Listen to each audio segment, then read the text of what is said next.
the Jell-O family presents... Henry Aldrich. Coming, Mother.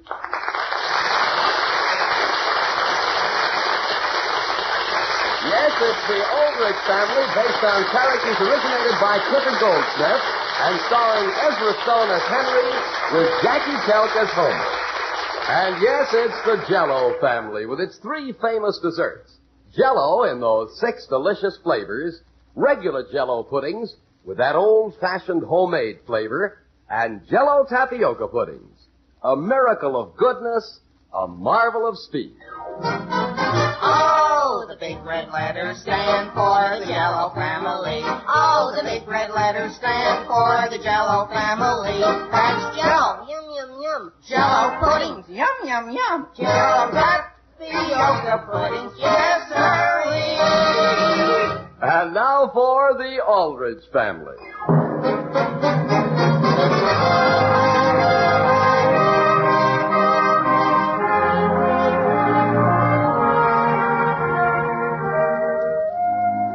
Every typical teenage boy is a little like a mirror.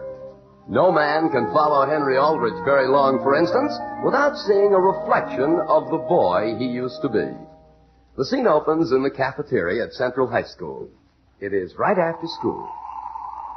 Gee, Homer, do I feel great. I haven't had a soda in 2 whole weeks. You're sure making up for it now. Boy, when I think of it. Giving up ice cream just so I wouldn't catch cold in my vocal cords. Boy, what a waste of time. Me.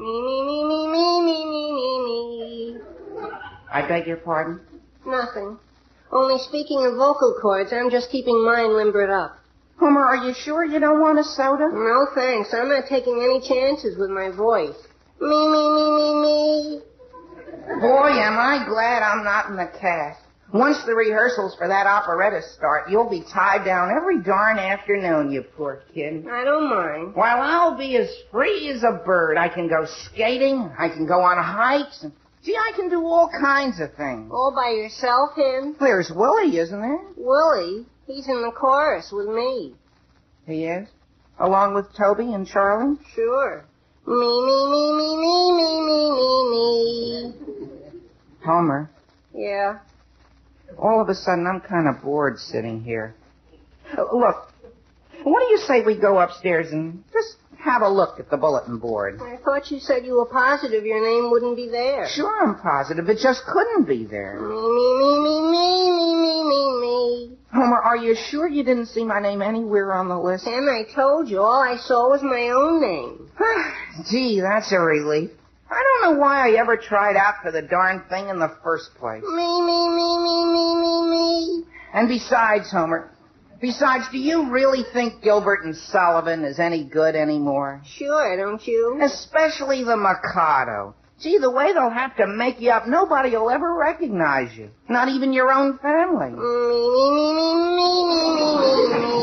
Homer, I don't like to be rude, but if all you're going to say from now on is me, frankly, the conversation's bound to get a little dull. Henry! It's Geraldine Love. I wonder if she's in the cab. Forget it, Homer. There are other people interested in other things other than operettas. My goodness, Henry, congratulations. You mean me, don't you, Geraldine? No, Henry. Why? Because I drank 4 chocolate sundaes in a row? Henry, I saw your name, you modest thing, you. Who, me? You saw his name where? On the bulletin board, my goodness. What? But I didn't make the operetta. It's impossible. You certainly did. Your name's up there as large as life. What? Sure. Well, there must be some mistake, Geraldine. You must have seen Hank Allardyce's name. Henry, where are you going? No place exactly. I just thought I'd casually go up and see whose name is like mine.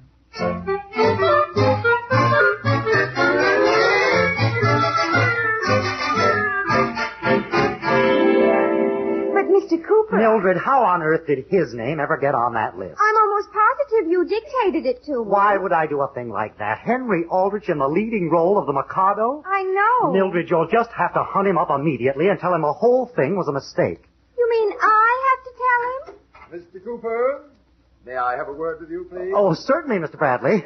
On your way, Mildred. But Mr. Cooper. Mildred? Now, Mr. Cooper, my calendar tells me we're nearing operetta time again. Yes, sir. Yes, indeed. Yes. Now, there's nothing that makes me happier, Mr. Cooper, than to see you put on your little show once a year. Thank you, sir. And when the time comes, I'll buy my ticket and I'll attend the performance as a total stranger, I hope. That's fine, Mr. Bradley. I mean by that, Mr. Cooper, I'd appreciate it if I could be completely excluded from all plans and preparation. Oh, certainly, sir. And I trust you'll keep the auditorium doors tightly closed during rehearsal? Oh, yes, sir, tightly. Yes. You'll also do everything in your power to see that the entire school isn't disrupted by your little show. I give you my word, Mr. Bradley, nothing will go wrong this year. And let's not borrow quite so much furniture this time. Sir? We were still returning last year's in June. Excuse me, Mr. Cooper. Henry Aldrich is here. Hello, Mr. Cooper. Henry. And how are you feeling, Mr. Bradley? Just fine, Henry. How are you? Me, boy, I'm on top of the world. Henry, if you'll step back into the hall, Mildred has something to say to you. She wants to give me my part? She'll tell you about it. Okay. And thank you for everything, sir. Mr. Cooper, don't you think it would be more official if you told him? Mildred, it was your mistake. Operetta trouble, Mr. Cooper? So soon? It's nothing for you to worry about, Mr. Bradley, I assure you. Goodbye, Mildred. Oh, dear. Mildred, did you hear the good news? About me, I mean. Listen, Henry. Boy, this is the first decent break I've had since The Princess and the Woodcutter. Henry, there's something I have to tell you. It was in kindergarten, see, and I could swing an axe as well as the next fella. But the whole trouble was my hair. Henry. A little kid with curly hair got the part. But I didn't mind. Gee, my life was just starting. Henry, please listen to me. What's the matter, Mildred? Didn't you get a part in the operetta? Because if you didn't, I'd be glad to ask Mr. Cooper to give you another chance. Henry, you're only making things worse. What's going on here? Oh, nothing, Mr. Bradley. I was just telling I Mildred... can't do it, that's all. Henry, what have you said to Mildred to upset her like that? What? Nothing. What did you say to her? Well, gee, all we were talking about was the operetta, Mr. Bradley. Operetta? So it's starting to upset the entire school already. Mr. Bradley, I hope you don't feel that getting the leading part has gone to my head. What's that? The leading part? You? You mean you're bowled over, too?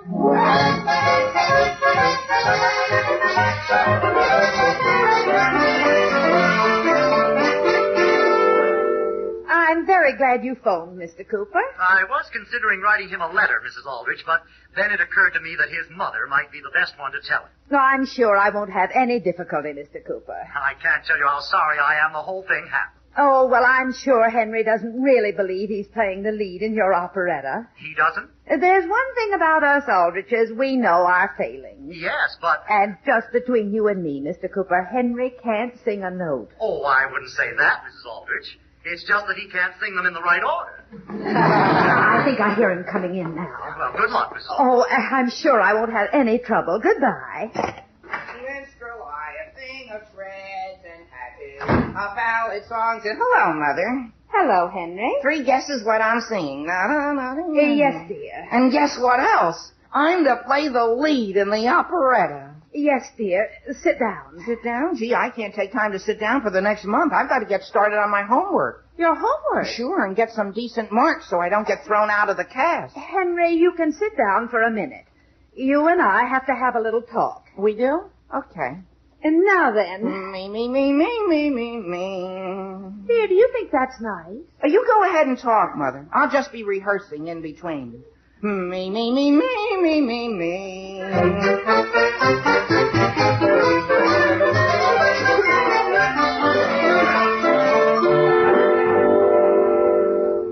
Henry. Yes, Father? What, Father?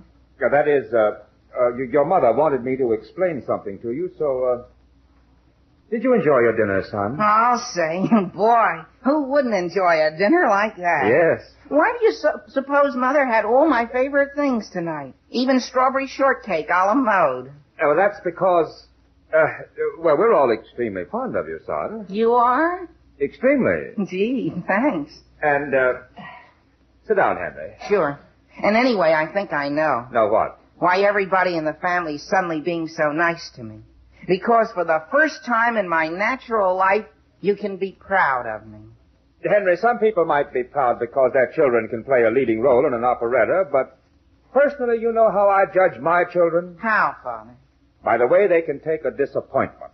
Oh, boy, I've certainly taken plenty of them in my time, haven't Well, now... And you know, Father, when I used to come home from school year after year, and you'd say, did you make the football team? Or, are you in the orchestra? And I'd say no. Henry... And you used to say to me, gee whiz, Henry, why let them get you down? So you didn't make it this year. Okay, keep trying. You'll make it next year. Henry... Well, now I'll let you in on a secret, Father. Frankly, I always thought you were kind of talking through your hat. Oh, you did? But now, boy, now I realize that's all a person has to do. Just keep trying. And sooner or later, you're bound to get a break. That's true. But on the other hand... And gee, Father, as long as I live, I'll never forget that lesson you taught me. Yes. Would you excuse me a minute? Alice! Father, what is it you wanted to tell me? Alice, where are you? Out here in the hall. Did you tell him, Sam? Well, we've been discussing it. You mean you haven't told him? Alice, it isn't just the fact that he thinks he's playing the lead, it's... It's what, Sam? Look, why can't we phone the school and have someone there tell him? Dear, I thought you were impatient with me because I was afraid to tell him. Alice, I don't think you realize how important this is to the boy. Hey, Henry. Hello, everybody. Isn't it wonderful? Well, what's wonderful, Homer? Gee, the way Henry's overcome all his handicaps and landed on top of the pile. What's that? Hey, Hen, are you in the living room? Sam, what does he mean by Henry's handicap? Hen? Hi, Homer. You're just in I time. am? For what? I'm just going to do a little rehearsing. You can tell me if I hit a bum note here and there. You? A bum nose? I hit them, Homer. I hit them. Oh, go on. You're just being modest. Didn't Mr. Cooper pick you for the lead out of the whole school? Yeah, and the more I think about it, the more I'm more surprised than anybody. Come on, you want me to play the piano for you? Sure, here's the music. Okay. Let her rip. Now, Henry. The flowers that bloom in the spring. What happened to the tra-la? You must have hit a wrong note. Oh, I guess so. Well, let's start again. The flowers that bloom in the spring. Yes, Father? Would you come into the dining room for a moment? Sure. Homer, you be practicing that part meanwhile. What is it, Father? Henry, I've just been having a discussion about something with your mother, and I wanted your opinion. Sure. Is it regarding music? Well, not exactly. In a few weeks, Henry, I'm making a trip to Washington on business, and your mother and I wondered if you wouldn't like to go along. To Washington? No. Yes. Gee, there's nothing in this world I'd rather do. Boy. Of course, it would mean resigning from the operetta, but after all, a trip to Washington. Father, when would you be going? When is the operetta? The week of the 27th. That's when we're going. And you mean I'd have to give up my part? I'm afraid so. But, Father, what would Mr. Cooper say? Everybody'd think I was walking out on him. Henry, I'm sure you could explain it to them. I couldn't explain it to Geraldine very well. She's playing opposite me. Well, yes, She might even take it personally. But, Henry, you've never been to Washington, D.C. It's the capital of your country. Sure, Father. And I appreciate your offering me the trip. But, Henry... But duty comes first. Come on, Homer. Let's get back to work. Okay, and I think I know where I was making my mistake. Let's go. The flowers that bloom in the spring, tra-la, breathe promise of merry sunshine. As we merrily dance and we sing, tra-la. Hey, Homer. Yeah? You got a little closer that time. But you're still kind of flat. I'm sorry, Hen. Oh, that's okay. Some people just don't have any ears for music. It isn't their fault. Gee, I could have sworn I was sticking to the music. Henry? Yes, Mother? Dear, have you looked at it this way? Looked at what? There really isn't any money in singing. There isn't? I'm afraid not, dear. You see, organizations that hire singers usually can't afford to pay very much. Well, I know, For instance, you take our church group. While we'd love to be able to afford a singer, our budget just won't permit it. Gee whiz, Mother, if that's all you're worried about, I'd be glad to sing at your church. And I wouldn't think of charging. Oh, dear. Sam!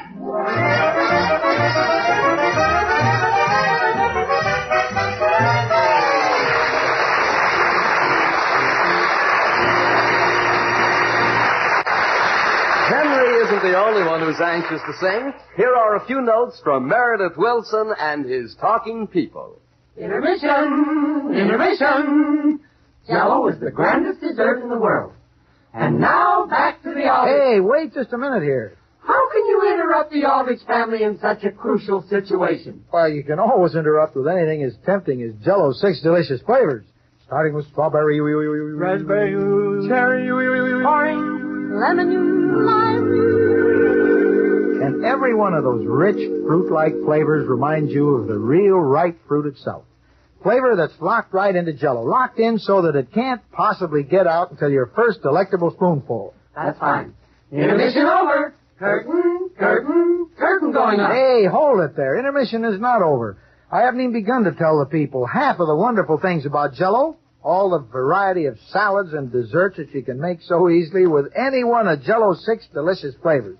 Take, for instance, strawberry, raspberry, cherry, orange, lemon, lime. Okay, kids, you win. J-E-L-L-O. And now, back to the Aldrich family.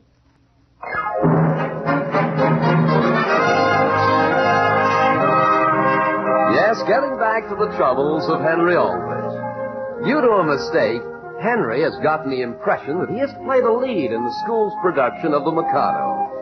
The task of informing Henry of the error has been passed from one to the other, with the result that no one has told him. The scene opens in Geraldine Love's house. It is the next day. But, Mother, he's so unreasonable about the whole thing. Who's unreasonable, Geraldine? Charlie Clark, Mother. Haven't you been listening? Well, yes, Just but because he didn't get the leading part in the operetta, and Henry Aldrich did. He says he has a far better voice, and all Henry got the part on was his good looks. He got it on what? His good looks, Mother, his good looks. Haven't you noticed Henry in the right light recently? No, I can't say I have. Well, anyhow, Charlie Clark's so mad he says he's through with the Dramatic Society, the Debating Society, and the promotion of International Goodwill Society. In fact, he says he's going to leave school. Who is? Charlie Clark, Mother. My goodness, haven't you been listening?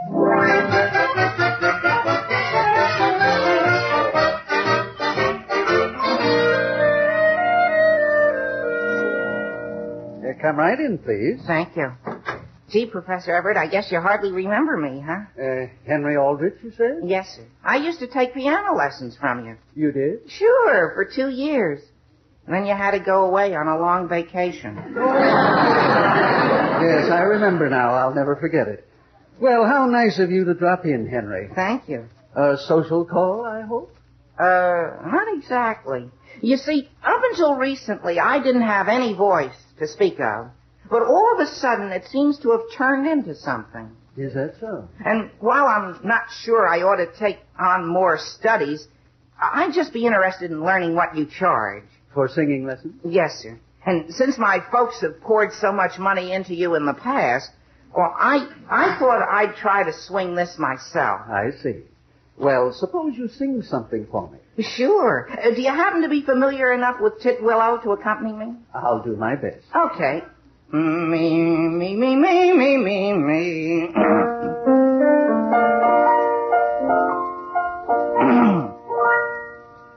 On a tree by a river, a little tomtit sang, Willow, titwillow, titwillow.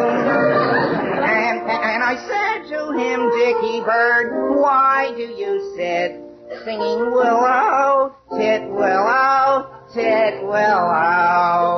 Is it weakness of huh? That's fine, Henry. But I learned all 3 verses. Yes, but, frankly, Henry, I'm inclined to agree with you. About my voice? No. You really shouldn't take on any more study.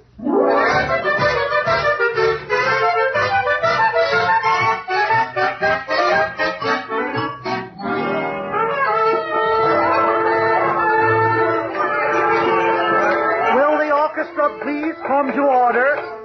Thank you. Toby Smith, did you hit George over the head with your violin? No, sir. He just stood up. Order. Now, I just want to say one thing. We start rehearsals with the cast in 2 more days, and they're going to need some recognizable music. So let's go through A Wandering Minstrel once again. And please don't play anything you haven't got. There's enough missing already. A 1, 2, 3.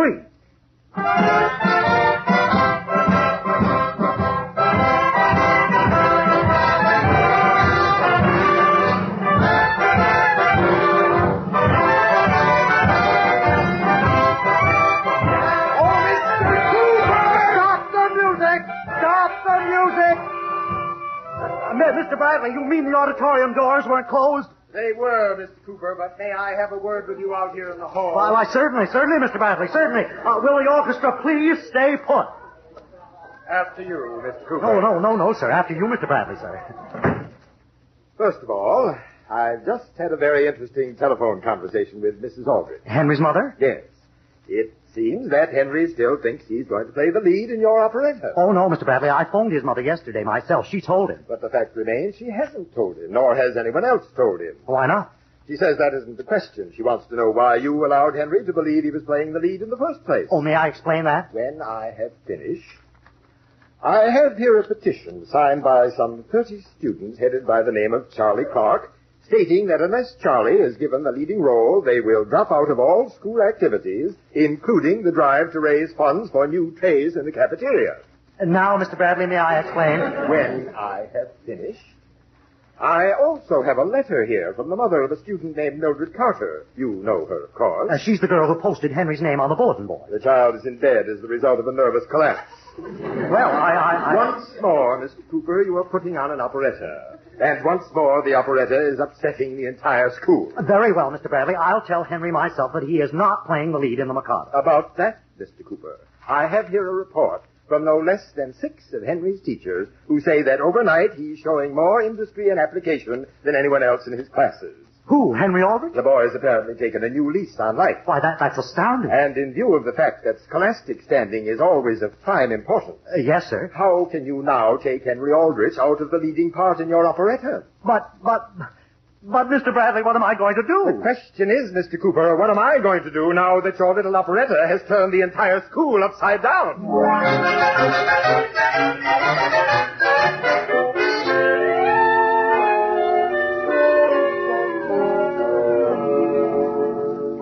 Sam, I don't see how you can possibly go through with it. Alice, I've just attended a 2-hour meeting of the entire high school faculty. The entire faculty? And this is what was decided. And there is nothing to do now but let Henry know.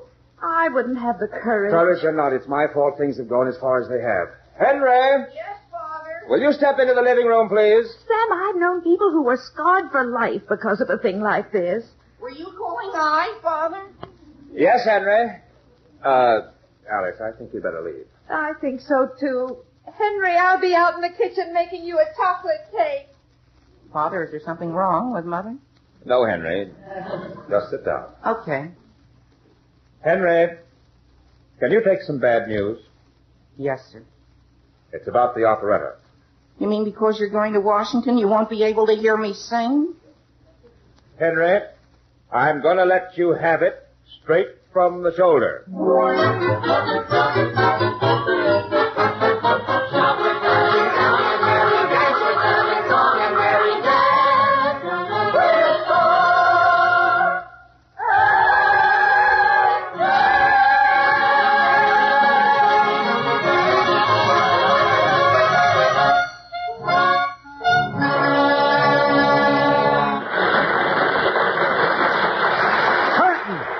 What's wrong with the curtain?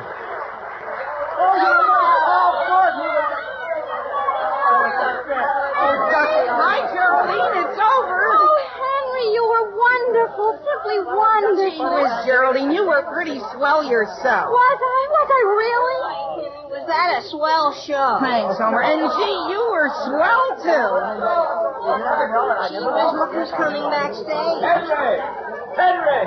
Come on, Alice. Henry, we just heard someone say this was the best operetta the school has ever put on. You did, Mother? And gee, it wasn't that good. It certainly was, son, and we're proud of it. Well, thanks. Oh, and listen, I have a couple of things to take care of. I'll be right back. Alice, let's work our way over there where it's quiet. Doesn't Henry look cute? Look at the way he's rushing around. Well, I never tried to be right my whole life. Alice, when you get down to it, isn't youth amazing? It certainly is. And to think I dreaded telling Henry that instead of playing the lead, He was to be head stage manager. The best stage manager Central High ever had. Yeah, nobody but a boy could take it on the chin like that and bounce right back again. I'm all ready, Father. Henry, what are you doing with that suitcase? Gee whiz, I'm all packed. What time does our train leave? What train? For Washington. What? Sure, Father. Isn't this the night you said you were taking me? Alice. Sam.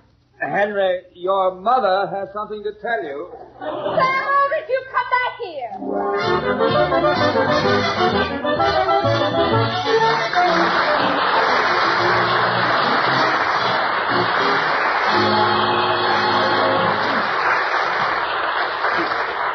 Boy, Geraldine, you were swell in tonight's operetta. Oh, thanks, Henry. You were a wonderful business manager, too. Gee, thanks.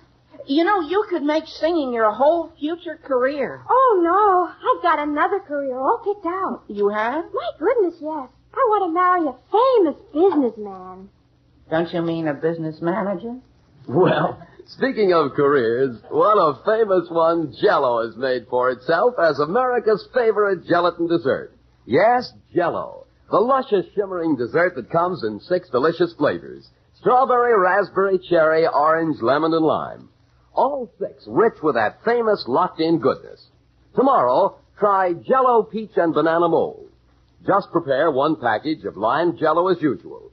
Then pour your Jell-O over 1/2 cup of drained, canned, sliced cling peaches arranged in a mold. Add 1 sliced banana and chill until firm. It's a quick and easy dessert to make, and it's so gay to look at, so tempting to eat. Stock up on Jell-O for the weekend. Look for those big red letters on the box. Those big red letters stand for the Jell-O family.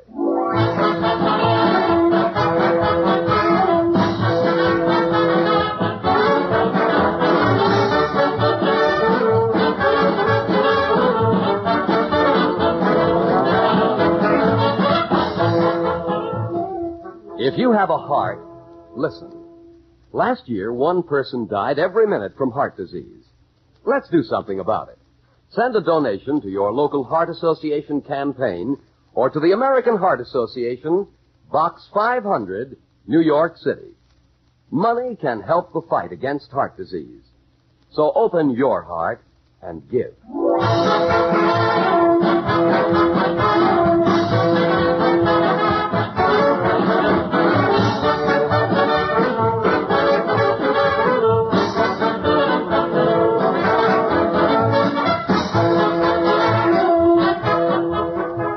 The Aldrich Family, starring Ezra Stone as Henry with Jackie Kelk as Homer, is written by Patricia Jowdry and Del Dinsdale, with music by Jack Miller. Mr. and Mrs. Aldrich are House Jameson and Catherine Roth. And this is Dan Seymour in New York saying, The Aldrich Family is brought to you by the Jell-O family. Oh, the big red letters stand for the Jell-O family. Oh, the big red letters stand for the Jell-O family. That's Jell-O. Yum, yum, yum. Jell-O puddings, yum, yum, yum. Jell-O tapioca puddings, yes, sirree.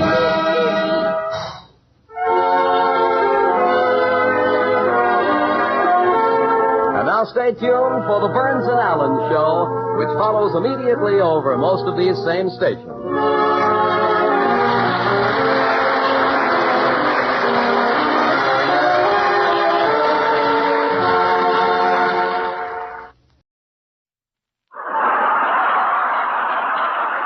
Ray Milland in Meet Mr. McNutley, created by Joe Connolly and Bob Mosher, with Phyllis Avery and Gordon Jones.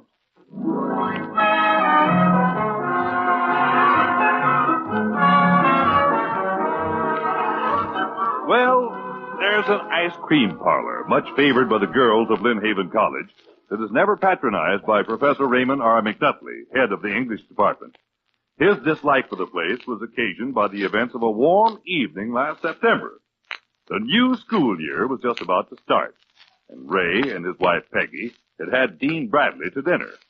They were sitting out on the porch, and Peggy was saying, Doesn't seem at all like September.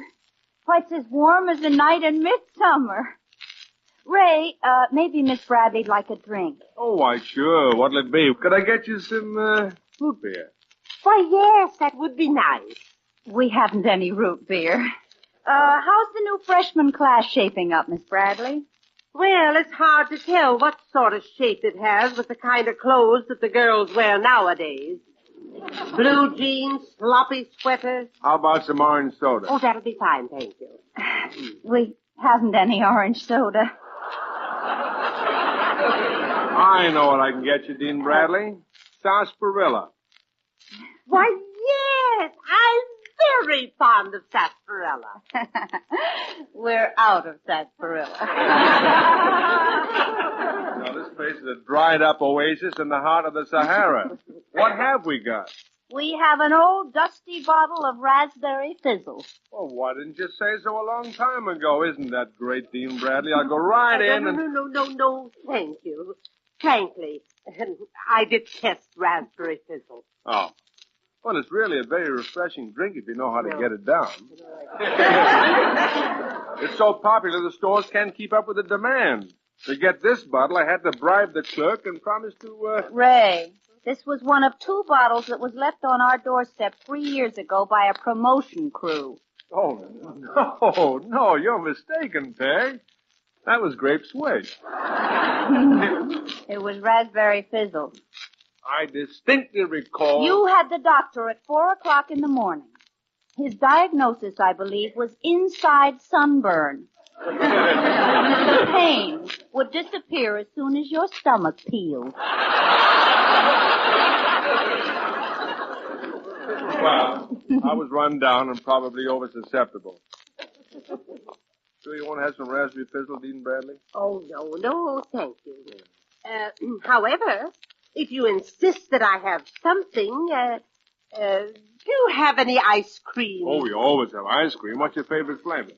Butter crunch. Well, what do you know? You know, that's our favorite, too. Let's all have some, Peg. We haven't any. Well, I guess Miss Bradley be satisfied with maple nut or pistachio or walnut. We have no maple nut, pistachio, walnut, strawberry, chocolate, vanilla, pineapple, or tutti frutti. In fact, we have no ice cream. Look, what do we keep in our refrigerator? Ice cubes. Something's out of adjustment and it keeps making them faster than we can use them. Really, Dean Bradley, this is all very embarrassing. Oh, it's quite all right. Think nothing of it, please. Say, I have an idea. There's a new place that just opened off the campus that calls itself the Jigger Shop. Ice cream, candies, soft drinks. Why don't we go down there? Oh, how about it, Miss Bradley?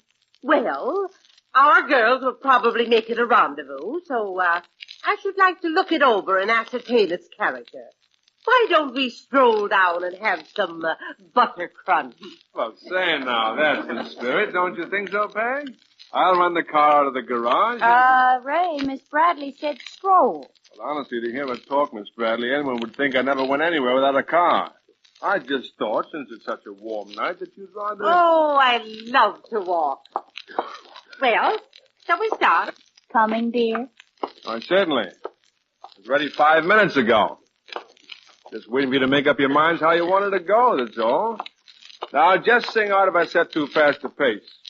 I don't want to exhaust you. I sometimes forget myself and drop into the famous ground-covering stride I used when I won the 100-mile cross-country marathon. Girls? Girls, will you take it easy? Hey, girls! Wait for me!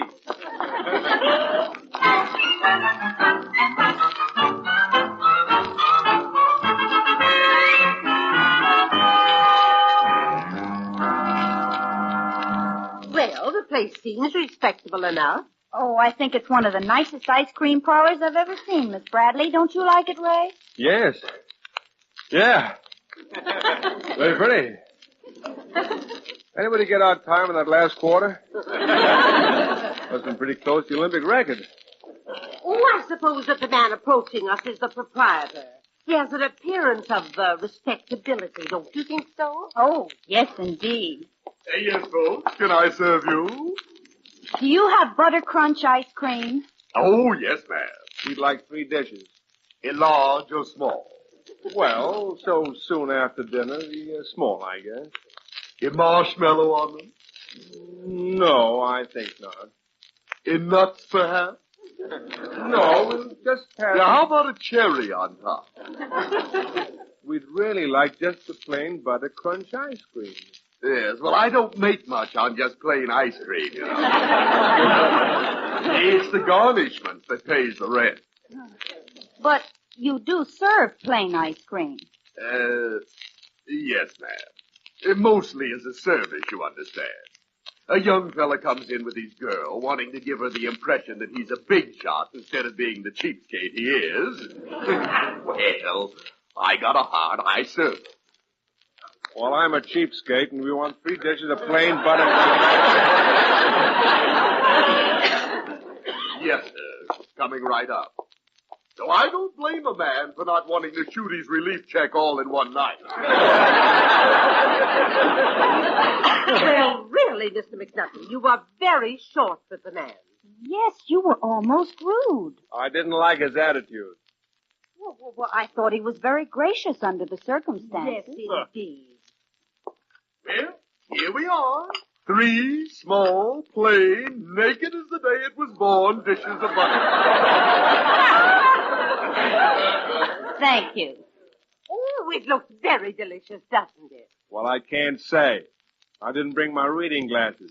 I had a wart on my 3rd finger once that was just this size. Will there be anything else? Yes. Where's the water? The gentleman's lounge is out back.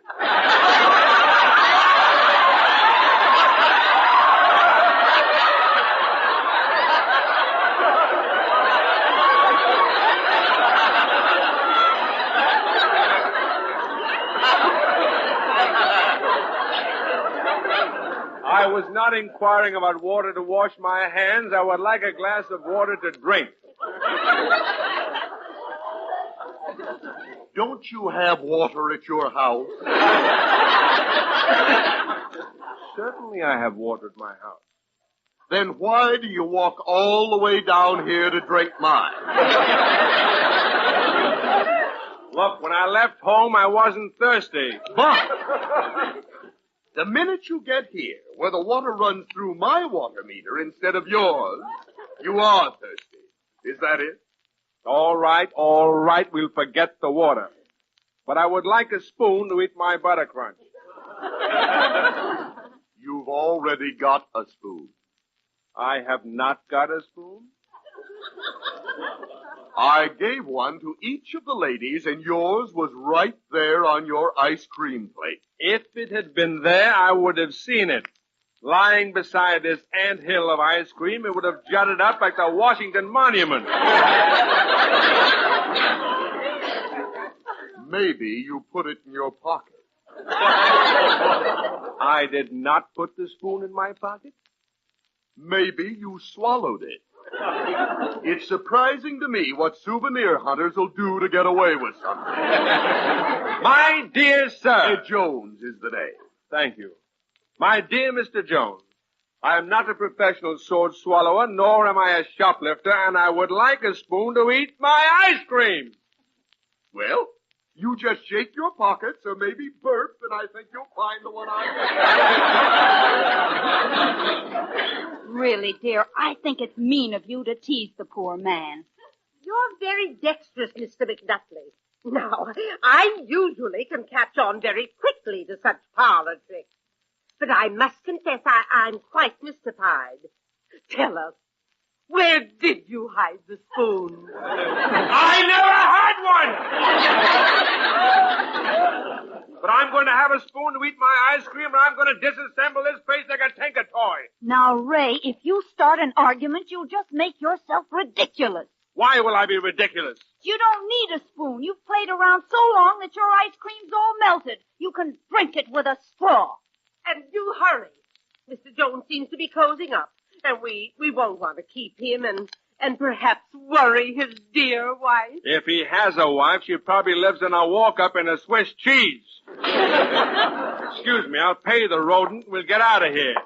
Mr. Jones? Yes, sir? How much do I owe you? Well, let me see. 3 times 2 is 6. Times 3 is 18. Plus 22. 10, carry the 20, comes to 60 cents. Is that a new sort of arithmetic? How did you climb to that 60 cents? Counting the butter crunches in each dish. Oh. Well, I think I have the change here somewhere. Here we are. No, those are my keys. Well, I seem to be out of silver. You don't mind a bill? No, if it isn't counterfeit. Well, you see, I never like to take all the storekeeper's change, and oh, excuse me a moment. Peggy, Yes, dear? did you bring any money? No, darling. Oh. Miss Bradley, Yes? there has been a financial crisis. I left my wallet and all my change at home. Now, would it be possible for you to lend me 60 cents? Why, I'd be most happy to. Oh, thank you. But I didn't bring my purse. Well, that was very careless of you. Excuse me. Mr. Jones. Yes, sir? I find myself in a very embarrassing situation. Is that a fact? Yes. You see, I am Professor Raymond McNutley, and you know the proverbial forgetful professor. Yes. Or perhaps you don't. Well, everybody seems to think that all professors are absent-minded, and I guess they're right. And do you know what I've done? What? Now, this will simply kill you. I've come away from home without a cent of money. And my wife hasn't any. And Miss Bradley hasn't any. Now, isn't that the funniest joke you've ever heard? No. Well, I guess the only thing that you and I can do, Mr. Jones, is to put this 60 cents on the cuff until... This is a cash business. I don't run charge accounts. Oh, well, in that case, I'll give you an IOU. I don't collect autographs. I just take legal tender. Oh. Then I tell you what, Mr. Jones, I'll run home and get the money and bring it Oh, no. It's closing time. But I had that trick played on me years ago. I sat in my shop and waited for a deadbeat. Deadbeat? Now, listen to me, Mr. Jones. He never did come back. I not only lost my money, but I lost a night's sleep. Are you intimating that I'm a bunco artist? I am intimating that you owe me 60 cents. You will get your money. I mean to get it. You're not going out that door until I get that 60 cents. Or security for that 60 cents. All right. All right. Here's my wristwatch. There's a solid gold case that keeps excellent time. I'll be back here tomorrow morning to redeem it, and if you've dribbled ice cream onto or into it, I'll sue you right down to your last butter crunch. Good night, Mr. Jones.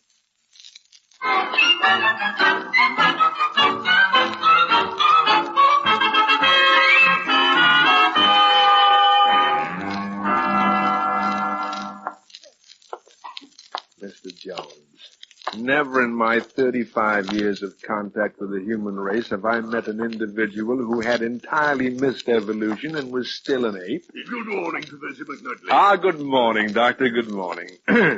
Mr. Jones, here are your 60 pieces of silver. You are no doubt marsupials, so will you explore the pouch where you carry your young and hand over my wristwatch? I'll set him back on his heels. Mr. Jones, never in my 35 years of contact with the human... Mr. Jones? Hello, anybody here? Oh, good morning. Oh, how do you do? I would like... What can I show you? Nothing, thank you. I'm not here to examine feminine charms, but to see Mr. Jones. Some nutty nougat fudge? No. I want to see Mr. Jones. Oh, I'm Mrs. Jones. Oh, really? Well, please accept my sympathy. Will you call him out, please? Oh, my husband isn't here just now. Are you a salesman? No, I'm Professor McNutley, and I have some business with your husband about a wristwatch. Oh, you're the one. He told you about me? Well, he said that you were the mastermind of a gang of crooks that walked in here last night. My dear madam. Is the wristwatch a part of the loot from some holdup? Mrs. Jones, I am a professor of English at Lynn Haven College for Girls. My only association with a holdup was during a basketball game. I contributed a safety pin to one of our young players who was losing her bloomers. Now, since Mr. Jones is not here, do you mind if I wait for him? Why, of course not, Professor. Thank you. Oh, dear, I almost forgot. Yes? There is a small cover charge when anyone occupies a chair without ordering something. How much? 10 cents. Tell me, if I order a drink that costs 10 cents, I can sit here free, is that it? Oh, yes, Professor. Well, what have you?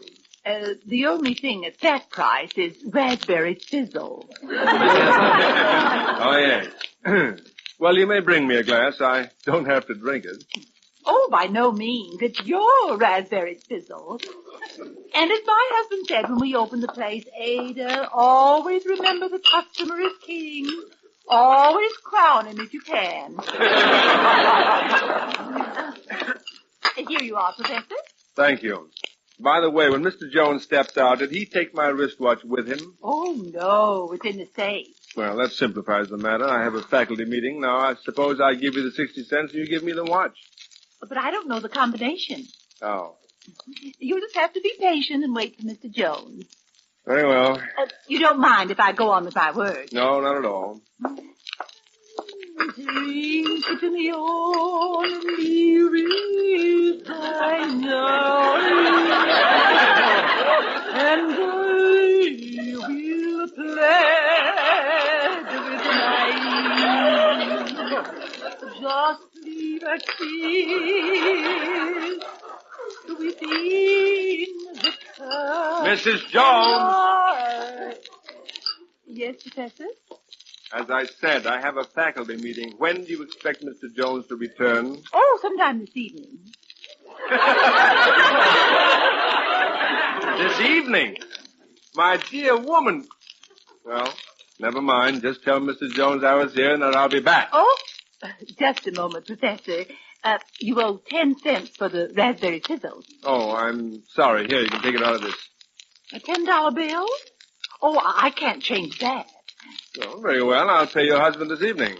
Oh, I can't do that, Professor. When my husband isn't here, I'm responsible for the cash drawer. As I told you, I'll pay him this evening. Professor McNutley, I warn you. If you try to walk out of here without paying that 10 cents... My dear woman.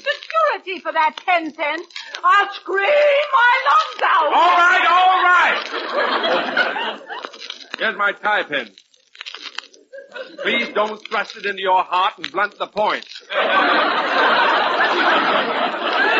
When you see Mr. Jones, give him my raspberry fizzle and the message I will return this evening with reinforcements. Good day, Mrs. Jones.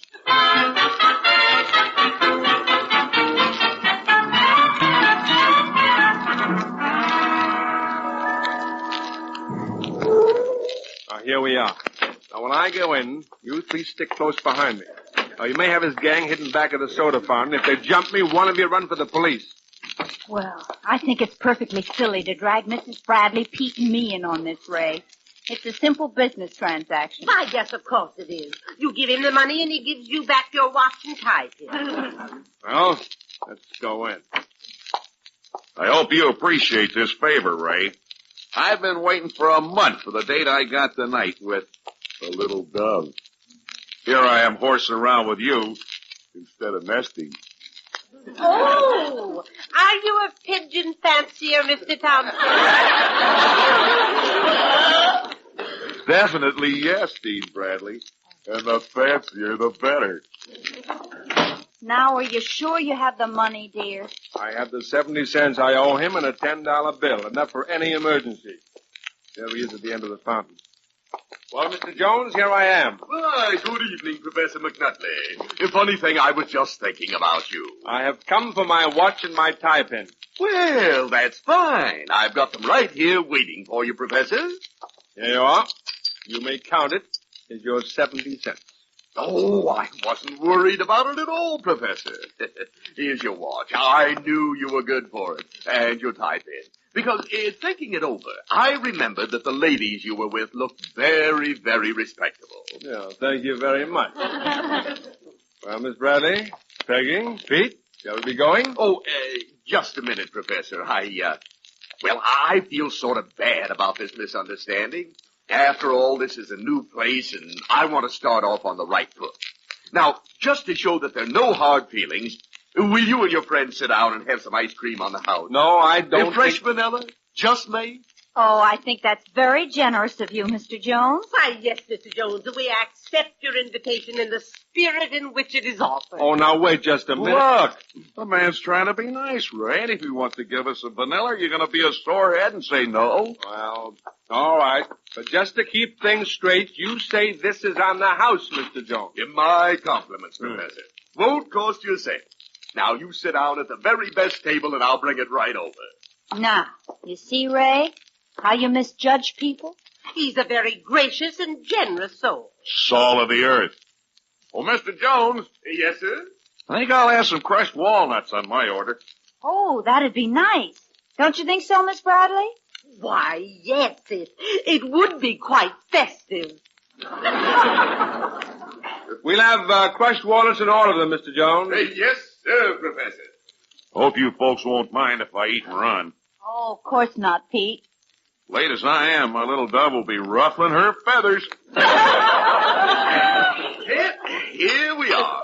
4 fresh vanillas with crushed walnuts. Oh, thank you. Thank you, Mr. Jones. Oh, it looks delicious. Very kind of you, Mr. Jones. Oh, quite all right. Well, if you'll excuse me, I have to crush up some more walnuts. You know, the best way to pacify my little dove would be to take her out to Skyline. Of course, the tariff would be a little steep. Should have a little insurance money in case she orders from the wrong side of the menu. Well, Ray has $10 with him he can loan you. Oh, I don't think I can... A friend in need is a friend indeed. And to help one make a payment on an insurance policy is a worthy deed, Mr. McNutt. Well, all right. Yeah, yeah. My pal. Now, if you folks can get along without me. Have fun, Pete. Been swell seeing you, Dean Bradley. Thank you, Mr. Thompson. Good night. So long, Pete. Thanks for coming along. And thanks for the 10 spot. Night, all. Oh, such a nice young man. He must get a great deal of pleasure from his hobby. Oh. He does indeed, Miss Bradley. Well, if we're all finished, I have some entrance papers to look over when I get home. Well, we'll drive you, Dean Bradley. It's right on our way. Oh, thank you, Mr. Jones, and good night. Go on, Peg. Oh, just a moment, Professor. Yes, Mr. Jones. Haven't you forgotten something? Forgotten something? Why, no, I don't think so. You owe me 20 cents. I owe you 20?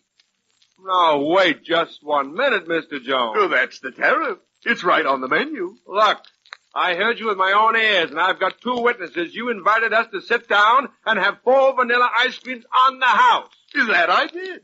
And I'm a man of my word. The ice creams were free. Then why do I owe you 20 cents? You had crushed walnuts. Oh. No.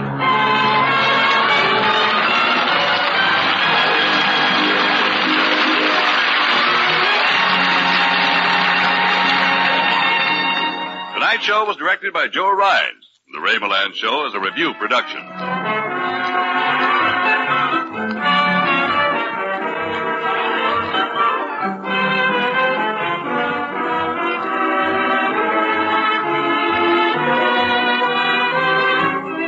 This is the United States Armed Forces Radio Service.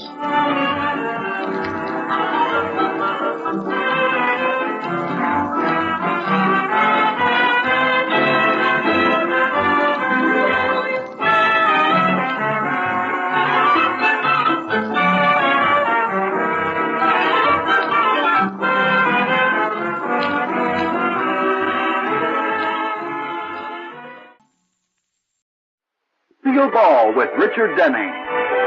Hey, look what I found, Liz. A stack of real old National Geographics. Oh, come over here and look at these old magazines. No, thanks. They remind me of the dentist's office. Oh, but they're full of wonderful stuff.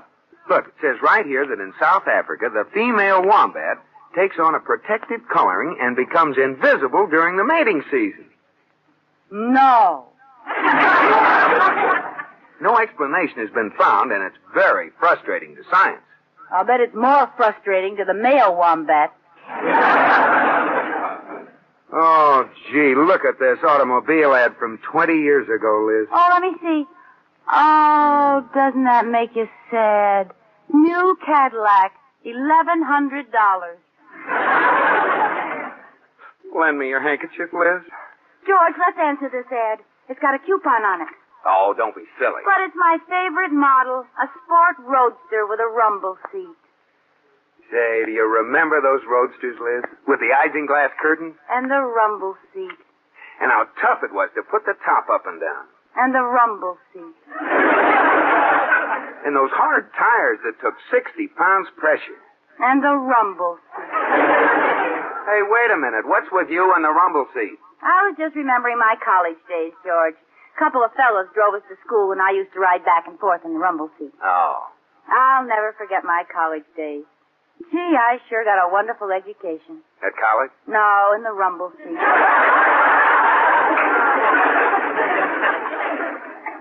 Say, what are you staying up here so long for anyway? Haven't you found those decayed ducks? That's decoy ducks.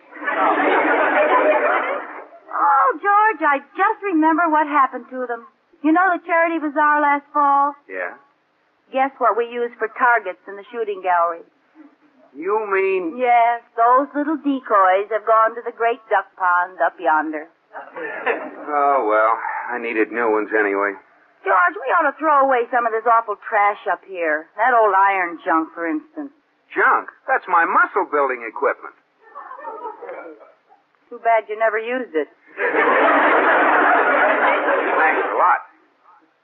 You know that my shoulders are 6 inches broader than they were before we got married? Yes, I know. And who can I thank for that? Your tailor.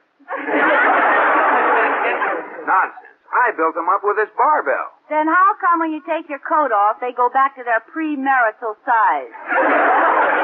Oh, try and argue with a woman. I built them up by exercises like this. You lift the barbell off the... Can't budge it off the floor. What happened to you, boy? Nothing's happened to me. It's the barbell. Oh. You see, when iron stays in a cool, dark place, it becomes heavier. Oh. I thought that when a muscle stays in a lazy white arm, it becomes flabbier. Very funny. Now, listen, Liz, if we're going to get rid of anything, we ought to sell that old piano you insist on keeping. Sell my wonderful old piano? Crazy? Well, why all the sentiment? You never could play it. I could, too, and I still can. Listen to this.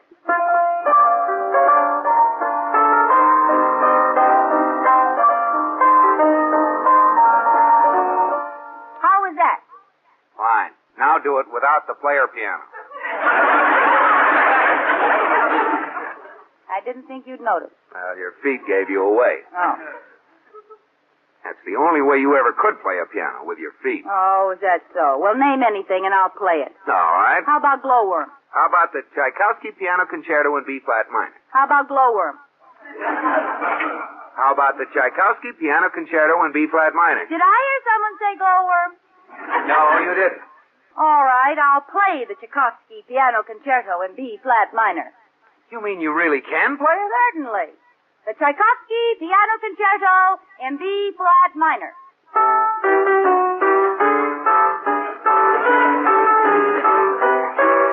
I thought so. Quiet, this is very difficult. I think the glowworm blew a fuse. Well, this piano needs tuning, that's all. Oh, shut up. George Cooper, you make me so mad. I'll fix you. Liz, put down that barbell.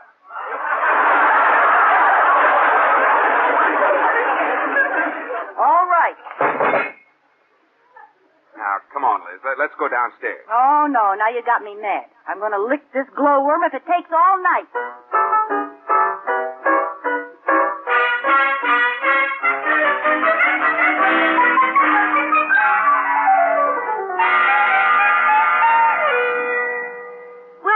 How do you think the piano looks in the living room? It looks all right, Mrs. Cooper. I'm just glad that piano tuner's finished. He's been fiddling with it for hours. He certainly didn't leave it very clean. that sounds fine. You play real good. Katie, I'm cleaning the keys. Oh. Well, if you don't mind my asking, Mrs. Cooper, how come you're taking piano lessons? Oh, George makes me so mad. I'm just going to show him I'm not as untalented as he thinks.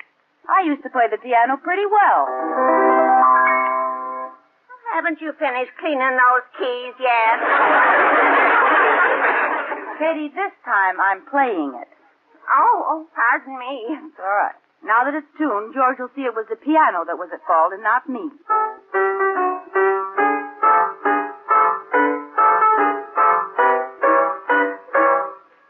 Can't even tune a piano. Oh, I wonder what's keeping Professor Krausmeyer. Krausmeyer? Yes, I located my old piano teacher. He gave me my first lesson when I was only 5 years old. I hope he realizes I'm grown up now. And why? Well, in those days, every time I did something wrong, he put me over his knee and spanked me. Well, how often did that happen? I never finished a lesson standing up. I'll let him in, Kitty. All right, Mrs. Cooper. Why, hello, Professor Krausmeyer. Oh, little Lizzie. Oh, let me look at you. Ach, you don't look like a little Lizzie anymore. You look like a big Cadillac. It's the same chassis with a little longer wheelbase. And all the accessories, too. Oh, thank you, Professor. Remember how you used to take me over your knee and spank me? Yeah, and I remember that little song you used to play. Glaube, Glaube, glimmer, glimmer.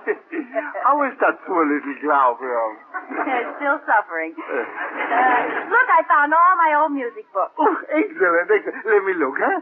Oh, 10 little tunes for 10 tiny fingers. Yes, it comes out even. 1 tune for each finger. And here's your old exercise book. Oh, you got 1 gold star on the singing mouse. Yeah. You got 2 gold stars on the happy frog. Uh-huh. Oh, and here's the Glaube. What'd I get on that? 1 for stunken. Oh, wait a minute. Here's a little note you wrote. Uh-huh. She claims the piano is out of tune. Oh. A silly excuse you used. Only a child would try a stupid alibi like that. Oh, here's a good one, the robin. Oh, you used to be pretty good on that one. Please, go ahead, play it. All right.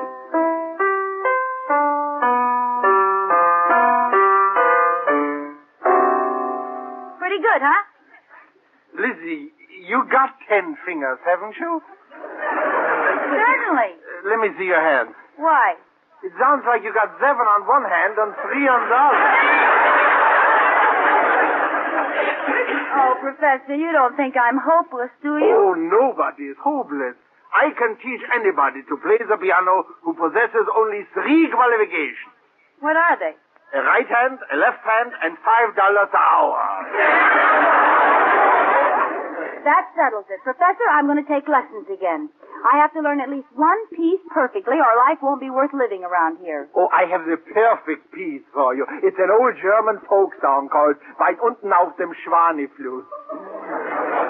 It goes like this.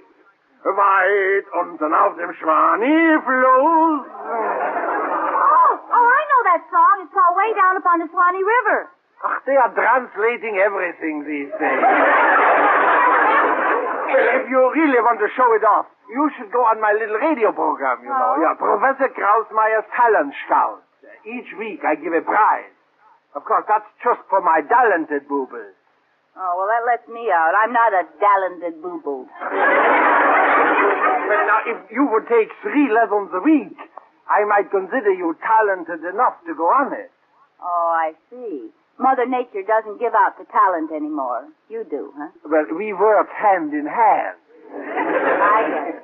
Tell me, Professor, how talented would I have to be to win this radio contest? 5 lessons a week? 5 lessons at $5. Professor, it's a deal.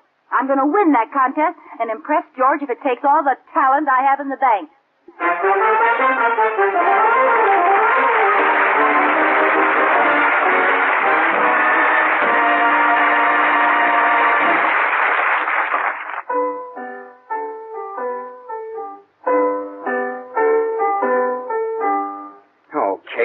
long can this go on? I don't know, Mr. Cooper. She's been playing 3 days and hasn't reached the river yet. When she does, I hope she falls in. We even got a telegram asking her to stop. No. Who sent it? The neighbors? I think it really was, but they signed it, the Friends of Stephen Foster. Oh, I'd better go in and try to reason with her. Maybe I can bribe her to stop. Liz! Liz! Oh, Liz! George, please don't sing when I'm playing. I've been yelling at you for 5 minutes. Well, I'm sorry, dear. I didn't hear you. Well, how can you stand to hear the same mistakes over and over all day long? Well, I don't listen. I have cotton in my ears. Look, why don't you stop this whole thing? I take back what I said. You're great. You play very well. Really? Honest Injun. Oh, I'm so glad you said that, George. I was going to give up, but you've given me the strength to continue. Oh, what's the use? Goodbye. See you later, dear. Well, how'd you make out with Iturby? No, she wouldn't listen to me. She wouldn't? No, in fact, she won't even listen to herself. Oh, isn't there anything we can do? I think I'll go down to see Professor Krausmeyer.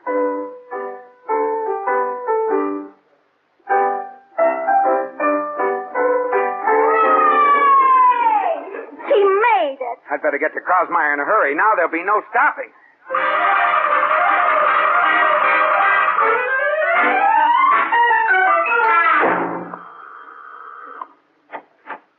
Professor Krausmeyer?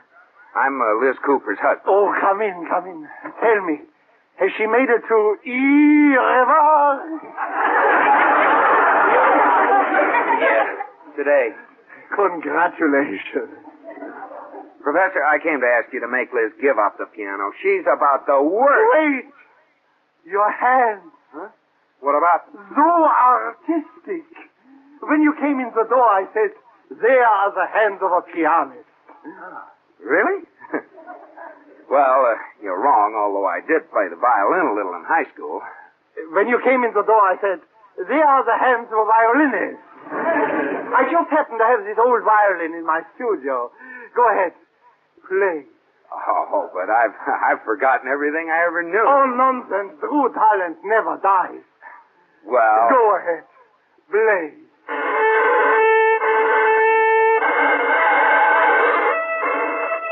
Heifetz, move over. Yeah, I guess it did sound pretty good at that. Hold it. You don't want to get stale, Yasha. Yeah, that's true. Oh, my, so much talent in one family. Oh, you will go places. Oh. No, I can see it now.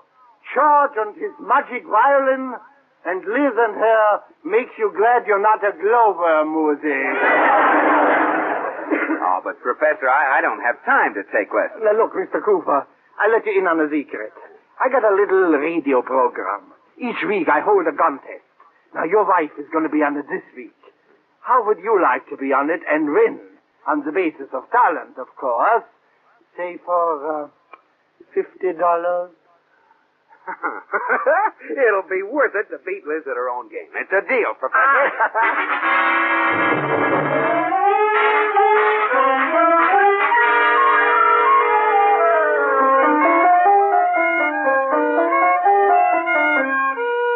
Will you stop that racket, George? I'm trying to practice. You stop. I'm trying to practice. All right. We'll just see who's the stubbornest.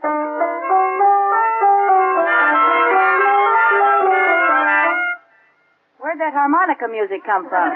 Me. I'm playing it in self-defense. Oh, this is all your fault, George. I'm going to be on that radio contest of Krausmeyer's, too. You? Yes. And I wouldn't be surprised if I walked off with the first prize. I would. What would you like to bet you don't win, George? Well, make it easy on yourself. But I'll have to warn you, I got my information right from the jockey. The jockey, huh? Shake hands with the horse. I'll just bet $100, George Cooper. You've got a bet. Oh, are you a sucker? From now on, Liz, I mean business. May the best man win. Shake. Okay, and don't be surprised if the best man turns out to be a woman.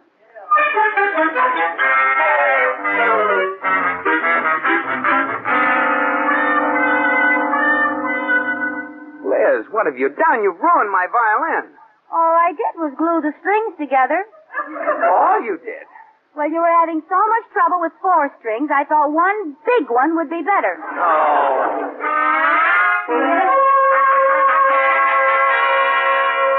Oh, for goodness sakes, come to bed, Liz. Do you mind if I give my hands their nightly beauty care? Oh, are you going to wear those gloves filled with hand cream to bed again? Yes, I am. I'm wearing them whether you like it or not. Say, these gloves feel funny. Do they? I can't get them off. George Cooper, what did you put in these gloves? Quick drying cement. Oh, this isn't going to stop me. I'll play on that program if I have to get a new book called 10 Tiny Tunes for 10 Tiny Toes.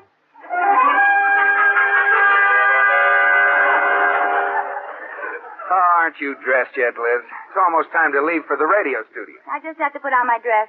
I bought it specially for tonight. Why don't you get dressed? Well, it doesn't take me as long as it takes you. Hey, where is your dress? Right there on the... It's gone. George Cooper, what'd you do with my dress? Nothing. Oh, it's too bad, Liz. You wouldn't wear any of your old ones. Well, I guess you'll just have to stay home. That's what you think. I happen to have a whole closet full of... Oh, my clothes are all gone. Oh, what a pity. You're so smart. Hey, where are you going? Right out here in the hall. Hey! Hey, let me out of here! Let me out of here, Liz! Liz! Well, that takes care of my competition. Oh, my goodness, what am I going to wear? Oh, I'll see if there isn't something I can wear in George's room. Open that door!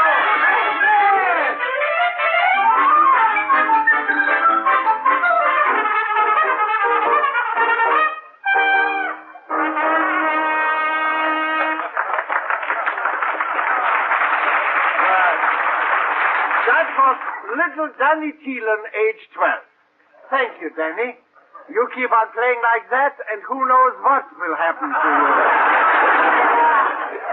And now we will hear from Esther Weiss, Zimbel student. Esther, I go look for her. Where is she? I haven't seen her. Oh, hello, Mr. Cooper. Mrs. Cooper. That's a nice-looking suit you have on. Oh, do you like it? I thought the pants were a little too long. Crazy people. Well, I gotta find Esther. Mrs. Cooper, maybe she's in the... would you go look and see if she's in the... I wouldn't dare in these clothes. Oh, good. Oh, here she comes now. Hurry up, Esther, hurry up.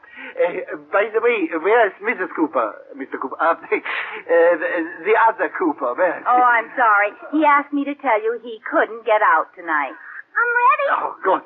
And now we will hear from Esther Weiss, Zimbel student. I am Esther Weiss, age 5 1/2. I will play Beethoven's Ninth Symphony on the cymbals. All right, Esther, go ahead. Thank you, Esther Weiss.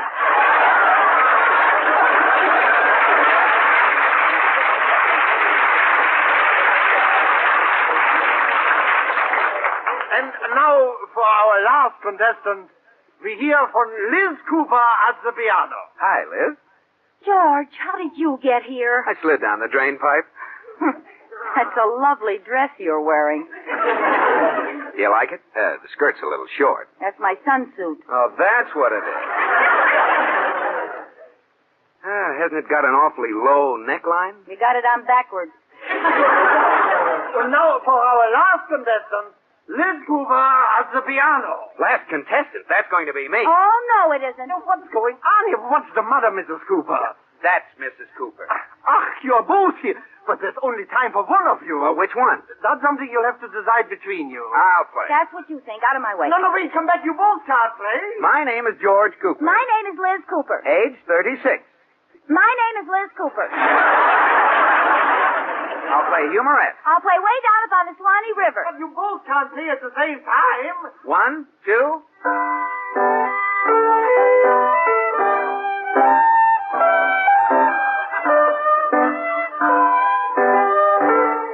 No, wait. You could at least play the same tune.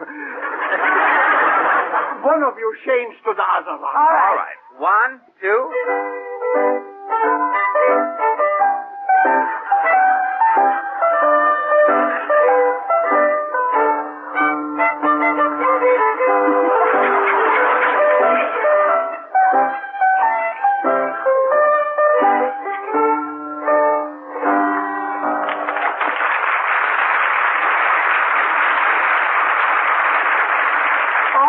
That was good. That worked out fine. Who won, Professor? You both won. I give you the prize for the best duet.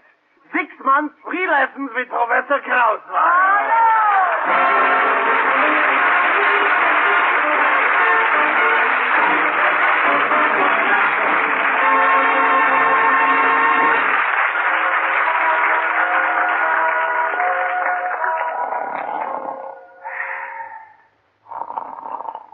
George Cooper. Huh?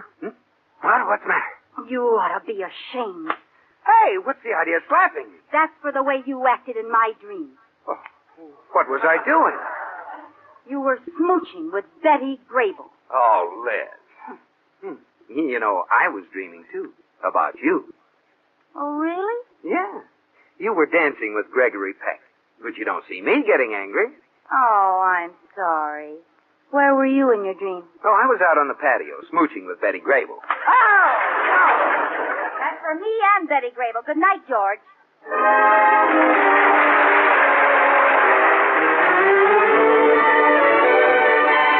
My Favorite Husband, starring Lucille Ball with Richard Denning, was produced for broadcast in the Frankfurt studios of the American Forces Network Europe by Air Force Sergeant Dave Schofield. Specialist Brad Scott speaking. Join us next time for My Favorite Husband.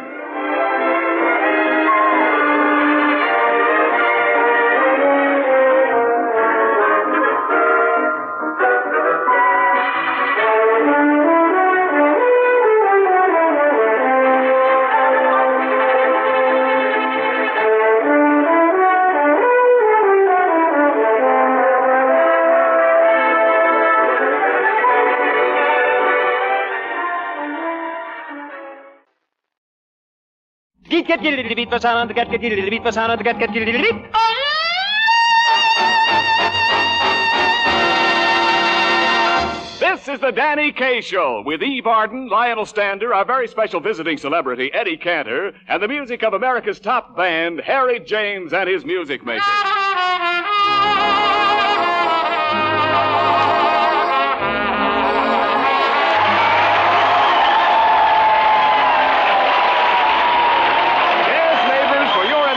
Pabst Blue Ribbon, 33 fine brews blended into one great beer, presents the premiere performance of 33 fine talents blended into one great comedian, Danny Kaye.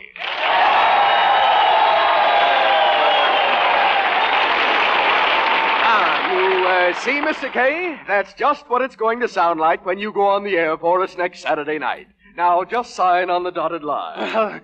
Gee, thanks, Mr. Pabst, but I don't know what to say. Well, my boy, you'd better think of something by Saturday night. Now,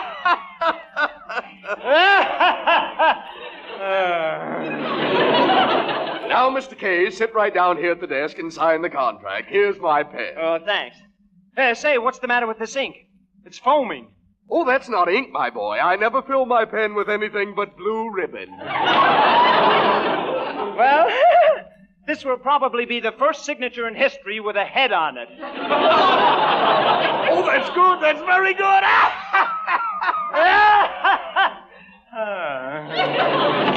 Congratulations, Yes, Danny. that's great, Dan. Oh, I'm really glad about it. Mr. Pabst. You know Lionel Stander, Ken Niles, and of course you know my manager, Eve Arden. Oh, yes, and I don't want you to cause her any worries, Mr. Kaye. After all, we don't want Miss Arden to harden.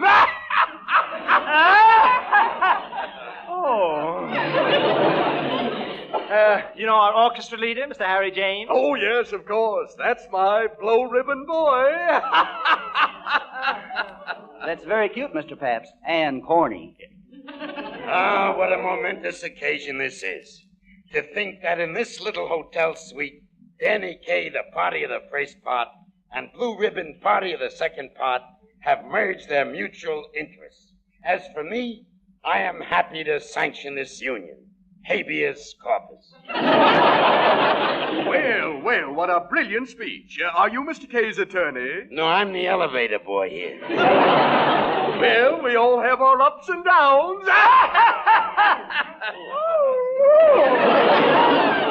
Well, Mr. Kaye, now that we're officially associated, would you sing me that wonderful little song about all the Russian composers? He means where you rattle off the names of 56 Russian composers in 38 seconds, Danny. Oh, Tchaikovsky. No, Harry, Tchaikovsky.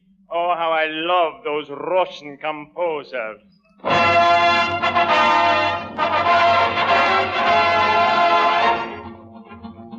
There's Malachevsky, Rubinstein, Arensky, and Tchaikovsky, Sapenyakov, Dmitriev, Cherepnik, Zhinovsky, Godovsky, Artupuchev, Monoyuskov, Akimenko, Soloviev, Prokofiev, Tyomkin, Goroschenko. There's Genko, Winkler, Bortniansky, Rebekov, and Yinsky. There's Metrvala, Kirov, Zolotorov, and Kochinsky, and Sokolov, and Kopolov, Tukhelsky, and Kolovsky, and Shostakovich, Vorod, Dinglier, and Novakovsky. There's Lyudov, and Karganov, Markevich, Panchenko, and Dargomisky, Cherbachev, Skriabin, Vasilenko, Stravinsky, Rimsky, Kosakov, Mussorgsky, Anglachanov, and Glazunov, and Cesar Quick, Halinikov, Rafanov, Stravinsky, Anglachanov, Kopchinsky, and Rachmaninoff. I really have to stop. The subject has been brought to Rachmaninoff.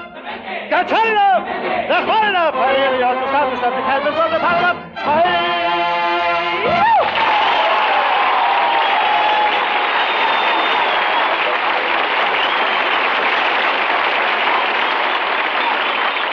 Wonderful, Mr. Kaye, wonderful. Now, singing and comedy are fine in their place, but as for me, there's no greater symphony than a smooth, flowing series of pear-shaped words about the product. Oftentimes crudely referred to as a commercial. Mr. James, before Mr. Niles proceeds, would you be so kind as to blow us a short fanfare? Gladly, Mr. Pabst. It's a pleasure, Mr. Pabst. It's an honor, Mr. Pabst. Also a living Mr. Pabst. Go ahead, Mr. Niles. Thank you. Pabst Blue Ribbon is more than just another beer. It is the blended beer, full flavor blended from no less than 33 fine brews. Please, Mr. Kaye. The Pabst Blue Ribbon process of full flavor blending ensures the even goodness and depth of flavor that sets this famous beer apart. Please, Mr. Kaye. So order it with confidence. Serve it with pride. For there is no finer beer, no finer blend than Pabst Blue Ribbon. Mr. Kaye, show me where it says in the contract. Say, Ken, answer the doorbell, will you? Right. I wonder who that can be. Well, Eddie Cantor.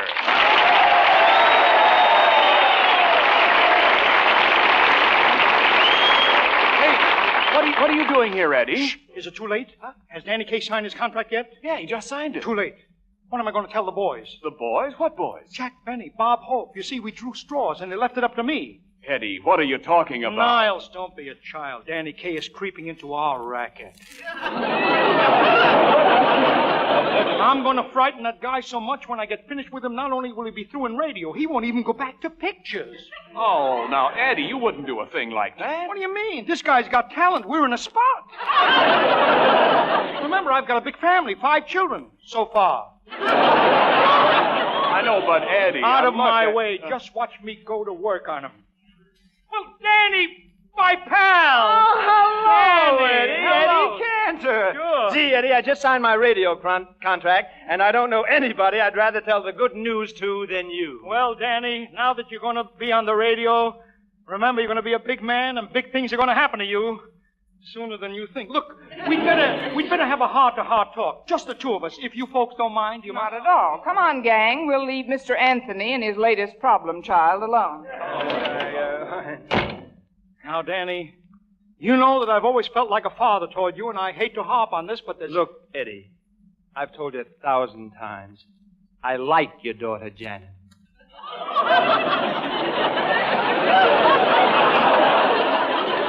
But I don't want to get married yet. No. It's not about Janet, Danny. I'll try her on somebody else. But look, what I want to tell you...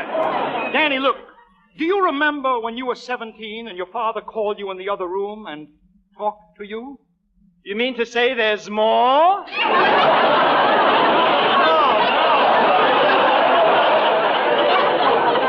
Listen, I'm talking about radio. Oh, radio. Say, Eddie, do you have to hold me on your knee while you're talking to me? Look, Danny, I want to tell you something. There's nothing to radio. Of course, you'll have to learn a new technique. You'll have to learn how to talk into that microphone. New technique? I mean, you'll have to find out how to talk into the microphone. Of course, you'll catch on as soon as you learn how to breathe.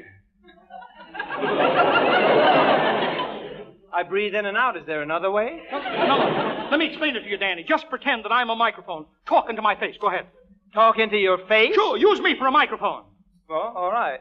Ladies and gentlemen, this is Danny Case speaking, and I... What's the matter now? Your face scares me. You too? Yeah. Can I try talking to the back of your head? Yep. There, you see? You're going to pieces already. Otherwise, you wouldn't have made up such a bad joke. Oh. But you'll be all right. Just never mind what they tell you.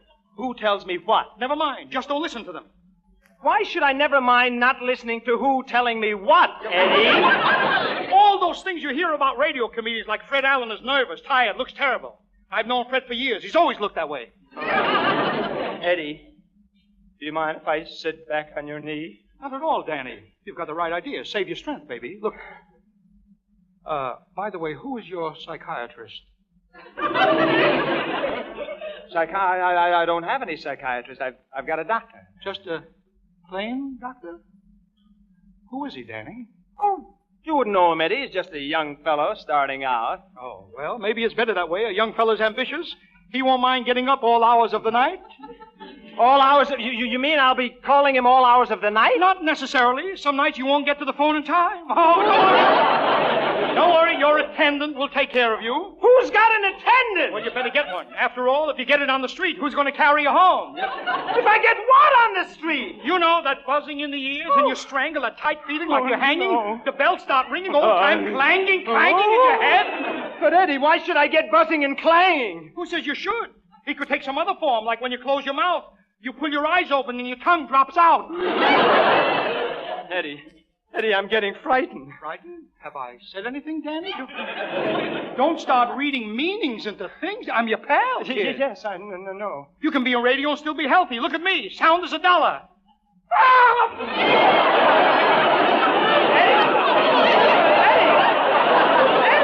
Eddie, what's the matter? Why? Nothing. Why? Why do you ask? Why? Well, why do I ask? You just screamed. You went, "Wow!" Oh, that. I do that every half hour. Oh. I used to do it every 20 minutes, but the doctor's curing me. Pretty soon I'll be doing it only once a day. Only once a day.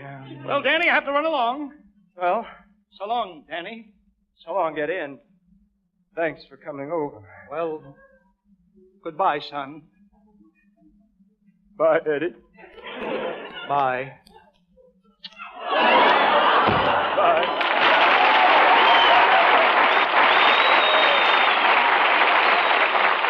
Clanging in the head, buzzing in the ears, doctors, attendants, microphones.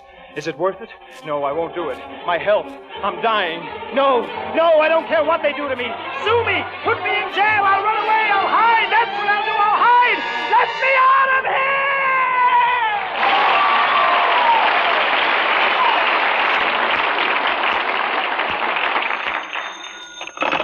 Hello? Oh, it's you again, Mr. Pabst. Yes, Mr. Pabst, I know the program goes on tonight. I've been trying to find Danny for the last 3 days. I've called every screwy place he hangs out. The planetarium, the fire station, Snack Wazzle's olive stuffing factory. What? Well, he likes to see them shove the pimentos in, that's all I know. Okay, Mr. Pabst, all right. I'll try some more places.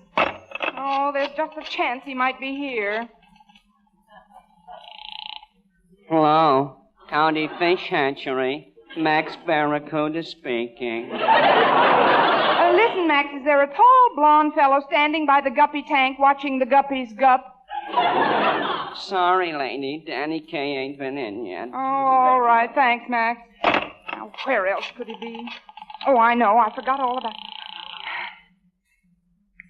Hello, Ritz-Carlton Canine Cabanas, every room with a bone. Oh, quiet, quiet. Quiet, you darling. Quiet. Quiet. Daddy's on the phone. Well, now, what can I do for you? Oh, I called to inquire about Danny Kaye. Oh, Danny Kaye. Let me see. Was he to be pedicured, defleed, or wormed? All three. Oh, I mean, you misunderstand. Danny Kaye is a man. Oh, that's too bad. Such a lovely name for a cocker.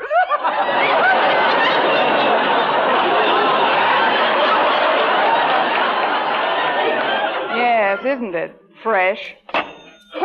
Where is that guy? Come in!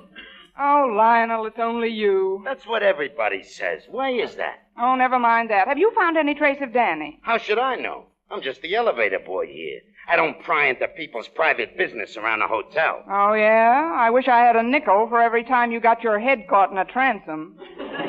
Boy, is that painful. Remember the night I was left dangling in 16? Now, enough of your adventures, Huckleberry Finn. Where's Danny? Well, don't just stand there with that dumb look on your face. What dumb look? This is my smartest expression. You know, Lionel, I've got a hunch Danny's right here in this hotel. You have? Yeah, but where? I've searched every place but the steam room. Oh, you're not going down there, are you? Of course, you hid him in the steam room. I'm going down there right now and drag him out. But Eve, he hasn't got any clothes on. Well, I have. Come on.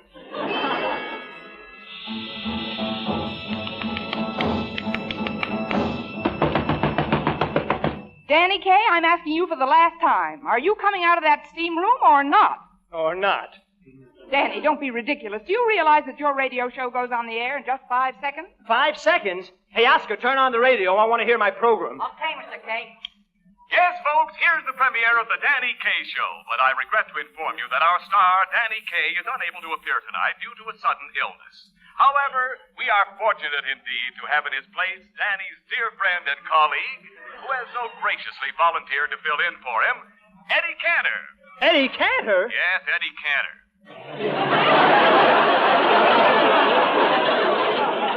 And here he is now, that funny man of stage, screen, and radio, Eddie Cantor!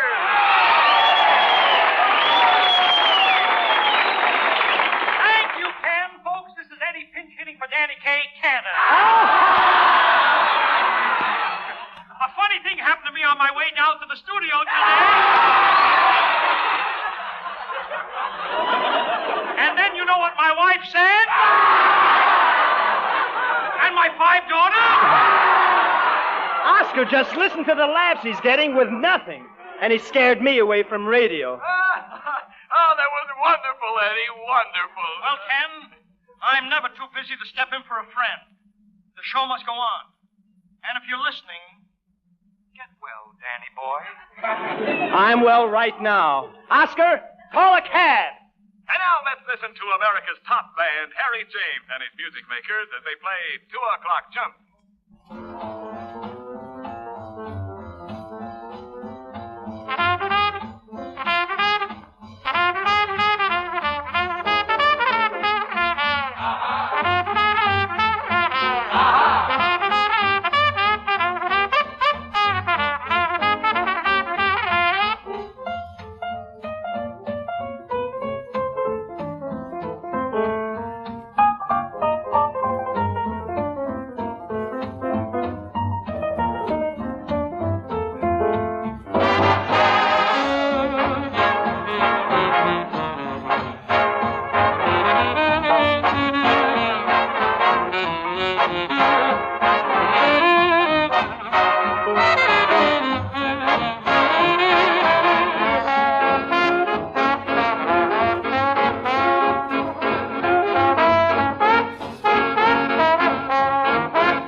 everybody. Here I am.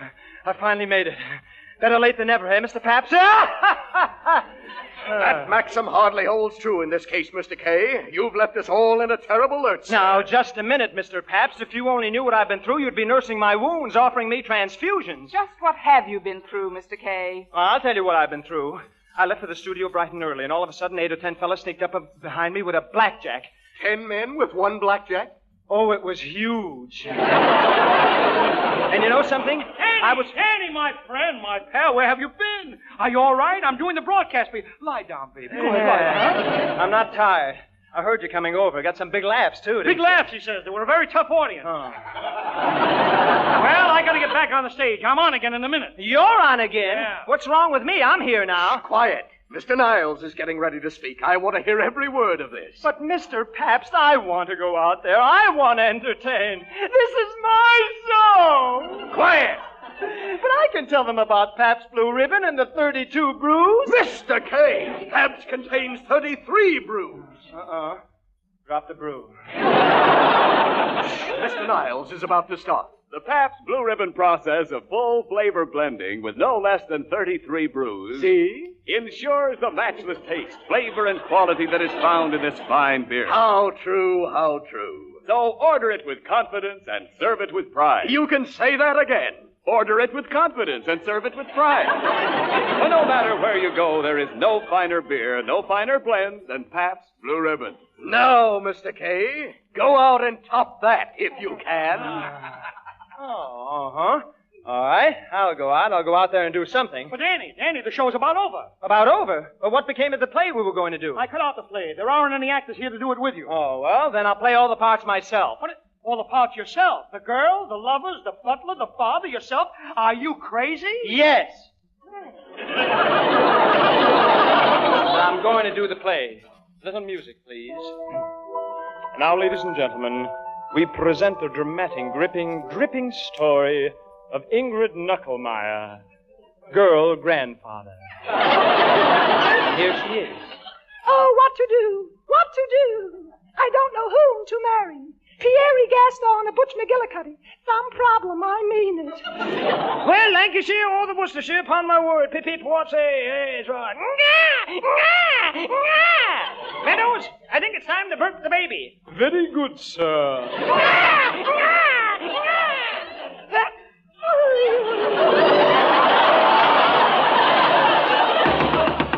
Oh, that must be Pierre. Roof, roof, roof, roof. Quiet, Herman. Darling, oh, mon amour, je le crois ta ronde sur joie terre, je plus, je crois la faire en beurre, je ne vois. Oh, Pierre, how décolleté. Quiet, Herman. Oh, hello, Butch. I want you to meet Pierre. Ah, Monsieur Butch, je le crois ton jeu, je le bec à Pabst Blue Ribbon, ou je le toi son père. Ah, shut up! Woof, woof, woof. Quiet, Herman. Je le crois ton jeu, plaisir. Get out of there! Enough, I say. You are speaking of the man I intend to marry. Marry? Are you kidding? I mean it. No. Yes. No. Ring. No. Yes. Woof, woof. No. Yes. No. Ring. Woof. No. Yes. What do you say to that? I don't know. I lost my place here. Oh. I got it.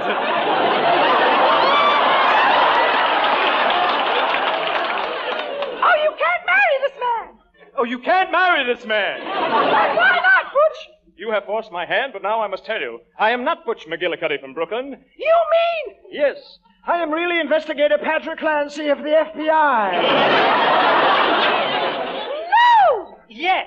Better known as Scotland Loman of Scotland Yard. And Charlie Tan of Chinese Constabulary. Well, I'm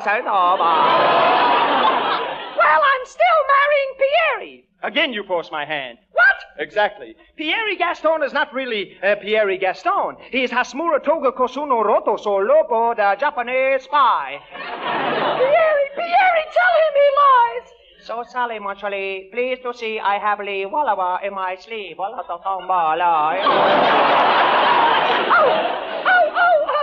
Stand back, please. Hold up handies. If you move, I shoot. If you shoot, I move. Quiet, Herman. Quiet. Oh, no, Pierre!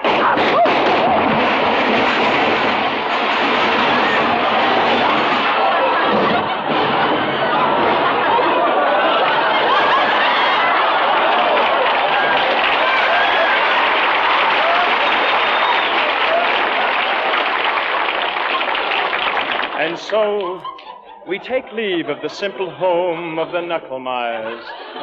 Until we all meet again, let us remind you that all's well that ends well. Very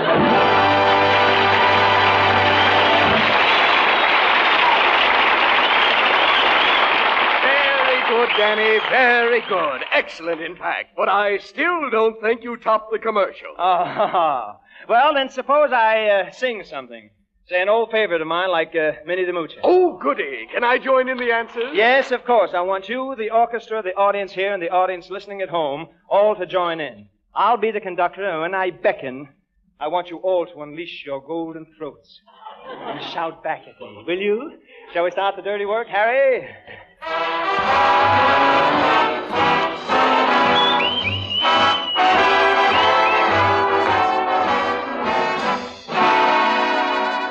Folks, here's a story about Minnie the Moocher, a regular gal with a solid future. She was the sweetest and the neatest frail, but Minnie had a heart as big as a whale. Hi-hi-de, hi-de, hi. Hi-hi-hi. Hee-hee-dee-hee, dee-hee. Hoo-hoo-hoo-hoo-hoo. Howdy-howdy-howdy-howdy-howdy. Hee-dee-hee.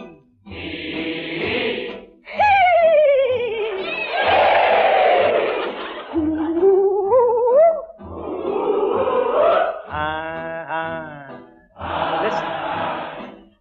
Louvet. Où les sapeurs? Ouvrez la fenêtre, Jean ou chat.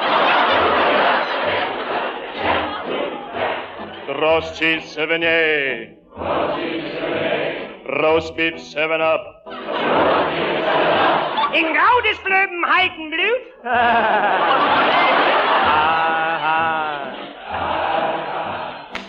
She messed around on a popular idol. His wave of fan mail was practically tidal.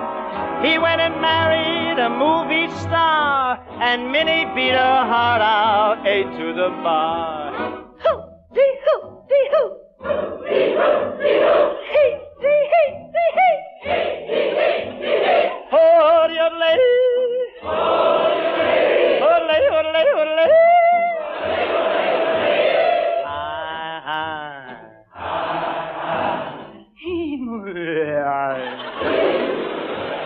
Pabst Blue Ribbon.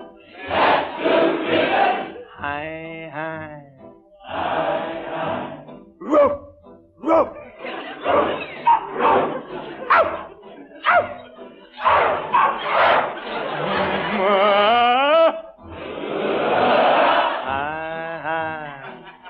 Listen. Reap the gee the gate bounce say. Gee the gab up the gather away. To give him the gamma, the get you little beat, sound, the get you little beat, sound, the get case, the get you little beat, reap. Go ahead. This ends the story and it ends my song. She was just a good gal, but they done her wrong.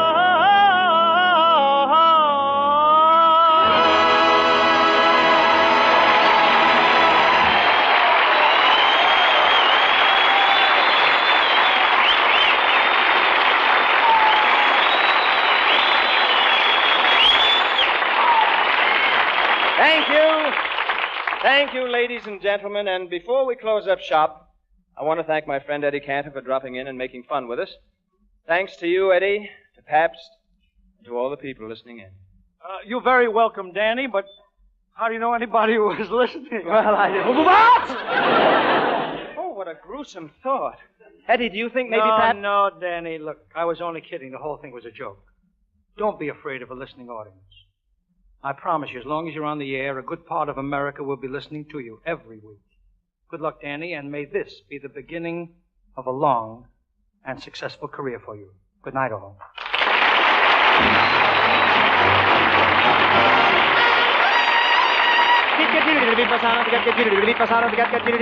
Good night.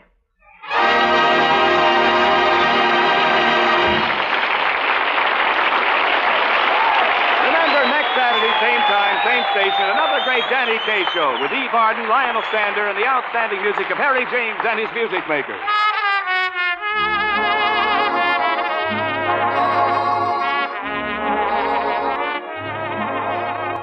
Eve Arden appeared through the courtesy of Warner Brothers. This program was directed by Dick Mack and was brought to you by the Pabst Brewing Company of Milwaukee, Wisconsin, and Peoria, Illinois. This is CBS, the Columbia Broadcasting System.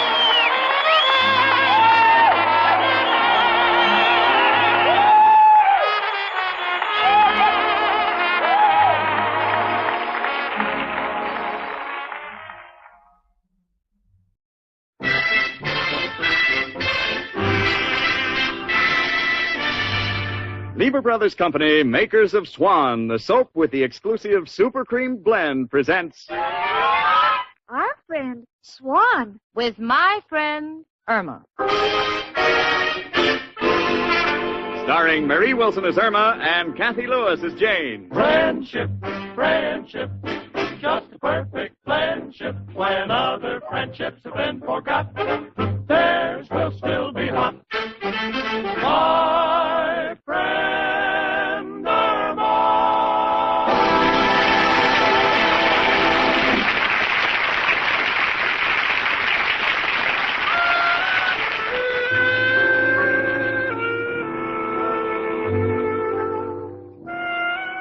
You know, so many times we run into that old controversial subject, who is the more intelligent, man or woman?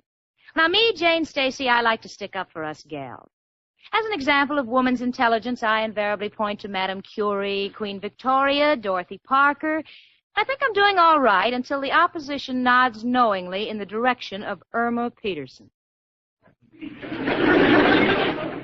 And suddenly the ball game is over. Now, please don't misunderstand me. I love Irma Peterson. But there are times when... Well, for instance, last night Irma was reading a book. She read it through once, and then I noticed that she started on the back page and seemed to be reading toward the front. Honey. What is it, Jane?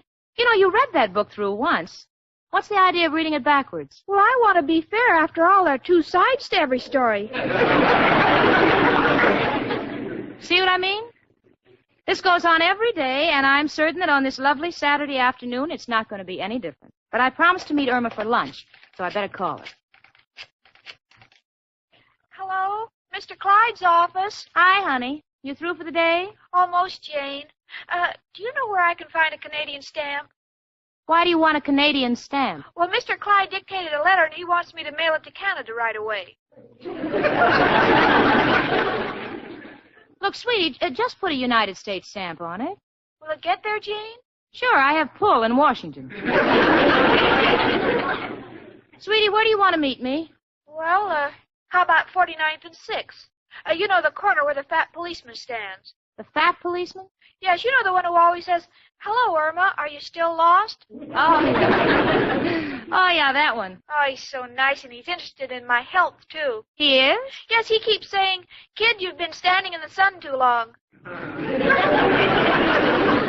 All right, sweetie, all right. I'll meet you there in a few minutes. Bye. Goodbye.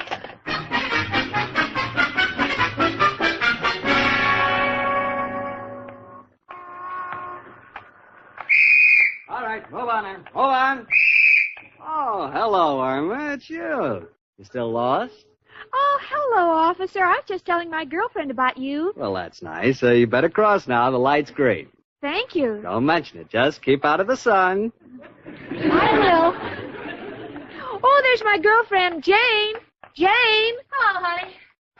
Well, Shall we just walk, do a little window shopping? all right, Jane. Oh, look, Jane, isn't that cute? The kids are making Nan out of snow. Yeah. You know, there are times when I think the man I'm in love with is made out of the same material. Oh, Jane, you just got the blues because Richard hasn't proposed yet. Yeah, I guess so. Well, Jane, I don't think you're handling him right. I think Richard needs some competition, something to make him jealous. For instance? Well, get some other girls to go out with him. What? Well, then he'll see how much better you are than the others. Oh, sweetie, I've already used more tricks than Houdini. There's nothing a girl can do. It's a man's world. Well, that's what they say. Yeah. You know, sometimes when I feel like this, I wish I was born a man. Not me. I wouldn't want to be born a man. Why not? Well, I'd look so silly dancing with Al. No, Irma, don't be ridiculous. Irma, look ahead of you. There's an open manhole. I've been down there. There's nothing to see. Jane. What, honey? Look at that window. Isn't that a beautiful bridal gown? Yeah. It's very lovely. Come on, honey. Oh, wait a minute, Jane. Gee, what a beautiful gown. And that girl in the window is certainly lucky. Irma, she's just a dummy. Well, what does she care as long as her husband loves her? Oh, Jane, I'd give anything in the world to be a bride.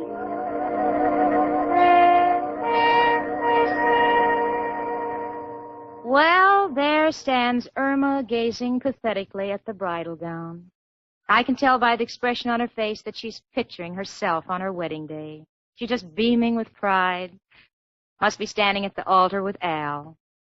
Now she's shaking her head up and down. Must be saying, I do. No, there's a fly on her nose.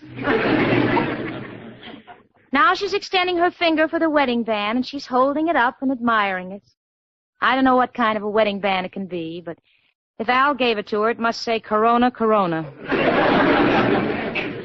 Sweetie, I hate to interrupt your daydreams, but we've got to be getting along. All right, Jane, but first I'd like to put a deposit on that bridal gown. Irma Peterson, how many times have I told you a bridal gown is the last thing a girl has to worry about? The last? Yes, the first thing is a man. I could be a bride. I have Al. Yeah, you have Al. You know, Irma, all brides go to their weddings with 4 things. Something old and something new, something borrowed and something blue. To this, you are adding a 5th thing. What? Something unemployed.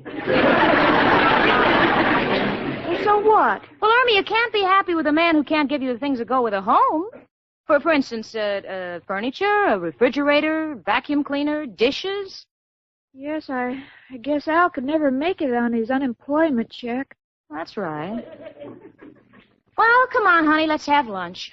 No, I'm too sad to have lunch. I'm going to be an old maid. I'm going to go home.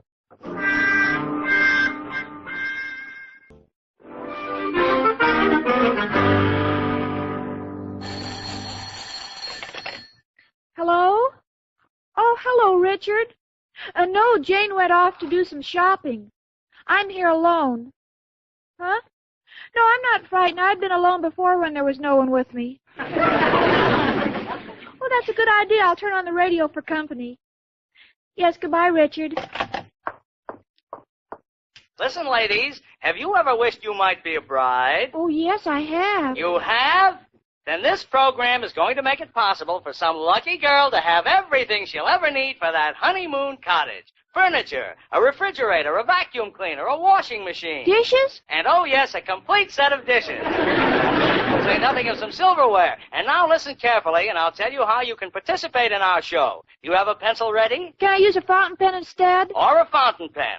Now, all you have to do is write a letter to this station and state in 25 words or less why you want to be a bride. It's very simple. Just 25 words beginning, I want to be a bride because. I want to be a bride because. Now, please understand this is not a contest. We merely select the 6 most interesting letters, and our studio audience will then choose the lucky couple. Please mail your letters to Lucky Couple. So until next week, this is Freddie Flip saying wedding bells to you all, and I do mean you all.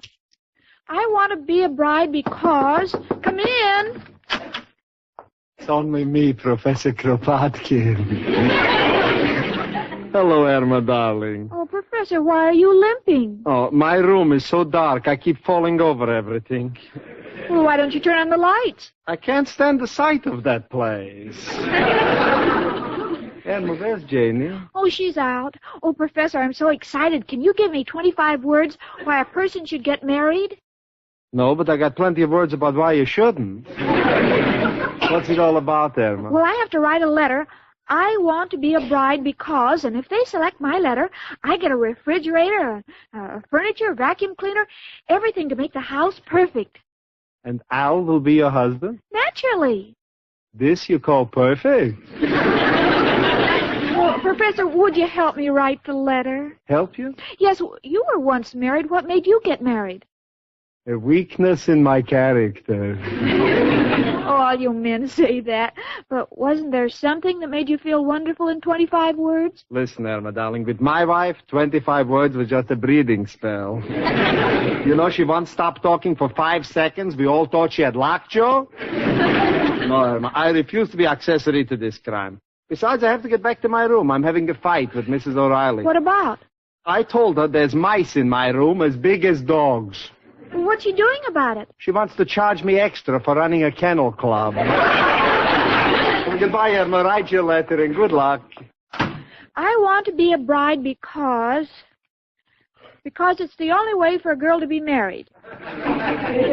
No. I want to be a bride because that's all a girl has to look forward to, and I've been looking so long my 2 eyes are tired. Oh, shucks, that's 26 words. I'll make it just 1 eye. No. Now, let's see. I want to be a bride. I want to be a bride. Hello, honey. I want to be a bride. I want to be one, too, but I don't use up all this paper. Irma, what have you done to my stationery? What are you doing? Oh, Jane, did you ever hear of a program called Lucky Couple? Yeah? Yeah, you mean the one in which you write in why you want to be a bride in 25 words, and if you're the lucky couple, they furnish your home for you? Yes, and oh, Jane, I'm not good at it. Would you write the letter for me? Well, honey, do you really think if Al got all those things, he'd marry you? Of course. You know, it would be very interesting to find out what Al would do if his back were against the wall. Okay, sweetie, all right, I'll write your letter for you. Oh, Jane, no girl ever had a better friend. And I'll get Al in the mood by making him a wonderful dinner tonight. Well, Irma, I know the way to a man's heart is through his stomach, but are you sure you know the road? I mean, well, you know, you very seldom cook. Oh, I know, but I think this is a time to start, and I've been memorizing a recipe. I'm going to the store right now. To buy what? The white of an egg. The ones we have here, they won't do. They all have a yellow center.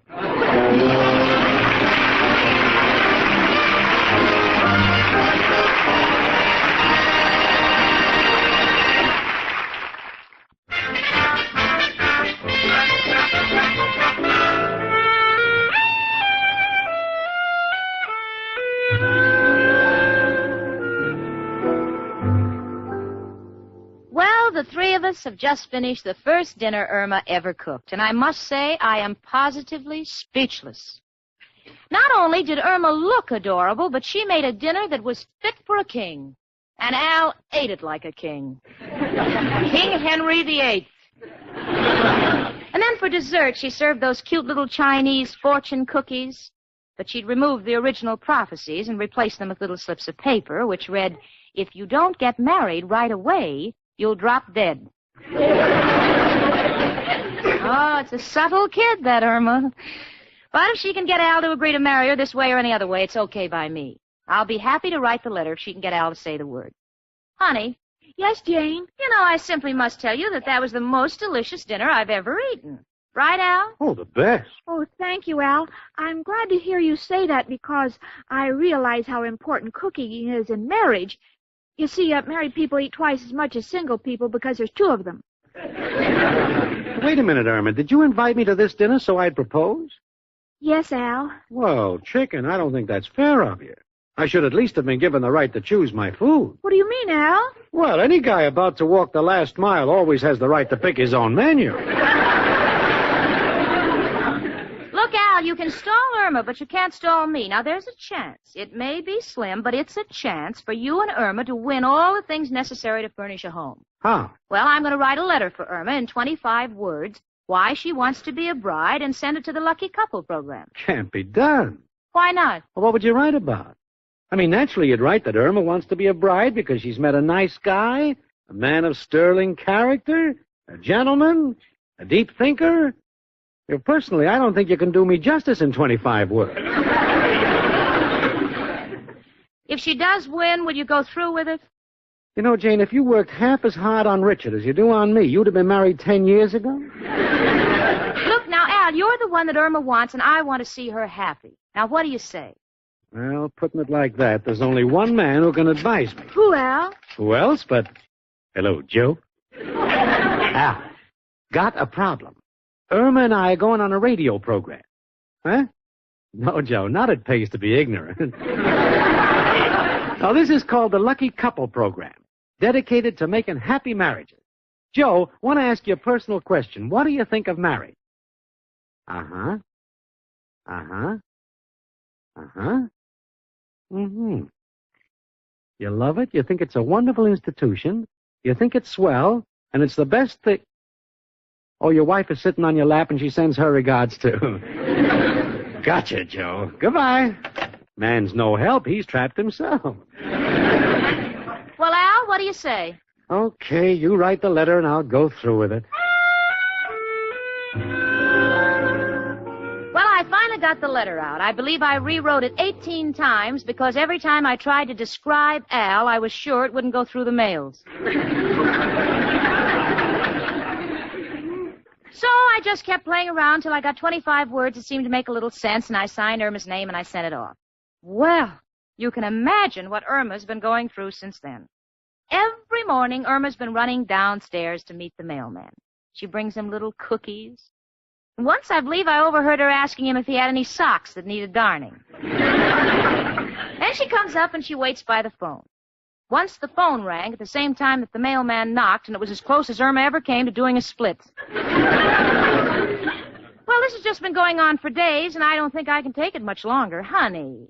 Yes, Jane. Look, why don't you just forget about that Lucky Couple program? I'm sure that if you'd won, you would have been notified by now. Oh, vacuum cleaners, refrigerators, washing machines. No wonder couples don't have many children today. They spend all their time in hardware stores. Oh, maybe that's a milkman with a special. Come in. Hiya, chicken. Oh, it's you, Al. No news today from the program, huh? No, Al, I guess we're just not the kind of people who get things easy. We can only get them by working for them. Chicken, don't be vicious. Hey, maybe the letter Jane wrote wasn't good enough. Huh? Now, listen, Al, I made such a gentleman out of you in that letter your own family would take you back. Oh, what's the use? Let's not spill milk on each other and cry. Take me to a movie. Okay, chicken, get your hat. Hello? Who? Irma Peterson. Yeah, Irma, it's for you. Thanks. Hello? Yes, this is Irma Peterson. Who is this? Lucky Couple Program? I did? Oh, thank you. Oh, Al, they liked the letter. Yes? Oh, sure, we'll come to your studio. And believe me, I'm so happy I'll tell all my friends to eat the dog biscuits you advertise. Oh, I mean, goodbye. Jacob, we did it. Hey, you know, it'll feel kind of nice being married. Now, listen, Al, you haven't won yet. You still have to appear on the program and compete with the 5 other couples, you know. 5 other couples? Yes, Al, they ask us questions. But I'm not worried. You always know what to do in an emergency. Like the time in the restaurant when you didn't have any money. Oh, that was nothing. Well, not everyone would have known how to get amnesia so fast. Come in. Hello, Jane. Hello, Richard. What a pleasant surprise. Thank you. Hello, Irma. Al? Hi. Say, you two look kind of excited. Oh, Irma and Al are going to be on that Lucky Couple radio program tonight. You know, where the winners receive a house completely furnished. Oh, yes, I've heard it many times. I bet if you and Jane went on, you'd win. Yes, I suppose. Oh, I know Jane wouldn't mind marrying you. She told me so many times. Irma. Well, Jane, you did, and even in your sleep. Irma, don't you think you better go? You and Al will be late. Yeah, that's right, chicken. We better hurry. Come on. We'll listen in. Gee, Gina, I wish it was television, and then I'd be able to see you, and I wouldn't be nervous. How's that again? Oh, never mind, never mind. The only thing I can say is good luck, honey, and we'll be sitting here pulling for you. Thanks, Jane. Come on, chicken. Take my arm, baby. Who knows? Pretty soon you may be Mrs. Al.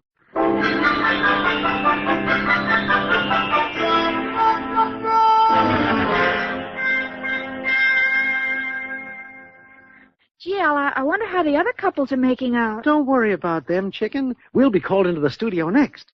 Now, we got to make a good impression so we get the most applause. Well, I'm awful nervous. Now, just control yourself and answer the question.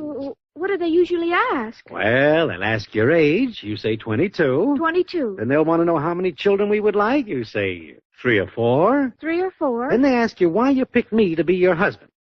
Now, here you got to lay it on thick because they like it romantic. Well, what do I say? Oh, gooey stuff. Like, I got the habits of Lincoln, the charm of Casanova, the smile of Mona Lisa, and I'm built like an ox. The habits of Lincoln, the charm of Casanova, smile of Mona Lisa, and built like an ox. You got it? Got it. All right, folks, come in the studio. Your interview is next. Well, ladies and gentlemen, you have just heard our fourth couple, and here are the next contestants. Let's give them a great big hand, huh? That's it. That's fine. Thank you. Richard, will you turn the radio up a little more? I want to be sure to hear everything. All right, Jane. And now, folks, for our next lucky couple. Miss, I see your name is Irma Peterson. Your age? 3 or 4. What? I'm just a little nervous. Well, now, don't be nervous. Just relax. After all, there are only 15 million people listening to you. Now, tell us, when you marry this gentleman at your side, how many children would you like to have? 22. I'm getting everything backwards. Now, just take your time, miss, because this is the important question. I think I'm ready for this one. Good. Now, tell our audience why you selected this young man as the man of your dreams. Well, he has the smile of an ox, habits of Casanova, and he's built like Mona Lisa. Oh, what's the matter, Al? Oh, I know I left out Lincoln. Thank you. Thank you very much. Next contestants, please. But, mister, don't you want to ask me any more questions? Next contestants, please.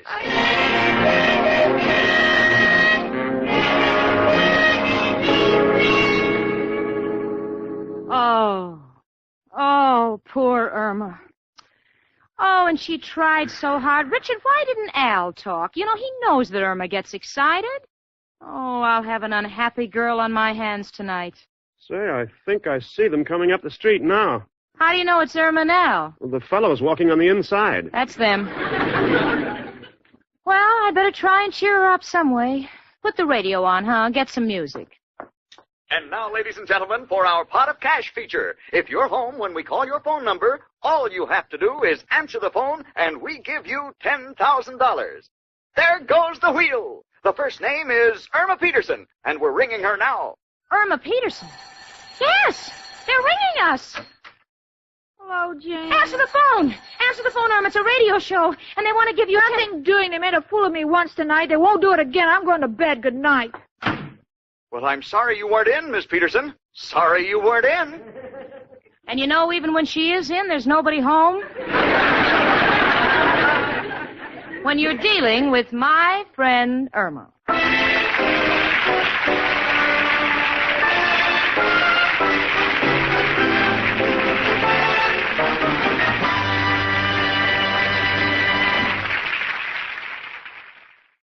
Hi, this is Greg from An Evening of Old Time Radio.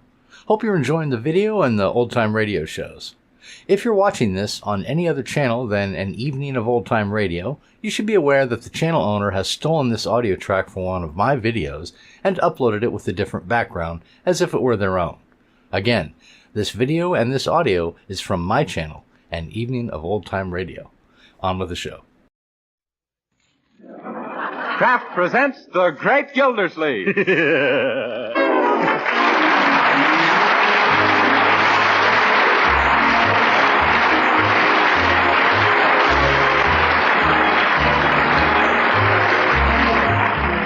Each week at this time from Hollywood, California, Kraft presents Harold Perry as The Great Gildersleeve.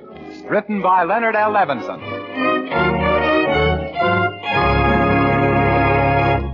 We'll hear from the great Gildersleeve in just a moment. But first, even though winter doesn't officially begin till December 22nd, it's here right now for most of us. Yes, and on cold, blustery days, plenty of good, nourishing food is all important. I mean food that supplies energy, food that produces body warmth, food that keeps us going despite the weather. Now, Parquet margarine, the delicious vegetable margarine made by Kraft, is just such a food. Parquet margarine is one of the best sources of food energy you can serve. And that means it's tops in producing body warmth, too. And equally important in wintertime, Parquet is rich in vitamin A. Yes, every pound of Parquet margarine contains 9,000 units of vitamin A. But Parquet margarine isn't just good for you. It's mighty good tasting, too, whether you serve it at the table or use it for baking and pan frying. So for all these reasons, wholesome, economical Parquet margarine deserves a place on your shopping list. Why not order a pound or two tomorrow? Just ask your food dealer for Parquet. P-A-R-K-A-Y. It's the margarine that's made by Kraft.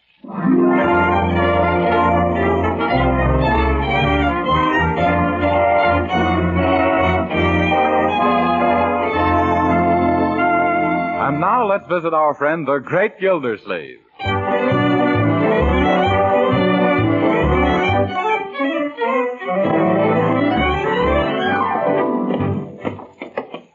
Uncle Mort, those certainly were two swell movies. Yes, thanks for taking us. Did you enjoy them? Well, Marjorie, I'll have to confess I fell asleep in the middle of the first feature and woke up toward the end of the second one. You did? Yes, Leroy. Those 65-cent seats are too darn comfortable. Tell me, did Betty Davis finally marry Hopalong Cassidy? Uncle, they weren't even in the same picture. Oh, they weren't? Well, then he must have been singing to a blonde horse. Now I'm all confused. Who was it that defeated Notre Dame in the newsreel? Tarzan or Popeye? It was Charlie's aunt. Yeah. And he wasn't in the newsreel. He's in the picture coming next week. Oh. That's the trouble with the movies. You can't sleep there in peace. What they need are more actresses like Betty Grable. Yes. Now, there's a girl with beautiful potential. She'll get somewhere, that young lady. Well, it's almost midnight, so we'd all better get... Why, look at that. A bird cage. Yeah, where did that come from? There's a canary inside. Why, I don't understand it. This wasn't here when we left. Maybe Bertie brought it in. Yes, let's find out. Oh, Bertie. Yes, Mr. Gilsleeve. Bertie, whose canary is this? It's yours, Mr. Gilsleeve. It is? Yes, sir. You just won Napoleon in a raffle. Napoleon? I did? When did it happen? While I was asleep at the movies? No, sir, at my lodge. This is the night the mysterious and bewildering order of the Daughters of Cleopatra hold their weekly business meeting and shag contest. But Unc couldn't have been there. He was with us. Yes. Well, your uncle bought a ticket on our big raffle. Oh, yes, now I remember. But I thought you said the drawing was for a beautiful big set of dishes. No, sir. The lodge is raising money to buy itself a set of dishes, but the prize they're giving away is a canary bird. Yeah. Well, this is mighty nice to win on a 50-cent chance. First time I've won a prize since I wore my woolen underwear to that rumba contest. Uncle. I'd like to thank whoever it was that drew out the lucky number, Bertie. Well, it just so happens that the drawing was done by the grand exhausted ruler of the pyramids. Yeah. And it also just so happens that happens to be me. Why, Bertie. Of course, it was just a coincidence, but did anybody say anything? No, ma'am. But the show was a lot of black looks.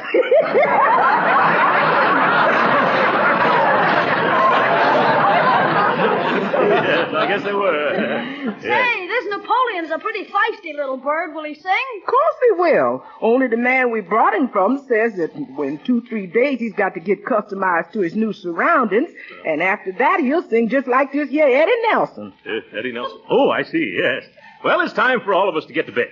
You better find a cloth someplace, Bertie, and drape Napoleon for the night. Oh, we don't have to do that, Mr. Gilsleeve. This is a special, newfangled kind of cage. Look. Well, imagine that. A bird cage with Venetian blinds. When the Daughters of Cleopatra do something, they don't mess around by halves. That reminds me of something I kind of hate to bring up. What's that, Bertie? Well, speaking of halves, you never did pay me them 4 bits you owed me for that raffle ticket. Oh, yes.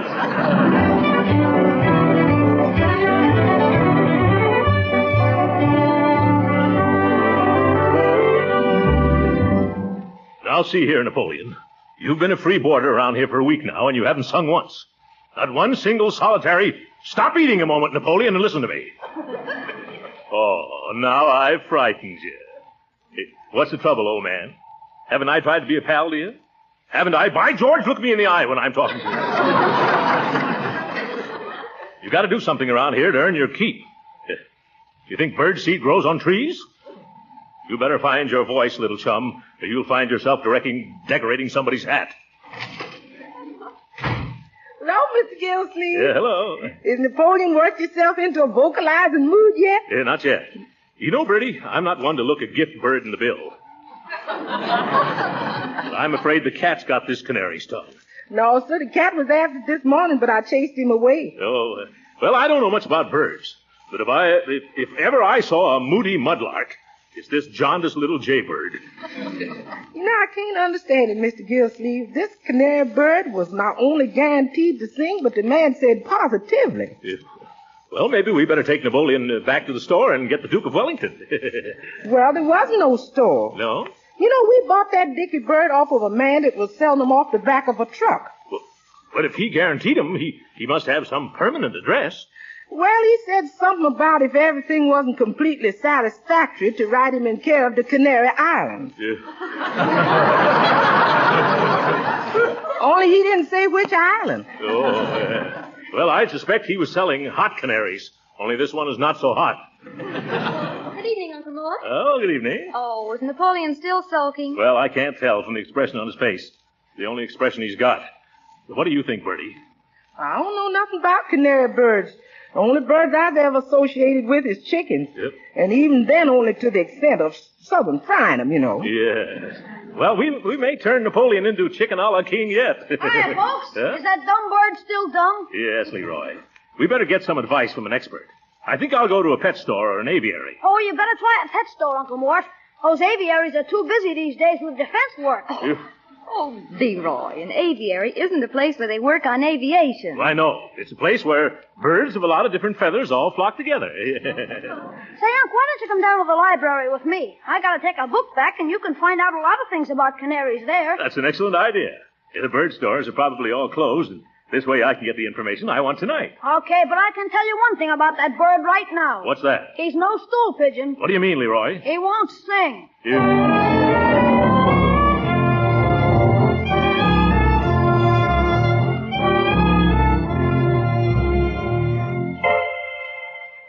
Here's the 88 cents for your fine, Leroy. The next time you want to use a dictionary, we'll buy one. Turn it in while I find where the canary literature is, will you? Here's the information desk. I'll be right back. Okay. Excuse me, young lady. Not so loud, please. Won't you step closer? Closer? Oh. I must come to the library oftener.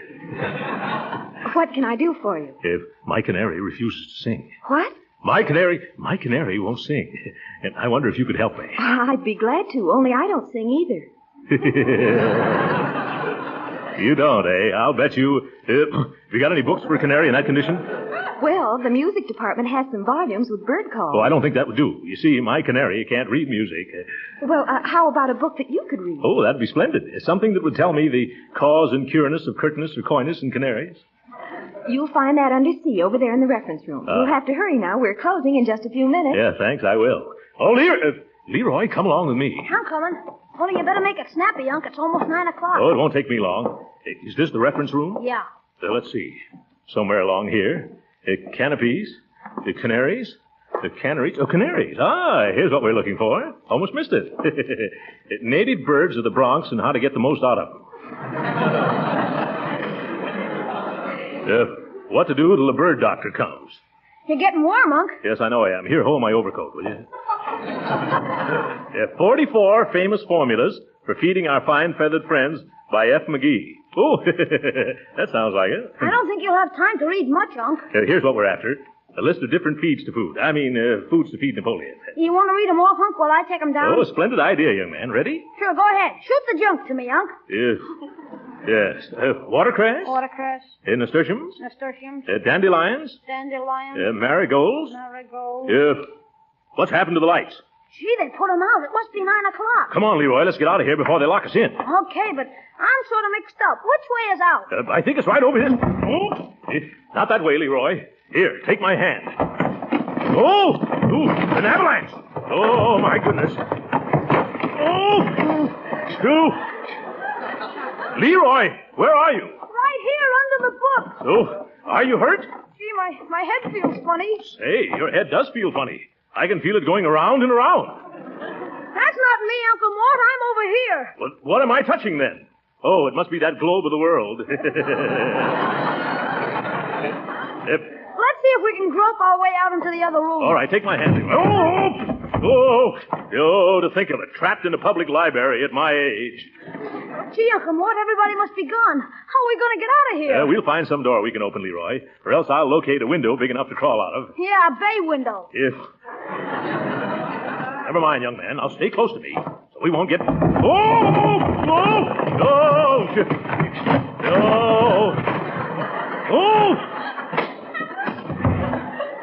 Where are we now, Leroy? We're in the juvenile department now, Unc. Juvenile department? How do you know? The book's falling down and getting lighter.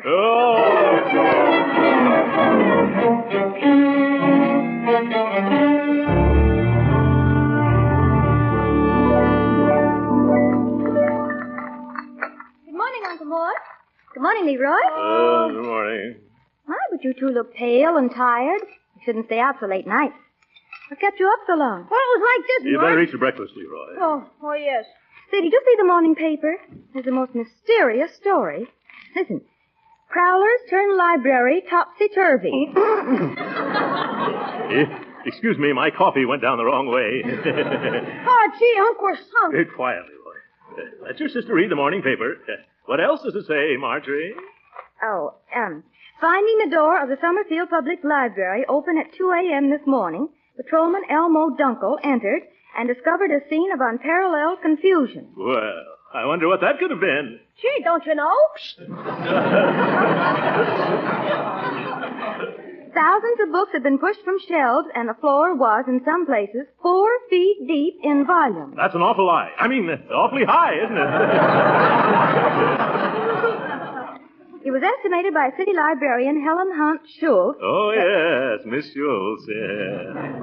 That the sorting and restacking of the books will require at least a week, during which the library will be closed. Boy, it's a good thing we got out. Our books last night.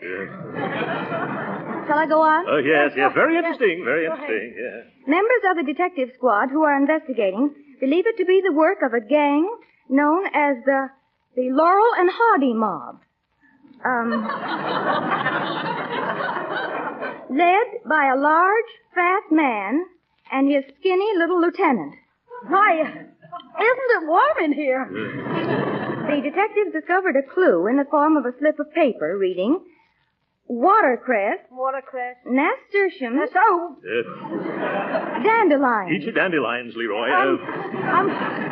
I'm really not terribly hungry. Yeah. Say, incidentally, weren't you two at the library last night? Why, yes, come to think of it, we were, yeah. Oh, I suppose you missed the fun. There was no fun while we were there. We were looking for information about canaries. Did you find anything? Oh, we stumbled across a few books. Say, maybe we should give Napoleon a bath, huh? Canaries are like people. They like to sing in the bathtub. Shall we put the cage under the shower? No, Leroy. Bertie, you fill a soup plate with some tepid water, eh? Yes, sir. And if it'll help, I'll put some of my personal bath salts in it. They got the loveliest fragrance called The Last Time I Saw Harlem.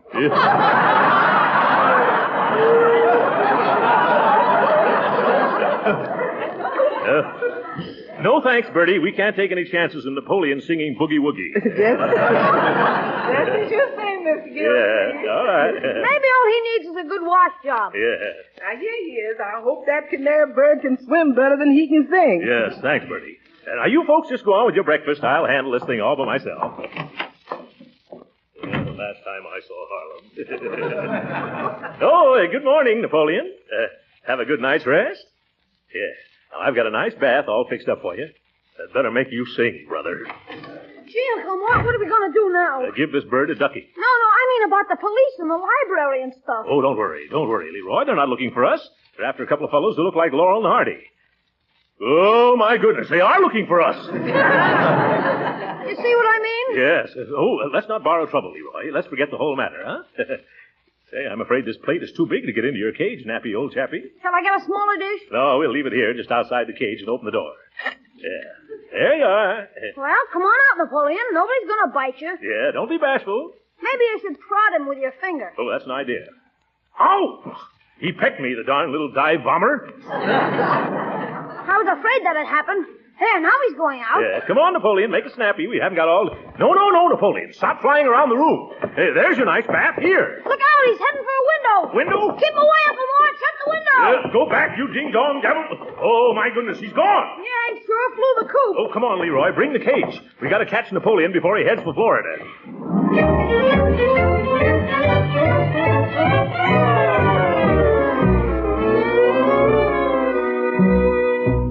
I see him. Look, there he is on the branch of that tree. No, Unc, that's a yellow leaf. Oh, yes, I forgot it's November. I could have sworn it was Napoleon. Say, don't look now, but what's that moving in the bushes? Where? Over there. By George, I think it's the bird, all right. Come on. You head him off in the back, Leroy, and I'll sneak up on him from this side. Okay. Let me know if you catch him. Yes. Uh-oh. There he goes into that shrub. Now, where did he disappear to? He must be somewhere in here. Napoleon. Nice Napoleon. Be a good boy and come back to Uncle Throckmorton, Napoleon. Hello there. Hello. Oh, hello, officer. Excuse me, but what are you doing down there on your hands and knees, mister? Now, don't be stubborn, Napoleon. Say, you're a new man on the beat, aren't you? Yeah, what are you looking for in them bushes? Yeah, here, Napoleon. Come out of there. What's that, officer? Oh, I'm just looking for Napoleon. He's escaped. Oh, I see. Aren't you a little late to look for Napoleon? Late? I hurried as fast as I could. He just flew out the window. Oh, he flew out the window, huh? Naturally. And did you fly out after him? Why, of course not. What do you think I've got, wings? I don't know. Have you? You can see that I haven't. Napoleon has, though. Oh, Napoleon has wings, has he? Yeah. I was just trying to make him take his bath, but I guess he didn't want to, so he zoomed right out of the house. Well, didn't he wait to put on his clothes? Why should he? Napoleon never wears clothes. Here's Napoleon. Here, Napoleon. He doesn't, huh? No. I'm afraid he'll catch cold in nothing but his feathers. This is getting better by the minute. Say, are you sure you aren't Napoleon? No, see here, officer. Don't you stand there making jokes. If you want to be useful, come down here and help me find Napoleon. Here, Nappy. Oh, fine. Huh? Hey, look, how small is this Napoleon you're looking for? Oh, he can't be over 4 inches high. 4 inches high? Okay, then 3 inches. I thought I just saw him. Look, about how long have you been seeing this Napoleon? Oh, ever since I won him on a raffle. You won him on a raffle? Yeah. Well, I have a report to fill out. Napoleon! You see, all this happened because Napoleon refuses to sing. You think it's on account of him being in a strange house? I don't know. Do you live there? Yes. Then it's a strange house. Now, look, mister, let's walk over to the station where it's nice and warm and quiet instead of squatting in these bushes waiting for Napoleon to come marching out. Say, what's wrong with you? What's wrong with me? Now, look here, mister. I hate to be the bearer of bad news, but Napoleon's been dead already for close to 120 years. Oh, I didn't mean that, Napoleon. Huh? The Napoleon I'm looking for is a bird. Yeah, well, he must be a cuckoo. Now, look, are you coming along quietly, or do I have to... Not a sound.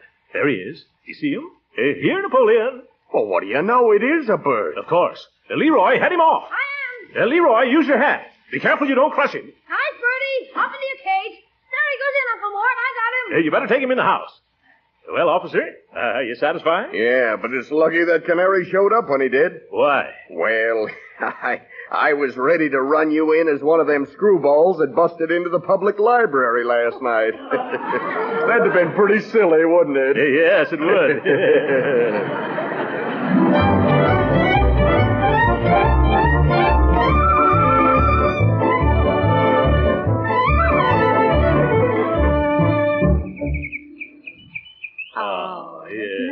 Just listen to that, children. Beautiful, isn't it? He's sure in the groove, all right. Oh, it's certainly worth a lot of trouble to get a bird to sing like that. You're right, Marjorie.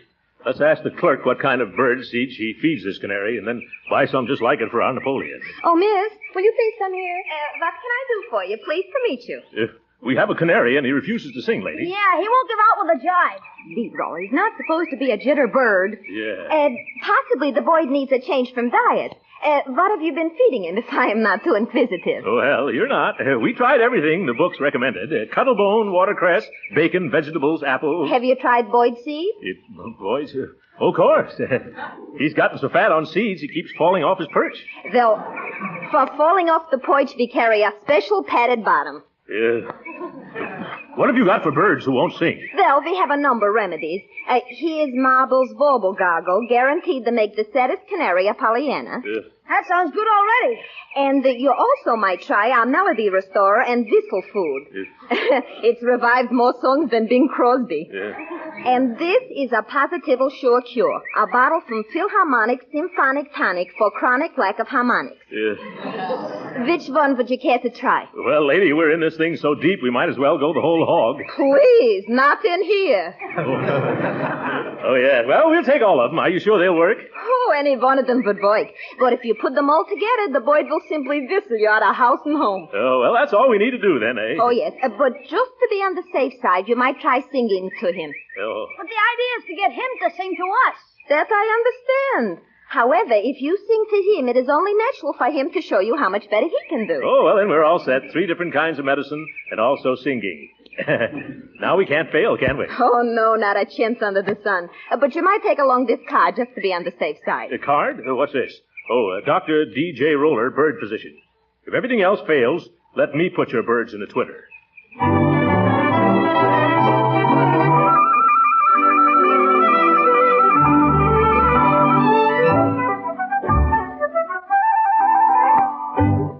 Let's all sing like the birdies sing. Tweet, tweet, tweet, tweet, tweet. Come on, Napoleon, sing like Bing. Tweet, tweet, tweet, tweet, tweet. If we warble, and so can you. 8 bars to the piece. Now, Napoleon, do. Or you'll meet Waterloo. Tweet, tweet, tweet, tweet, tweet. Well, come on, Napoleon. Sing. Oh, I guess it's no use, Uncle. Shall we try another song, Unc? What other song, Leroy? How about that old one, Just a Bird in a Gildersleeve Cage? Yeah. Oh, brother. Yes. Say, Uncle, are you sure none of those remedies we bought at the pet store will work? How can they? Napoleon keeps kicking him out of the cage. All except the gargle. He sits in that. What about that bird doctor? Why don't you try him? Say, I'd forgotten all about him. Dr. Roller. Yes. I'll take Napoleon there.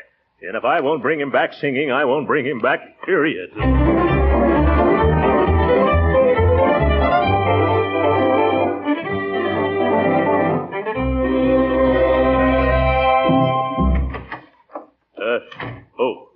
Excuse me. Is Dr. Roller in? Yes, we are waiting for him, too. We? Yes, me and Butch. See? Oh. Butch is a little Yorkshire cinnamon bark coffee. What kind have you? Oh, just a plain sawed-off yellow sulker. Do you think a doctor will be long? Well, I don't think so. He's doing a plastic surgery operation. Is that so? A plastic surgery, eh? Yes, it's a nose-straightening job on a parrot. Well, I don't think I'll stay. That'll take all week. Oh, no. You may have our place. We're in no hurry. Oh, well, I don't know. I'm just about ready to give up canaries altogether. Oh, I wouldn't do that if I were you. Oh. Perhaps you don't realize all the joys and fun of owning a lovely little feathered companion. Do you have fun out of Butch? Udo. Yeah. And I'll be very sorry to part with him tomorrow, too. Oh, is something coming between you? Oh, yes, my mother-in-law. Yeah. She's coming back, you'll say. Butch is really hers, you'll say. Only she doesn't call him Butch. She calls him a Fluffy Ruffle. Well, that's too bad. About her coming back. Oh, yes. And just when I had him trained so nicely. Trained? Yes, Butch, you see, is a fighting canary. Oh, yeah.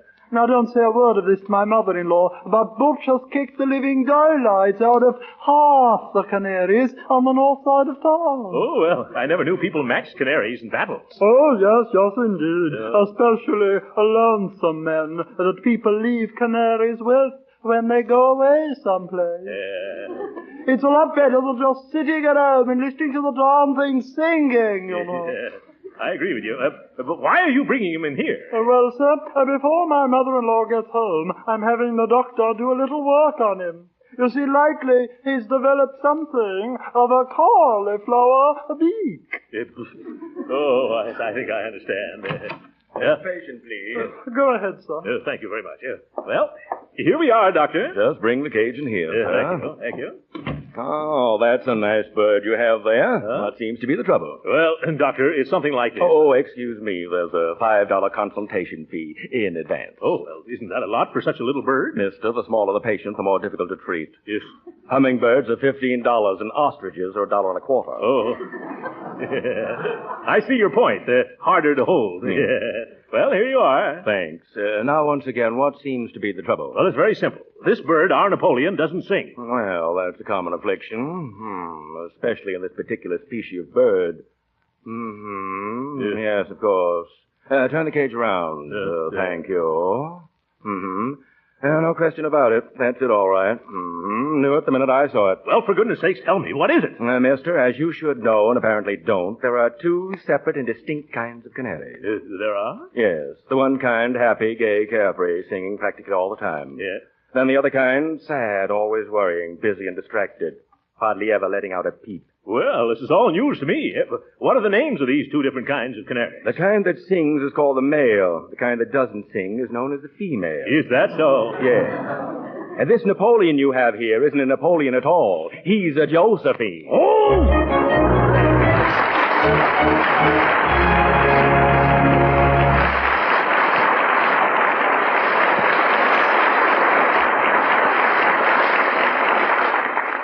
The great Gildersleeve will be with us again in a few minutes. But right now, let me ask you housewives a question.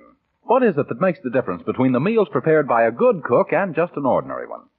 Well, in this man's opinion, it's flavor. Yes, it's that appetite-satisfying extra flavor that good cooks give to the dishes they serve. That's why so many good cooks are using delicious Parquet margarine, made by Kraft. They've discovered, you see, this important point, that because Parquet is so delicious for table use, it adds flavor in cooking, too. The extra flavor that makes the difference between a good and an ordinary cook. Yes, Parquet margarine is a genuine flavor shortening for baking, not a bland, tasteless fat. Parquet is a delicious seasoning for hot vegetables, too. And because Parquet tastes so good itself, it makes pan-fried foods taste better. And it doesn't spatter or stick to the pan. Now, just because you'll be proud to serve Parquet margarine at the table, don't think it's extravagant to use all you want in cooking. It isn't. Even though Parquet is wholesome, nourishing, and perfectly delicious, it's so economical you'll be pleasantly surprised. So join the good cooks using Parquet margarine and buy a pound or two tomorrow. Remember, it's Parquet. P-A-R-K-A-Y.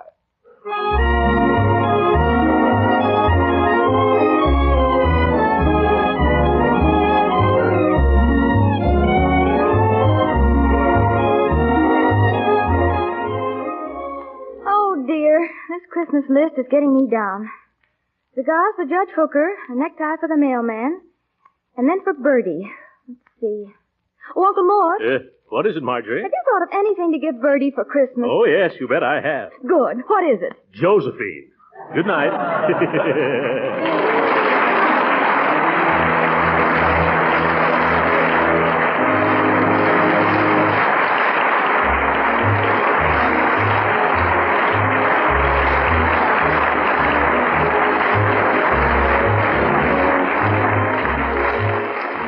Original music heard on this program was composed and conducted by William Randolph. This is Jim Bannon speaking for the Kraft Cheese Company and inviting you to be with us again next week at this same time for the further adventures of the great Gildersleeve.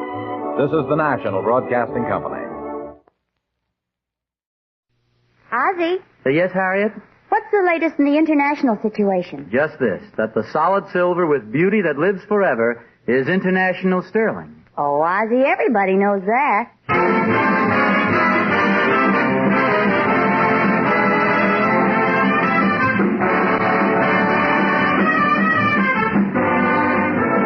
solid silver with beauty that lives forever is International Sterling.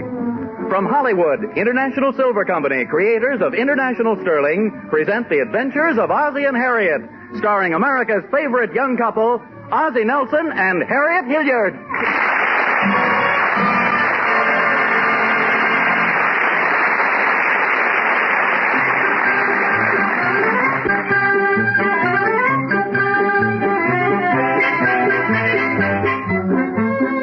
Let's look in on the Nelsons at 1847 Rogers Road and see what Ozzie and Harriet are doing today. Oh, but wait. First, let's look in on the little shack on the vacant lot next door where David and Ricky Nelson and some of their little friends are holding a club meeting. As our scene opens, we hear a sound so familiar to the mother of every 8-year-old boy. Let's listen. Then I close in on them and kill them all. Then I sneak over to the camp and kill the sentries. Then I wipe out the whole camp. Hey, wait a minute, David. Maybe one of them would kill you. Why? What have they got against me? Hey, you guys, how about playing some baseball? We can't, Ricky. I accidentally cracked the bat yesterday. Let's call Anthony. He's got a bat. We can't. It was on his head that I accidentally cracked it. Speaking of bats, we sure could use a new baseball bat and some more gloves. Yeah, but talk is cheap. We ain't got enough money to buy nothing. What do we got in the treasury, Tommy? You mean exactly? Yeah, what's in the treasury? Well, there's 52 cents, 14 airplane pictures, 130 marbles, 2 turtles, and Tom's kid brother Herman that we're holding till Tom pays his dues. Well, there must be some way we can raise money. Why don't we hold another raffle? Yeah, that's a good idea. Last time we held a raffle, we sold 27 raffles at 5 cents each. That's right. The guy who had the lucky number even refused the prize. Yeah, we couldn't get rid of Tom's kid brother Herman that way either. Hey, I got a good idea, hey? Why don't we rent this club to somebody to live in, and we can collect the rent, hey? Nah, we can't. Why not? The OPA. What's the OPA? Well, I don't know, but Pop says they don't let you do nothing. Say, I got a better idea. There's a lot of people that want places to live. Why don't we tear down this little shack and put up a great big apartment house? Then we could collect way more rent. Hey, that's a great idea, hey. It'd be easy to build. There's lots of red bricks laying around the lot, hey? Let's make it a real big one. 200 stories. Have we got enough bricks for that, hey? Oh, sure. There must be 50 or 60 of them out there. Well, maybe you guys are right. Yeah, it's easy to put up apartment houses these days, too. You don't need to build no roof. No roof? You know, that's something else I heard my pop say. That OPA, they put a ceiling on everything. One thing, though. Let's not rent it to any families with kids. Children are too destructive and mischievous. Oh, I don't know. Oh, yes. They keep tracking the floor and marking the walls no matter how many times my mother tells me.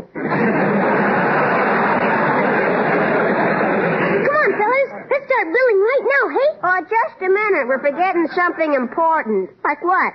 Well, first we gotta make a syndicate. Can't we just make the apartment house? No. First we gotta make the syndicate. Look at Ricky. Don't even know what a syndicate is. I don't know what a syndicate is either, Tommy. Well, that's how big businessmen do things. But didn't your pop ever get together with a bunch of other guys and something very important? Yeah, sure. Well, that's a syndicate. Oh, a poker game. Well, come on, guys. Let's start building the house. Okay. I'll go get some shovels and a bag of cement. We'll get to work right away, right, Tommy? Yeah, and look what I've got. I just wrote an ad for the papers when we finish the house. You mean for the want ads? Yeah, listen to this. Beautiful apartments to rent, $2 a month. P.S. $1 a month if you're a candy manufacturer.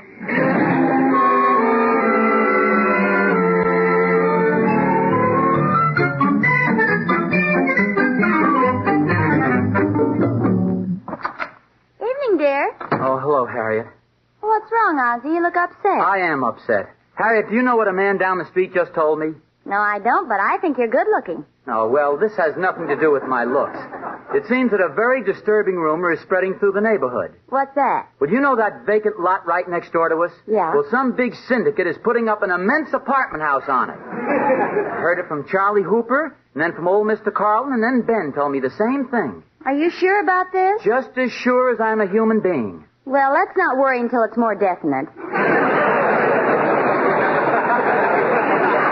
And, dear, besides, it's not a very nice lot, In fact, the kids call it the Rogers Road Dust Bowl. Now, I think this is pretty serious, Harriet.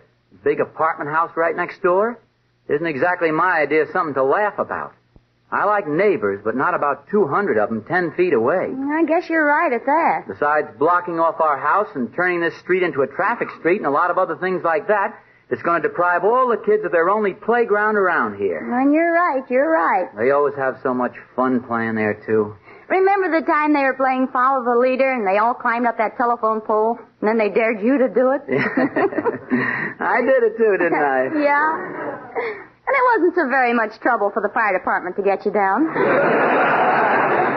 You know, Harriet, when I passed that clubhouse tonight on the way home, I felt terrible. All those kids, and soon they'll have no place to play. And just because some big syndicate decided to make a few more dollars.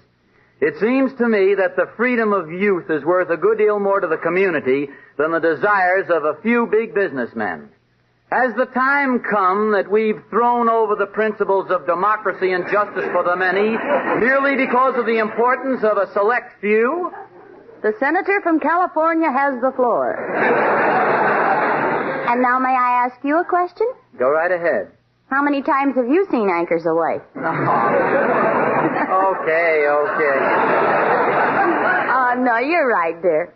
That apartment house is bad for a lot of reasons, especially from the kids' point of view. Well, I'll tell you one thing. I'm going to do everything I can to prevent it. Maybe I won't be able to, but I sure will try. I'll tell you that much. Hello, Mom. Hiya, Pop. Hello, David. Hello, son. Say, Pop, you know what me and the fellas are doing? Not now, David. Mother and I are discussing something very important. It'll only take a minute, Pop. Later, son, please. This discussion concerns you, too, and it's really very important. You know, Harriet, maybe I'll look up the zoning restrictions on apartment houses. That's what I wanted to talk to you about, Pop. The apartment house. Oh, so you know about it? Of course. As a matter of fact... Well, David, I want you to tell every single one of your friends that your father is doing everything in his power to stop that apartment house from going up. You're trying to stop it? But, Pop... If I have to dig into every legal book in the library, if I have to get out an injunction, even if I have to take it to court, I'll do what I can to prevent it. Gee whiz, Pop. So just go out and tell the boys that that's the way your pop feels about it. Okay, if you say so. Bye, David. Bye. Gee, I wonder what it feels like to be a hermit. Yes, sir, I want those kids to know that they have one real friend. Oh, honey, now look, don't you think you may be getting all worked up unnecessarily? It could be just a rumor, No, this is pretty definite. As a matter of fact, the whole thing is really my fault anyway. I was on the verge of buying that lot any number of times. If only I'd bought it, this never would have happened. Do you remember once about 3 years ago? I was going to buy that lot then, but something interfered. Do you remember what it was? Yeah, you didn't have enough money. Oh, yeah. And then later on, that second time I was going to buy it, something came up again, didn't it? What was that? You didn't have enough money? Oh, yes. And the third time I almost bought it. Let's see, what was wrong then? You didn't have enough money. It's always something, isn't it? If only I'd have bought that lot when I wanted to, everything would be all right now. Oh, well, let's not talk about it till after we eat, dear. Dinner's almost ready. Okay, but that's what always happens when you put something off until tomorrow. Somebody else goes and does it, and then you just feel like kicking yourself. 3 times I was going to buy that apartment.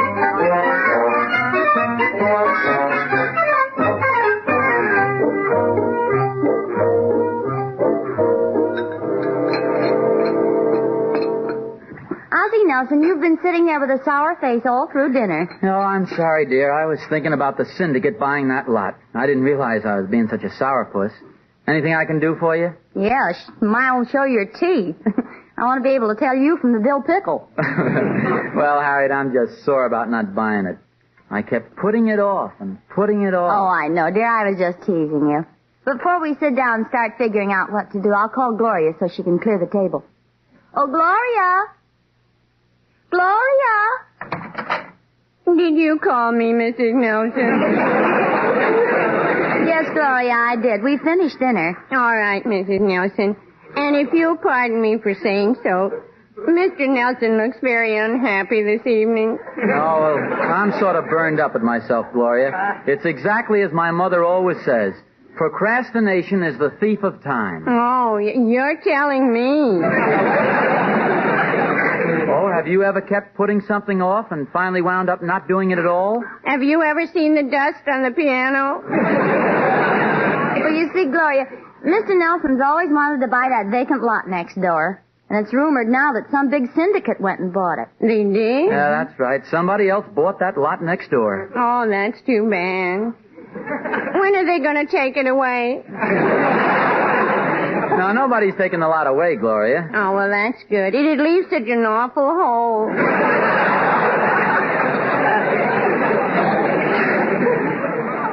It's even worse than that. It seems they're going to build a big apartment house next door. We're pretty upset about the whole thing. The children will have no place to play, and noisy neighbors can often be very disagreeable. Oh, I had a very disagreeable neighbor once. It was terrible. Mrs. Nelson, what would you do if you had a neighbor who shook out her dust mop practically in your living room and made noise late at night and always walked across your lawn? Well, first I'd talk to her about it. That's what I thought, but no, this woman had to call the police.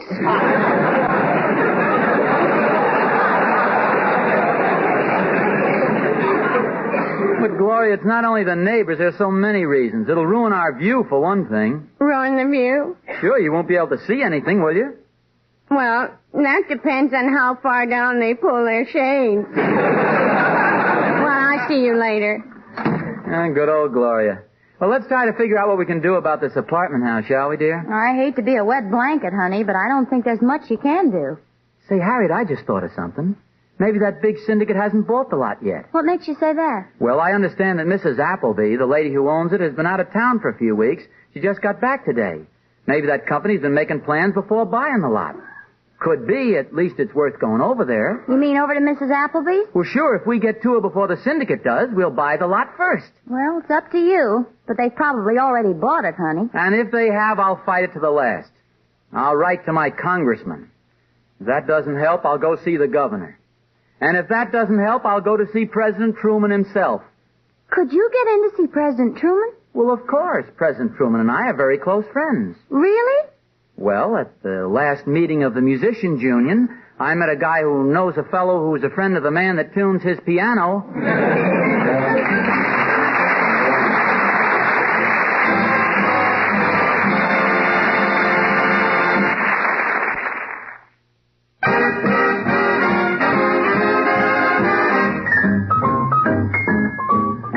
Lovely singing stars, the four famous King sisters.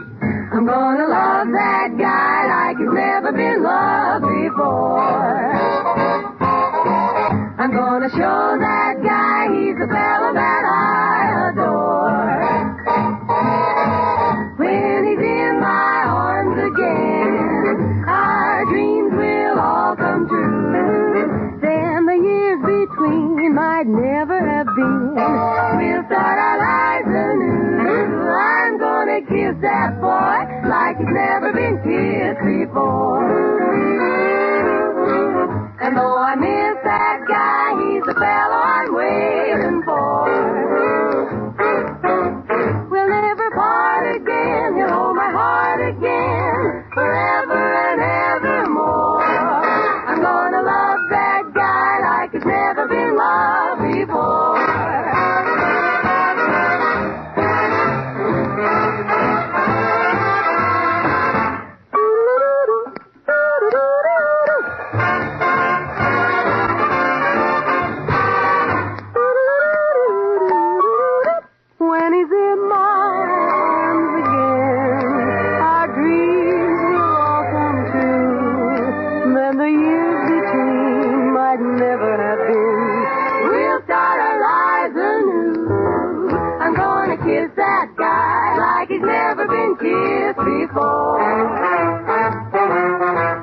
And though I miss that guy, he's the fellow I'm waiting for.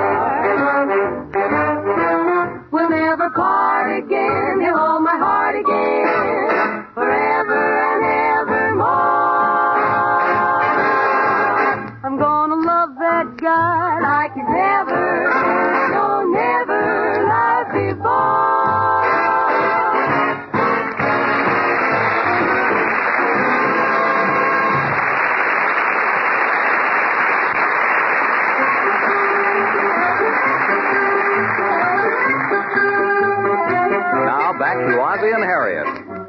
kids of the neighborhood really started something when they decided to enlarge their clubhouse on the vacant lot next door. As a result, a false rumor started that a big syndicate was planning to build an apartment house there.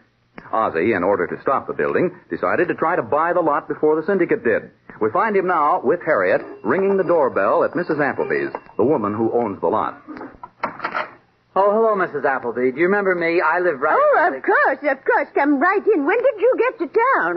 Mrs. Appleby, I think you have me confused. Oh, aren't you a fellow by the name of Peterson who owned a leather and harness shop next to the drugstore in Scranton, Pennsylvania? No, and my name is Nelson. Oh, of course. I don't know how I mistook you for Mr. Peterson. His eyes are brown, and you're wearing a gray suit, and he died 5 years ago. Oh, yes.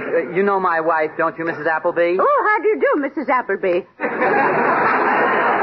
No, I'm Mrs. Nelson. Oh, of course, my dear. You know, every time I see you two, I can't help noticing how much Mr. Nelson resembles my first husband, Cedric. Oh, that's nice. It's too bad we had to be divorced, but I guess it had to come. I ate crackers in bed, and poor Cedric couldn't stand the crumbs. Oh, that's very interesting. Those crumbs in bed used to drive Cedric crazy, and he was so clever. You know what he told the judge?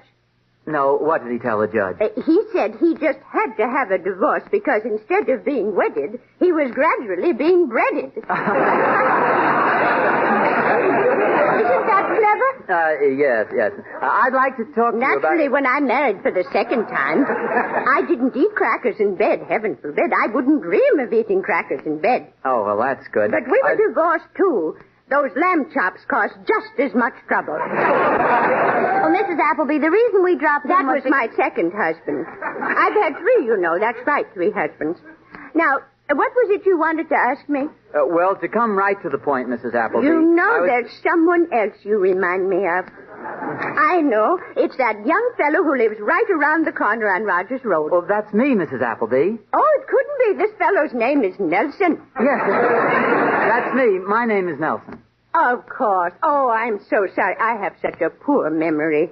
Nelson, let me see. Oh, I know how I can remember it. The same as Battling Nelson, who won the lightweight championship from Joe Gans in Reno, Nevada on April 11th, 1917 at 133 pounds in 6 rounds, and I won 60 cents on him at 3-2 odds.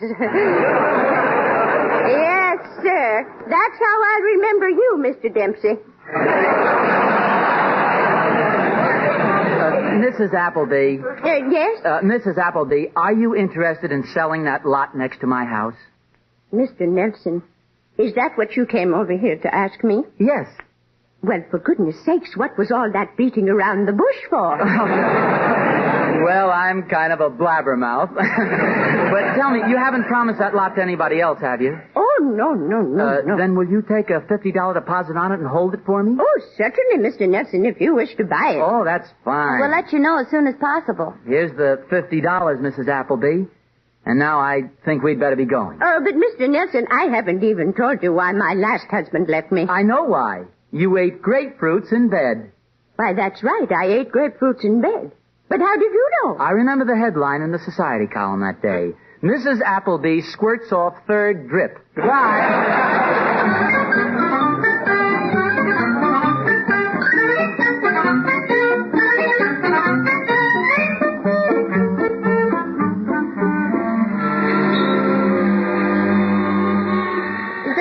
You mean, dear? Yeah, this is it. I've seen their ads in the paper.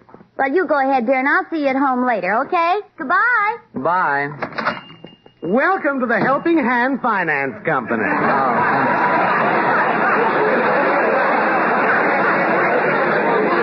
I'm thinking of buying some real estate, and I'd like to see about borrowing some money. Well, you came to the right place, friend. Because we always have plenty of money. Lots of money. Now, what would you like? $10,000? No, $100,000? No, $1 million? No. No loan is too big or too small for the Helping Hand Finance Company. We just lend money and lend money. Now, what's your name, please? Nelson. Ozzie Nelson. I phoned you a while ago. Oh, yes. I think we got some information on you. Just a few pertinent facts our investigators checked on. Now, let's see. Oh, here it is. Ozzie Nelson, born on...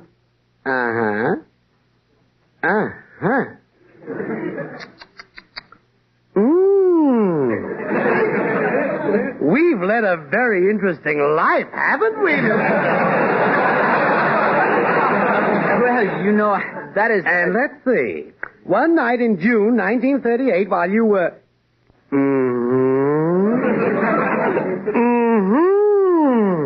If that was that night in Pismo Beach... This is in Toledo. Oh. And then you...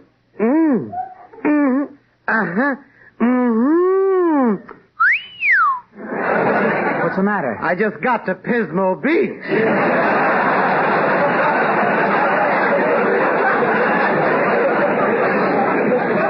Well, I guess it'll be all right. Now, how much do you want to borrow? Well, you see, I'm not sure yet. I just wanted to line everything up for a certain big deal.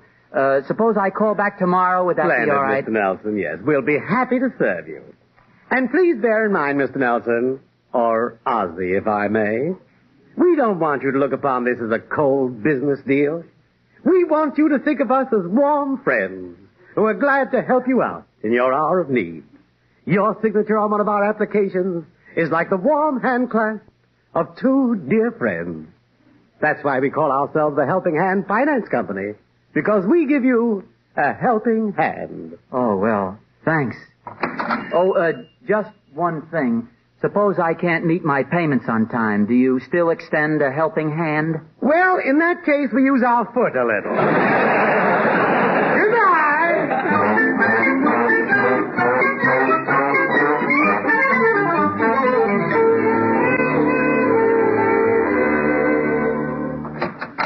Ozzy! Yes, dear. Honey, I've been thinking over this whole business about the apartment house. I know, dear, you've been thinking, but your husband's a man of action.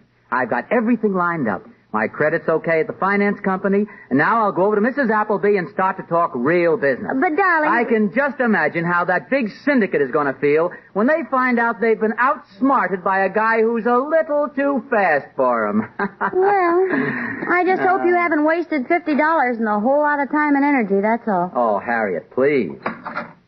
Oh, Mom. Oh, Pop. David, what did the gang say when you told them your old man was putting a stop to that apartment house business, eh? Well, they were kind of mad at first, but then we held a meeting and decided to dig a hole to China instead. Oh, well, that's, what is that? Well, as long as you wouldn't let our syndicate build the apartment house, we already had the shovels and stuff. Wait a minute. You mean that you kids... And there you have it, folks. The mystery of the big syndicate is explained. Oh, Harriet, you were right all the time. I'm a fool, that's what I am. I'm a dope. I'm a moron. I'm an idiot. Well? Keep going, dear. I'll tell you when to stop.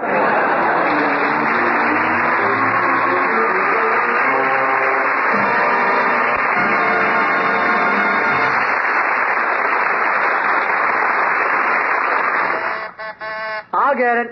Hello, Mr. Nelson, Mrs. Nelson. Remember me, Mrs. Appleby? Oh, my goodness, that rhymes, doesn't it? Well, I had a little trouble finding... Pardon me, but did you happen to come in to see us about the lot, Mrs. Appleby? Did I? Oh, yes, of course, yes. I came to find out if you still want to buy it. Mrs. Appleby, I'm sorry to cause you this trouble, but we've decided not to buy the lot. Naturally, we forfeit the $50 deposit. Oh, no. I insist on giving it back to you. Oh, but Mrs. Appleby, we want to be fair with you. After all, you lose enough by not selling the lot. Well, that's what I wanted to tell you. You see, I've already sold the lot, and I was afraid you'd be upset about it. Oh, you sold it? Yes, isn't that good news? Late this afternoon, some nice man from a syndicate called on me, and he bought it. He's going to put up a nice big apartment house. Isn't that wonderful? Here we go again.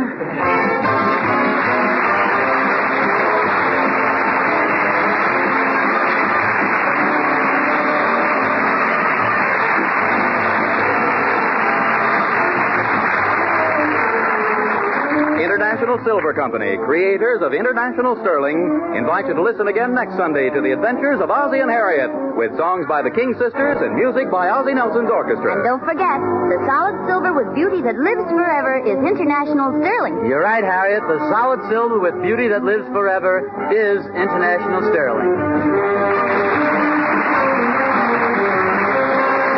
program originates in the Hollywood studios of the Columbia Broadcasting System and is also broadcast over the Trans-Canada Network of the Canadian Broadcasting Corporation.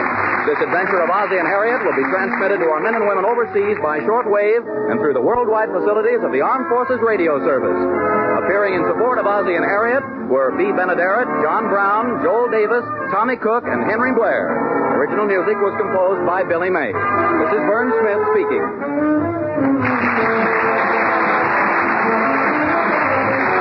This is CBS, the Columbia Broadcasting System.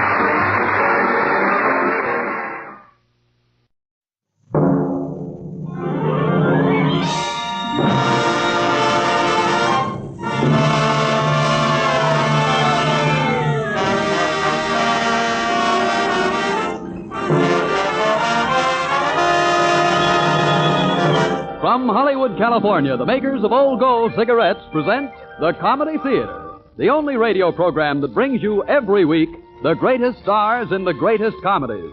Tonight's play, Booth Tarkington's Clarence, starring Joseph Cotton.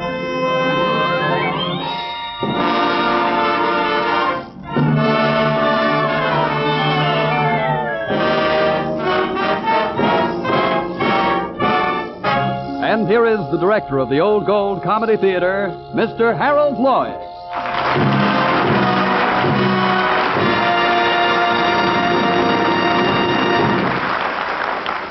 Good evening, ladies and gentlemen. May I begin with this paraphrase? Some families are born wacky, some achieve wackiness, and others have wackiness thrust upon them. The Wheeler family comes under all three headings, because there's Mr. Wheeler. I have $10 million, and I'm not happy. I have a beautiful wife, my second, and I'm not happy. I have a son and a daughter by my first wife, and I'm just not happy. And there's Mrs. Wheeler. I have a wonderful husband and everything that money can buy. I suppose I should be happy, but my stepdaughter has a very beautiful governess, Violet Pinney. She lives with us, and the children confide in her. So does my husband. How can I be happy? And there's the daughter, Cora Wheeler. When you're 16, you're ripe for love. You're ready for the arms of Hubert Stem. But just because he's a grass widower, no one understands this. Not even Violet Pinney. Only a man of the world like Hubert can harness the raging torrents of my love. But they, blind fools, will not hear this. Happiness, thou wilt never be mine. And there's the son, Bobby Wheeler. Look, just because a chap does a little crap shooting, should his prep school kick him out 3 times? Listen, if a young buck comes home and finds a good-looking parlor maid, he kisses her, doesn't he? Then why should she threaten to sue me for breaches of promise when, look, I just found out I adore Violet Pinney. I worship the ground she walks over me on. Happy? Me? Nuts.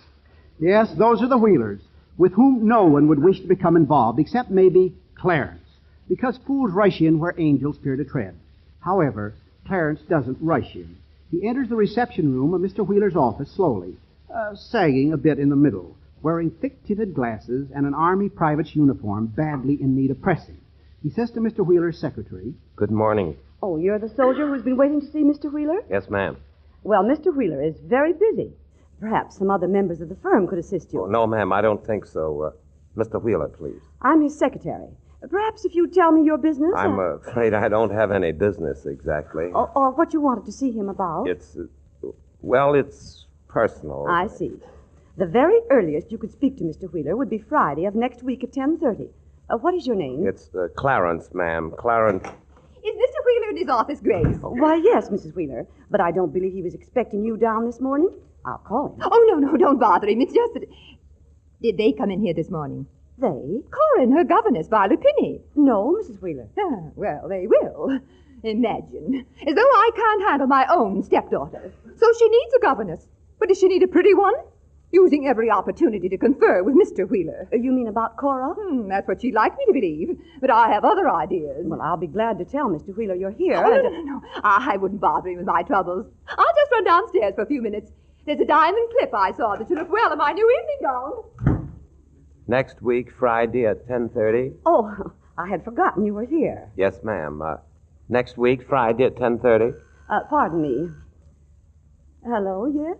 The son and heir's on his way in. Tried to stop him out here, but he's all steamed up about something. Thank you. Look, I just saw Mother going out. Listen, was she talking to Father about me? No, Bobby, she wasn't. And what are you doing home from school?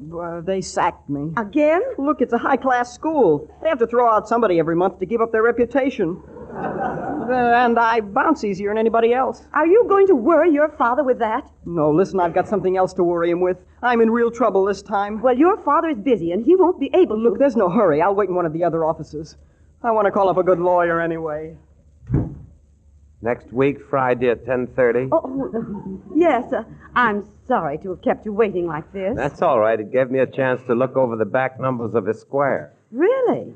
You don't look like the type who would read Esquire. You don't have to read it, ma'am. Is Father in, Grace? Violet and I have an appointment to see him this morning. Isn't it exciting, being the subject of so many conferences? Your father said you'd be shown right in, Cora. Oh, how are you this morning, Miss Penny? Quite well, thank you. But I believe I should see Mr. Wheeler first, if you don't mind, Cora. Oh, not at all. Go right ahead. When you've got everything ready for the slaughter, I'll come in like a little lamb. Very well. I'll take you in now, Miss Penny. Thank you. Oh, hello. Hello. What are you doing here? I'm just leaving. You're a soldier, aren't you? Were you in the war? Well, I was in the Army.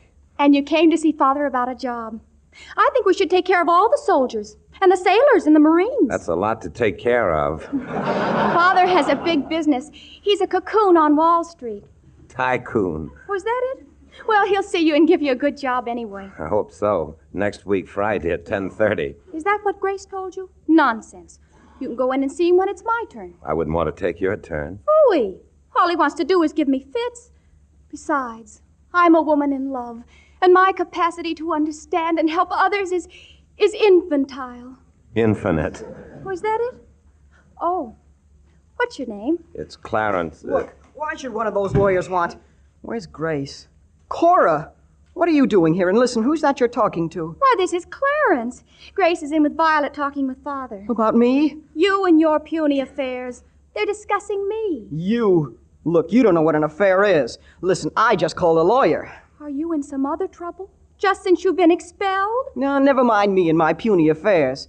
Say, you're a soldier, aren't you? Guess I still am. I've just been discharged. What did you do in the Army? I drove a mule. Look, you drove a mule? Oh, why did you do that? Somebody had to. But what for? Well, they won't go where you want them to unless you drive them. But I didn't think they had mules in the Army anymore. Look, now, isn't that just like a woman? They always have to have a mule when they play the Navy, don't they? Were you wounded, Clarence? Well, I was injured. How dramatic. Where? My liver. I mean, where were you when the bullet struck? It wasn't a bullet. A bomb? A mule's hoof. Look, do you have to ask all those personal questions? Did you ever meet General Eisenhower, Clarence? No. Or General MacArthur? No. Where do you live when you're home? Well, nowhere precisely. Where was your home before the war? Wherever I happened to be boarding. Where did your mother and father bring you up? I was brought up by some cannibals. Oh, my goodness. When you were little? Yes, that is, my nurse was a cannibal. My gosh. Didn't your nurse ever try to eat you? No, not me. But didn't they ever try to eat your family? No, not my family. Well, who did they try to eat? Cora, Miss Penny has told me about your affair with this Hubert Stem. A grass widower 10 years older than you are. I forbid you to see him again. Father, I love him. And when a woman loves a man with all the soul of her maturity... If he comes to the house again, I'll throw him out on his maturity. And you, Bobby. So you've been expelled again. Look, would you want your son to be where he's suffering all the time? I'm afraid you're on the road there already. But I'll see what I can do about getting you into another school. Miss Penny, if you'd be kind enough to suggest another prep school where my son's reputation hasn't been... I'm only the boy's stepmother. But does Miss Penny have to suggest everything? Fanny, where did you come from? Oh, is it possible that I've interrupted another tete-a-tete? Now, don't talk nonsense. Mother, they won't let me see Mr. Stem anymore.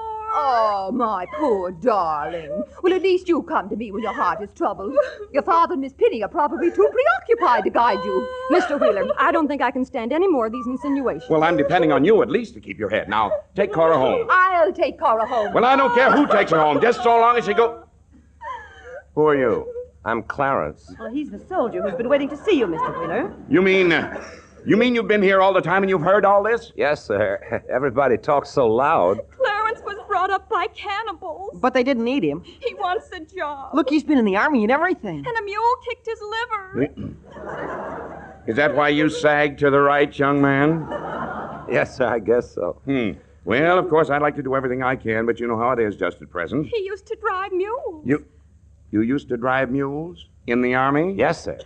Clarence, I've got some news for you. You're hired. Thank you. Shall I report for work here or at your home? You said you used to drive mules. What do you think?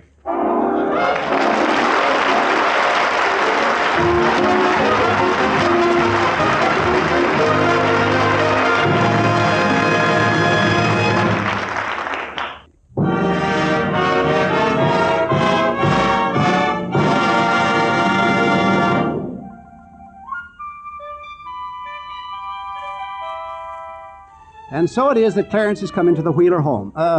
Did I say home? I use the word lightly, of course. Most homes are divided into rooms, but the Wheeler domicile is divided into rounds. And Clarence has to referee every one of them. Every temper is automatic, every altercation is equipped with a self-starter, and every misunderstanding grows like a baby full of vitamins. Either Bobby Wheeler is saying... Look, just because I kissed Della the maid, see? She once breaches a promise because the butler saw us, and now he won't marry her. Listen, what would you do? If I were the butler or the maid? No, me. I don't know. Or else Corla Wheeler is claiming... They can't stop me, Clarence. They just can't. Why, if Hubert went to the end of the world, I'd follow him. Where is the end of the world, Clarence? Somewhere in the distant future, I guess. You don't know what it is to be in love with a man, do you? No, I've never been in love with a man. Or Della the maid is insisting... Faith in his ruined my chances, that's what he has. The young master's played fast and loose with my character. And where else can a poor girl turn but to a lawyer? Maybe the butler will take you back if you beg him. Beg? One of my blood? Sure, and I'm sprung from Irish kings. Would you beg in my place? Well, I don't know. You see, I never sprang from an Irish king. Or Mrs. Wheeler was complaining... And what am I in my own house? A stooge to a governess. This Violet Penny. Does she think she can replace me? Does she think she can steal the love of my stepchildren? Of my husband? Does she think I'm blind? Well, does she? I don't know. I haven't asked her. And so it has gone on for 3 full weeks. No one exactly understands Clarence's capacity in the house, but they do understand his capacity for silent sympathy, and they all help themselves in generous measure. All except Violet Penny, Cora's governess. This morning, Clarence is tuning the piano, and Violet comes into the conservatory. If you run across a melody, would you mind playing it? I'm tuning the piano. You drove a mule in the Army, and you tune pianos, too? Well, I know as much about piano tuning as I do about driving mules. It seems you know something about buying clothes, too. Quite a wardrobe arrived for you this morning. I had the butler take them to your room. Thank you. I'm anxious to get back into civilian clothes again. I can imagine. You mean anything would be an improvement over the way I wear this uniform? I didn't say that. I know. Every morning at inspection, my sergeant used to tear his hair when he saw me. He said he just couldn't stand it any longer. What happened to him? He became bald. Mr. Hubert Stem to see you, Miss Penny. Thank you, Dinwiddie. Will you show him in here, please? Thank you. I'll gather up my tools and go someplace else. Oh, please, don't. I wish you'd stay right here and continue your piano tuning. Mr. Stem, isn't he the Cora one thinks she's in love with? Yes. But I assure you that your being here will make no difference. Well, whatever you say. Oh, there you are, my dear Violet. You got my note? That's why I'm seeing you. I say, perhaps we could go someplace else. I'm afraid not. What I have to say is brief. Mr. Wheeler asked me to inform you that if you called on Cora again or bothered her, he would personally throw you from this house. Well, it's just as well.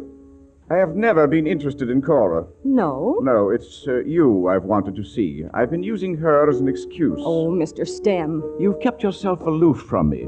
I had to resort to some means to see you. I fail to see the necessity for that. Then let me tell you, darling, that from the very first moment I laid my eyes on you... Pardon me a moment, Violet. I say, it's nice to have you back from the army and all that, my good man, but can't you tune that confounded piano some other day? I'm afraid not. Then take this $20 bill and have yourself a good time somewhere. I don't imagine you had much fun in the army. Not as much as I'm having now. Then suppose you run along, eh? I can't. You see, I live here. You live here? Clarence is one of Mr. Wheeler's secretaries. This is preposterous. Violet, can't you take a walk with me? Sorry. Then how about you taking a walk? With you? I don't think I would look. You could go first, and I'd follow. There are some beautiful formal gardens a short distance away. I don't know anything about gardens. Just go on with your work, Clarence. Oh, this is the end. I'll not stay around here to be insulted. A piano tuning secretary. I never heard of such a thing. I suppose the cook is also a plumber, and the butler weaves Indian blankets on the side. I've had enough. Goodbye. I think that takes care of Mr. Stem. You didn't seem to like him. How could I? Pretending to be in love with Cora just to get to see me. I'm glad. Why should you be glad? Well, so many people want you to think of them. The chap who just left, Bobby, Cora, Mr. Wheeler. That last was uncalled for. You know my position in this house. I'm only staying until Cora's safely past this violent love affair of hers. Well, why don't you tell her what he just said to you? And make her hate me and throw herself into his arms? Is that what a woman would do? You don't know much about women, do you? I guess not. Were you by any chance a college professor before you entered the Army? No, not a professor. A student? Not exactly a student either. You're the strangest person I've ever met. That's what my grandfather used to say. He called me an interesting specimen. Well, you are that. And maybe, instead of thinking of all the others, maybe you could think of me. And why should I think of you? Well, it might be safer. Clarence? Oh, Clarence. Oh, there you are. Dinwiddie said you bought yourself some new clothes. I wonder how you will look out of uniform. Funnier than ever, I expect, don't you? No, I think it'll be an improvement. And those thick-colored glasses. Will you always need them? Maybe not. They said I could take them off when my eyes felt stronger. Well, do put on your new clothes, won't you? We're all anxious to see I you. was just going to. You know, Clarence, you always did seem an awfully peculiar kind of soldier. That's what the officers kept telling me. I'll be back after I change. He's such an unusual person, isn't he? He's been living with us for 3 weeks, and we really don't know anything about him. Yes, he is unusual. What's the matter with you? Oh, me? Nothing. Why? Well, you sounded so funny. Oh, by the way, who was just here? Someone to see me. Who was it? Really, Cora, you shouldn't ask. It was Hubert Stem, wasn't it? Yes, it was. And you drove him away, didn't you? Well, Clarence had more to do with it than I did. Clarence, that idiot! What right had he? Now, please, Cora, calm yourself. It was your father's wish. I don't care whose wish it was. They can't live my life for me, and neither can you. I won't stand for it. I hate Clarence. I hate Father. I hate you. I'm going to Hubert and tell him. Look, how many times have I told you can't talk that way to Violet? Listen, she's on a high spiritual plane, and you and this Hubert. Look, I'll bust him in the snoot. You shut up. I'll live my own life. You and your high spiritual plane. Please, Cora, Bobby. Look, even though she is my sister, she should keep the fingers of her sordid affairs away from you. Listen, Violet, ever since I first saw you, something came over me. Something came over you when you kissed Della, too. Look, that's a lie. It didn't mean a thing. And if you say that again, listen, I'll give you the whipping you deserve. You dare to lay a hand on me and I'll... Oh, for heaven's sakes, can't I ever find this place peaceful and quiet when I come home from the office? Cora, stop that! Look, that Hubert Stem was here, and she wants to rush away with him. Bobby's in love with Violet, and he kissed Della, and he's in trouble, and I will run away with Hubert, and I hate Clarence and everybody! Miss Penny, I relied on you around here. Isn't there some way you can stop this? Well, really, Mr. Wheeler, I don't see... Perhaps that's just the trouble. Perhaps you relied too much on Miss Penny, not enough on me. Oh, for Pete's sake, Fanny, are you going to start too? I think it's high time that I do. I've allowed too much to go on in this house under my very nose. I don't feel that I have to stand for any more of these insinuations. Now, wait a minute. I'm depending on you, Miss Penny. If you leave, then I'm going to. Oh, such brazenness. Well, if you two want to run away together. Hang it, who said anything about running away with anyone? I'm going alone. And stop that sniveling. Don't you dare touch that child. I wasn't going to touch her, but so help me. Look, she needs a good fanning. Bobby, to your own sister. Really, Mr. Wheeler? Really nothing. I've stood out of this. I can't. Do you hear? I can't take any more. This is the last. I'm positively going to... These are my new clothes. How do you like them? Clarence. Look, Clarence. Clarence, what became of your glasses? Guess I don't need them anymore. I can see all right. Listen, that's a pretty snappy outfit you're wearing. It really does make a difference. Oh, Clarence. Clarence. I never thought. Come over here and let's sit down. Yes, Clarence, over here. Say, what goes on here? The soldier takes off his uniform and his glasses, puts on a suit of clothes, and everybody starts mooning around like a barn full of lovesick calves. Oh, but don't you see, dear? Are you blind? Blind? What am I supposed to see? Who he looks like. Well, who does he look like? Oh, Father, don't be an icky. He looks just like Joseph Cotton.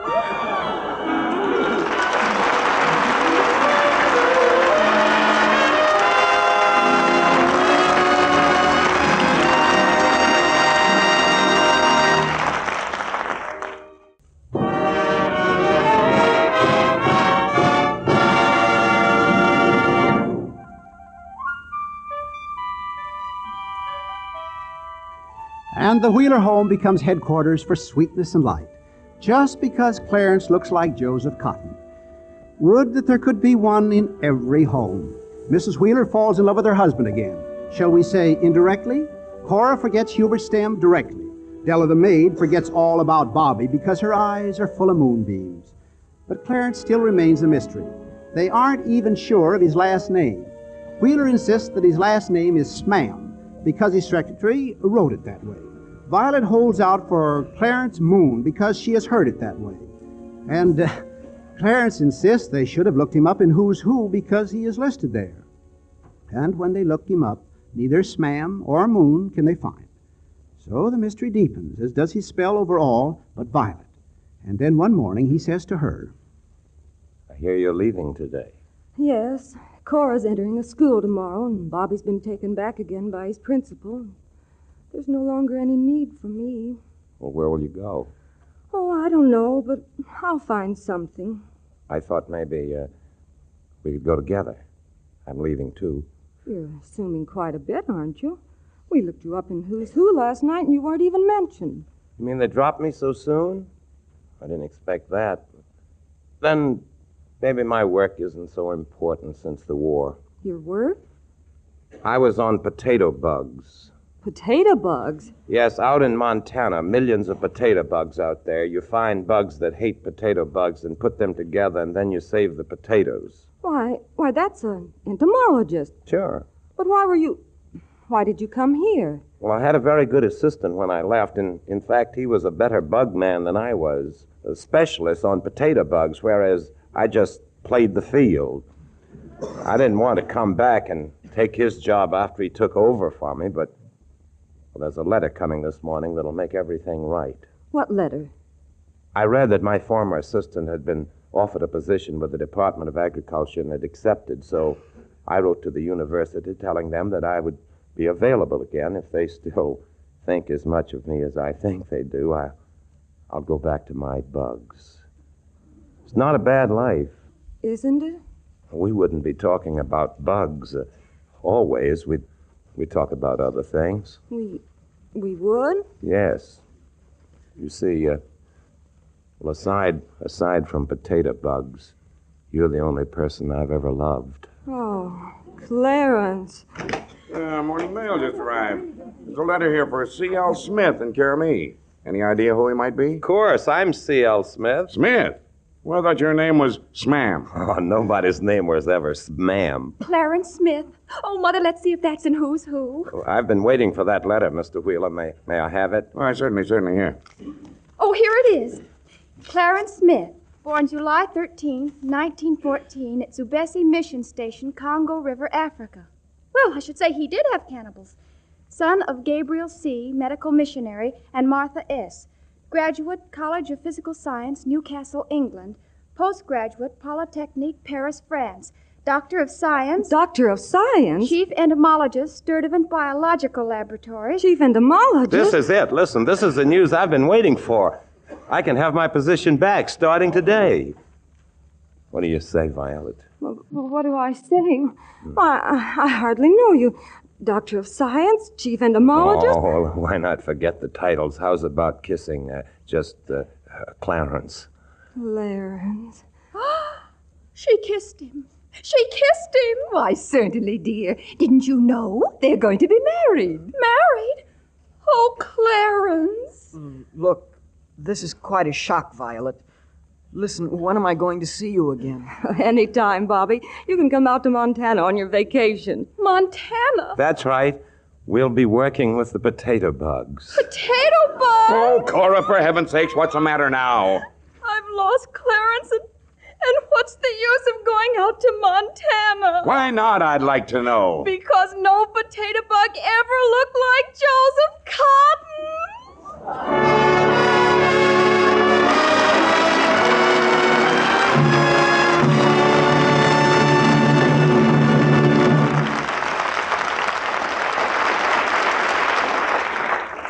This is Harold Lloyd This is Joseph Cotton. saying good night to you for Old Gold. And I hope you'll be with us again next Sunday when the Old Gold Comedy Theater presents John Hodiak and Susan Hayward in Take a Letter, Darling. See you then.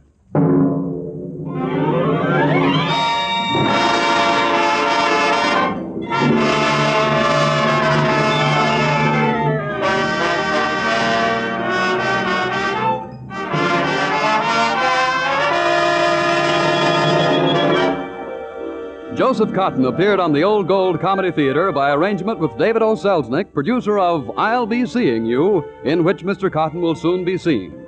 Clarence was presented by arrangement with Samuel French. The makers of Old Gold cigarettes would like to remind our listeners that now, during the 6th War Loan Drive, is the time for each of us to buy a share in speedy and complete victory over Germany and Japan. Now is the time to buy an extra bond in addition to your regular monthly quota.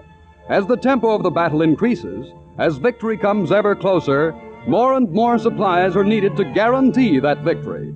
That is why your extra bonds are needed now so urgently. Your purchase of an extra bond is your pledge to the men and women overseas. This is Bob Williams saying good night for Old Gold.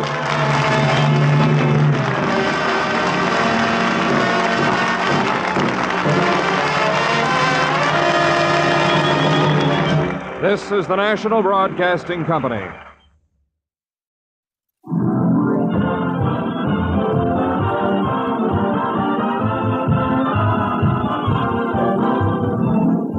From Hollywood, Colgate Tooth Powder presents The Mel Blanc Show with Mary Jane Croft, Joe Kern, Jerry Hausner, Hans Conried, Earl Ross, the Sportsman, Victor Miller and his orchestra, and starring the creator of the voice of Bugs Bunny. What's up, Doc? Yes, Colgate Tooth Powder for a breath that's sweet and teeth that sparkle brings you The Mel Blanc Show with Mel playing his new character, Zookie. Hello, everybody.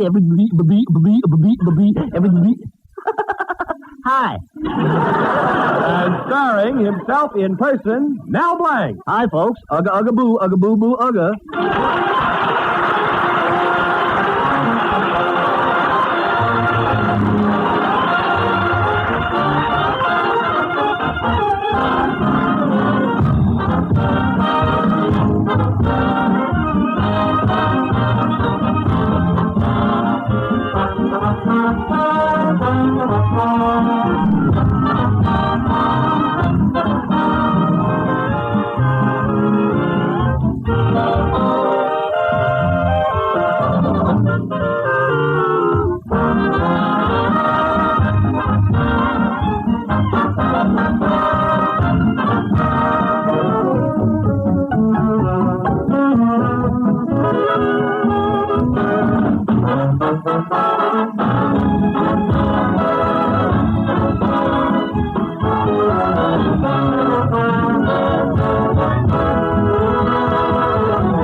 Well, it's close to Thanksgiving, and in Mel Blanc's little town, courageous suitors are taking advantage of the holiday spirit to approach prospective fathers-in-law on a delicate subject. In one house where Sam Green has asked Mr. Brown if he may marry his daughter, Mr. Brown is saying, Sam Green, I'm going to set the date next week. And in another house where Henry Adams has asked Mr. Jones if he may marry his daughter, Mr. Jones is saying, Henry Adams, I'm going to make you a junior partner in my firm. And in the Colby house, where Mel Blanc has asked Mr. Colby if he may marry his daughter Betty, Mr. Colby is saying, Mel Blanc, I'm going to break every bone in your body.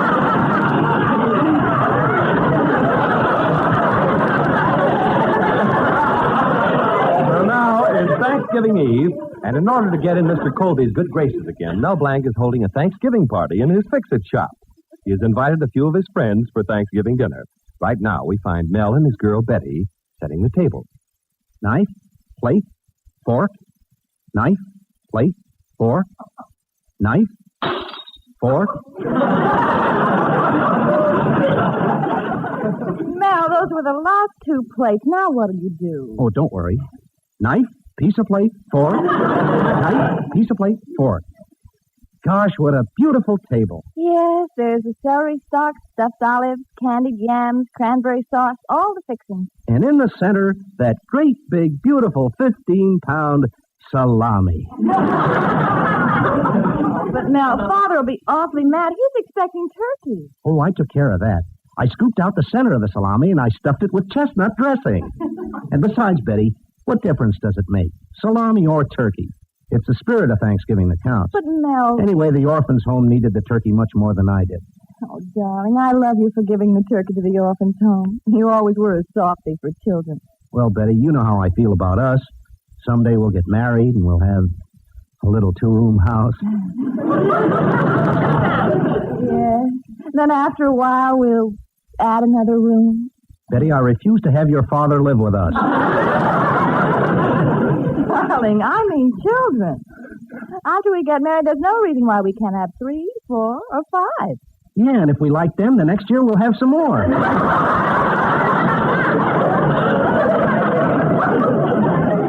Well, if Dad gets mad at you for not having turkey, I'm going to tell him why. Oh, that's another thing, Betty. I don't want you to tell your father anything. Don't tell anybody. I did it. I'm glad I did it, but I don't have to advertise it. That's the nicest thing I ever heard, darling. For that, I'm going to give you a great big kiss. There. Well, now say something. Such a kiss for a 15-pound turkey? Yes. Gosh, I wish it had been 50 pounds. Well, if it isn't our lodge secretary, Earl Ross. Hey, how you feeling, Brother Ross? Potato salad. Oh, yeah, Betty made it. Say, why don't you try some? Well, just a small plate. I don't want to spoil my appetite. Delicious.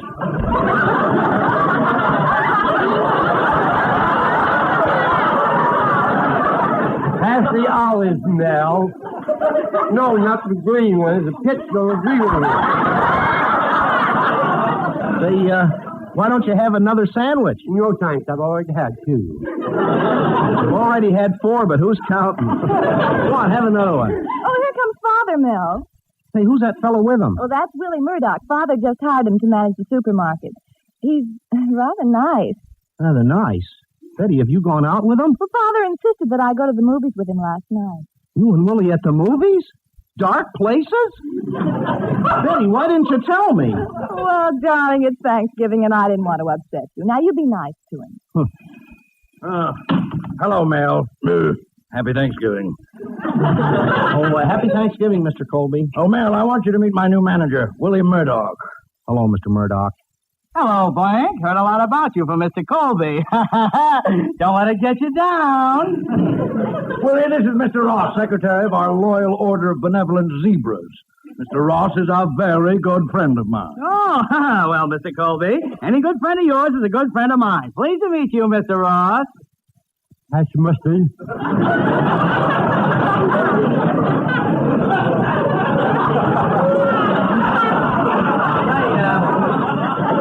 You know, this is a very nice fix-it shop you got here, Blank, but I've got a couple of ideas to improve it. First of all, it's too stuffy in here.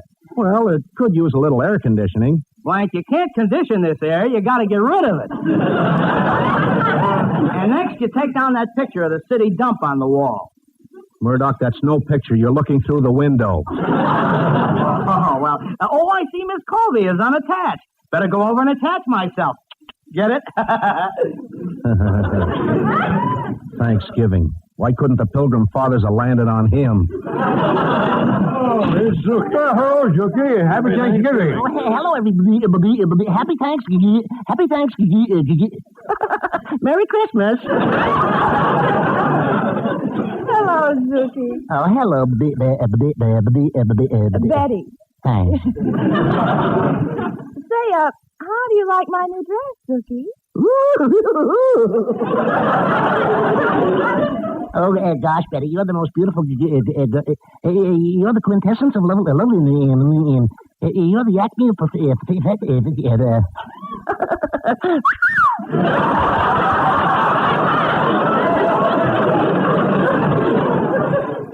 Oh, by the way, Dookie, I got a letter from my cousin Dottie and a new picture of her. Here, look. Cousin Dottie is so shy and sweet and coy. What do you think of her bathing suit?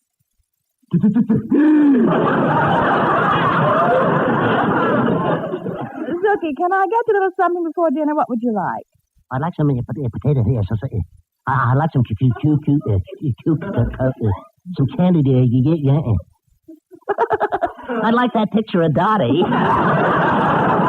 Say, Betty, did you know that Mel invited us here for Thanksgiving dinner and there's no turkey? Well, you're right, Mr. Colby. Mel invited us for Thanksgiving dinner and there's no turkey. Why, Thanksgiving isn't Thanksgiving without turkey. That's exactly my thought, Mr. Colby. Thanksgiving isn't Thanksgiving without turkey.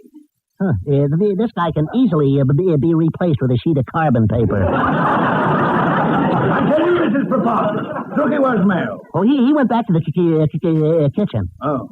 Well, I want to talk to him. And Murdoch, Willie, you take care of Betty. Oh, well, if you say so, Mr. Colby. Anything you say goes, Mr. Colby. I'm your boy, Mr. Colby. You know you can count on me, Mr. Colby. Mel is in a jam again. I got to go and explain everything to you. I got to go and warn you. I got to go and tip him or... I got to go.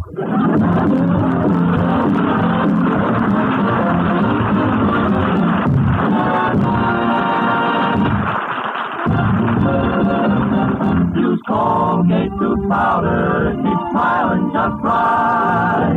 Use it each morning and use it each night. Don't take a chance with your romance. Use Colgate tooth powder. No dates for you this festive season? Could a breath of trouble be the reason? Maybe, because that breath of trouble, I mean unpleasing breath, has brought unhappiness to thousands. Don't let it mark you down. Just do this. Brush your teeth night and morning and before every date with Colgate tooth powder. For Colgate tooth powder cleans your breath as it cleans your teeth. Yes, scientific tests have definitely proved that in 7 cases out of 10, Colgate tooth powder instantly stops unpleasing breath that originates in the mouth. What's more, no dentifrice at any price cleans your teeth more quickly and thoroughly than Colgate tooth powder. Remember to buy it first thing, and remember the name, Colgate tooth powder with the accent on powder.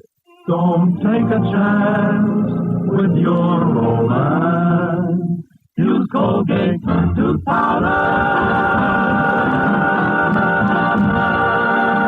Now, Victor Miller, the Sportsman, and their holiday arrangement of Good Night, Ladies.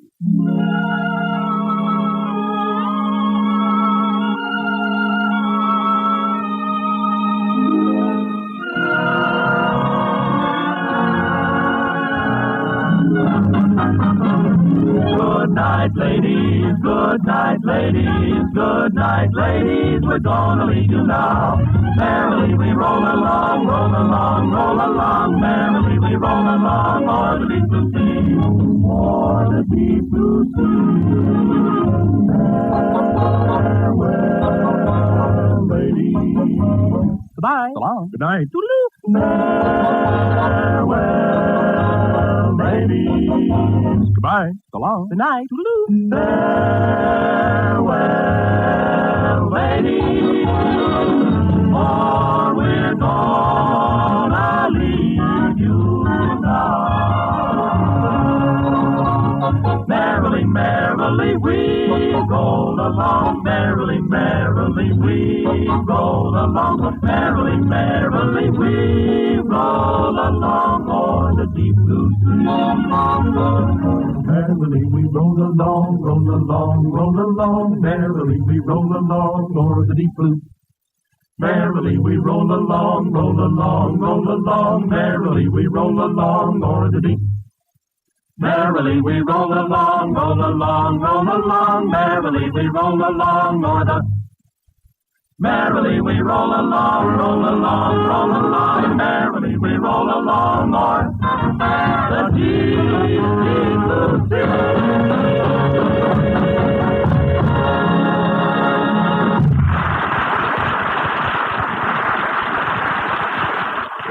Mel Blanc is giving a Thanksgiving party in his fix-it shop to get in the good graces of his girl's father, Mr. Colby. But so far, everything is going wrong. Mr. Colby is mad because there's no turkey. Willie Murdoch, the new supermarket manager, is making a play for Mel's girls. Right now, the party is in full swing, but we find Mel disconsolately talking to Betty's kid brother, Tommy, in a corner of the shop. Boy, is my dad sore at you, Mel. Yeah, Tommy, and I gave this party just to make an impression on him. What can I do to please your father? Mel, I know something you can do that'll surely please him. You do? What is it? No, you're too young to die. Oh, anyway, my papa's mad at you for having salami instead of a turkey at this party. Yeah, I know. Mel, why don't you tell my pop you gave the turkey to the orphans' home? Now, you keep out of this, Tommy. The reason I'm not saying anything is because this year, your father forgot to give them a turkey himself. And if I said anything about it, it would only embarrass him. Oh. Oh, Mel, here comes our lodge president, Mr. Cushing. Oh. Good, I'll go over and welcome him. Holiday greetings, Brother Blank. Ugga-boo, ugga-boo, Greetings, mighty potentate. Ugga-ugga-boo, ugga-boo-boo, ugga. How are things? Wonderful. Happiest Thanksgiving I ever had. Well, where's the wife? Home in bed with laryngitis. Happiest Thanksgiving I ever had. Gee, that's too bad. How's she feeling? Darn that penicillin. Say, how did she get laryngitis? Well, Mel, we went to the UCLA-USC football game. Little woman went completely berserk, kept screaming her head off. She did? Yeah, with the first opportunity she ever had to yell at 22 men all at once. You mean now she can't talk at all? Not a word. She just lies there in bed and hisses. Empty the garbage pail, shake out the carpet sweeper, clean up the kitchen. I wish she wouldn't tell me what to do.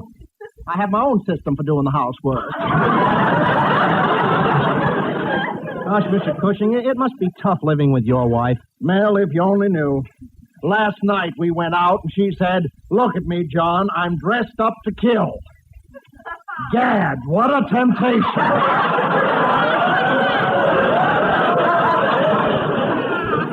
I tell you, Mel, I'd leave that woman in a minute if she didn't have all that money. I don't know why I'm standing here telling you all this. It's just that I don't know the doctor.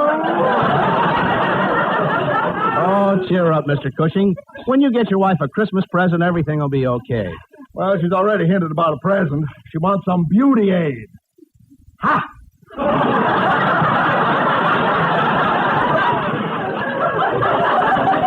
No, Mr. Cushing, after all, beauty is only skin deep. Mel, she's already been peeled. The nerve of that woman.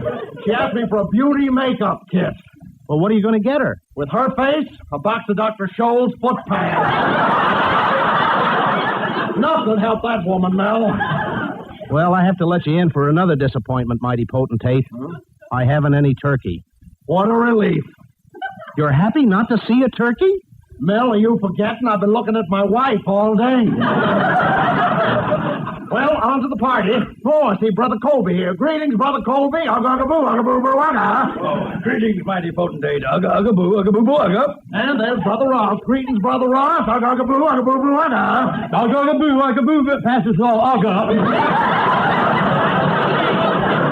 And little Tommy. Ugga-ugga-boo, ugga. All right, Mr. Cushing, all right. Well, I'm sorry. Sort of run away with Muggaboos, huh? All right, come on, everybody. Let's all have fun. Does anybody want to hear me impersonate Charles Boyer? All right, I'll sing a song. Anybody hear the story about the cop in Brooklyn? Shall I sing now? You've never heard this story before. Is it about the cop finding the dead horse on Kosciuszko Avenue? Uh-huh. And he can't say Kosciuszko, so he moves the horse to Main Street? Shall I sing now? No! I'll tell another one, and I know you don't know this story. Now, a fellow was having soup in a restaurant, and he called over the head waiter. "See here, sir," he exclaimed. "There's a fly in this soup." And what do you think the head waiter said? Did he say, "What do you want for a dime, an elephant?" Yes, and I wish you'd drop dead. I'll try one more story now. All right, everybody quiet now. Mr. Colby's going to try one more story. Go ahead, Mr. Colby. Now, everybody keep quiet. Thanks, Murdoch. Thanks. Well, it seems a man in a restaurant called the waitress over and said, my cocoa is cold. Well, replied the waitress, if your cocoa is cold, put your hat on it. Oh, very funny. Very, very funny. Shall I sing now, Mr. Colby? I've had enough from you, Mel Blanc. You ruined my entire evening. His entire evening. Father, let's... And you've got a nerve inviting people to a Thanksgiving party and not even having any turkey. Not having any turkey. But, Father... Hey, when do we eat? I'm starved. That's a good idea. Come on, Father, let's eat. No, all right. Okay, everybody, sit down now. There's a Fine, here. this food looks wonderful. No home cooking. Well, everybody seated? Yeah, let's go. Okay. I'll carve the salami. Who wants a leg? I do. I do. Everybody wants a leg. I should have gotten an octopus. I'd rather have turkey. Colby, will you stop? Everyone knows salami is much safer than turkey. Safer? Yes, no bones. Oh. Well, Tommy, what part do you want? I want the part that goes over the counter last. And how about you, Brother Ross? Well, I don't know. I'm losing my appetite. Just give me the dark meat. The salami is all dark meat. That's what I said. Just give me the dark meat. Oh, Murdoch? What part do you want? I always let Mr. Colby choose first. All right, Mr. Colby, what part would you like? Oh, this has gone too far. I refuse to sit here and be made a fool of. Oh, but Mr. Colby... Now, this can't go on any longer. I'm going to tell Father. Betty, please. Well, tell me why. Why we haven't any turkey tonight. Oh, come in. Is Mr. Blank here? I'm Mel Blanc, little boy. Mr. Blank, I'm from the orphan's home. I brought you a piece of your turkey. You did? Yes. It tasted so good, all the boys wanted you to have some. They wanted me to tell you how much they appreciated you remembering them on Thanksgiving Day. Gee, thanks. They also asked me to give a message from all the boys at the home. You mind if I give it? No, go ahead. 2, 4, 6, 8. Who do we appreciate? Mel Blanc, hooray! Thanks a lot. So long, Mr. Blank. So long. Gee, wasn't that sweet? Mel, you gave your turkey to the orphanage? Oh, why didn't you tell us about it? Well, you're right again, Mr. Colby. Mel Blanc, why didn't you... Oh, shut up!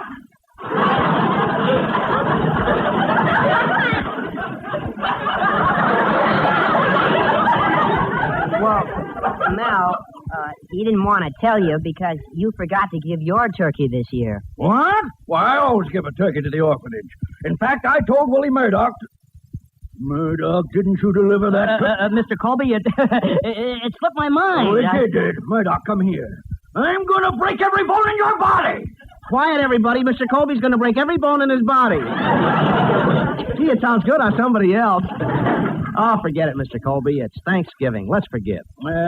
Yes, you're right, Mel. Yeah, let's forgive and let's eat. All right, here. Sit next to me, Mel, my son. Thanks, Pop. Nothing like the smell of salami on Thanksgiving.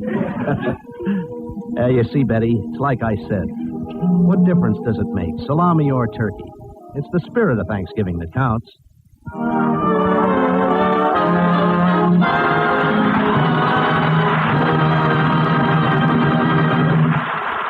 Mel Blanc will be back in just a minute. Use Colgate tooth powder, keep smiling just right. Use it each morning and use it each night. Don't take a chance with your romance. Use Colgate tooth powder. You notice it quickly enough in others, but you seldom suspect it in yourself. That's the insidious thing about that breath of trouble. I mean, unpleasing breath. So ask yourself if you could be a victim. Then let Colgate tooth powder help you. Brush your teeth night and morning and before every date with Colgate tooth powder. For Colgate tooth powder cleans your breath as it cleans your teeth. Yes, scientific tests have definitely proved that in 7 cases out of 10, Colgate tooth powder instantly stops unpleasing breath that originates in the mouth. What's more, no dentifrice at any price cleans your teeth more quickly and thoroughly than Colgate tooth powder. Remember to buy it first thing. And remember the name, Colgate tooth powder with the accent on powder. Don't take a chance with your romance. Use Colgate tooth powder. This is Mel Blanc saying Happy Thanksgiving, and that's all, folks.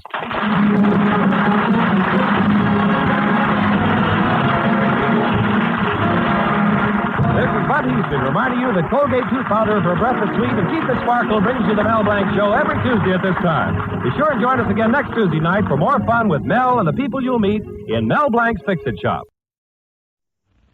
Palmolive Soap, your beauty hope, and Luster Cream Shampoo for soft, glamorous, caressable hair bring you Our Miss Brooks, starring Eve Arden.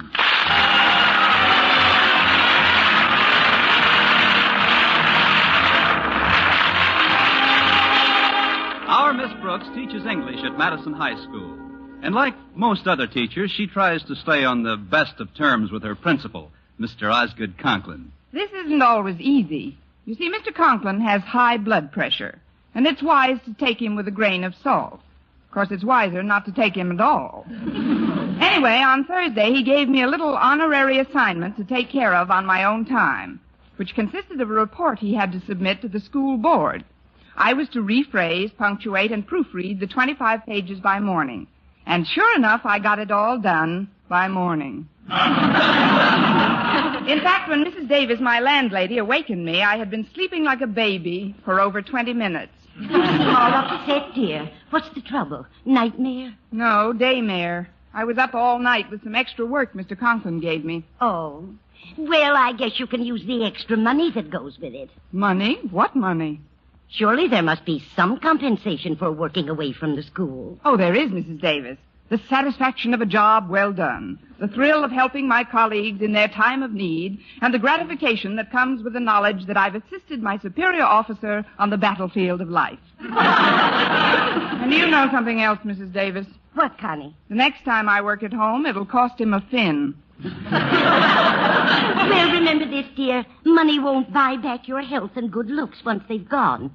If I were you, I'd flatly refuse to do any extra work at all. Oh, but I can't do that. Mr. Conklin's my principal. That doesn't give him the license to make a beast of burden out of you. Why, for 2 cents, I'd advise you to quit. And if I had 2 cents, I'd take your advice. Now, Mrs. Davis, even a beast of burden has to earn oat money.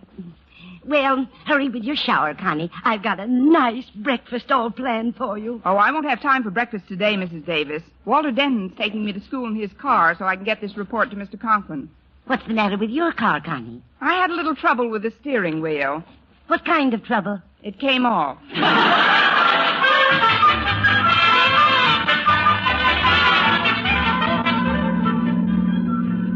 It's nice of you to give me this lift today, Walter. And I'd like to compliment you on your promptness, too. You were right on time. Oh, punctuality's a mania with me, Miss Brooks.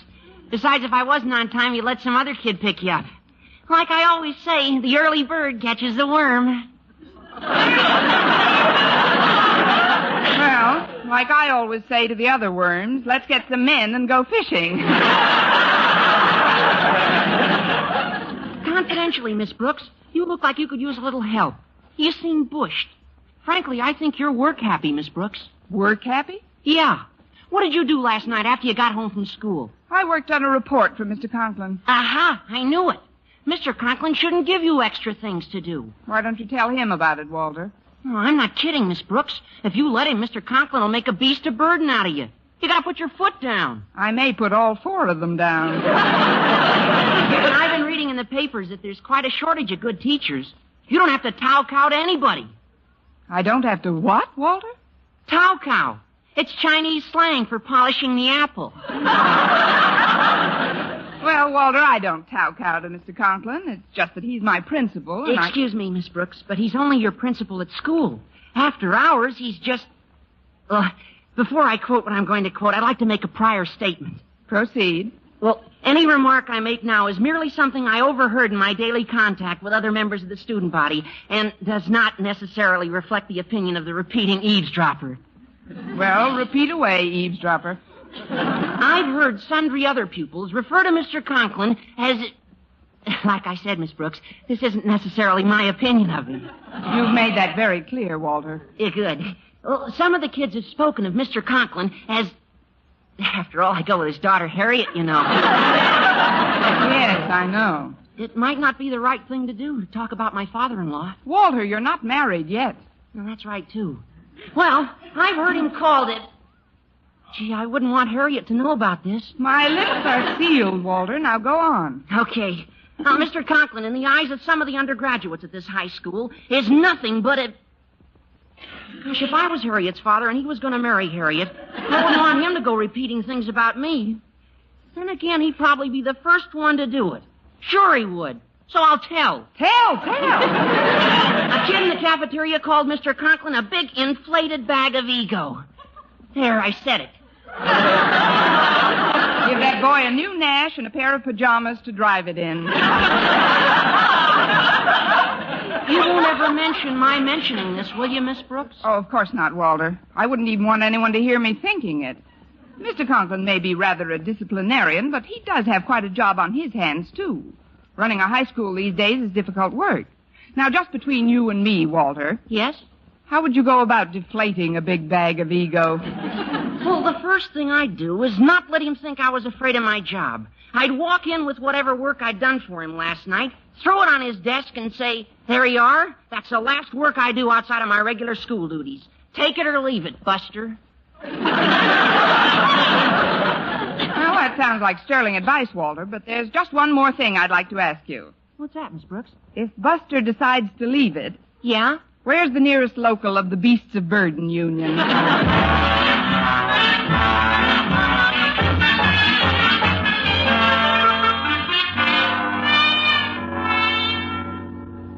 Now then, Harriet, I want the furniture in this office to be absolutely glistening.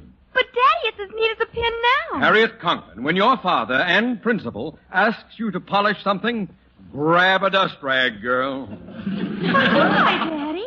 Because Mr. Jason Brill, the principal of Clay City High School, is paying me a visit. You know how sarcastic and critical he can be. But why is he coming to Madison? Well, I'm not positive, Harriet, but I think the old pirate is here to raid one of my teachers. It's a deplorable practice, but he stole a Spanish teacher right from under the nose of Colton's principal. But, Daddy, didn't you get our new math teacher, Mr. Fain, away from Clay City? That, Harriet, is just a rumor. Mr. Payne came to Madison of his own free will. You mean he joined our faculty before you gave him your own study at home to sleep in, and promised him your car whenever he wanted it, and told him about having all his meals with us free of charge and 2 movies a week thrown in? Consider the subject closed. Now, if that Brill thinks he can sneak in here like a thief in the night... I and beg rob... your pardon. What it is? Just call me Kettle. I'm the kettle that was being called black by that pot over there. Now, see here, Brill. I won't... Oh, excuse me. That will be all, Harriet. Yes, Daddy. Goodbye, Mr. Brill. Goodbye, Harriet. Poor girl. What do you mean, poor girl? If you've come here to get my goat, Jason Brill, on the contrary, Osgood. It's not a goat I'm after. It's an English teacher I've got my eye on. An English teacher? This is war, Osgood. But remember, you cross my frontier first. I don't know what you're talking about. I'm talking about Mr. Fain, a good, if flighty, math teacher. Okay, you've got Fain, but I'm going to get the best English teacher at Madison, Miss Constance Brooks. Miss Brooks? What made you pick her out? I'm attracted to her syntax. Very interesting, Brill, but an altogether impossible task. Why should Miss Brooks want to work for any other principal when she's used to the benevolent, tender, warm-hearted guidance of a person like myself? That's one of the things I'm depending on. Another one is a secret weapon, Osgood. You'll find out all about it when it's too late. Secret weapon? What secret weapon? It's a secret, Osgood. But believe me, it's going to work. Jason, you're being absolutely childish. There isn't the remotest possibility of Miss Brooks making any such ridiculous change as you suggest. There isn't, Dad. No, there isn't. Hey, look, Osgood, I don't want to be an old I told you so. But that's just what they said right before Jack Benny switched to CBS.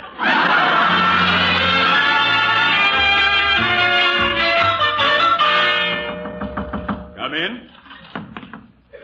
There you are, Mr. Conklin. That's the last work I do outside of my regular duties. Miss Brooks. That's it. Take it or leave it, Buster.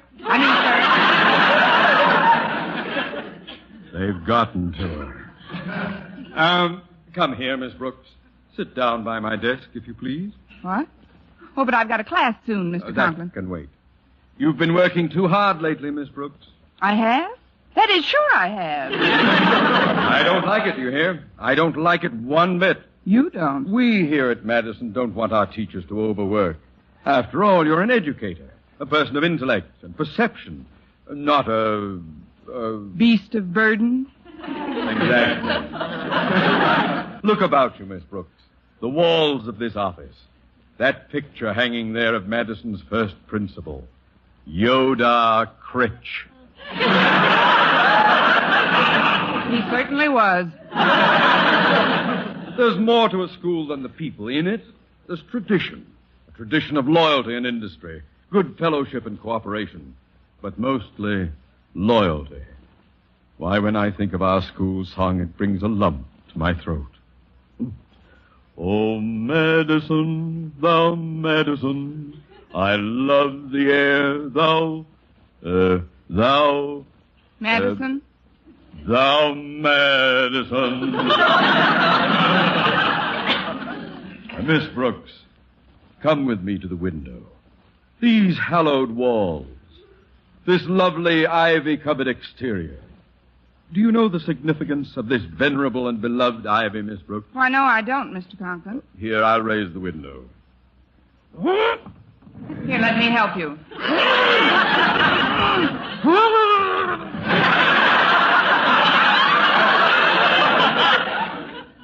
It's caught in that scummy ivy.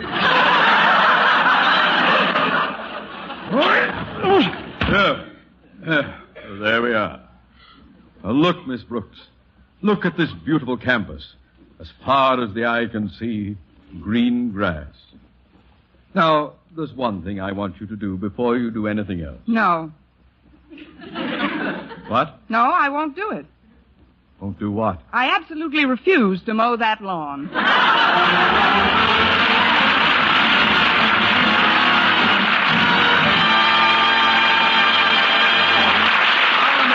Starring Eve Arden will continue in just a moment, but first, here is Vern Smith.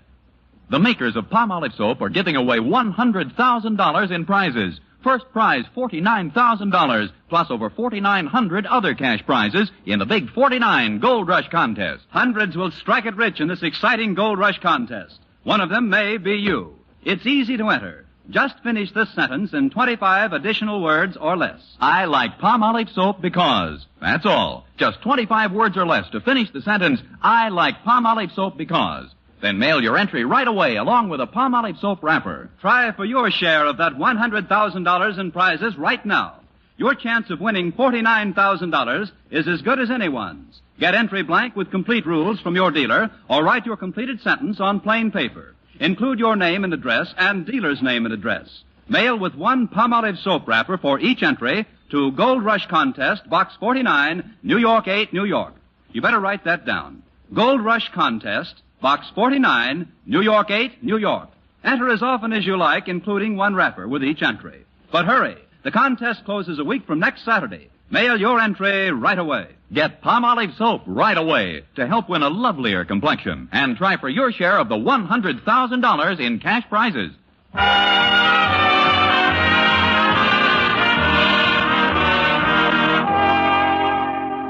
Well, Mr. Conklin not only canceled all extracurricular work for me, but as we stood by the window looking across the campus, he actually bent over backwards to be courteous and sweet. Of course, he didn't bend over quite far enough. But it was a surprise to see him acting so human. Although I couldn't understand the reason for this unaccustomed solicitude, I didn't let it spoil my appetite. When lunch period arrived, I was in the school cafeteria with our bashful biologist, Mr. Philip Boynton. Here we are. Sit right down, Miss Brooks. Oh, thanks. Have you got everything? Modesty forbids a direct answer. Oh, you mean on my tray? Yes, I'm all set, Mr. Boynton. Oh, good. How do you like what they're serving in the cafeteria these days, Miss Brooks? Well, it'll never replace food, but it's improving. It isn't what you eat in a place that's important anyway. It's with whom. What's with whom? With whom you eat with. Whom. Or as I once heard another English teacher say, what's with you? Oh, you're teasing me again, Miss Brooks, but I'm getting kind of used to it. I catch on much faster now than I used to, don't you think? Oh, yes, you're really gone, Mr. Boynton. Not till I finish my meatballs. That's another one of those colloquial expressions, isn't it? Gone. I wonder what the derivation actually is. How a simple expression like the past tense of go could assume the connotation with which it's currently associated seems totally incomprehensible at first glance. Eat your meatballs, Mr. Boynton, before they get warm again. Oh, excuse me, Miss Brooks, Mr. Boynton. Well, it's Harriet Conklin. Hello, Harriet. Daddy wants to see you in his office right away, Mr. Boynton, if you don't mind. And if he does mind? Oh, please, Miss Brooks. Mr. Conklin wouldn't summon me during my lunch period unless it was something important. I think it is. Daddy sounded very urgent. Maybe some of that ivy crawled into his office. You haven't forgotten our date this afternoon, Mr. Boynton. Oh, no. I'll call for you after school and take you to the zoo. See you at 3, Miss Brooks. All right, Mr. Boynton. Mr. Boynton isn't always as romantic as you'd like him to be, is he, Miss Brooks? No, Harriet, not always. Or ever, for that matter. Well, maybe it's just as well. You know how Daddy feels about faculty members fraternizing. Not that I think Daddy's right. Sometimes Daddy can be pretty harsh. But then, if Daddy wasn't Daddy, what would he be? Mammy. I don't know, Harriet. I'm going up to the steam table and get some lunch, Miss Brooks. Can I bring you anything? No, thanks. Run along, Harriet. Okay, Miss Brooks. Poor Miss Brooks. She chases after Mr. Boynton just like Walter Denton runs after me. Oh, I beg your pardon. Why, it's Mr. Brill. Oh, hello, Harriet. This is Mr. Hastings. Harvey, this is Osgood Conklin's daughter, Harriet. How do you do, my dear? It's always a pleasure to meet a member of Madison's undergraduate body, especially such a charming and lovely one as yourself. Why, thank you, Mr. Hastings. Golly. Mr. Hastings and I were just talking, Harriet. We'll excuse you if you want to get to the steam table. Huh? Oh, yes, Mr. Brill. Will I see you again, Mr. Hastings? No, I would consider that a very fortuitous circumstance indeed, Harriet. You would? Golly, I'll hurry with my tray and come back in a minute. You'd better not walk backwards, Harriet, or you'll...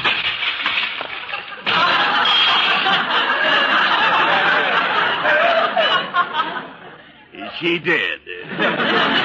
Hastings is marvelous. You've got something that makes women drop whatever they're doing and concentrate on you. Oh, I don't know, Mr. Brill. I just try to be pleasant to everyone. Uh-huh. Well, you keep it up. We'll have Connie Brooks in our English department in no time. Yeah, now, look, this is a good chance for you to meet her. She's seated at that table over by the wall, and she's alone. Don't tell her too much right now, but make an appointment for tea. Then we'll really go to work on her. Well, if you say so, Mr. Brill, but it does seem like a kind of dirty trick with teachers so hard to get nowadays. I think... Secret weapons don't think. They act. Now, there's Miss Brooks, Hastings. Sick her. Yes, sir. And when I bring her back and place her at your feet, I expect a whole case of strong heart.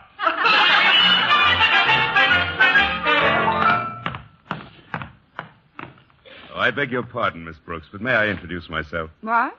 Yes, I suppose. Well, I'm Constance Brooks. Yes, I know. My name is Hastings, Harvey Hastings. Are these chairs occupied? Just the one I'm sitting in. Oh, help yourself, please. Thank you. I'm not going to be in town very long, Miss Brooks, and I'll have to move rapidly, so may I take you home after school? That's a little too rapidly. Just who are you, Mr. Hastings? Well, I'm a sort of a friend of Mr. Conklin's. He has? I dropped over today with Mr. Brill. Oh, the principal of Clay City High. What are you doing here, slumming? That must be the famous Brooks wit I've heard so much about. You can stop now. I have. Seriously, Miss Brooks, I think that your undergraduate body is wonderful. Mr. Hastings. No. The kids. Oh, the kids. Great bunch. Your faculty's nice, too. Yes, I still have them all. The teachers. Miss Brooks, there's one thing I just can't understand. How does a youthful, intelligent, lovely-looking person like yourself happen to be lunching alone? I beg your pardon? Didn't you hear what I said, Miss Brooks? You lost me after youthful. No, really, I just can't figure it out. All by yourself in this big cafeteria. Oh, a thing like this could never happen at Clay City. Oh, thank you, Mr. Hastings. Miss Brooks, I'm writing a book on the teaching of English in our high schools, and I'd certainly like to include an interview with Madison's outstanding authority on the subject. Oh, an interview. Well, I did have a date this afternoon, but... Shall we say tea for two at 4? Well, I guess so, but there's something I can't help thinking. Oh, what's that, Miss Brooks? Tea for 2 at 4 will mean zoo for 1 at 3.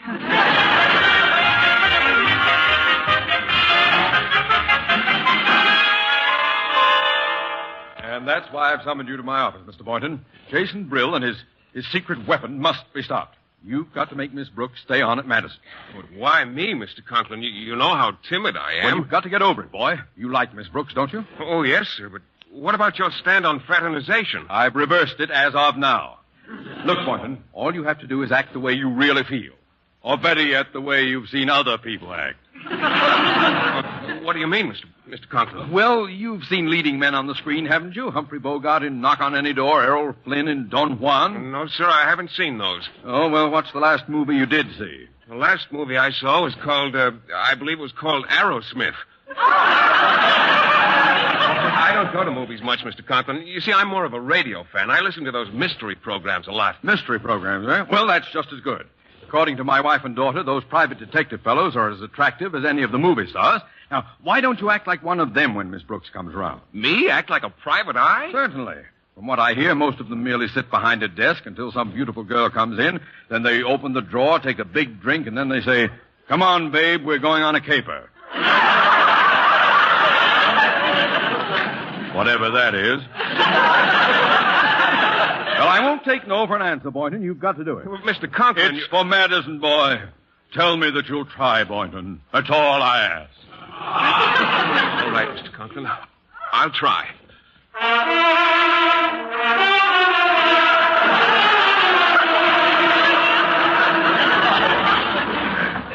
Come in. Oh, it's me, Mr. Boynton. I'm glad I caught you before you left school for the day. I won't be able to go to the zoo with you this afternoon. Mr. Boynton, did you hear what I said? What are you doing at that desk?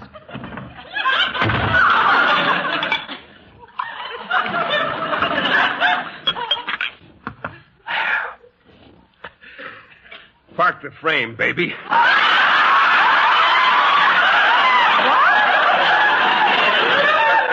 it. Right there. Now, what's the caper, sweetheart? The caper? Now, look, I know the opposition's trying to put the heist on certain persons, but we've got a few angles, too. Angles? They can't get away with it, see? Now, we've got them covered like a bubble dancer in Boston, see? And that comes right from Mr. Big, see? Thank you, Edward G. Robinson. You've got to stay here, Miss Brooks. You can't leave Madison. I don't know what their secret weapon is, but... Just a minute. Who are we now, Buck Rogers? No, it's me, Mr. Boynton. That was just distilled water I drank. Distilled water? I don't know what Mr. Brill's planning, but don't you... Then perhaps I'd better explain it myself. You'll excuse us, I know. The door was open. I believe you've met Mr. Hastings, Miss Brooks. Oh, yes, I have. This is Mr. Boynton, Mr. Hastings. How do you do? Hello. We've got to get back to Clay City a little earlier than I'd planned, Miss Brooks, so I'm afraid your interview will have to be postponed. However, I'm sure that we can take up just where we left off when we are all together in Clay City, huh? Clay City? Yes. As you know, a good teacher is always in demand, Miss Brooks. Hold on there, Brill, you teacher snatcher. What has he told you, Miss Brooks? Don't listen to him. Don't listen to anybody. Well, that isn't hard. Nobody's saying anything. What is all this anyway? Well, Mr. Hastings here is head of the English department at Clay City, Miss Brooks. Aha! Then he's your secret weapon, huh? Well, if you want to put it that way, actually, I'm a very simple man. Yes, you are, in a jet-propelled sort of way. Now, see here, Brill. I won't have... You can't do it. I'll have you... Oh, stop puffing, Osgood. You've come to a station. What do you say, Miss Brooks? Would you like to transfer to Clay City? Transfer? Well, come to think of it, I have been overworking lately. I might consider a transfer at that. Oh, you can't, Miss Brooks. Oh, why can't she? Have you got some extra chores she can do without pay? How about it, Mr. Conklin? Any more extra work? No, Miss Brooks, none at all. It's very pleasant at Clay City, Miss Brooks. Say you'll come. Say you won't. Which is it, Miss Brooks? Well, it's quite a problem. But now I'd like to ask a question, Mr. Brill. If I were a biology teacher, would you want me to come to Clay City? A biology teacher? Well, frankly, no. There's no opening for a biology teacher. That's all I wanted to know. Good day, gentlemen. I'm remaining at Madison. Well, we tried. Come on, Hastings. Goodbye, Miss Brooks. Good for you, Miss Brooks. Old Madison, the Madison. As old as Thomas Addison. Oh, hallowed halls. Oh, basketball. How short the day. How short the pay. When we've gray hair at Madison, we'll still be there at Madison. Hello, Clay City.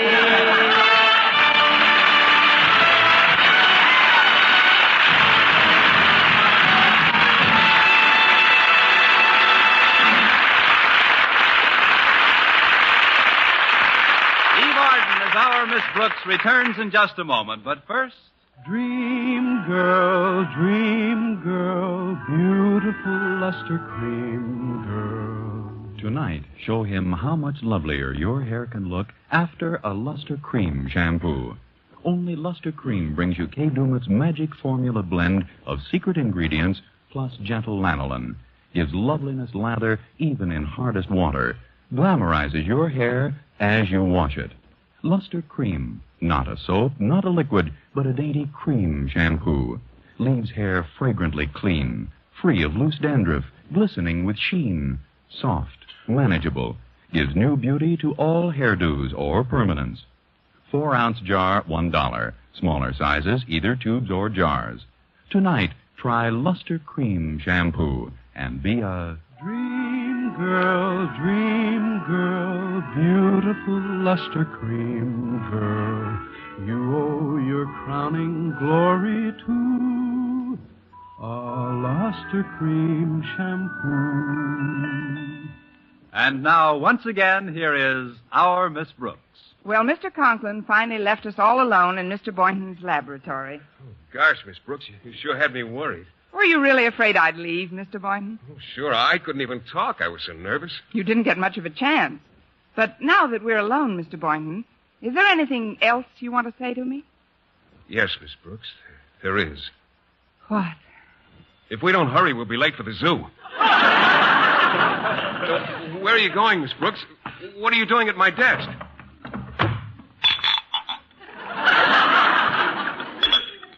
Park the frame, baby. You're in for the caper of your life. Next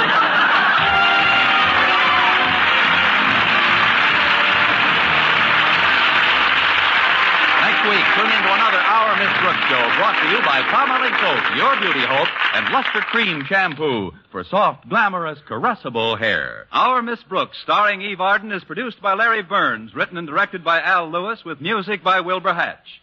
Mr. Boynton is played by Jeff Chandler. Mr. Conklin by Gail Gordon. Others in tonight's cast were Jane Morgan, Dick Crenna, Gloria McMillan, Gerald Moore, and Frank Nelson.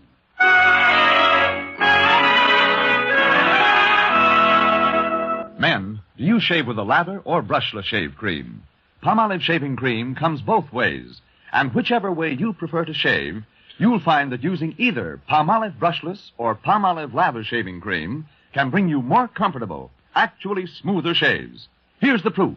2,548 men tried the new Palmolive way to shave described on the tube. And no matter how they had shaved before, 3 out of every 4 got more comfortable, actually smoother shaves. Get Palmolive brushless or Palmolive lather shaving cream today. For mystery liberally sprinkled with laughs, listen to Mr. and Mrs. North, the exciting, fun-packed adventures of an amateur detective and his beautiful wife. Tune in Tuesday evenings over most of these same stations. And be with us again next week at this same time for another comedy episode of Our Miss Brooks. Bob Lamont speaking. Stay tuned now for Life with Luigi, which follows immediately over most of these same stations. This is CBS, where 99 million people gather every week. The Columbia Broadcasting System. Presenting Mr. Cary Grant and Miss Betsy Drake as Mr. and Mrs. Blandings in a new series based on Eric Hodgins' best-selling novels, Mr. Blandings Built His Dream House and Blandings Way. Ladies and gentlemen, Cary Grant and Betsy Drake.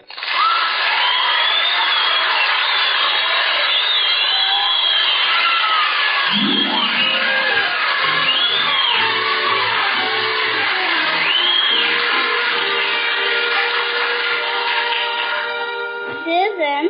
Yes, Joan? Are you much older than I am? 3 years. I'll be 9 and you'll be 6. Why? Do you understand Daddy? Uh-uh. How old do you have to get before you understand your parents?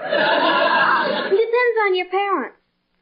I guess maybe it'll be a long time with us.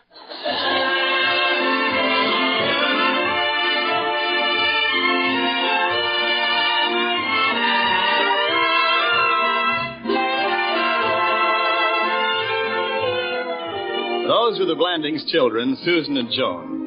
I've met Jim and Muriel Blandings, and somehow I kind of agree with the kids. Why? I don't know that I can explain it. Wouldn't it be better if I just introduced them to you?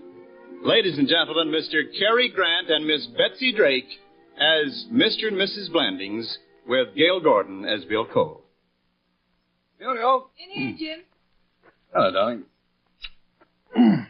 I'm starved. What's for dinner? Wait a minute, I'm just finishing mending your last sock. Don't touch that chair, Jim. Fresh paint. Oh. How did it get there? I'm painting it. Oh, nothing like hand-painted socks. What's that burning smell? Just the iron. I'm pressing my dress. Mm-hmm. Would you mind telling me which one you're doing at the moment? All of them. Oh. And are we going to have dinner, too? Sure, don't we always? Oh, I don't know how you're doing. What are we going to have? Let's see, lamb chops. Oh, lamb, of course. How could I have forgotten that? Did you forget the lamb? No, dear, don't be so silly. Lamb was here this morning. Oh, he was? He's always here on Tuesdays, you know that. Muriel, look, all I wanted to know is what are we going to have for dinner? That's what we're having, lamb. Oh. I don't understand how you can spend every day being one of the cleverest advertising men in the business. Get so confused when you come home. No. I'm not a bit confused. No, it's all perfectly clear. It is now 7 o'clock at night. I have come home from what is known as a hard day at the office to my lovely new house in the country and to my charming wife. She has painted her nose and chin with green paint and had enough left over for a chair while sewing my last sock on her freshly pressed dress. Now, how can you say I'm confused? Did I? Yeah, I'll get it. Hello? What are you doing there? I live here. I know. Don't you ever work? My dear Bill, you, I am told, are an excellent lawyer. On that assumption, I retained you. You are also a bachelor. You have strange and unaccountable habits, undoubtedly for that reason. Now, I will thank you to mind your own business and let me live my own life. I will be glad to do the same for you. If you only would. Is Muriel home? Muriel is home. Thank you. May I speak to her? Why? You want reasons? Sit down, my dear boy. Make yourself comfortable. Oh, here it comes. Not that chair, Jim. Number 1, she's very pretty. Oh, yeah. Number 2, she has a very musical voice. Number 3... Yeah. What do you want to talk to her about? Well, to start with, numbers 1, 2, and 3. Also, if I must tell you, she had a meeting this morning with a man I sent out there, a Mr. Sheepshead. Sheepshead? Sheepshead? Sheeps? Chops? Lamb chops? Lamb? Oh, brother. Muriel! Bill Cole's on the phone. Muriel, was Mr. Lamb's name by any chance Sheepshead? That's what I said, Sheepshead. Oh, that's what I thought. Well, what about Mr. Sheepshead, Bill? I want Muriel to go out with him. You what? Jim, just deliver the message. Tell Muriel I want her to go out with him. Goodbye. Now, who is Mr. Sheepshead? He's the man from the laundry. Well, what's the matter? Did the laundry burn a hole in the sheet? Shirt. Mine? 6 of yours, 2 of the kids. Oh, I came up with a good average. Now, what does Bill mean? You're going out with him? I guess I'll have to go out with him. Look, is this the modern lawyer's method for getting a claim paid off? You'll do nothing of the sort. Bill says. Bill says. I don't care what Bill says. And Bill says that you may have to go out with him, too. Muriel! And I think you should stay home tomorrow morning and we'll both go out and get it over with. Out where? To the cleaning plant to settle our claim. Where did you think I meant? Oh, I didn't think. That's my trouble. I just don't think of it. Oh, you probably had a rough day. Relax. Notice anything different? About you? Not necessarily, but that'd be nice, too. Yeah, I do. All of a sudden, when Bill called off the phone, it seems calm. Unbelievably quiet. Quiet. Where are the kids? Over at the Williamses. For the night? Yes. They had a weenie roast, and I told them they could stay. I suppose you got a date to play canasta with somebody. No. There's only one person I want to date with tonight. And that's you. That's just the date you've got. Good. I wanted to find out if we've still got things to talk about. Outside of contractors and taxes and prices and architects and bills. Oh, it's been such a long time, Jim. Too darn long. Anyway, we built the house. The roof hasn't fallen in yet. Most of the doors seem to be hanging on to their moorings, even if they do open the wrong way. And there are at least 4 windows we can get open and shut. If you'll untangle yourself from that chair and walk into the study, you'll find a fire burning, a shaker full of martinis, all made, soft light and bronze, I think. With thou beside me. What about the lamb chops? Oh, don't be on no mad. You're right, that's not bronze. Oh, really? No. Come on. All right. This is what we dreamed about, isn't it? Mm-hmm. Mr. Blanding's really built a dream house. Yeah, and is living in it. Now that the kid's gone, it gives me a honeymoon feeling. And I like that. So do I. It's an awful thing to say, I know, but somehow it's wonderful to have just a moment now and then when we're really alone. Well, let's not waste it. Here. Hold your glass. Thanks. To the Blandings. To the Blandings. Especially you. Especially you. Come on, sit here. No. A little closer. Jim. Oh, that's better, isn't it? Comfortable? Completely. But, I'm a little embarrassed. Embarrassed? Muriel, look at me. My name's Blandings, Jim Blandings. Quite respectable. Quite married. I know, Jim, but it's been so long since we've really been alone. I can't help it. It just seems illicit. Yeah. Spend your weekends at Blandings. 45 minutes from Times Square. Luxurious, quiet, cuisine doubtful, license numbers taken down inaccurately. Discretion our watchword. You know, even after 10 years, I still like what I see when I look at you. You look exactly as you did at Bryn Mawr when I first kidnapped you. And first took off your cap and gown. Jim. Well, figuratively, of course. It wasn't so figurative. You certainly tried. Well, how was I to know you were going to trap me into falling in love with you? It wasn't in your mind at the time, was it? Mine was a little crowded with another idea. I know. Martini? That's just what you said then. Yes, please. That's not what you said. I don't think they even taught you the word at that school. Yes, sir, please. Oh, you said please often enough, but I never once heard the word yes until the night we were married. I didn't say yes. I said I do. I don't mean then. Oh. You know, there's been something on my mind. Now, let me see. I've been meaning to tell you. What? I love you. I love you, too. Well, come here. I'd like to discuss that matter at length. Oh, dear. No, Wallace, give me 3. Hello? Hello, Jim. Goodbye, Bill. Now, Muriel. Oh, Muriel. Yes, Jim. Where'd you go? Chops. Oh, yeah, Chops. Nice place. Come here.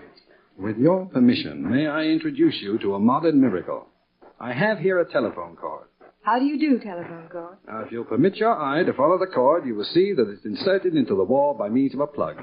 Thank you, Professor. A plug. How fascinating. With one deft twist of my wrist, I pull the plug, sever the connection, and presto, we're alone in the world. Jim, you can't do that. I did it, and I'm glad. But the children, what if somebody wants you? Well, the kids are safe with the Williamses, and I don't care about somebody.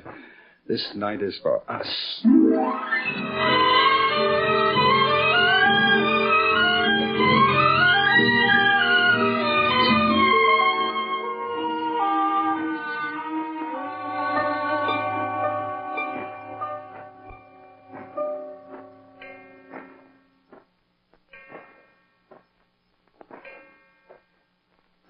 11 o'clock. Yeah. I'm happy. So am I. Are we not wonderful, huh? Yes, we are. Oh, isn't it a lovely house when it's quiet? Heaven. Full of peace.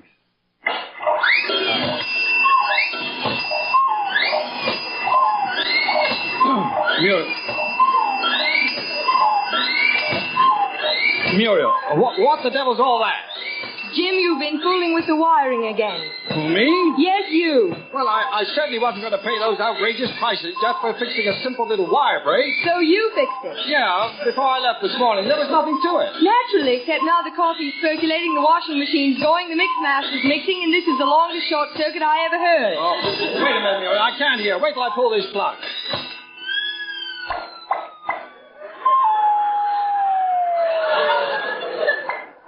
What the heck? Isn't that amazing? Now, why would they do all that? Because somebody rang the doorbell. But it didn't ring. That's right. Go to the door. Why would I go to the door? I'll show you. Look, I'll turn on the hall light. I'll go to the door. Hi. Did I wake you up? I'm sorry to spoil your fun, but no. Well, don't just stand there. Let me in. I don't want to let you in. Bill, listen. You're a nice guy, you're a fair lawyer, and you're an old friend. But don't work overtime on me. I don't want to see you tonight. I don't want to see you. Is Muriel home? And Muriel doesn't want to see you either. Well, I'll ask her. Muriel! Oh, Bill, come on in. Oh, what are you doing way out here this time of night? Well, if your husband had more sense, he might have asked that, too. Also, if he had more sense, I might not have to be here. Would you mind telling me, Mr. Blandings, why you don't pay your phone bill? What do you mean? I know what he means. I mean that I've been trying to get this house for the last 3 hours. And all I could find out was that your phone was disconnected. Now do you know what he means? Now, what do you want, Bill? Well, you've been through quite a lot of grief building this house. It was worth it. I hope so. But I felt you ought to know that there are some new ideas floating around about redecorating it. Redecorating our house? Bill, look. That doesn't come under the heading of legal advice. Now, if you don't like the way this house looks, don't look at it. But they're not my ideas. Well, I don't care whose ideas they are. Because it's nobody's business but ours. And the state legislature. The state what? They had a meeting this afternoon with a map of this whole county in front of them. So? So I got a call at 8 o'clock at home. It seems they've condemned a pretty good hunk of your land. But they can't do that, Bill. Look how we've improved it. Just a minute. Now, Bill, listen to me. I started out 3 years ago to build myself a little dream house. Our dream house. Yes, dear. I worked hard. I saved my money. We saved our money. Yes, dear. I thought I could afford it. Now, 2 years ago, my money was gone. No house. But last Monday, I had a house. We had a house. I'm in hock up to my ears. That's right, dear. You're in hock up to your ears. Now, listen, Bill. I've got my house, and I'm going to live in it with or without the state legislature. Politics may make strange bedfellows, but I'm happy with things as they are. Thank you. They're not going to improve me into the gutter. Maybe not. But how do you think a white line is going to look right through the middle of this living room? Huh? Because this is the exact path of the new state highway. Anyone want to give me a drink?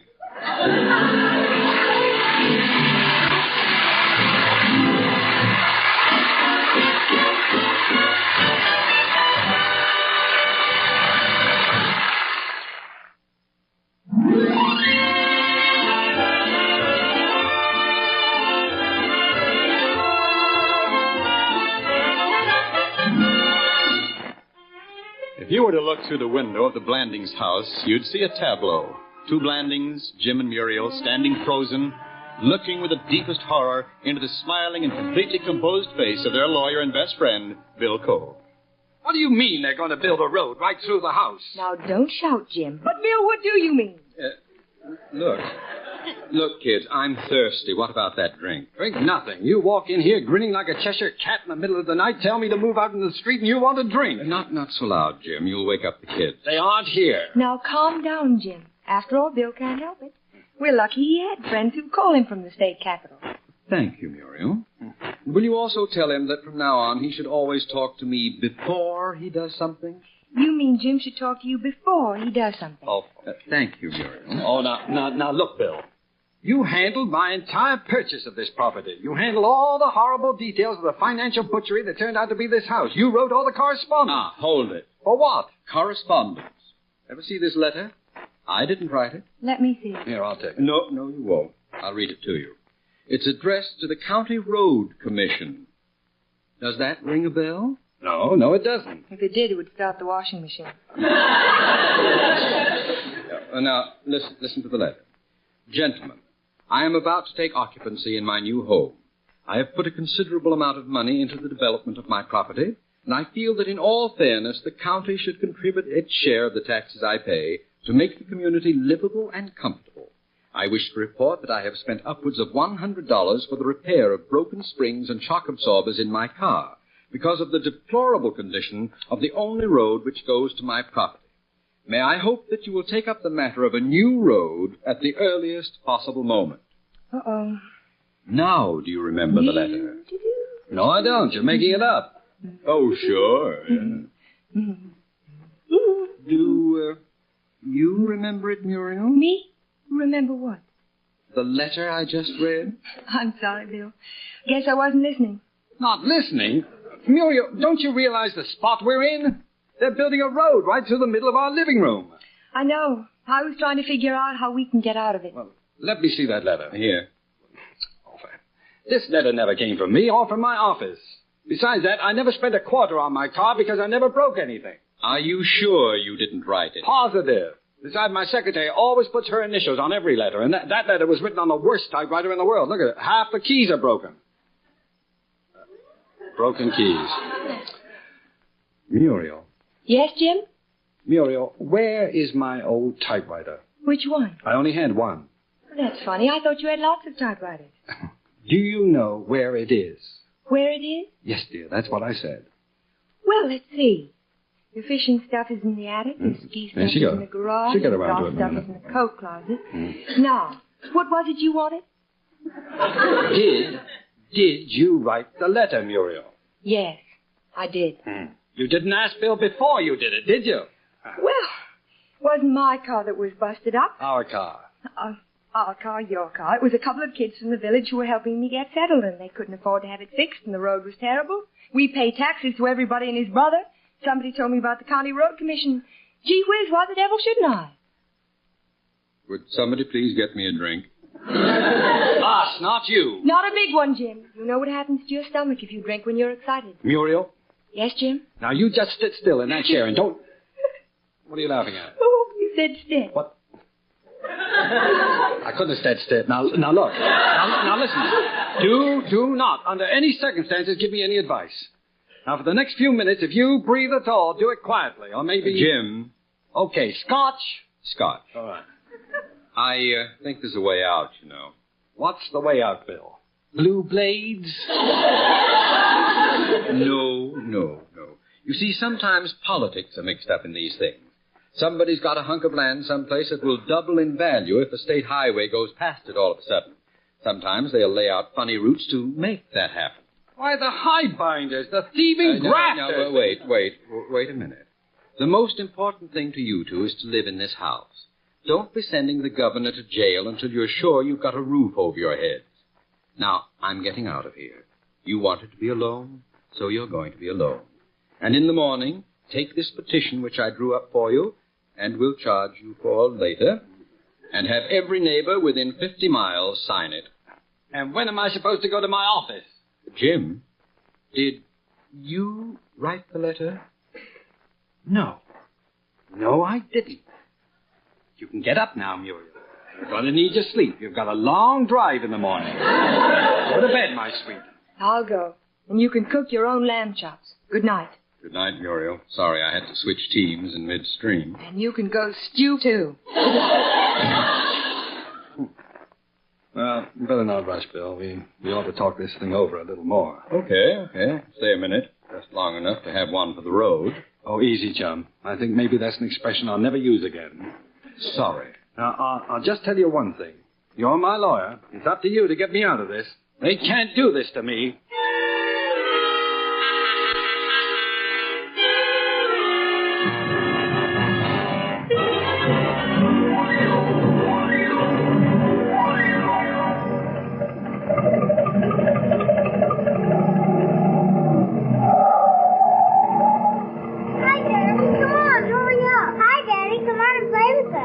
What the devil's going on here? Move off that line, will you, Bud? What line? What are you doing here? Hey, Mac, tell Hyman there to get out of the way, will you? You're on the line, mister. Move off it. This is private property, my property. This is my house. Who are you, anyway? State surveyors, mister. Are you Blanding? Yes, I am. You'll be able to open up a nice hot dog stand here. You know, this will be very desirable commercial property. Commercial? I live here. Can you hear me? I live here. I live here. Okay, Bill? Okay. Daddy, What is it, Susan? I knew you wouldn't break your word. Daddy wouldn't break his word. Of course not, kid. What word? About the swimming pool. Swimming pool? And now you're going to teach me to swim, aren't you? You always said that when we moved out to the country, someday we'd have a swimming pool. Yes, but... And the man said so. What man? The man you were yelling at. Just what did the man say? And where's your mother? Out. The man said that after they looked through the sticks, they were going to bring out big shovels and dig and dig and dig. So they found water. And then we'd have a swimming pool. Where's your mother? Out. What? Look, Susan, you know who phoned my office and left word for me to come out here at once? Uh-huh. We know. Well, who? Guess. You can have 3 guesses. Oh, now, come on. This is no time for games. Who was it? Uncle Bill. Well, where is he? He went. Where? Back to work, he said. He said there was no use sending a boy to do a man's work. He'd have to go himself as soon as he got you out of the way. Oh, he did he? Well, we'll see about that. Where's your mother? Out. Well, where is she? In the car. Selling papers. She told us to watch the house. Us and Jeanette. So Jeanette's watching the inside and we're watching the outside. And the men came, and it was very interesting to watch. Oh, I'm sure. I'm going in the telephone. Now, you keep on watching and let me know if anything else interesting happens. Swimming pool, lawyer, Bill Cole selling papers. Bill Cole selling papers is not a bad idea. Hello, operator. Get me Mr. William Cole at Whiteside 64893, please. That's right. This is 431 ring 2. Thank you. Jeanette. Yes, sir? Bring me some ice, will you, please? It's only 4 o'clock, Mr. Blanding. I didn't ask you the time, Jeanette. Just get me some ice. For your head? Look, you. I thought you said everything was going to be all right. Everything is all right, Mr. Blanding. I just thought it was too early. No, that's not all. you, Jeanette. Everything is all right, Jim. Don't worry. Don't worry. Don't worry. The place is up to his neck in surveyors. They've got a tractor loaded with tools. They're dumping stuff all over the lot, and you say don't worry. Well, things like this take time, Jim. Where's Muriel? You'll talk to me and like it. Now, what am I supposed to do now? Well, as long as you've got some ice there, I suppose the best thing to do is have a drink. I want to get these guys off my property. Well, I'm doing everything I can. But when can you get this stopped? But I'm not sure. Sometimes these things take months. Months? Why, this place will be a prairie in a week. Well, there's one consolation anyway. What? They have to pay you for the land. They do? Oh, yes. How much? Oh, that's up to them. Goodbye. Jim, where are you? Here. How do you like your front lawn? Crowded, isn't it? How many signers did you get for the petition? None. None? You're kidding, aren't you? No. I drove 112 miles, and everybody else in this county wants the darn road. Oh. I've got to call Bill and tell him. Oh, I just talked to him. That's just like talking to yourself. Different here. He talks to me. I don't fight with him. I know, and he doesn't fight with you. Do you know, Jim, the kids are right. About what? The swimming pool. If Bill can call off the road deal, we'll have the whole excavation dug for a pool and all at the expense of the state. Very shrewd. Muriel, have you ever inquired about the cost of a swimming pool 75 yards long by 60 feet wide? No, but it sounds like a good-sized one. It's not bad. You could hold the Poughkeepsie Regatta in it and still to launch the Queen Mary. It's not such a good idea then, is it? Well, not the best, no. Jim, I'm sorry about that letter. Yeah. All right, forget it, Muriel. You're just trying to do something nice for somebody and it backfired. I know. Well, nobody can shoot you for that. Although for a few minutes all right, I'll get it. Hello? Jim, everything's going to be all right. It is? Really? Yep, it's all set. Wonderful. How did you do it? Oh, I haven't done it. Not yet, anyway. Well, what are you talking about then? I've arranged a meeting at the state capitol. We'll thrash the whole thing out and get it settled. Great. When's the meeting? 2 months from Thursday. I'll call you later.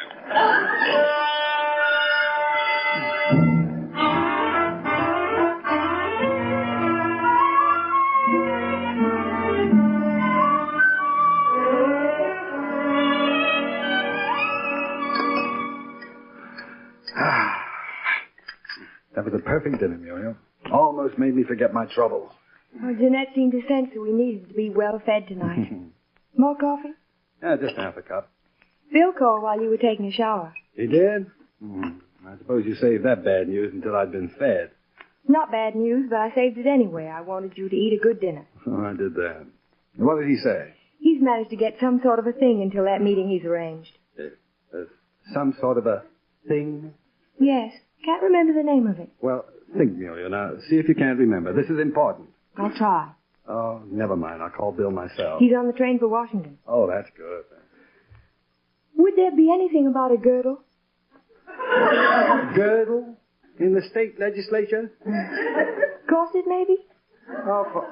Oh, wait a minute. I'll get it. Isn't it funny? I can't think never of mind. it. No, just relax. I'll get it now. Girdle. Corset. What? Oh, are you trying to tell me that Bill managed to get a stay? That's it. That's it. You're absolutely wonderful. Everybody in my own head. So you mean we're safe until the meeting? Yes, and Bill says he's positive he'll win. There's only one thing. Oh, no. Well, Bill says that in looking over all our papers, Yes? he found a little, tiny flaw in our title.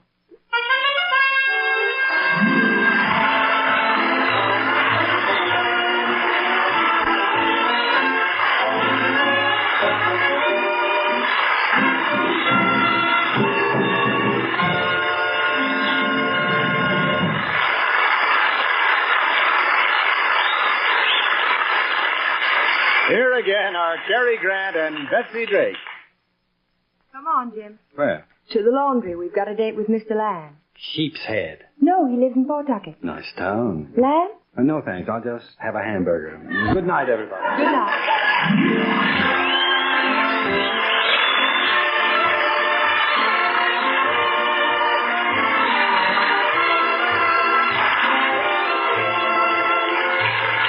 Betsy Drake can currently be seen starring in the Warner Brothers comedy Pretty Baby. Tonight's program was written and directed by Nat Wolff. Susan Blandings was played by Ann Whitfield, and Joan Blandings was Patricia Iannone. Other members of the cast were Gail Bonney, Herb Vigran, and Jack Crucian. Music was composed and conducted by Bernard Katz. Wendell Niles speaking.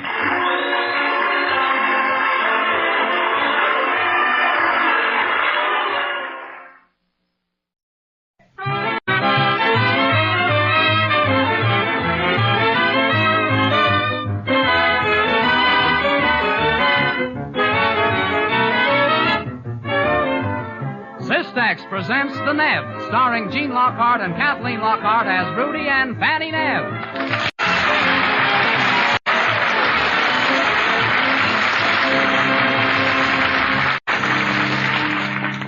The Neb, straight from America's famous comic strip, with Junior, Obie Slider, and all the others you laughed, worried, and adventured with for 22 years. Dinner is finished in the Neb home, and now Fanny and Rudy Neb are in the living room, each occupied with a favorite page of the evening paper. The bride wore her great-grandmother's wedding gown of Chantilly lace, long white satin mitts and an orange blossom halo. Hello. Rudy, are you listening? Huh? I remember when her grandmother wore it. And if that wedding gown looks like lace, it's because the moths have been in it. Huh? Oh, here's a darling coat. Listen, dear. It says gray wool, platinum fox trimmed, guaranteed to turn heads your way. Would you like that, dear? No fudge, Fanny. Rudy Nebb, you haven't listened to a word I've said. Huh? Oh, I beg your pardon, Fanny. I was just thinking it may be years before we know how this turns out. What turns out? Why, whether or not Sally Toodles will ever marry Blackie. Oh, dear. A little while ago you were wondering about that character who worked for the soap company. A lot of characters work for soap companies. Joan Davis, Kay Kaiser. Oh, I don't mean on the radio. I'm thinking of that fellow B.O. Plenty. Why? Fanny, you don't keep abreast of the news at all. Now, B.O. Plenty was Mom, hiya, Pop. Junior, where on earth have you been? Yes, son, it's getting late. Isn't it about time you did your homework? Oh, I finished my homework over at Donna's. I'd have been here sooner, but I had to tell Donna good night. Junior, when I was courting your mother, it didn't take me that long to say good night. Yeah, but I learned how by watching Van Johnson. If I remember correctly, Rudy, you could have stood a few lessons. No. Fanny. Oh, that's all right, dear. Times have changed. I'll say they have. Why, when I was a boy, I used to walk 5 miles to school and 5 miles back. And when I got home, I chopped a cow, milked the wood. Now, Rudy. Well, you know what I mean. And when I'd finished getting in the wood, I studied my lessons by the dim light of an oil lamp. Jeepers, Pop, no wonder you didn't learn much. Junior. Young man, I'll have you know people were just as smart then as they are now. And then why didn't they have electric lights and DDT? No. Junior, you've got the wrong answer for everything, in spite of all your advantages. Good schools, public libraries... Oh, that reminds me. Huh? The public library has an ad in tonight's paper asking people to donate any worthwhile books they may have laying around. Is that so? Hey, they can have my geometry. Junior, you need your school books much worse than the library does. Yes, sir. You hang on to that geometry book. You never can tell. Someday you may want to be a doctor. Oh, Pop. Geometry isn't for doctors. It's for architects and carpenters and anybody who works with rulers and saws and tools. Well, doctors use saws and tools. You should have seen the saw they used on my tonsillectomy. We must have a few good books around here that we could give to the library. Why, of course, Fanny. Oh, I'd like to help the library, but off and on I've had ambitions to build up a nice private collection of books for myself. But, Pop, you never read books. Why don't you take an... Junior, I'm thinking about you. If we had a nice library here at home, you wouldn't have to go all the way over to Donna's house to do your homework. Gee, Pop, get hep. Do you think I go over to Donna's to read books? Well, Rudy, you can certainly part with that old set of books in the attic. Are those books still in the attic? I wondered what had become of the Rover Boys. That stuff is corn on spare cobs. Anyway, I didn't mean the Rover Boys. There are about 20 volumes of big books in the attic. They've been put away for years. Why can't Junior take them down to the library on his way to school? Why, he can, Fanny. We've got to support our public library, and he can take them there tomorrow morning. 20 volumes? That's all right, Junior. You can make several trips and get Buck to help you. All right, Mom. By the way, Fanny, I don't seem to remember which set of books that is. What's the title? Oh, they're books you've owned since before we were married, Rudy. I think they're books about animals. Oh, yes, I remember when I bought those. I thought wildlife sounded mighty interesting.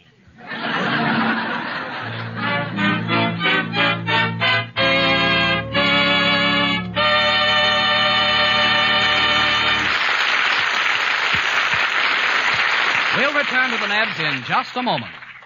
Have you wondered what may cause you or some of your loved ones to feel run down, nervous, and half alive? There is a very common trouble that hits some of us at times, an increase in excess acids and poisons which should be removed through the bloodstream. They may undermine your vitality, interrupt your sleep, cause rheumatic pains, and make you feel old before your time. When there is no organic or systemic cause, the medicine called Cystex, Cystex, usually goes to work right now, helping nature clear away these excess acids and poisons through the bloodstream. Stimulating this cleansing and purifying action may easily bring you better sleep and make you feel younger, stronger, and better than you have for years. So if excess acids make you feel run down and half alive, try Cystex. Get Cystex from your druggist and take it exactly as directed with a glass of water after each meal, under the positive guarantee of money back on return of empty package unless completely satisfied. See how much better you feel tomorrow.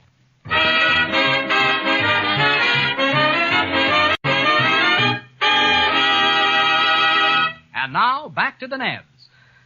You're a real pal, Buck, to help me get Pop's books to the library this morning. Whew, they're sure getting heavy. Well, you can put them down now. Oh, okay. Hey, didn't you carry any? Sure, your chemistry book. Here, take it. I'm tired, too. Good morning, Junior. And Buck. Well, what have we here? Good morning, Miss Witherspoon. Miss Witherspoon, my father wants to donate his books to the library. Oh, splendid, Junior, splendid. My, what an impressive collection. Oh, this isn't all of them, but it's all that Junior could carry. Pop has a lot more at home. Really? Well, that's wonderful of your father. But we don't have time to bring the rest right away on account we'll be late for school. Unless you could write a note to school asking them to excuse us a day in the interest of liberal education. Well, I wouldn't think of asking you boys to bring all of Mr. Nebb's books to the library, but since Mr. Nebb has been so generous, the least we can do is arrange to have the rest of them picked up, Junior. That's very kind of you, Miss Witherspoon. Isn't it, Buck? Yeah, but it would be kinder if she could get us excused from school. Now, Buck, you and Junior run along, and thank you so much. I'll see that Mr. Nebb gets proper credit for being such a public-spirited citizen. The library needs good, wholesome books. So many books these days aren't fit for our young people to read. Yeah, I know. I've read some of them.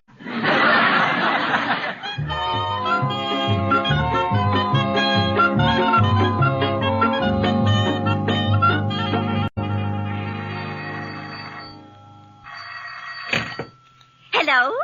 Yes, this is Sylvia Appleby. You've been trying to get me all morning? Well, my phone has been so busy, this is the first time it's had a chance to ring. You know, I did so want to talk to you at our club meeting yesterday, but everybody was there, so there was no one to talk about. Oh, say, listen, dearie. Have you heard what Rudy Nebb is doing? He's donating all of his books to the public library. Huh? Why? Oh, at his age, I suppose he's given up trying to learn to read. I'm going to see Fanny Webb right away. Goodbye.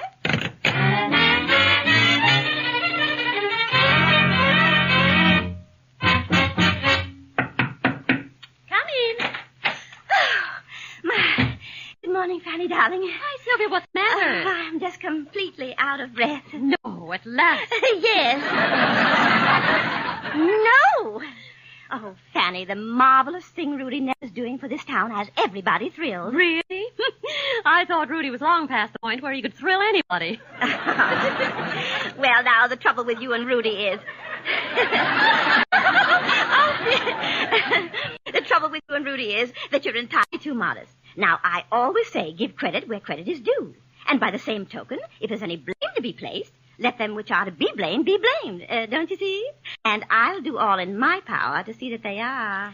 Well, what has Rudy done now? I'm talking about Rudy giving his library to the city. Oh, those books. Oh, Junior took some to the library this morning. And I know all about it, you see.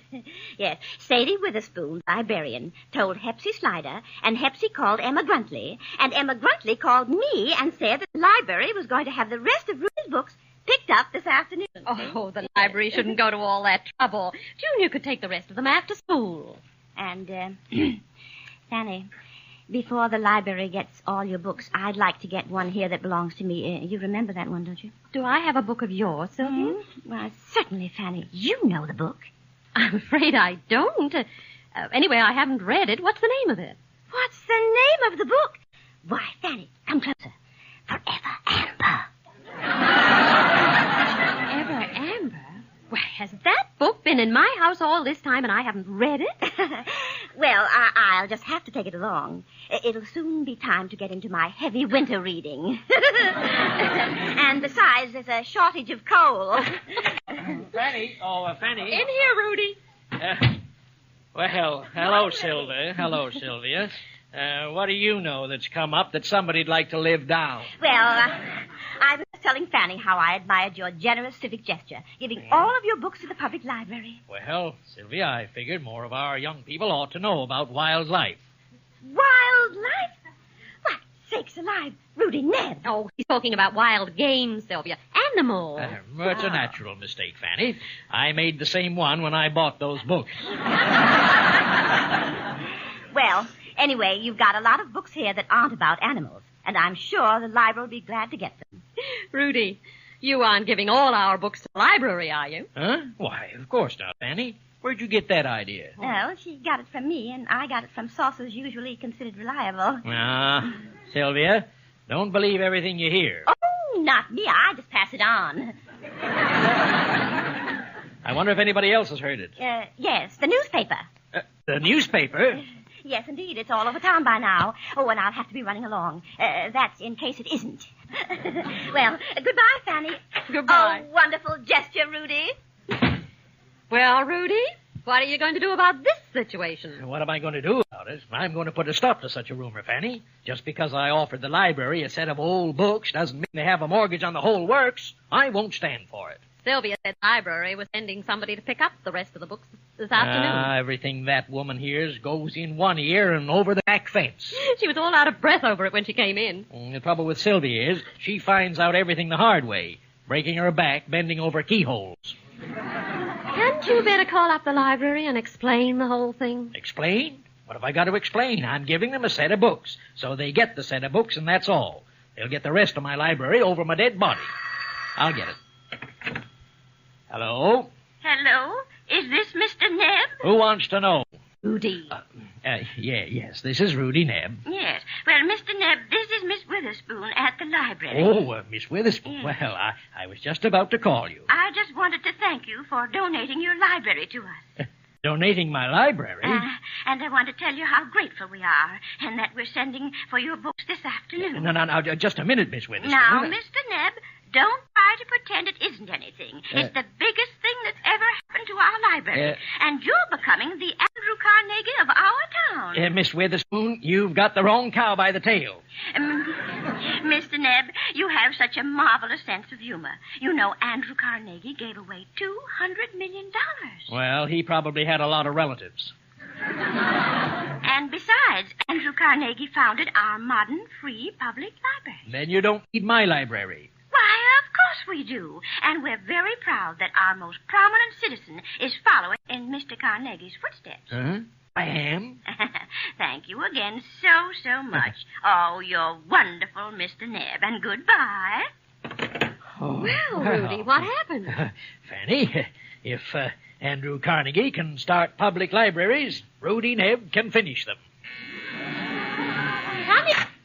Hello, Fanny. Obie Sliders, nice to see you. Hi there, Obie. Well, hello, Rudy. What's the town's big-headed benefactor doing? So you've heard about me donating my library, have you? Oh, yes. Everybody's heard about that. Say, what's behind this? You trying to get my job as mayor? Fanny, Obie just hates to see me in the limelight. But that's human nature for you. I guess Andrew's friends felt the same way about him. Who's Andrew? Andrew, why, a great American whose counterpart I'm known as in this town. I don't believe I know any Americans that obscure. Obie the librarian told Rudy he was following in the footsteps of the great American Andrew Carnegie. American? Andrew Carnegie was a Scotchman. He gave away $200 million. Oh, then he wasn't a Scotchman. Obie, why don't you stop razzing me and try to think up something constructive to do yourself? It is, besides taking $5 out of the city kitty every time somebody's fined for speeding. Well, now, that's an idea.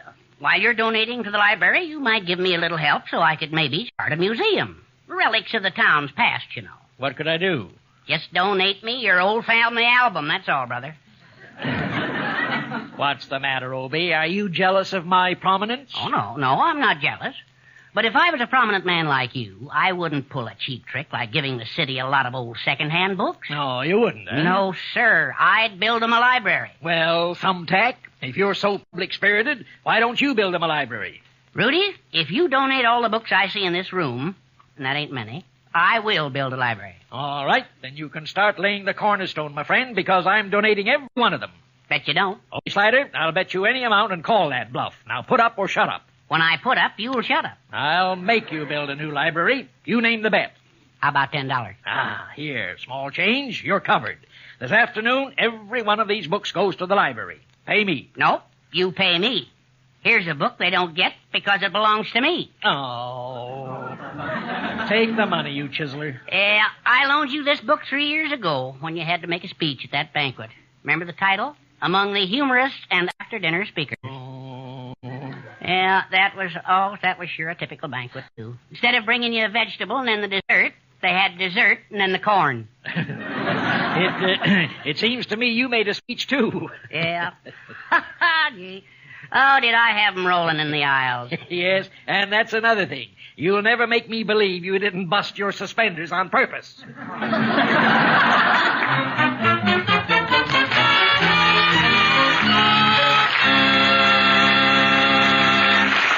Nebs will continue in just a moment. But first, ask your doctor, and he's likely to tell you that a high percentage of people don't drink enough water.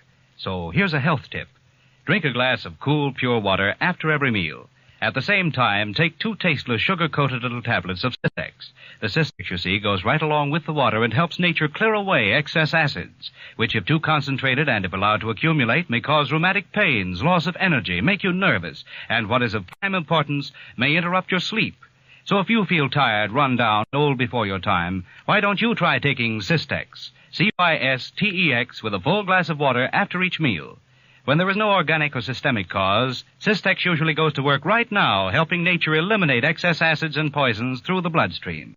And this aid to nature in filtering and cleansing the blood may bring more restful sleep, an almost unbelievable increase in aliveness and vitality, a new spring to your step, a sparkle to your eyes, actually make you feel and look years younger. This much is certain. Cystex must satisfy you in every way, do far more for you than you expect, or you simply return the empty package and your money back is guaranteed.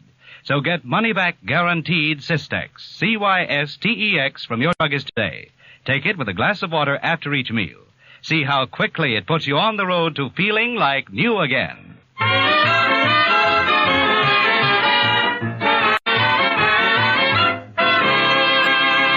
And now back to our story with Gene Lockhart and Kathleen Lockhart as Rudy and Fanny Nebb. Come on in, Buck. Sure, Junior. I better pick up the books I loaned you before they get mixed up with your father's donation to the library. Yeah, I have 2 of your detective novels and your book on the art of self-defense. Oh, you mean jujitsu for jerky joints? You can take 100 ways to make spending money, too. It didn't help me. Jeepers. I didn't know you had 4 of my books over here. You didn't? Uh-uh. I always buy the kind of books you can't put down without somebody picking them up. Okay, you'll find your books on the table. Mom and Pop aren't home yet. I guess not. We would have heard your pop. Golly, if I'd known that, I could have invited you over another time and brought Donna this time. Oh, there you go again, Junior. Women are always coming between men. Buck, you may as well know that someday Donna will probably become my wife. It'll be your own fault if you're hanging around her all the time. What else can you expect? Well, I don't want to expect anything else. Buck, you don't seem to get the idea at all. I guess it's because you're not as mature mentally as I am. Oh, yeah? Then why do my school grades average 90 when they have to be awfully generous with you to give you a 70? Let's get back to the subject we were on. If that's all that's on your mind, Junior, why didn't you stay over at the All Come On In and feed the jukebox? And I ran out of nickels. Well, you could sit around and chin with the chicks. Buck, why don't you like to clinch a classy chassis and do a little rug cutting? Fuzz off the rug gets up my nose and gives me hay fever. If you'd develop an interest in girls, you'd soon forget your hay fever. At least there wouldn't be so much hay in it. But I feel about girls just like I do about elephants. I see practically no similarity between girls and elephants, even in Fatima Johnson, and she weighs nearly 200. Oh, I'm not talking about size, stupid. Well, how can you feel about girls like you do about elephants? Well, I like to look at them, but I wouldn't like to own one. Okay, go ahead and find your books. Well, I've got all 4 of them. I gotta be going now, Junior. Hello, Buck, Junior. Hello, Mr. Nebb. Hey, Pop, when did you decide to donate every book we own to the library? Why, just today, son. I'm glad I thought of it, too. You see, my philanthropies are creating quite a stir in town. That was very nice of you, Mr. Nebb. Thank you, Buck. By the way, did the library send you up to get some of my books? You've quite a collection there. Oh, no. And Buck didn't want to get his books mixed up with ours. Looks like it might be easier for ours to get mixed up with his. Well, I've got to be going now. So long, Junior. Goodbye, Mr. Nebb. Goodbye, Buck. See you tomorrow, Buck. Junior? Just where is the public library anyway? Here or in the building it's supposed to be in? What do you mean, Pop? Everybody's coming here for books. Why do you have to go around borrowing everybody's books? Well... You don't see me running all over town begging my friends for books, do you? Oh, Rudy, I'm glad you're home. Oh, hello, Fanny. Oh, dear, that's probably somebody from the library calling for what's left. Come in. Oh, good evening, Mr. and Mrs. Nebb. Oh, hello, Donna. Hello, Donna. Hello, Junior. Won't you sit down, dear? Oh, I can't stay, thank you. I was going to call Junior to come over, but Mother thought I could come over here and get away much quicker than Junior could come over to my house and get away. Mother wanted early dinner. Jeepers, you wanted me to come over to your house, Donna? Yes, and bring back the book you borrowed. Borrowed? What's the matter with this family? I guess we're all just yearning for learning. What book did he lend Junior, Donna? What book did you lend Junior, Donna? Oh, Mrs. Nebb, it's the most thrilling, throbbing, terrifically fiery and impetuous love story ever put on paper. Sounds like they should have put it on asbestos. Golly, I evidently didn't read it yet. What's the name of it, Donna? Oh, it has dash and verve and boldness and high adventure and poignant love under tropic skies. Maybe we've seen it in the movies with Dorothy Lamour. But for a beautiful love story, it ends so tragically. Well, a lot of them do. I remember that story about Cleopatra, letting a snake bite her because she was in love with Anthony Adverse. Oh. Pop, that snake was a character in the Garden of Eden. Where books are concerned, you're both characters. Junior, get Donna's book for her. Which did you say was your book, Donna? The one where all the girls are in love with a hero and he has to decide between about 20 of them. So he goes on an adventure and never comes back. Well, I can't say that I blame him. Donna, Junior will find your book if you tell him what to look for. Oh, I almost forgot. It's called Woo Me Too. Woo Me Too. Oh, a Chinese story. Oh, hurry up, Junior. I've got to go back home. Now, Donna, just take it easy. I'll find it, but it may take me a couple of hours. It shouldn't, Junior. It's right there on the table in front of your nose. Oh, Mom, you're no help. Well, thanks a million. And, Mr. Nebb, I think it's just wonderful of you to give all your books to the library. Oh, Donna, it isn't anything. At least it isn't going to be much. Well, goodbye now. Goodbye. Wait, Donna, and I'll walk home with you. Goodbye. Well, Rudy, your contribution to the town library is certainly dwindling. I know, Fanny, but what are they trying to do to me? Make me the laughingstock of the town? First they talk me into giving them my books, and before I can do it, they take them all away from me. Even Hepsy Slider came today and got a cookbook I'd quite forgotten all about. Well, if anybody needs a cookbook, it's Hepsy. But what's happened to the evening paper and the magazines and Junior's comic books? Oh, they were picked up to help the paper drive. Oh, a fine showing I'm going to make. This is a blow to me, Fanny. When Rudy Nebb does a thing, he usually does it to a nice golden brown. This time you burned your fingers. Well, I certainly had visions of making a better contribution than I'll be able to. It just goes to show. You can't depend on your friends in a pinch. They'll run right out from under you. But, Rudy, they had a right to. We shouldn't have kept other people's books so long. Well, a lot of them have our books, no doubt. Unfortunately, we never kept a list. Somebody else looking for a book we borrowed, I guess. Come in. Why, it's Herb. Oh. Yeah, how do you, folks? Hello, Herbie. How's Trix at the barber shop? Trix. Oh, yes, Trix. Only seen one cute one around today. Yeah. She came in to get along Bob. Bob wasn't here, though. Herb, you're just in time for dinner. Would you like to stay and take potluck with us? Thanks, Fanny. Yes, just love to. Never had much luck with pots, though. Don't mention luck to me, Herb. Mine's all bad today. My rabbits must be counterfeit. Never had any luck with rabbits put either. Carried one for a spell, but it disappeared, yes. Had a rabbit on the end of it. Oh, it must be easy to lose one that way. Well, Herb, if you won't stay for dinner, what's on your mind? Oh, yes. Did I say I wouldn't stay for dinner? Yeah, ought to keep a great big mouth shut. Try that, though. Don't work with adenoids. I'll go set the table. Junior will be back in a few minutes. Junior? Oh, Junior, yes. Fine boy, Junior. Town needs more like him. Yep. If they didn't have so many kids now, yes. Junior went over to Amby Potts to return a couple of books, and, Mother, am I sick of books. Oh, books. Books, yes. Had one once, Rudy. I think you buried it. What? Yeah. Not you, too. Yes. It's called How to Clip Your Own Hair. Yes. Yeah, gotta have it back, Gotta burn it. It's not good for my business, no. So that's what you came here for? No, only partly. Favor from Miss Weatherspoon at the library. Come to pick up all your books, Rudy. Yes. Got a truck outside. A truck? Mm-hmm. Don't know whose it is, just borrowed it. A trunk? Yeah. Books are heavy, you got to have a trunk. But Fanny, what am I going to do? Do what you promised, Rudy. Give him your library. Oh, okay, Herb. You can take what's left. Yeah, fine. What is it? My dictionary. We'll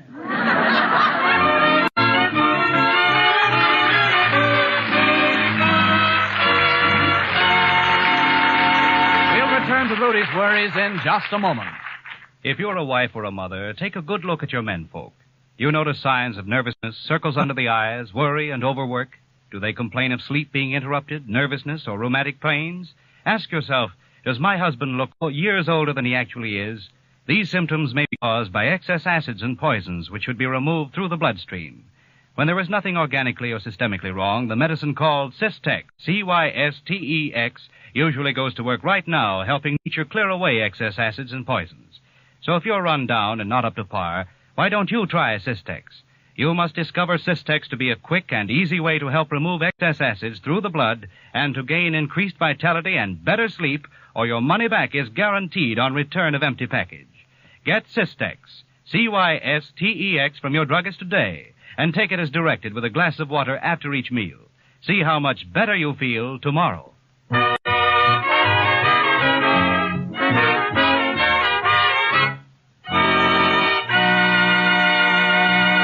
For one last minute with the Nebs.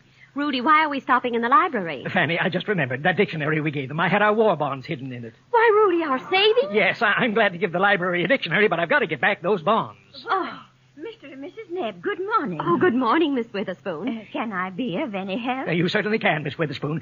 That dictionary we gave you. Oh, yes, your library. Well, may I see it again? No, you are fond of it, aren't you? Yes, I mean, no, that is, I forgot, and left our war bonds hidden in it. We only want the bonds. Well, certainly, you may have them. Now, here they are, still in the dictionary. Thank you. And here's something else for you, Mr. Nebb. Well, thank you. What is it? It says $5.98. It's a bill for keeping the dictionary overtime. Huh? Yes, this book... You see, this book already belonged to the library. Join us next Sunday, same time, when Cystex again... Yes, come along, everybody, to Parky's Restaurant. Meet me at Parky's and say hello to Betty Rhodes, O.B. Cates and his orchestra, Prudence Rockbottom, David Street, and our genial host, Park Your Carcass.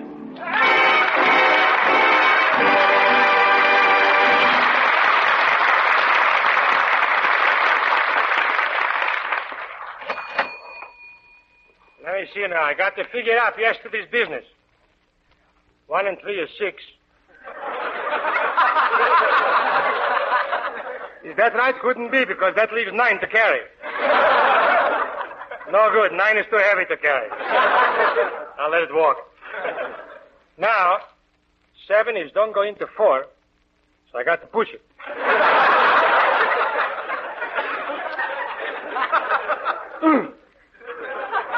Tight fit, but I made it. Bulging out all over. Oh, me, all this bookkeeping is going to drive me crazy. When I first got in the restaurant business years ago, all you had to know was how to fry eggs. Today you got to be a certified public accountant.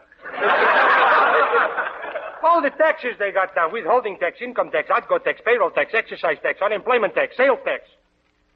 Boy, am I deep in the heart of taxes.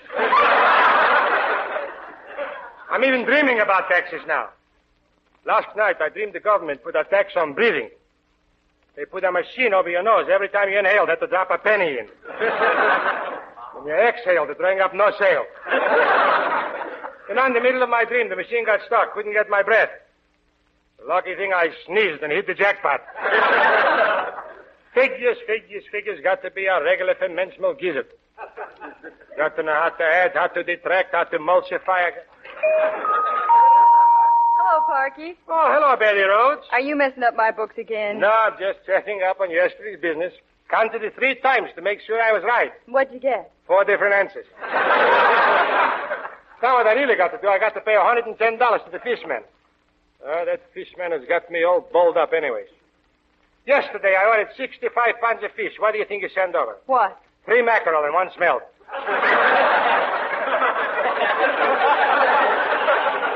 That's 4 fish. And the prices they charge you think that fish was gold. Well, it could be. You know, Parky, I was reading that in certain parts of the world, fish is actually used for money. That's a good one, using fish for money. What are you laughing about? I'd like to see somebody put a herring in a slot machine. Oh, here's Opie Kate. Hello, Betty. Hi, Parky. Hi, Opie. You been over here yet, Parky? Why do you talk in riddles? Who's been over here? Miss Prudence Rockbottom, that woman that bought your building. She's due over here, and she's dying to meet you. Meet me? Look, Opie, I thought when I sent you over there, you were supposed to make love to her, so she's done make me to move out of the restaurant. But look, Parky, I've been thinking this whole thing over, and I figure you're older than I am, and I'd kind of like to see you get married first. Married? Who's thinking about getting married? Well, she is. She told me to give you this picture of her. Take a look at it. Let me see it. Woo! This is the homeliest woman what I've never seen in my life. Parky, you're holding the picture upside down. Oh. I knew something was wrong. I'll turn it over. Woo! It's even worse this way. Why is she making such a terrible face? Terrible face? She's smiling. Smiling? I will say one thing. She's got the prettiest tooth I ever seen. Why is she looking through a telescope? That's her nose. You know something? This is the most interesting thing what I've never seen. What? I wonder what there is about the right eye that makes your left eye want to keep on looking at it.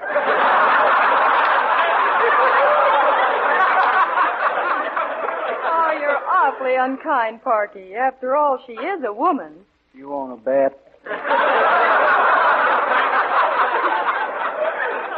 Well, anyway, she's coming over here to see you, Parky, and you've either got to make up your mind to be nice to her or you'll be evicted, thrown out. Everything happens to me. Just like that great man once said. I forget now who it was that said it. I forget what he said, but it was wonderful.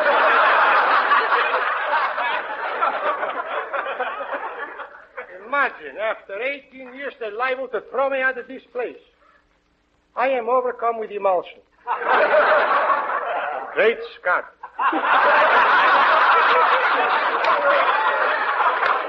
Oh, Parky, you talk as if the world was coming to an end. Come on now, cheer up. Would you like to hear some music? So long as it ain't the wedding march, that's not for me. Well, what I want to do is I want you to hear a song I've been rehearsing with Opie. Come on, let's do it for Parky.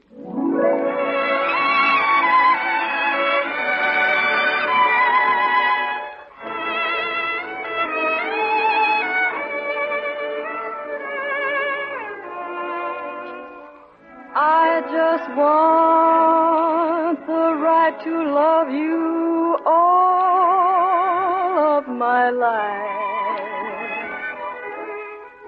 Just the right to take care of you all of my life. I just want the right to be near you, always to be there, sharing every care and strife.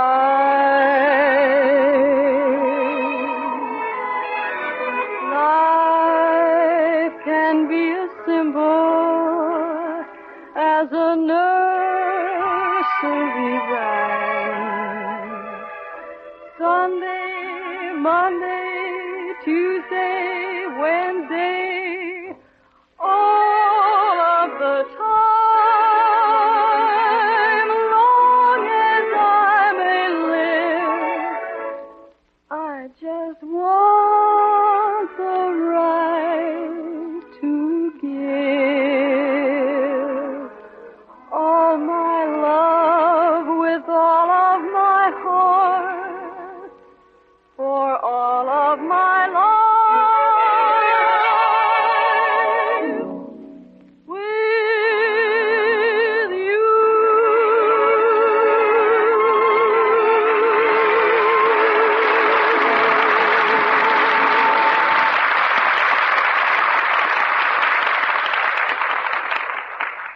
Betty, every time you sing, your voice gets better and better. Thank you, Parky. And believe me, I know about singing.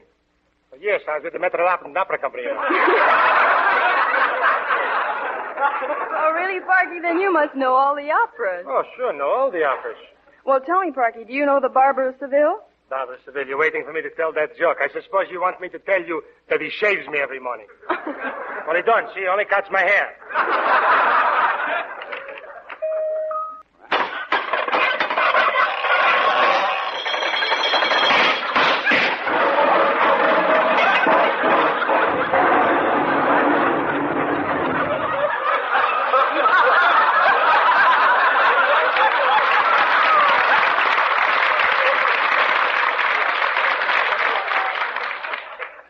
Needs a new flint.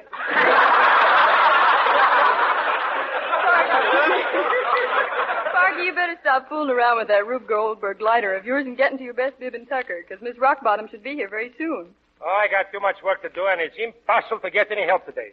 You know, I've got to do everything around here. On top of everything else, the dishwasher just walked out of me. The dishwasher walked out on you, or what was the reason? Said he couldn't find no pearls in the oysters. Now I'm stuck without a dishwasher. Uppy, say, come here a minute, will you? What do you want, Parky? Look, my dishwasher just quit. I want you to go down to the employment agency and get me a new dishwasher. Okay, give me a dime for car fare. Car fare? Why don't you walk? It's only 16 miles.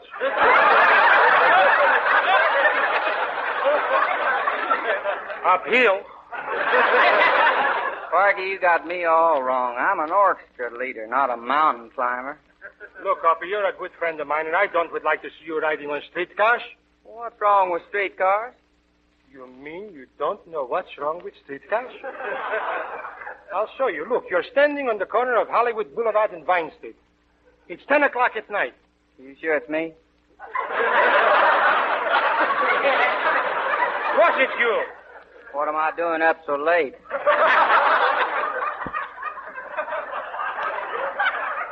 You can't sleep. You got in zombie. Well, what do you know about that?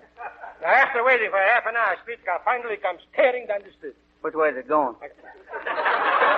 What difference does it make? Well, it does to me. Maybe that car's going in the opposite direction. No, it was there already. It's coming back now. Now, the car is tearing down the street doing 40, 50, 60 miles an hour.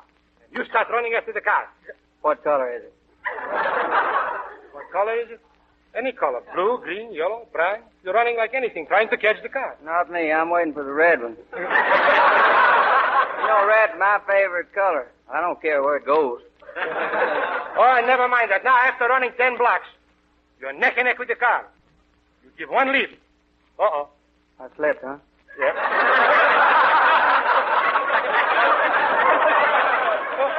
Tore my good pants, too. Yeah, but you don't let a little thing like that stop you. You try again, and this time you almost make it. Oh, I'm doing better, huh? Now the car is doing 70. You're holding on.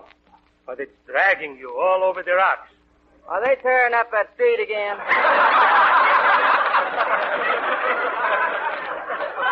All the women start screaming. Finally, the motorman brings the car to a stop.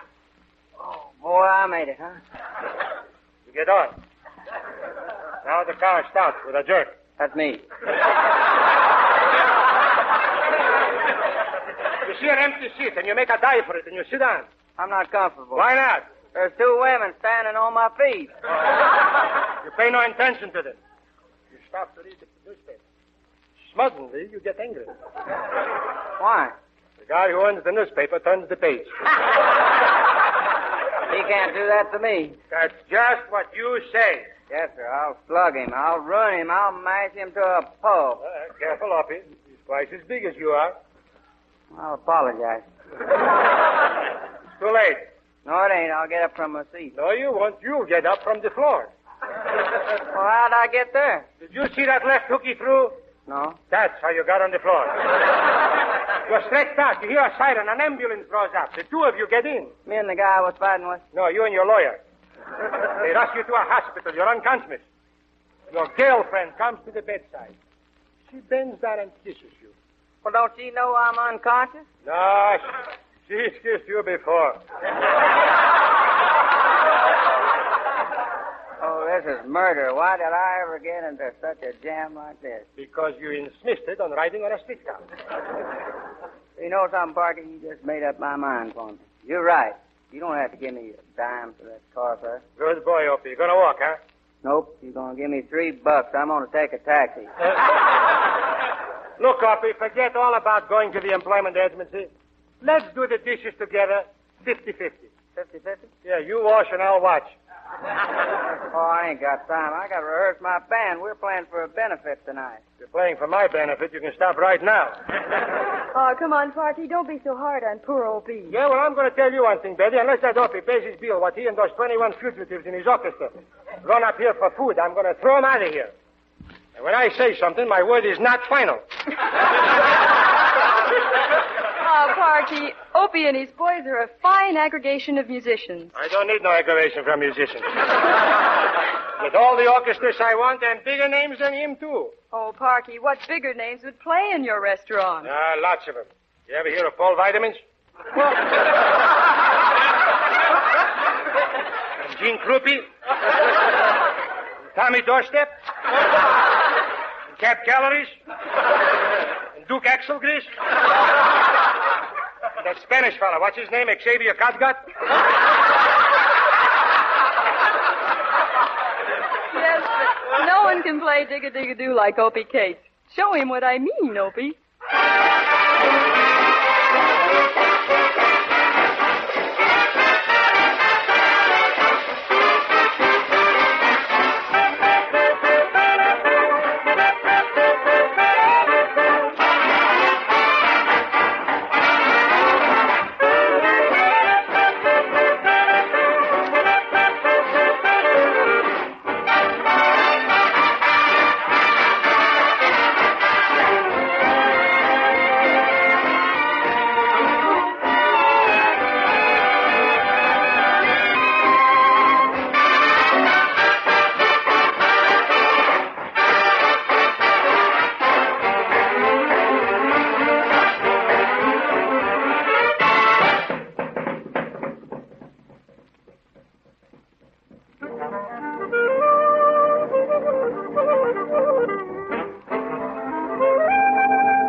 How's the big newspaper man today? Fine. Say, Opie tells me that Parky's getting married to the rich Miss Rockbottom. Okay to print that? Well, Parky hasn't even met her yet, but she's coming over here. In fact, she should be here very soon. You know, I'd like to see Parky get married. Be good for him. Yes, a wife can be a great comfort to a man. Yep. One of those days, I'm going to get one of those things someday. Maybe after the war. Well, what are you waiting for, the new models to come out? Say, that's a good one. I'm going to use that in my column. How about tonight, Betty? Same place, same time? Uh-huh. Swell. I'll meet you in the public library at 8 o'clock. Good evening. Why, I'm so thrilled to meet you, Mr. Parker Carcass. I never realized you were so young and so, handsome. Well, I'm afraid that... I'm Prudence Rockbottom. We're going to be so happy together. I beg your pardon. I'm not Parky Carcass, but I'd be glad to call him. Oh, you don't have to call anybody. You'll do. Oh, you lovely man. Oh, Miss Rockbottom, Parky's been looking forward to meeting you. He has? Oh, the lovely man. I can just picture myself as Mrs. Parky Carcass. It's a strange name, isn't it? Parky Carcass. It's strange, but it's comfortable. Oh,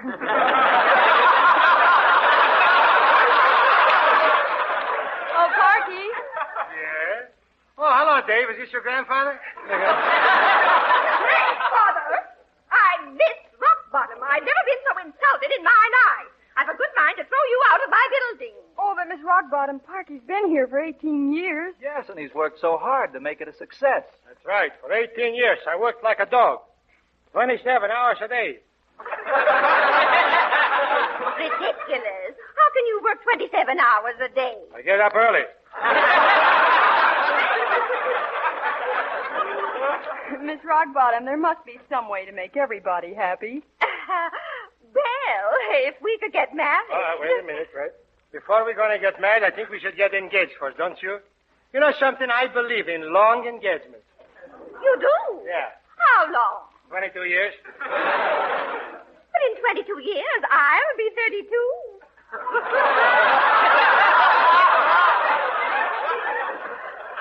All right, you got 32. You want to drive a 64?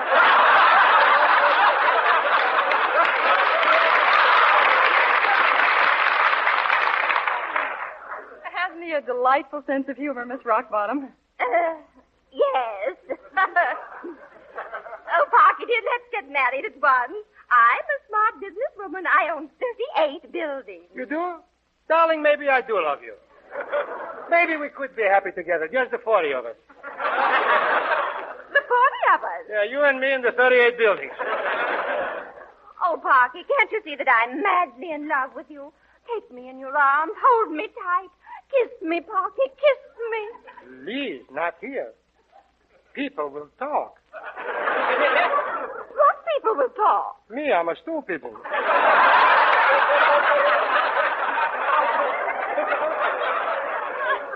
Oh, Parky, I have such wonderful plans. For our honeymoon, we'll go way out west to my ranch. We'll go out hunting together. You know, I handle a gun like a man. You do? Yes, I shoot from the hip. From way out there?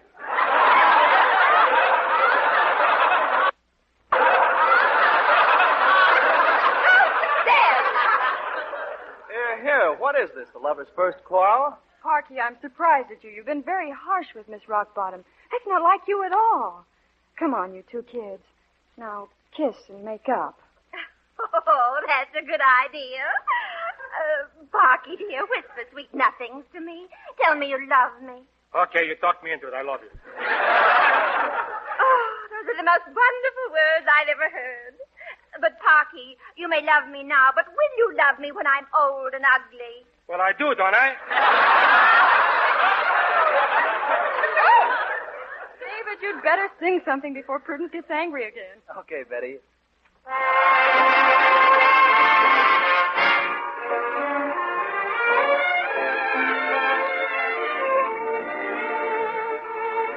I feel the autumn breeze. It steals across my pillow as soft as a will o' the wisp.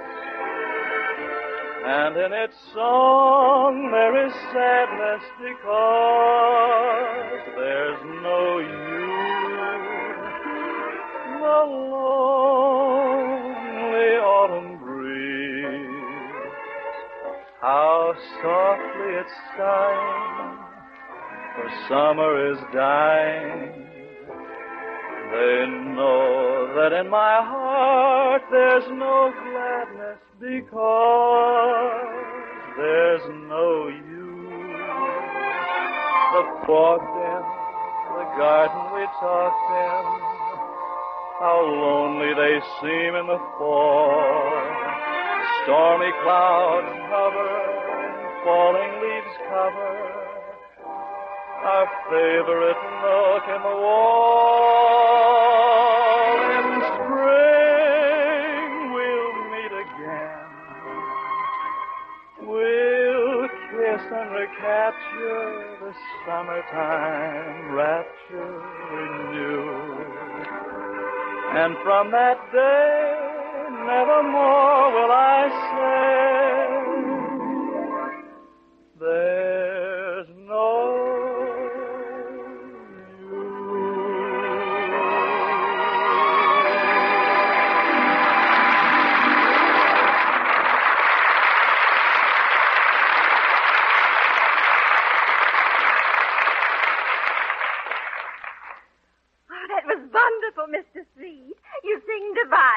and you put me in just the right mood for love. Parky, darling, why can't we announce our engagement right now?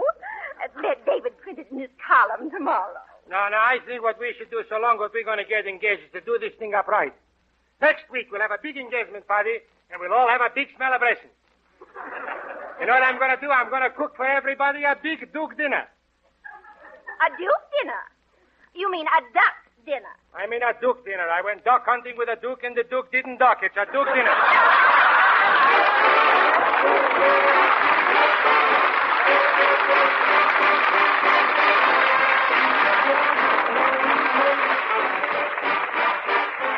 And so ends the second episode of Meet Me in Parky's. For the further adventures of Parky Carcass, Obie Cates and his orchestra, David Street, Prudence Rockbottom, and Betty Rhodes, tune in again next Sunday, same time, same station. Is it a date? Okay, then. Meet me at Parky's.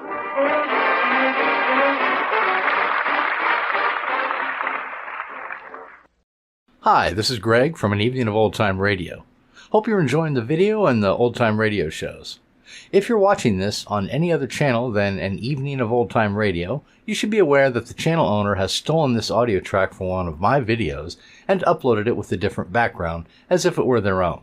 Again, this video and this audio is from my channel, An Evening of Old Time Radio. On with the show. The Johnson Wax Program with Fibber McGee and Molly.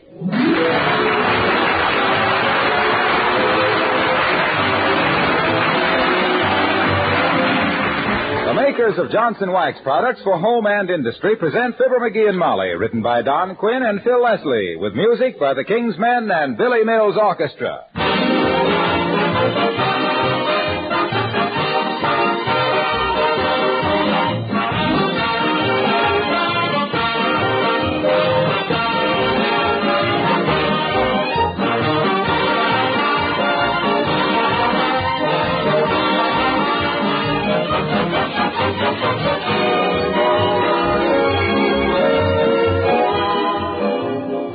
Do you remember when your kitchen linoleum was brand new? You probably got a big thrill out of it, and you decided that you were certainly going to take good care of it.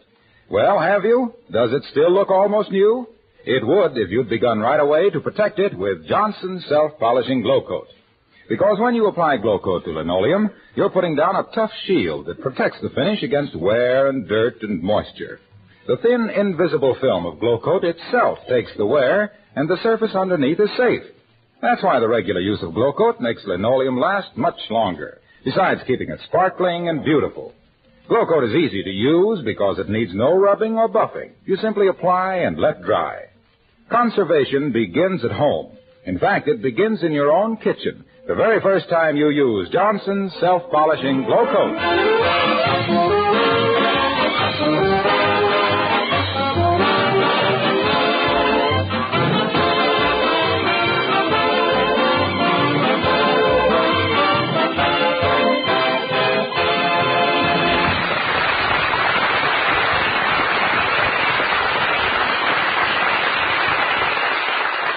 Whoever said the hand is quicker than the eye never saw the squire of 79 Wistful Vista practicing sleight of hand. Get a load of the old Butterfingers right now. With a book of magic, a deck of cards, and 10 thumbs. As we meet, Fibber McGee and Molly.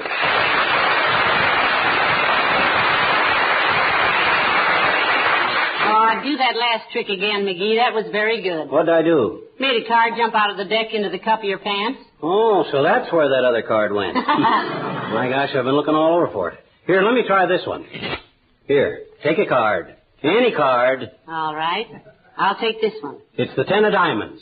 Well, heavenly days. That's wonderful, dearie. Just a simple feat, my dear. The answer is quite amusing when you realize... Oh, That's here. all over that face. I'll help you pick them up. They're all over... Say, I know how you did that trick. Huh? They're all the 10 of diamonds. You'd have never knew if I hadn't have dropped them. I like the trick better, though, where you made the glass of water disappear. Hmm? You know, when the rubber band pulls it up your sleeve. Hey, how'd you know it went up my sleeve? I saw it go. Besides, your sleeve leaked for 15 minutes afterwards. Now, I need a little more practice on that one. What on earth is this all about, McGee? I'm doing a magic act at the Elk Smoker tonight. Why, you never did any magic before. Isn't the time a little short to learn a magic routine? No, not for anybody with my natural dexterity.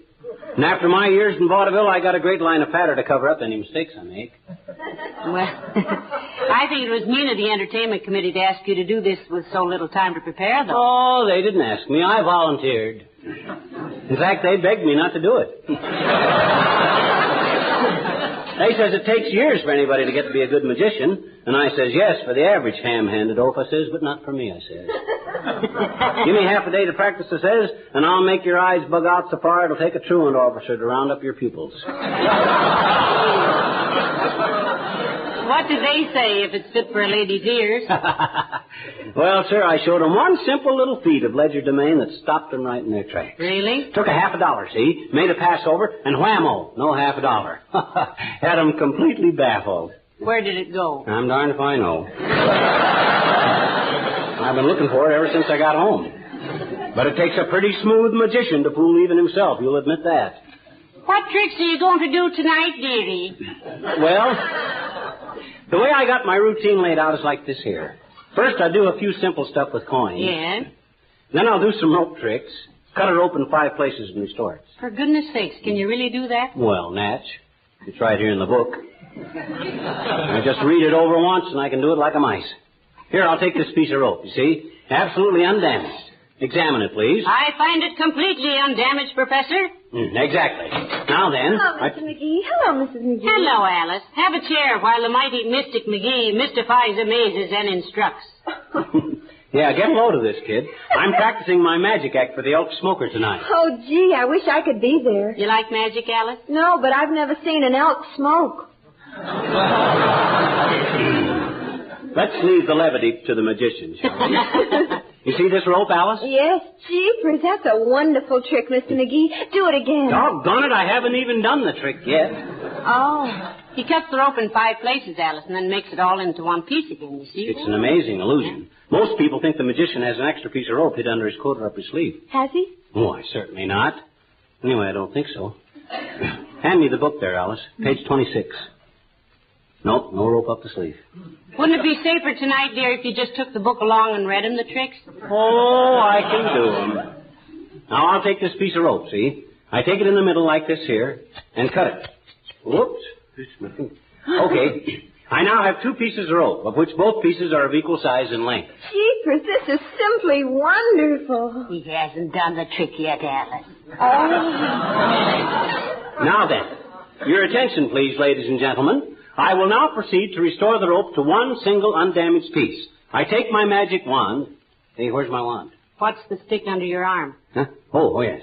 I take my magic wand, wave it over the rope, abracadabra, presto, and I have here, my gosh, a bowl of goldfish.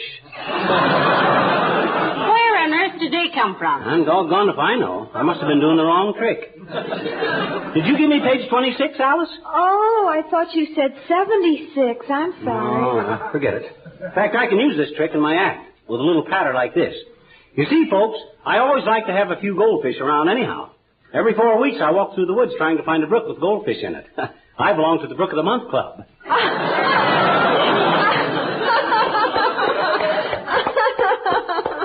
Thank you. Now for my famous illusion, sawing a woman in half. Would one of you ladies kindly step up on the Not stage? me, McGee. I've got to go make the bed. Oh, I've got to go to work. Goodbye now.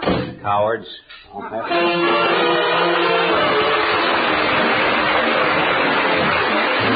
Billy Mills and the orchestra, and There Must Be a Way.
magic, dearie. Oh, wonderful. I'm working on the trick now where I borrow a watch from somebody, smash it with a hammer, and then shoot it out of a pistol. Good as new.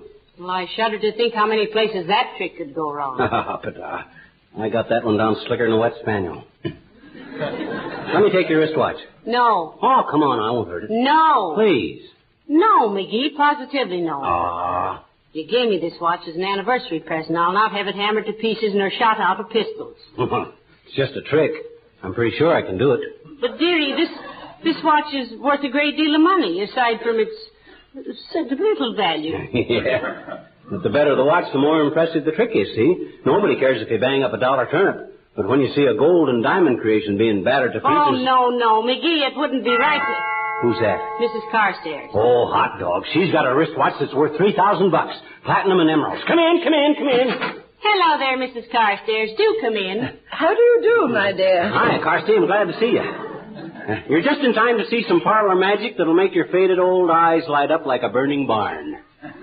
You got your wristwatch on? Now, McGee, for goodness sakes, don't... Why did you ask, Mr. McGee? I wanted to show you a trick, Carsty. Come on, let me take it. Very well, but please handle it carefully. It's extremely valuable.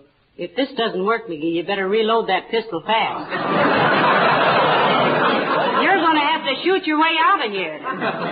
May I ask what this is all about? I'm studying magic, Carsty. I'm going to smash this watch with a hammer, vanish the pieces, then shoot it out of this pistol without a scratch onto it. And if it doesn't work? I haven't failed yet. How many times have you done it? Well, this will be the first time. Well, here we go, laughing and scratching, girls. Now, first, I place the watch on this little anvil. Then I take the hammer. This is going to be wonderful, Mrs. Carstairs. He can do this with my eyes shut. Please be careful, Mr. McGee. It would be very annoying if you hit your thumb with that hammer. Well, don't worry, kiddo. Now, watch this. Oh, dear. Then, with a simple twist of the wrist, watch me closely, folks. Presto, the watch has disappeared. Time flies, don't it? That's a crack I put in there. May I suggest that you proceed with your feats of magic without the humorous comment, Mr. McGee? I second that emotion, too. Okay. Now, watch this. I load the pistol, fire it into the air. Oh. And now... Wait a minute till I look in the book. I forgot what comes next. The police would be my guess. I don't mind the loss of the watch so much, my dear, but it had a lock of my husband's late hair in it.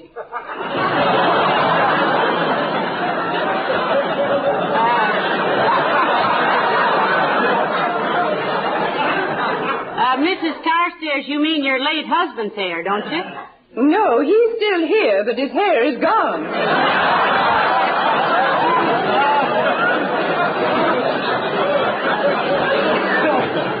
Hey, kids, I got it. Just feel in your left sleeve there, Carsty, and tell me what you find. Oh, my watch. Well, that was very skillfully performed, Mr. Are you sure McGee. it isn't damaged, Mrs. Carstairs? No, it seems to be perfectly all right, Mrs. McGee. Even the lock of hair... Good gracious. What's the matter? The hair has turned completely white.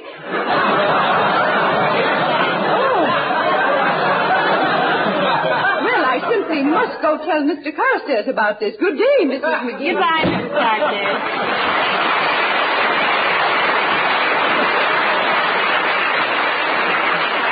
My goodness, you certainly had me nervous there for a minute, McGee. That handful of platinum and emeralds is no dime store trinket, you know. Ah, it is to old man Carstairs.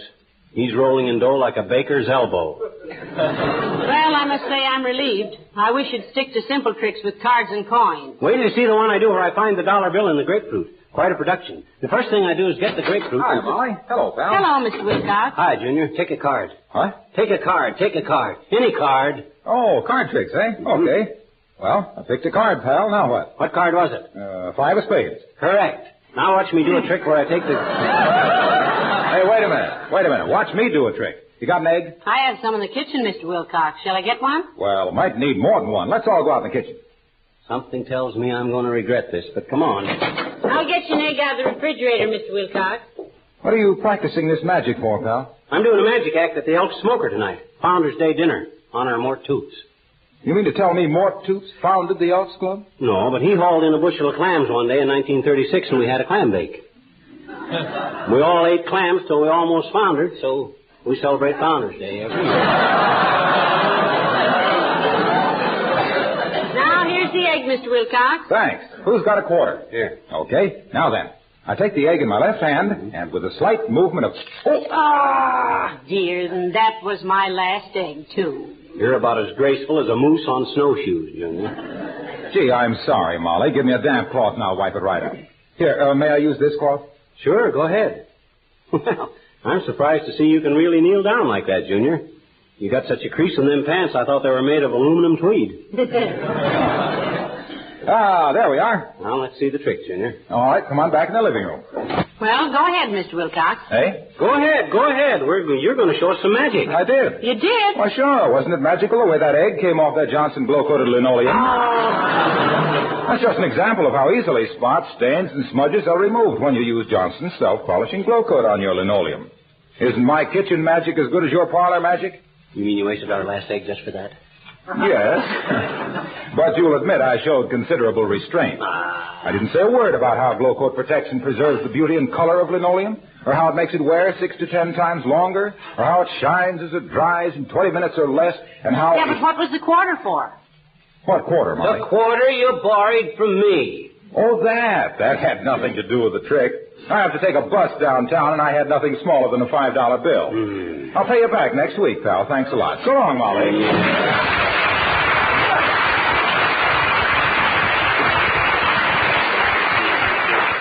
You know something, McGee? What? I'll bet he dropped that egg on purpose. No. You think he did? He wouldn't do a thing like that. Now, let me see. What on earth are those chains for? That's part of my act. I padlock myself into them and escape. Later on, I'm going to develop the act so I can be chained up, handcuffed, nailed into a packing box, and dropped into the river. What? But that's for the future. Just now, I got to practice the basic escape. Out into them and out in the I know one thing I'd like to see you get out of. What's that? Doing that magic act tonight. Huh? You're going to lay an egg that'll be the envy of every ostrich in Australia. Oh, yeah? Well, by George, you just... Come in. Oh, hello, Dr. Gamble. Hello, Molly. Afternoon, prune face. Hi, fever chart. Coming to the Elk Smoker tonight? I am indeed, if conditions permit. You know I was putting on a magic act down there tonight, didn't you? Yes, Mandrake. I heard how you bulled your way onto the bill, and as an amateur magician myself, I'd like to know what tricks you're going to present. The miser's dream, guillotine, the disappearing bird cage, the levitation of Princess Mahula. Heavenly days, I never heard of any of those. Me either, Doc. Naturally, they are the classics of illusion. Mahula? Yeah.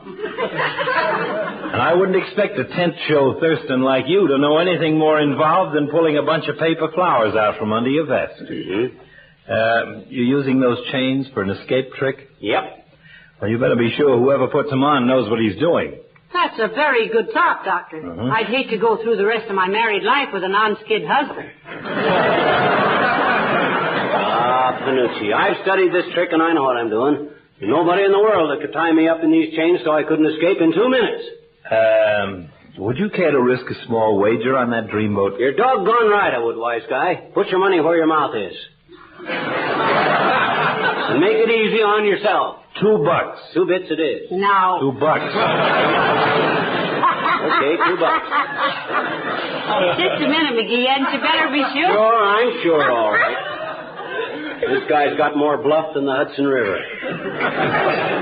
Who are you going to get to chain me, smart boy? Going to do it myself. Sit in that chair. Okay. Oh, this I love.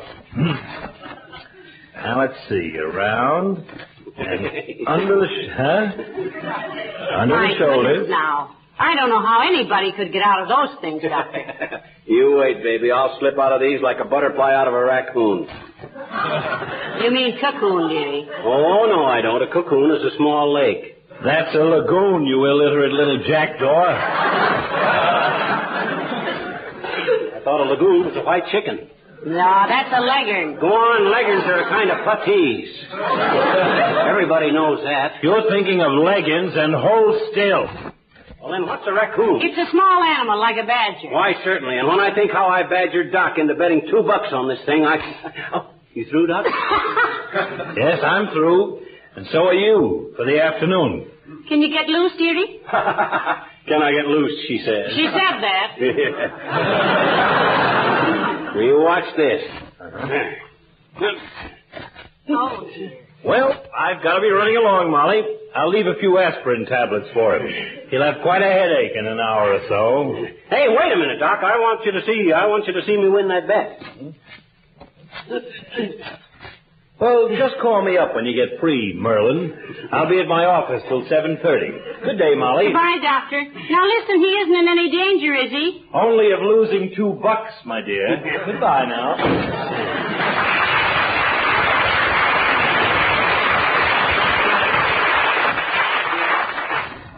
Anything I can do, McGee? No. I'll be out of these chains in no time at all. Just give me time. Give me time. Just give me time.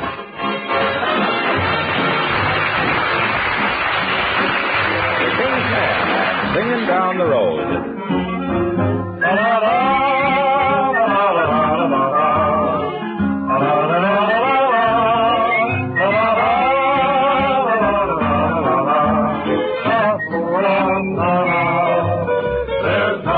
The morning feeling fresh as the dew when you're going where the staters to behold. The cows are in the meadow and they give me the moo as I go singing down the road. My little dog is tagging right along at my heels. He's so happy that he's hopping like a toad. His little tail is wagging 'cause he knows how I feel as I go singing down the road. The sun is grand, my face is tan. I'm so carefree and gay. And as I hike, I feel just like the school kid for a day. And when the day is over, there's a girl I'm to meet. You see, but that's another episode. My heart and I are stacking up, my dreams kind of neat as I go singing down the road. La, la, la, la, la, la, la, la.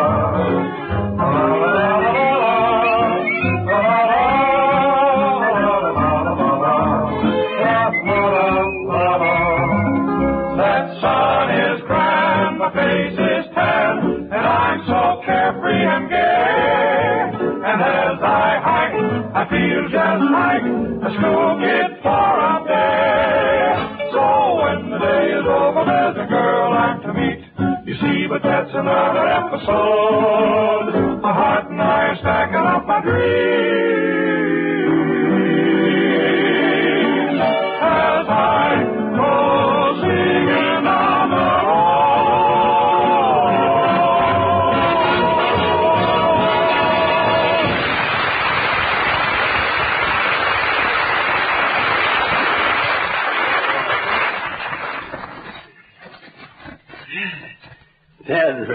Dead rat. Hey, Molly, I give up. I can't get out of these chains. Call Doc. I've been calling him every 15 minutes for the last 2 hours, dearie. There's no answer. I sure talked myself into this, didn't I? Well, what was the trick? How are you supposed to get out of him? Oh, I had a little key in my mouth. All I had to do was twist around so as I could drop the key in my hand, and boom, out. Well, I dropped the key in my hand, okay, but it don't fit the padlock. That dratted magic store must have sold me the wrong lock or something. Oh, God, doggone. Dear, you know, this could be serious, McGee. I'll ask Beulah if she has any little keys that might fit it. No, that's too embarrassing. Oh, Beulah! No. Beulah! Somebody ball for Beulah?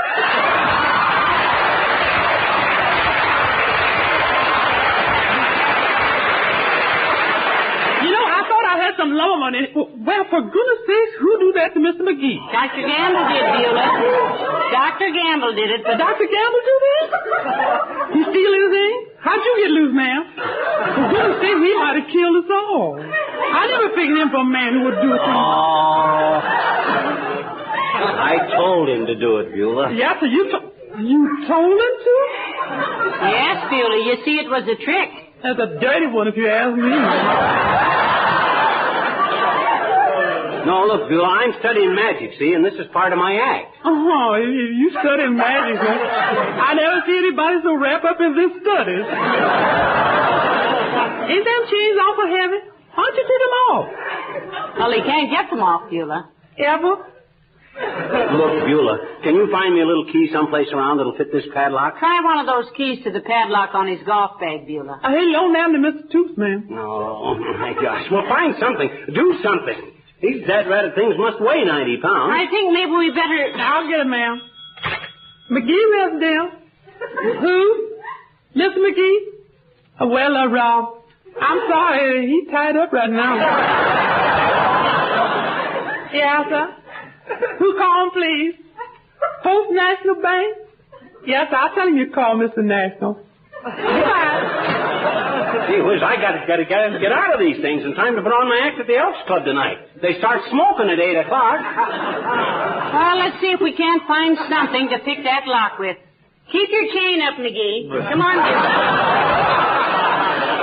Okay, ma'am. This here is the first time in my life I regret knowing only respectable people. Your boyfriend with a set of burglar tools come in mighty handy right now. Doggone it, I wish you two would get going. You stand there gabbing with me, sitting here bound up like 10 years of the National Geographic. Bound up like 10 years of the National Geographic?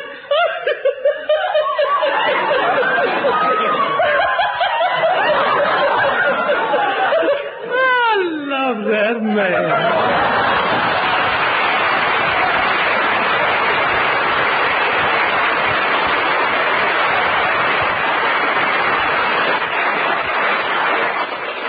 I'll bet a cookie Doc Gamble done this delivery.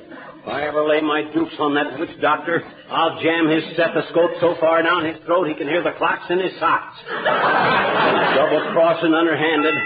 Come in and bring a hacksaw. Hi, mister. Oh, my gosh. Here I sit hoping for a Pinkerton Dick or a Northwest Mounted Cop or the Man Called X, and what do I get? You. Oh, boy, are you ever tied up. He said I'd probably find you squirming around like a can of live bait. Who said that? Hmm? I said, who said that? Who said what? Who said I'd be squirming around like a can of live bait? Dr. Gamble, I bet you. Huh. Mm-hmm. He said he took your padlock and put his own on you. That dirty lowdown. He did he? Hmm? I says he did he? Did what? He substituted padlocks on me. No wonder my key wouldn't work. He gave me the right key, though, mister, you see. Here it is. Oh, thank goodness. Hand it here, sis. Come on, sis. Come on. Unlock me. No. What? No. Dr. Gamble said not to unlock you till 8:30. Oh, he did he? Well, what time is it now? 1:30. 1:30 what? I don't know. There's only one hand on my Mickey Mouse witch watch.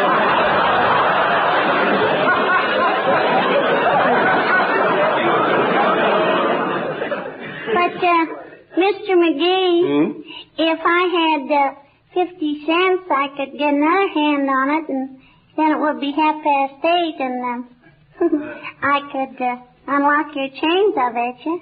Oh, a bribe, eh? All right, I'll do it. But I can't give you 50 cents till you unloose me. Okay. There. Now, thanks, sis. Here's your 50 cents. Now, hand me that phone. Give me the phone. Hello. Operator, give me the Elks Club on, huh? No, Mert, I got no time for that now. Give me the Elks. Hello, Elks Club. This is Fibber McGee speaking. I just wanted to tell you I'll be a little late, but... Huh? What? Doc Gamble has taken over the Magic Act. What? He's on now? Why, that snake in the grass. That lowlife. I'll come down there and tear him limb.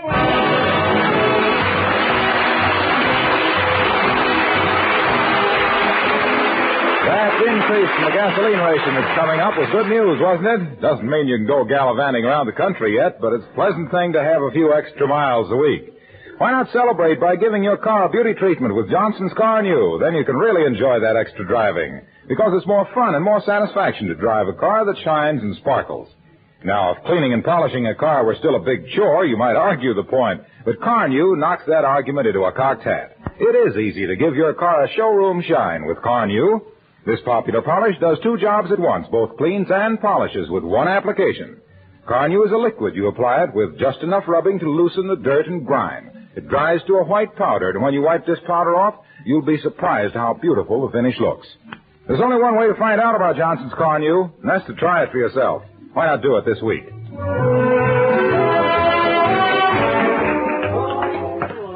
Oh, I had a little cat, and I named her Ben-Hur, 'cause I sold all her kittens for $1 per. Oh, you home, dearie? How's the ex-smoker? Oh, marvelous. And you know what? I had to finish Doc's magic act myself. Why was that? Well, he was supposed to pop up onto the stage through a trapdoor, see? But some dirty bum had moved a table over it, and he couldn't get out. Heavenly Daisy might have been smothered. This is the National Broadcasting Company. Good night, all. And now, Meet Millie, created by Frank Galen and starring Audrey Totter.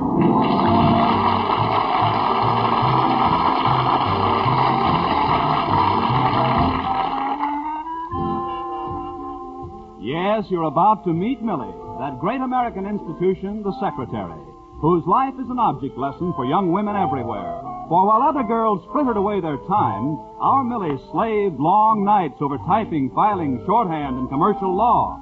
And did this selfless devotion to duty pay off? You bet it did. Today, after only 9 weeks in the office of J.R. Boone, Millie is dating regularly with the boss's son.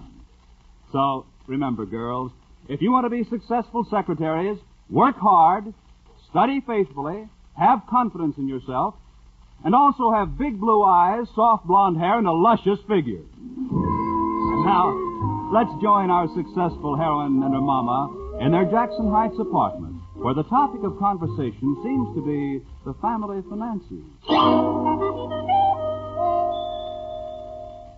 But, Mom, it's only Tuesday already. How come you need an extra $7 so early in the week all of a sudden? Well, you see, honey, it's this way. Last week I had to pay the milkman for 2 weeks, so I asked the insurance man to wait a week. But I already owed him for 3, so I postponed the butcher's bill for a week and also the gas bill. Because besides the milkman, the installment on the refrigerator was due. And next week I got to pay the shoemaker for my brown shoes that he fixed last week. Otherwise the insurance will lapse and they'll shut off the gas.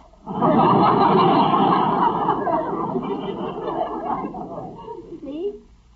Let's go around again, and this time I want a white horse. You mean you don't understand my system? It's so simple, Millie. Mama, tell the truth. Do you really have a system for keeping the accounts straight? Well, of course I do. I file all the bills alphabetically according to name. And I also cross-file them according to date, too. And I rotate them so the current bills keep moving up. You see? I see.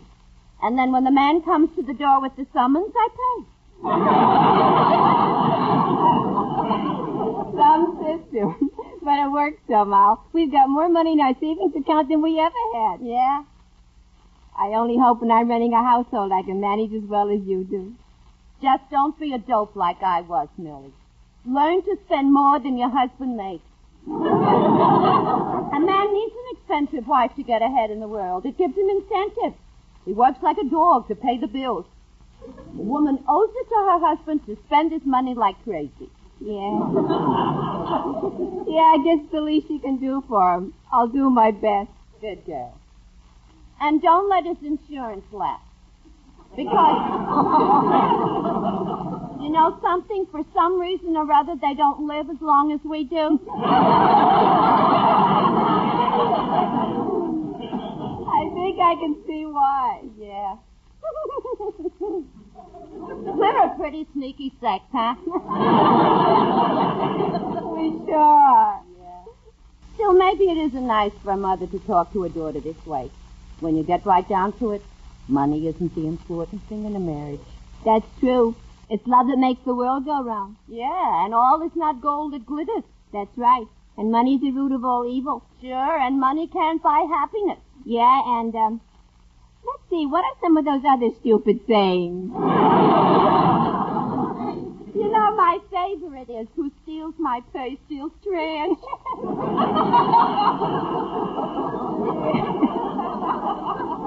Yeah, that's a beaut.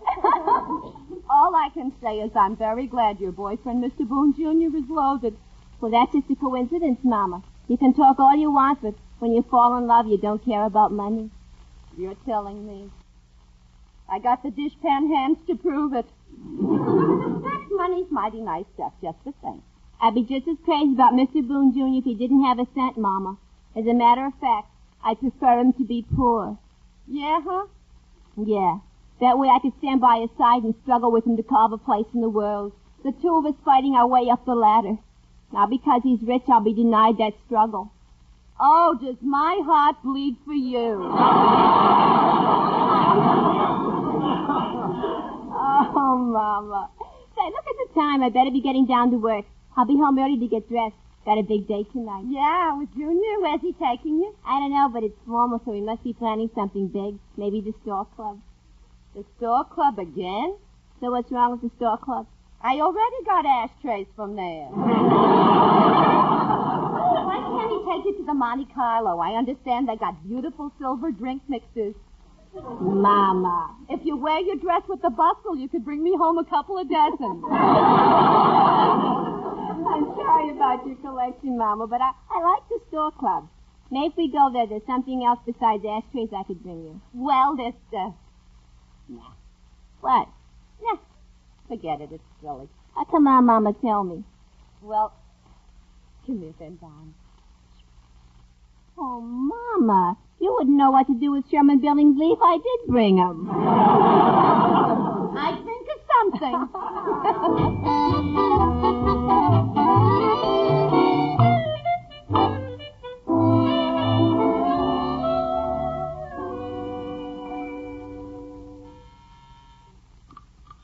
Yeah, Boone and Son. Mr. Boone Sr., when Mama please, I'll connect you. Morning, Miss Bronson. Oh, Mr. Boone Jr. Good morning, Mr. Boone. Sir? Miss Bronson, please. This is a business office, and I like to keep our personal relationships out of office routine. All I said was good morning, Mr. Boone. Sir? I don't object to the words. It's the melody that needs cleaning up. Oh? I meant it, Miss Bronson. After all, I'm an executive, and this is a big business, and much too important to be interfered with by any personal monkey business. Do I make myself clear, Miss Bronson? Say, monkey business again. It makes your mustache twitch. Miss Bronson, this is your boss speaking. Oh, yeah, yes, sir. I'm sorry, sir. That's better. Is my father in yet, Miss Bronson? Yes, sir, he is.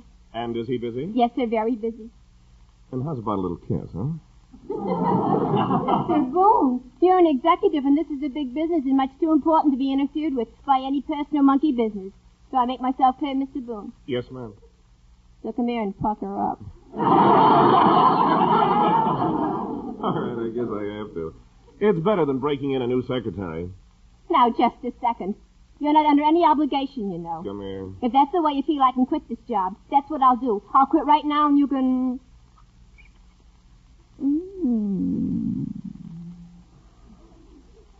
Well? Tear up my resignation.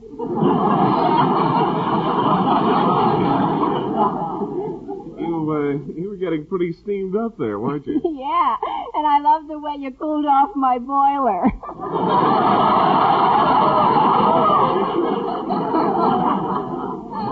You haven't forgotten we have a date tonight, I hope. Not a chance. Good.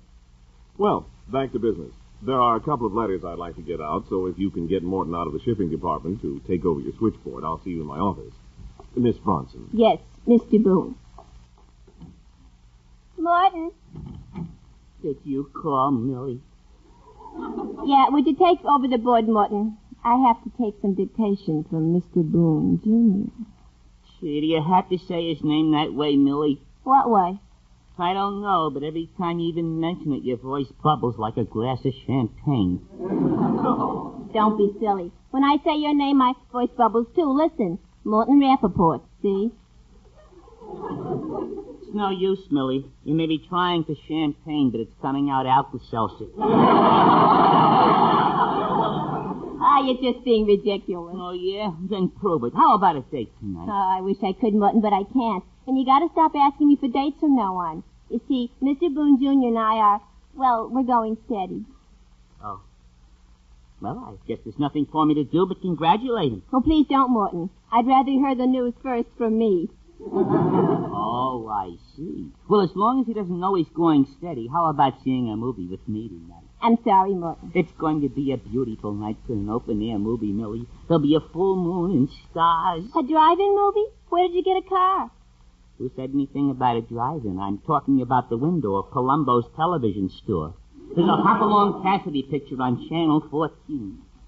It's a very touching invitation, Morton, but I got a real heavy date with Mr. Boone. Sorry. Oh, Millie, can't you break it? Honest, I'd give anything. Morton, you can't ask a young lady to break her previous engagement with a fella to whom she hopes to have a permanent one. Now, please take over the switchboard. I'll be just a few minutes. But Millie, listen. Stop struggling, Morton Rappaport. You got about as much chance with her as a music critic with Margaret Truman.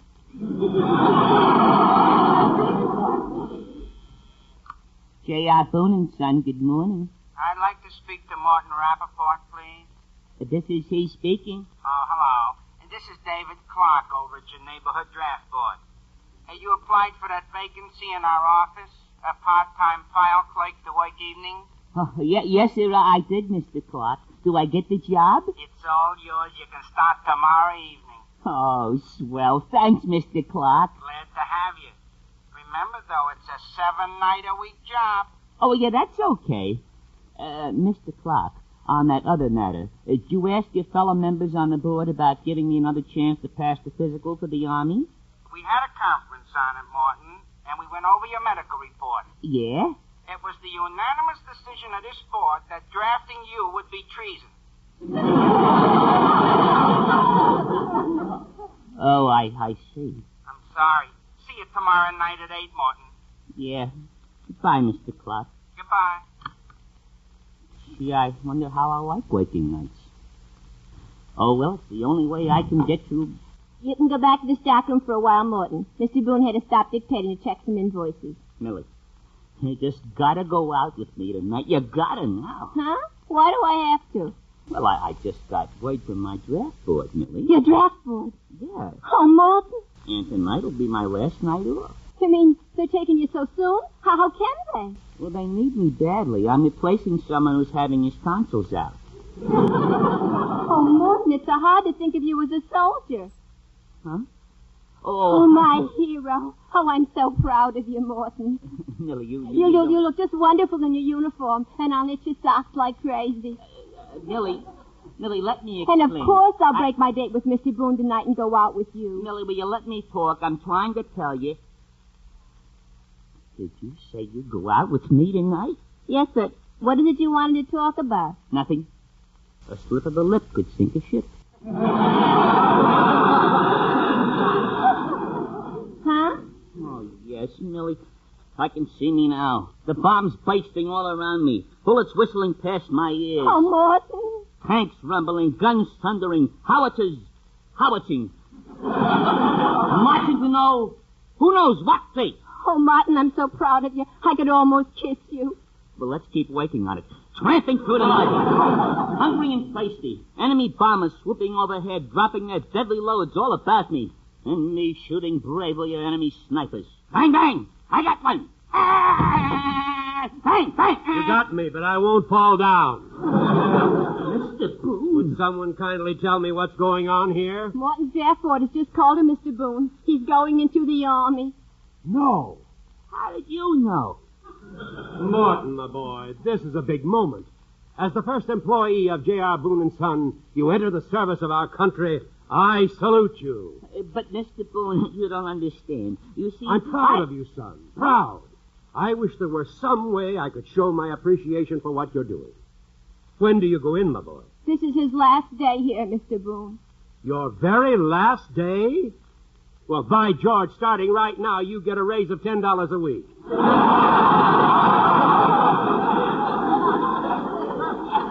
Well, I thank you, Mr. Wait a Boone, minute. but I'll go further than that. I'm going to show our entire industry how to treat employees entering the service. Morton, as president of the Association of Novelty Manufacturers, I invite you to be guest of honor at our banquet tomorrow night at the Waldorf. But he can't be there tomorrow night, Mr. Boone. Tomorrow he'll be in uniform. Nonsense. They'll give him an extra day. I'll speak to his draft board. What's their number, Morton? No.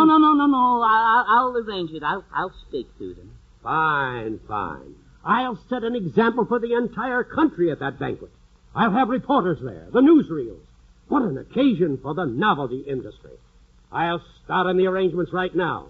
You're in the Army now. You're not behind a plow. You'll never get rich.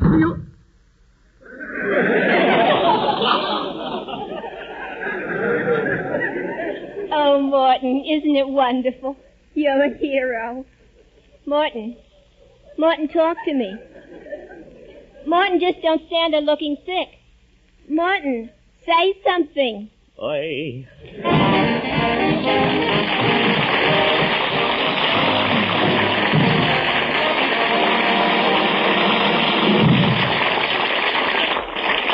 And now, before we continue with Meet Millie, starring Audrey Totter, I'd like to remind you that two heavyweight contenders climb through the ropes tomorrow night when CBS Radio brings you another fast and furious boxing exclusive.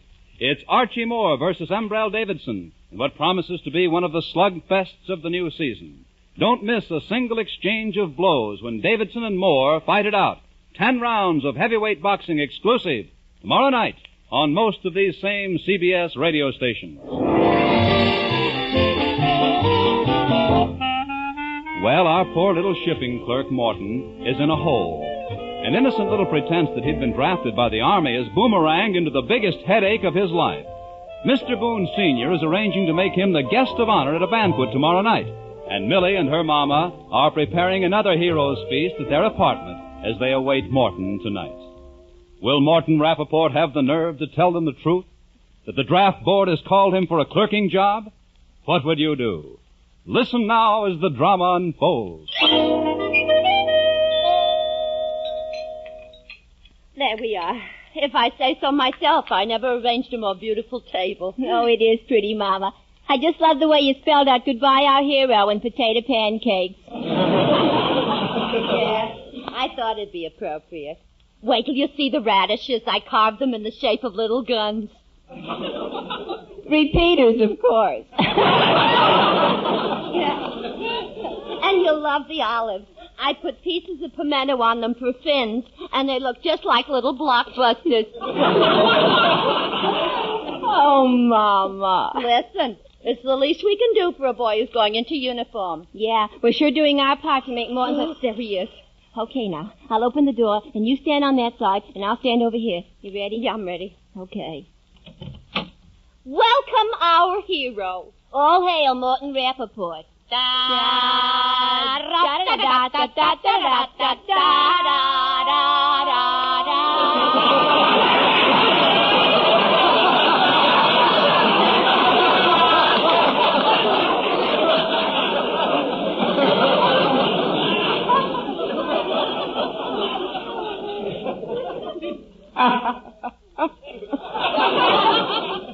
Come in, Morton, little hero. We're going to give you a salute of 21 potato pancakes. And a big pot roast, too. Yeah, sit down in that big chair, Morton. I'll get you something to put your feet on. Would you like a cocktail before dinner, Morton? Vegetable cocktail, that is. No, thanks. You look a little uncomfortable. Take off your coat, Morton. No, I'd rather keep it on. I've had a cold chill all day. Don't be silly. It's warm in here. Oh, come on, Morton. Take off your coat. Get comfortable. I may never be comfortable again. Morton, don't say that. Millie is right. Oh, Morton. No, you'll be all right, Morton. I know you will. No, don't cry. There's nothing to cry about, really. Don't cry, I said. Don't cry. Nothing to cry about, so you... I'm not being drafted. The draft board wants me for a clerking job.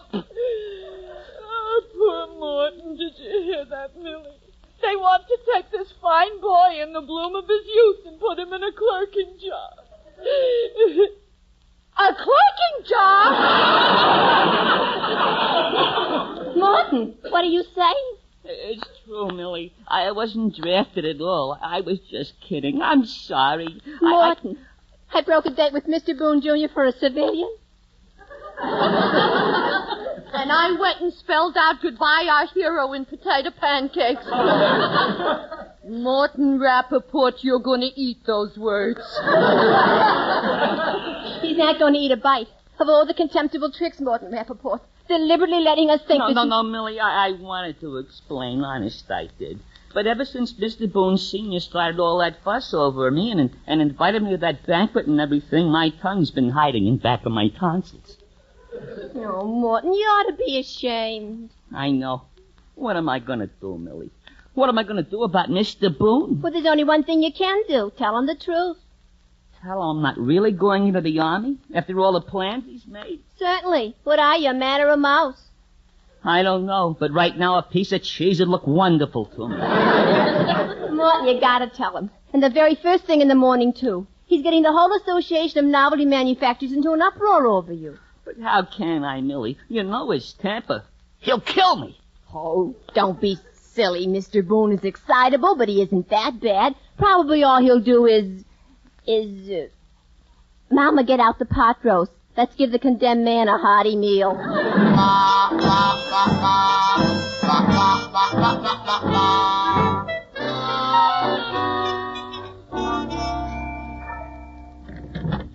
Hi, Morton. Oh, hello, Millie. Well, you're still alive, I see. Of course I am. Mr. Boone Sr. didn't hit you after all. Don't be silly. Did he bawl you out? Nah. You mean he didn't even get mad? At me? Why should he? Oh, that's wonderful. I didn't tell him yet. Oh, Morton, don't you see the longer you let this go on, the worse it'll get? I know, Millie, but I just haven't got the courage. You have got to have the courage, Morton. I have? You're a man. You've got red blood in your veins.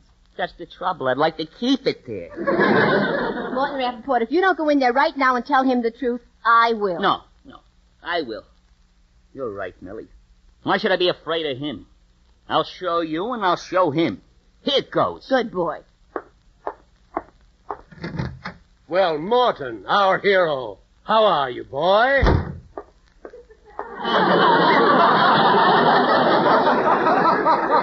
What's the matter? He isn't in yet. Morton Rappaport, you get in there. You got yourself into this and you got to get yourself out of it. Okay, I'm going. Come in, Morton, come in. Well, son, tonight's going to be the greatest night in the history of J.R. Boone & Son and the novelty industry. Mr. Boone, there's something I've just got to tell you. First, let me tell you about tonight. To pay tribute to you and to the uniform of our country, I've arranged for His Excellency the Governor, His Honor the Mayor, and the President of the City Council to attend our dinner in person. How about that, huh? Now, what did you have to tell me?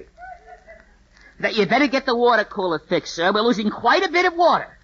Oh, yes, I'll take care of it.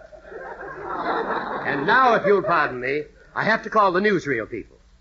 You see, tonight, my boy, I'll be seeing you in uniform. Goodbye, sir. Well, what did he say? Millie, would you do me a favor? What? I don't have the nerve to jump, so if I sit on the windowsill, would you give me just a little push? Morton, you didn't tell him. I couldn't, Millie. He's got the governor and the mayor coming, the reporters, the newsreels to pay tribute to me in my uniform. How could I say I wouldn't be wearing one? Morton, you're going to be wearing one. Huh? You're going to enlist. That's what you're going to do. You're going to join up right now. But Millie... It's the only way, Morton. Come on, I'll get my hat. There's an Army recruiting office right around the corner. You'll be a lot safer with a gun in your hands than one in Mr. Boone's.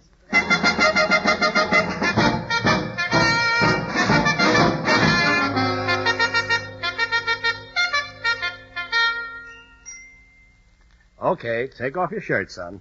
Go on, Morton. Let the doctor examine you. Okay. There we are.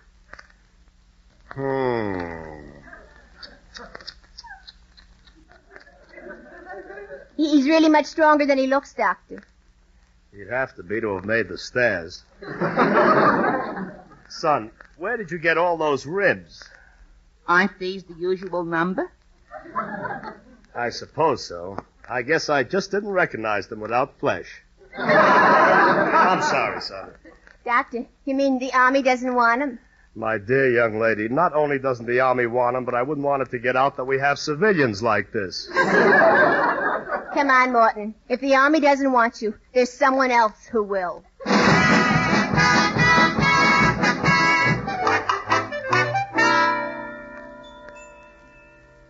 Okay, son, you can put your coat and shirt back on now. Oh, boy, I'm in, Doc. I'm in the Navy. Wow, I'm going to be a... Hold it.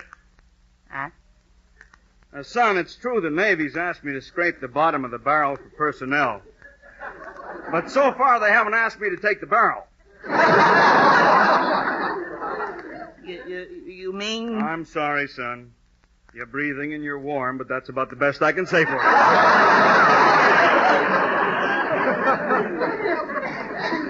Look, Doctor, I know he isn't in very good physical shape, but he'd be a very valuable man for the Navy. He's had a lot of experience on ships. Haven't you, Morton? Oh, yes, sir. I operated my own craft in Sheepshead Bay for 3 years. Wow, your own craft, eh? Diesel engine? No, sir. Gasoline? No, sir. Well, what then? Oars? So long, son. But, Doctor... Out! Come on, Morton. We've just begun to fight.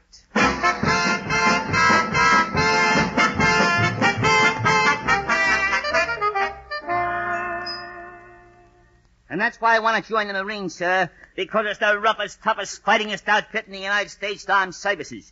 And I'm the roughest, toughest, fightingest man who ever wanted to hook up with them. What do you say, sir? Say the word that'll make me a proud and happy fighting United States Marine. Ha!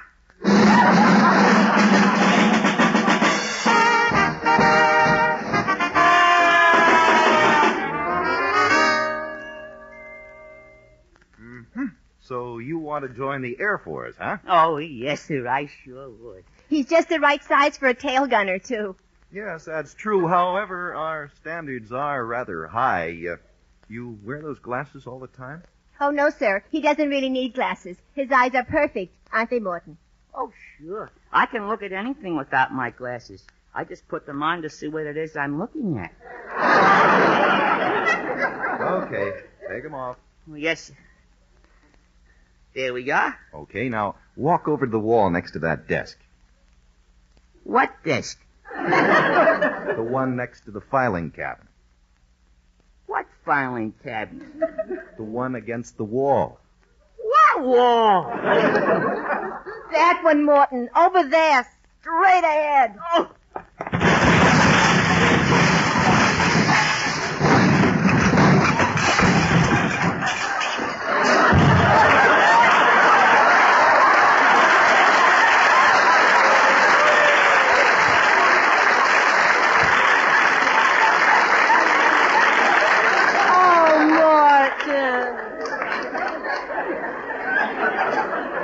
No use, Millie. Let's go. Let go of me. Your girlfriend's over there. Come on, Morton. We're not licked yet.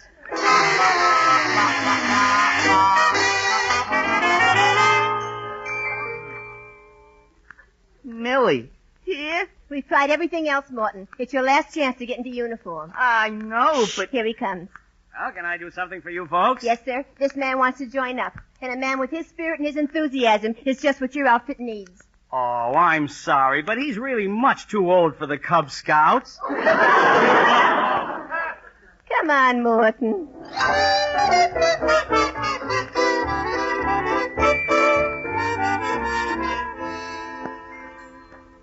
Confound it, where is that boy? It's almost time to leave for the banquet. Mr. Boone, it's a terrible time to tell you Don't this. you tell me anything, Miss Bronson. I'm too nervous.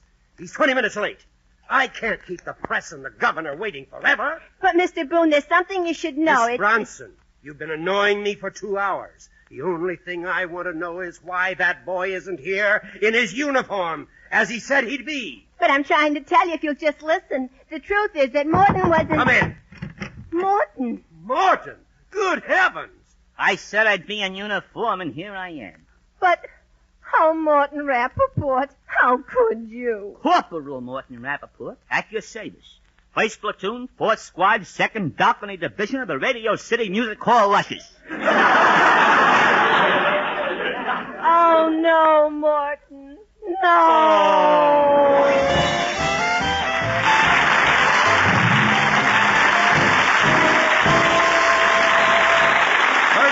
Show will be Benaderet as Mama Bronson, Bill Tracy as Morton, Rye Billsbury as Mr. Boone Jr., Earl Ross as Mr. Boone Sr. Also heard were Jack Crucian, Jerry Hausner, Stanley Adams, and Eddie Chandler. Music composed and conducted by Irving Miller. Don't forget next week at this same time when you have another date to Meet Millie, starring Audrey Totter. Produced and directed by Frank Galen and written by Frank Galen, Bill Manhoff, and Roland McLean. Bob Lamont speaking. This is the CBS Radio Network.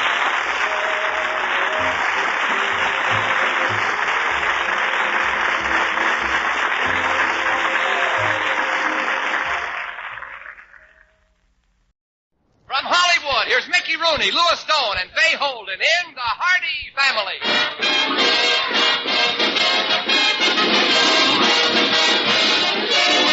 We're proud to present The Hardy Family based on the famous Metro-Goldwyn-Mayer motion picture series, which brought delight to millions and reflected the common joys and tribulations of the average American family. And now here are the same great stars in the parts they created on the screen. Louis Stone, Mickey Rooney, and Fay Holden, The Hardy Family.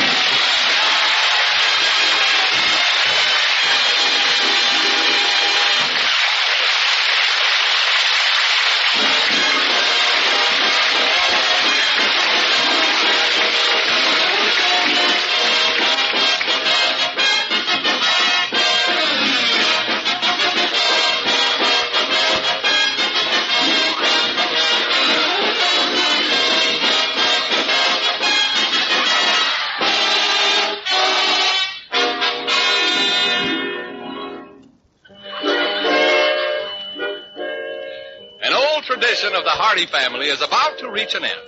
Great-Grandma Bess stitched the finest quilts in town. Grandma Maggie tatted the best lace doilies in the county. And Mrs. Hardy holds all prizes for knitting the most beautiful Afghan robes. But so far, the only thing Andy Hardy seems destined to sow is wild oats.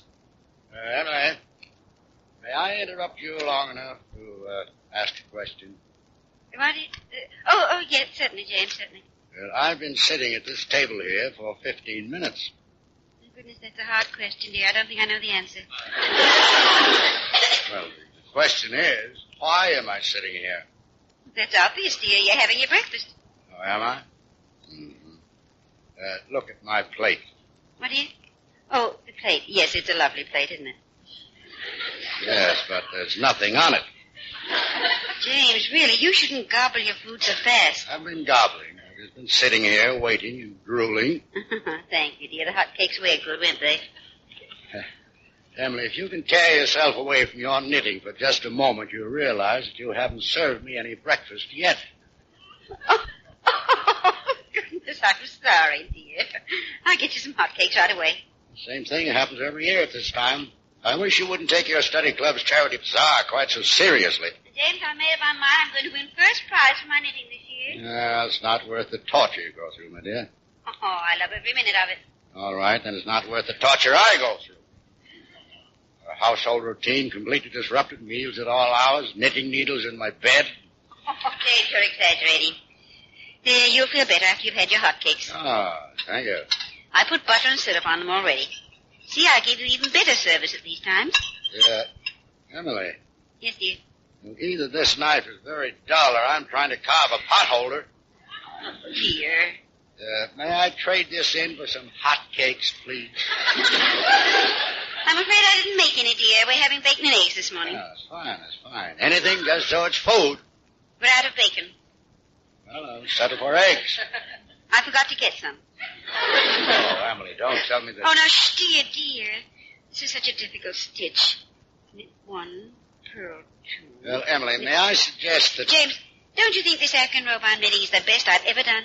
Oh, I get it. Yes, it's beautiful, Emily. It's beautiful. Now, may I ask... Oh, yes, dear, they're on top of the dresser. Huh? The hot cakes? I put them in with your handkerchiefs. Emily, I don't believe you even know that I'm here. Oh, you're sweet, James. Emily, I'm leaving you. Your hat's on the hall table, dear. I'm running away with a chorus girl. Have a nice time, dear. But I'll take you back for just a couple of hotcakes. Well, good morning, everyone. Am I late for breaking the fast? Good morning, son. Yes, I believe there's one potholder left. What was that? James, is that someone at the front door? Emily, it's our son, Andrew. Oh. Well, tell them we don't want one. We already have a son, Andrew. Mom, what was that again, please? Oh, good morning, dear. Sit right down. I'll get you some hotcakes. You take my advice, son. You'll save a lot of time by going to a restaurant. What's the matter? What's going on here? The study club's charity bazaar.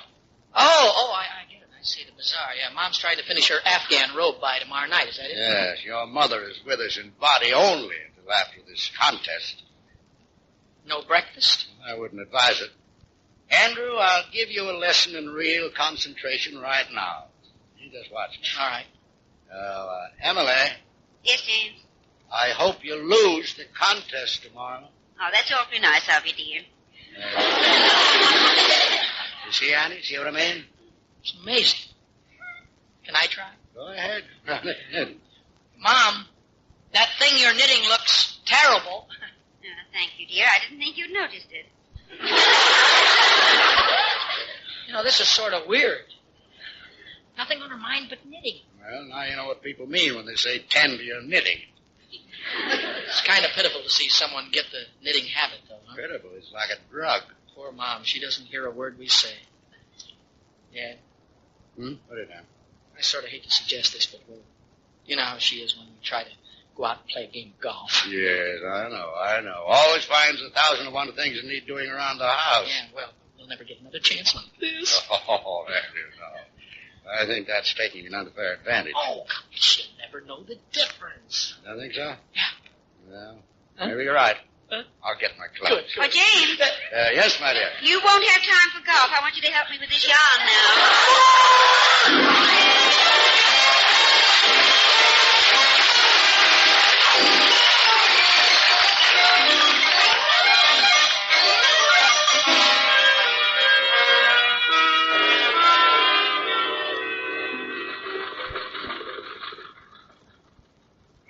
Sure you'll have time to drop me off at the courthouse, Andy? Sure, Dad. Got a busy day, but I can manage it. Don't forget that shopping list your mother gave you. Shopping list? That was a list of the things she wanted me to do for the bazaar tomorrow night. Well, that bazaar is the annual high spot in your mother's life. See, I got to get chairs over to the town hall today, haul lumber for the booths, pick up 50 rolls of crepe paper, hang lanterns, get 50 rolls of tickets. Oh, hold on. How in the world can you do all that in one day? That? That's nothing, Dad. I got to go out and sell at least 20 gallons of super spray to hold my job at the office, too. I don't see how you manage so much activity. Just happen to be supercharged, that's all, Dad. Full of energy, good red blood. Activity is what keeps me 10 jumps ahead of the other guys. Wait, hold it. Yeah? Just a minute. Look over there, Andrew. What's the matter? That's one of those portable X-ray trucks parked by the curbs. Oh, yeah, I heard it was coming to Carvel. 3 chest X-rays. That's a great thing. Something everyone should get. That's right. You know, that's a wonderful idea.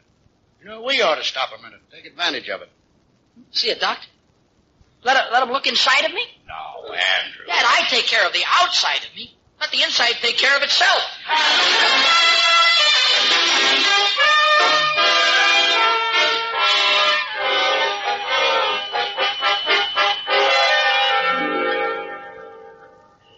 Well, that didn't take very long, Andrew. And you're next, I believe. Dad, you don't have to be afraid to tell me. Did you suffer much? Oh, no suffer. Well, there's nothing to it. Oh, I hope not, but every time I sit in the doctor's office, I begin to feel sick. Everybody that comes in looks sick. You're next, young man. Look at him. He's the sickest looking character I ever saw. Andrew. That's the doctor. Oh, excuse me. Well, I'd better go in then, I guess. All right. I'll wait for you. Dad. Yes? Maybe I better come back tomorrow. No. Go right in. Only take a minute. Okay, Dad? Andrew, I assure you, it's completely painless. Oh, sure, I know.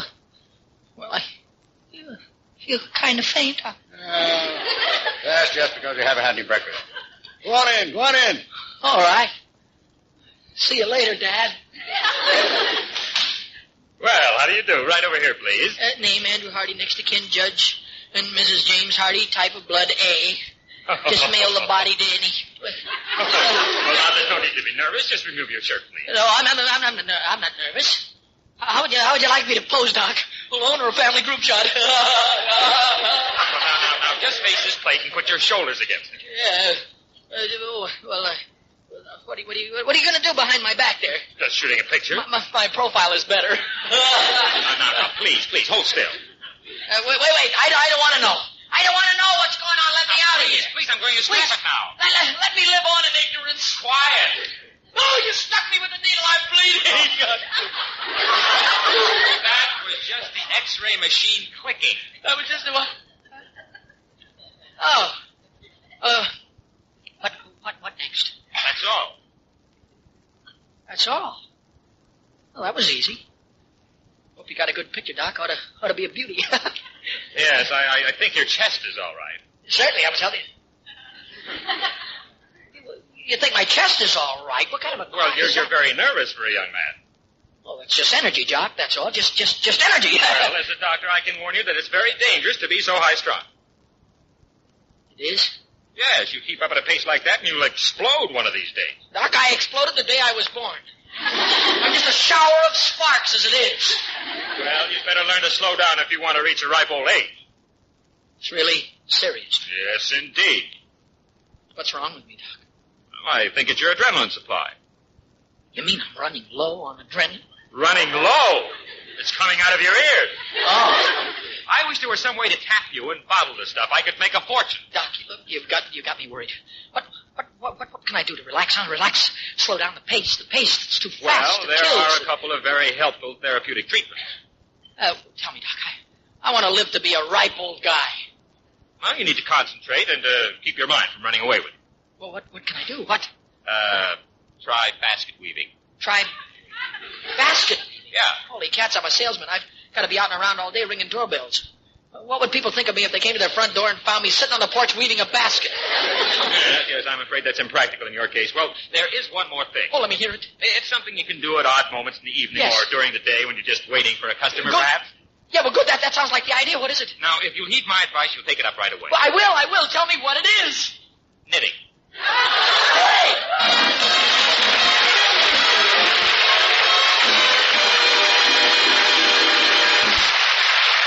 In a moment, the Hardy family will return. But first, a word from your announcer.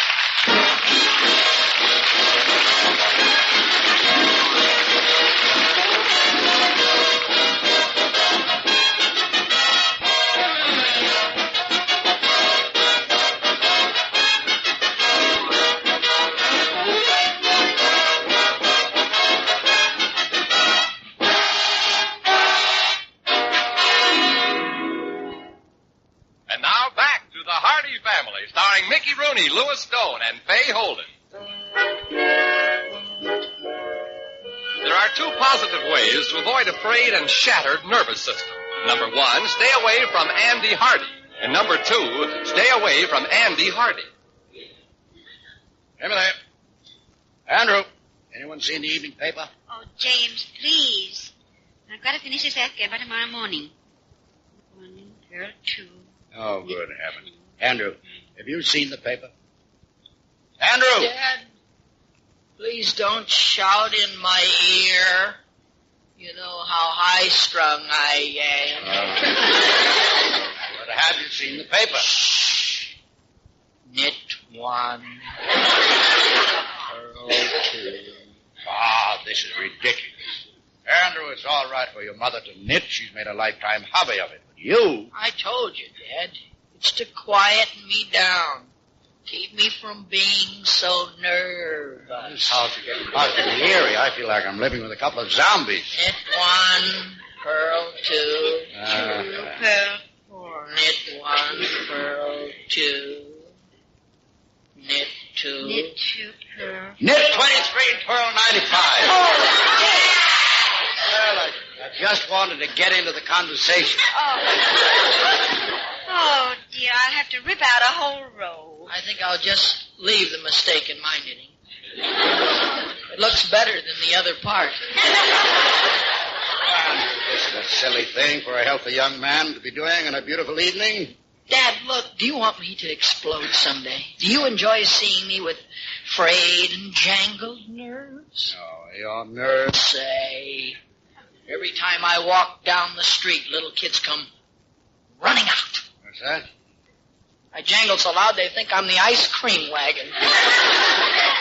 Well, have you got any extra yarn there? What? My nerves are about snapped, too. I may as well knit a few antimacassars or something. Dad, look, please don't joke about this thing. What is that thing you're knitting? Looks like an awning. It happens to be a pair of very good Argyle socks. Oh, are they wearing them hip length this year? You just don't understand knitting, Dad. I knit them long, put them on, and cut them off to fit. Oh, son, I wish you'd forget all about this knitting business. Wouldn't you rather go over and see Polly Bennett tonight? No. I just look at her and get nervous all over. Now look, you made me drop a stitch. Well, wouldn't you much rather be out riding by the lake with Polly? Knit one, purl two, knit one, purl two. Strolling in the moonlight? Knit one, purl two, knit one, purl two, knit one, purl two. Stealing a kiss? No, knit 6, 5, 12, knit 4. Oh, for God's sakes, Dad. Andrew, where are you going? Over to Polly Benedict's. What? If it turns out as good as your description, I may come home with a complete nervous breakdown.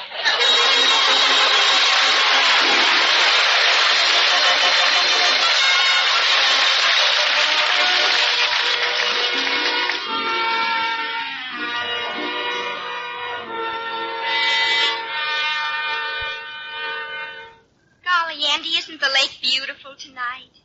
Oh, yeah, I guess so, Pa. You haven't driven me out here for a long time. I know. Polly, look. I'm very, very nervous. I'm a nervous lad. Would you mind talking about business or something? I'm nervous, Pa. Business? Andy Hardy. Okay, let's talk about the charity bazaar tomorrow night, dear. Well, you didn't used to act this way when we parked out here. I know, but you used to want me to snuggle up close to you look, and Polly, please, like please. this, and Please, you put your arm around me. Polly, you don't know what you're doing to my Like nervous that. system, Polly. And then with my face close to yours, like this. Do you remember what happened? You've made my ears start twitching. What? Andy, what's wrong with you tonight? You're looking at a man who's just a bundle of nerves. Oh, that's silly. One little kiss and you'll be as calm and quiet as a lamb. No, don't. I can feel my nerves tying into knots when you do that. Well, if you're afraid of one little kiss, what's going to happen to you at the bazaar tomorrow? The bazaar? Yes. Did you forget you're in charge of the kissing booth? Oh, my gosh. Well, if you sell as many kisses as you did last year, you're going to be a nervous wreck. I'll have to cut down on it. No more free ones.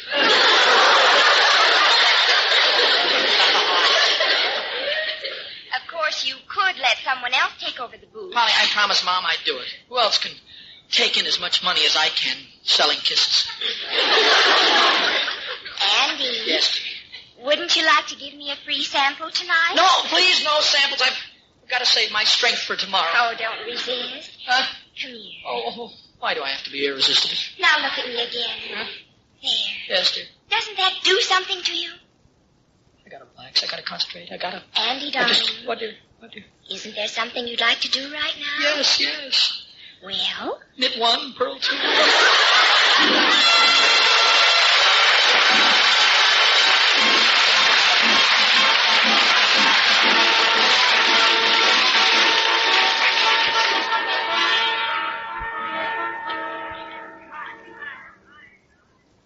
Hi, Andy. Why was this some shindig? Hi, Beezy. Enjoying the bazaar? I'll say. I bought 75 tickets and I can't use them all up. Had my fortune told 4 times. I guess Mom's club must be taking in plenty of money. What are you doing in that booth? This is the kissing booth. 5 cents a kiss. I'll take 20. Beezy, look, I happen to be doing the kissing. You mean I just get to watch? Oh, you buy a ticket and you get to kiss me. Oh. Well, I'll just try one and see if I like it. Beezy, look, this is a booth for girls. Gosh, you sure get the breaks. I wish I could work in a booth like that. I wish you could, too. Every time I kiss a woman, I have to knit 10 rows to get my nerves back in shape. Knit? Yeah. I'm knitting these here socks, see?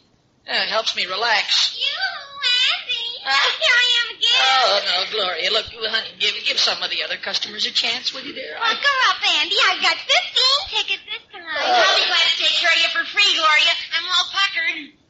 Oh, you horrible little man. Oh! You see, Beezy, some men can sell them and some men can't give them away. All right, Andy. Oh, wait a minute, dear. Wait till I get my knitting. Okay, let's go. Knit one, purl two. Knit two, purl.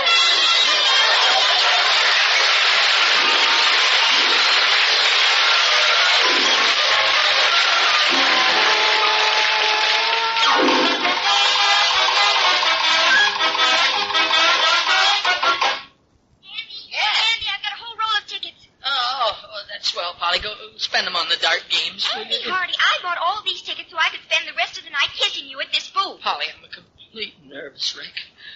I've knitted so much I see Argyle's spots before my eyes. Well, I'm tired of seeing you kiss every girl in town. Here's my tickets, and you might as well put up a sold-out sign. Okay, let's smooch. And I've got 99 more tickets to go. More yarn!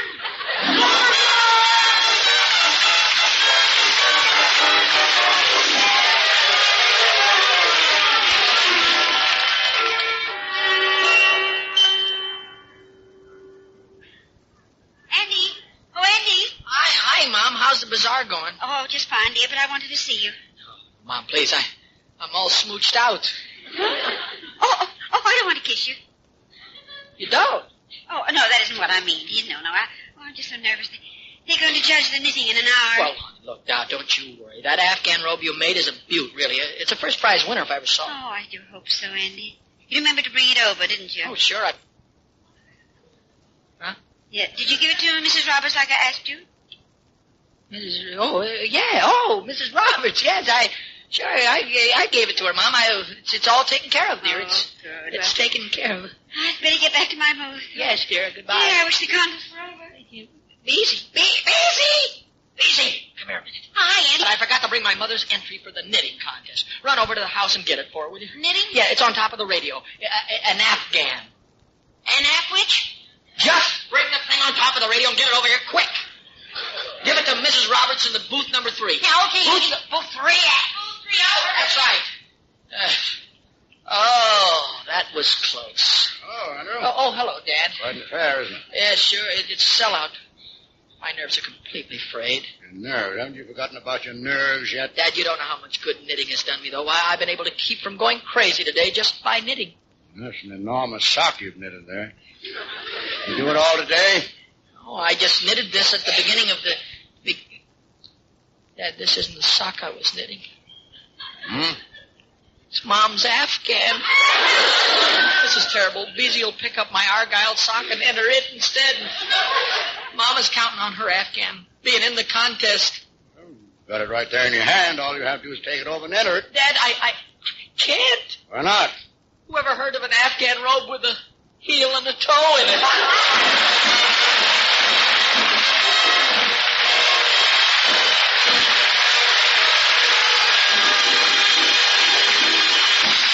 In a moment, the Hardy family will return.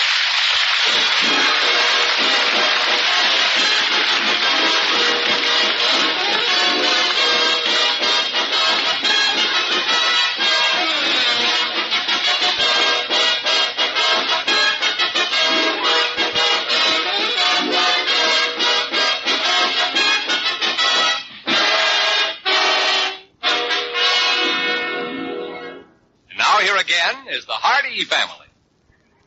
Oh, dear. I wish they'd get this contest over. I can't stand the suspense. Mom, why don't you go home and we'll bring the result to you? Oh, no. I don't want to miss hearing me get first prize. Well, you ought to remember a lot of wonderful things entered in this contest. Yeah. Oh, but James, you do think my Afghan is the best, don't you? Well, I certainly do, Emily. I certainly do. That's the Afghanest Afghan I ever saw. Hope nothing happens to it. Oh, don't be silly. It won't run or fade or shrink. Yeah, it might get a heel or toe in it, though. What? Nothing, Mom. Nothing. Only, please, look, dear, just go home and relax. Be quiet. I think this is it. Ladies and gentlemen, quiet everyone. We are now going to award first prize in the hand knitting department. James, you go out and take the award. I don't think I can make it. Well, now, Emily, you must consider the possibility of losing. Yeah, you're a cinch to lose, Mom. What? I don't understand. It gives me great pleasure to award first prize for this wonderful piece of work. James, Andy, I can't see. Do the colors in the Afghan show up nicely? Well, it's not your Afghan, dear. This is the most unusual piece of knitting the judges has ever seen. But unfortunately, there was no name attached to it. Will the owner please come up and claim first prize for this pot holder? Pot holder? A pot holder got first prize? Holy cats! What's the matter, dear? That's my Argyle sock!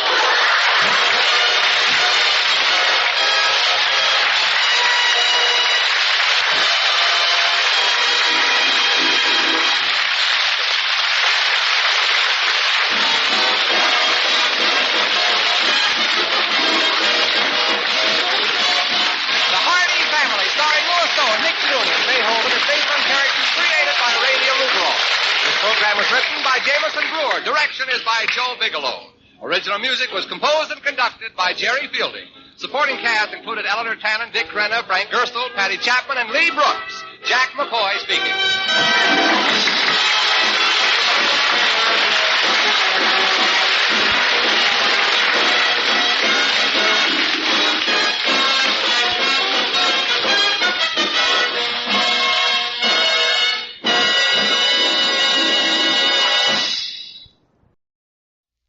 Duffy's Tavern.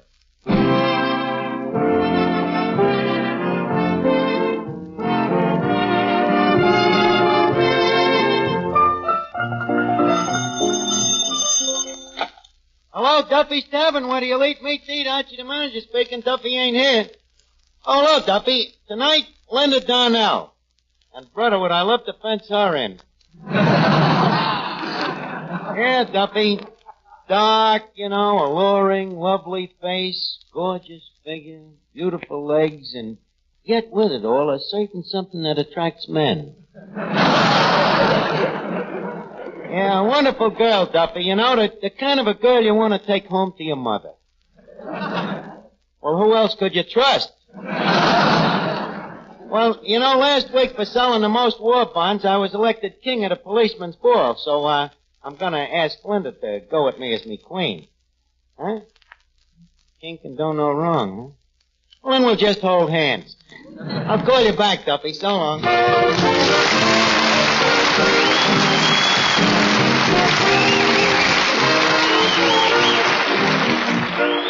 Ladies and gentlemen, welcome to Duffy's Tavern. Come in and meet Finnegan, Eddie the waiter, Miss Duffy, our singer Bob Graham, Reet Beat Reeves and his orchestra, our special guest tonight, Linda Darnell, and Archie himself, Ed Gardner. Good evening, Miss Duffy. What's cooking, good looking? Oh, Finnegan, you're such a kidder. Well, a guy can't help it when he's got a natural wit. Say, by the way, did you hear about the fight in Schimmelbacher's bakery? A fight? What happened? 2 rolls got fresh. I'm not surprised. Anything could start a fight in that crazy Schimmelbacher's. I guess I'm too subtle for it.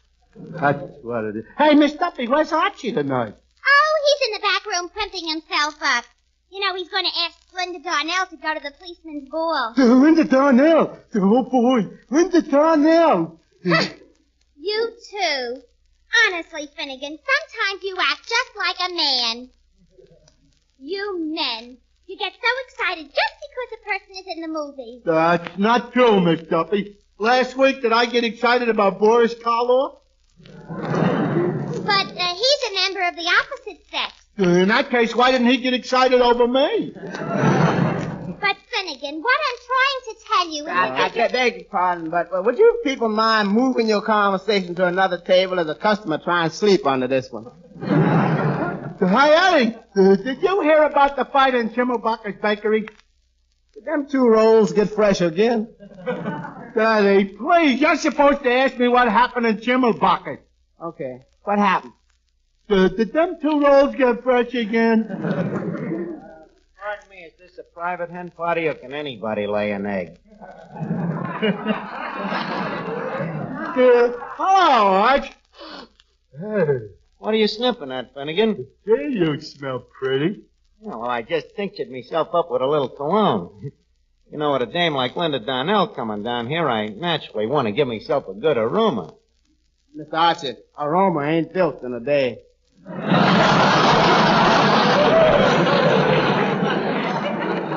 Oh, no? Just a second, Archie.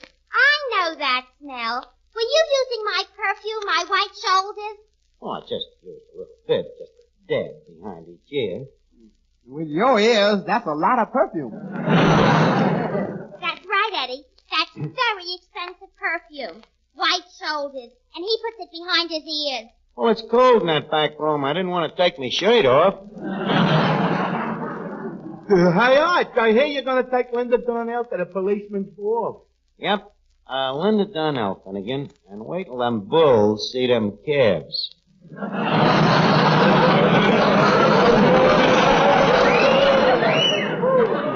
Boy, you certainly are lucky. You know, I love brunettes. You do, huh? Yeah. You can trust them more than blondes. You know, a blonde could be bleached. Well, a brunette could be dyed. So what? We all gotta go sometime. Now, that's one thing about Linda Finnegan. She is completely au naturel. You know, her own hair, her own complexion. Her own complexion. Ha.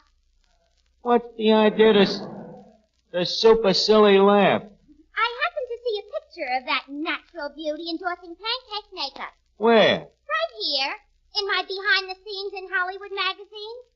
Here on the back cover. Let's see. Linda Donnell, gorgeous screen beauty, wears nothing but pancake makeup. Very interesting. Thank goodness I don't have to wear pancake makeup. Actually, one don't have to wear pancake when one is already battered.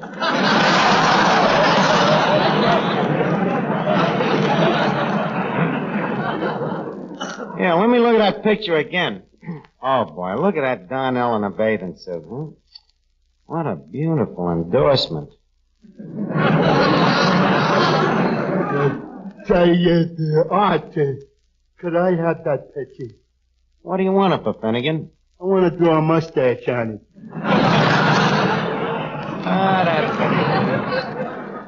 That Finnegan, always the artist. Well, good evening, boys, good evening. Well, Officer Clancy, the shank of the evening to you.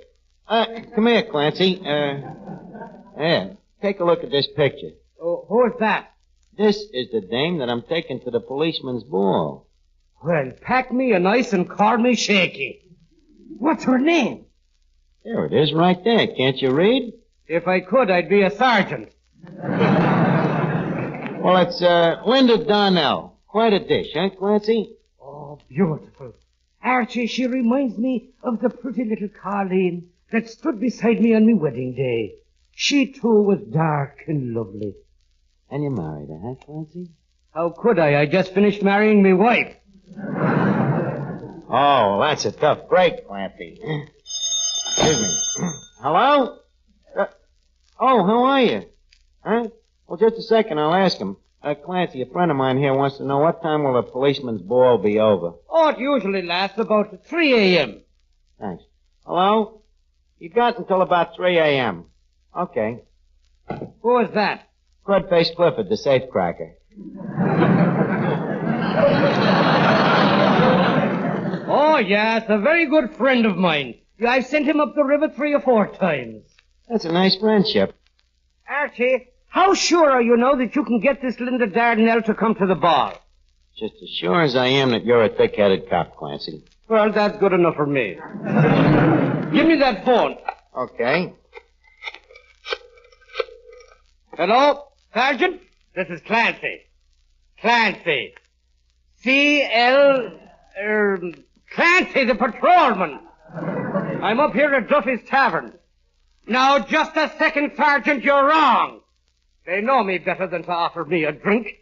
And you know me better than to think I'd buy one. Listen here. I was going to tell you that I was talking to Archie about the ball, and I got great news for you. Who do you think that Archie is bringing? None other than that famous movie actress. What was her name again, Archie? Linda Darnell. Oh, yes. Linda Darnell herself. Oh, too bad we didn't have it on the posters. But you can still give it to the newspapers. Well, yes, that'll be fine, Sergeant. Goodbye now. Just a second, Clancy. You think you should let them put it in the newspapers? Well, why not? She'll be there, won't she? Oh, yeah, but, accidents can happen. Yes, they certainly can. And they can happen to anybody. She better be there. I'll see you later, Archie. Okay, Flatfoot. Oh, boy, Eddie. When I walk in as king of the cops ball with Linda Darnell, am I gonna be a hot shot? If you walk in without Linda Darnell, you're gonna be a pot shot.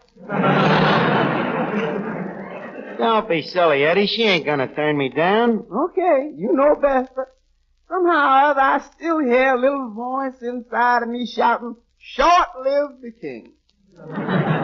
Eddie, don't be such a skeptic, will you? You know very well, if there's one thing I'm good at, it's handling dames. Yes, if there's one thing you're good at. Eddie, if you're gonna take the words out of my mouth, please take all of them. Hello, Archie. Well, Bob Graham. How are you, Bob? Well, Bob, I'm glad to see you. Congratulations. Bob, shall we tell him now? Okay, Mr. Bailey. Hey, Repeat, give me a chord. Guests of Duffy's Tavern, we are pleased to announce that in a poll conducted by the Daily Trojan of the University of Southern California, the editors of over 300 college newspapers have chosen Bob Graham as the outstanding singing discovery of 1944.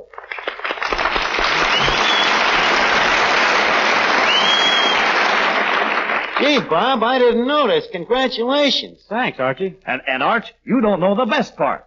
He's going to be given the award by Linda Darnell. Linda Darnell, huh? Sure. Why did you think she was coming down here tonight?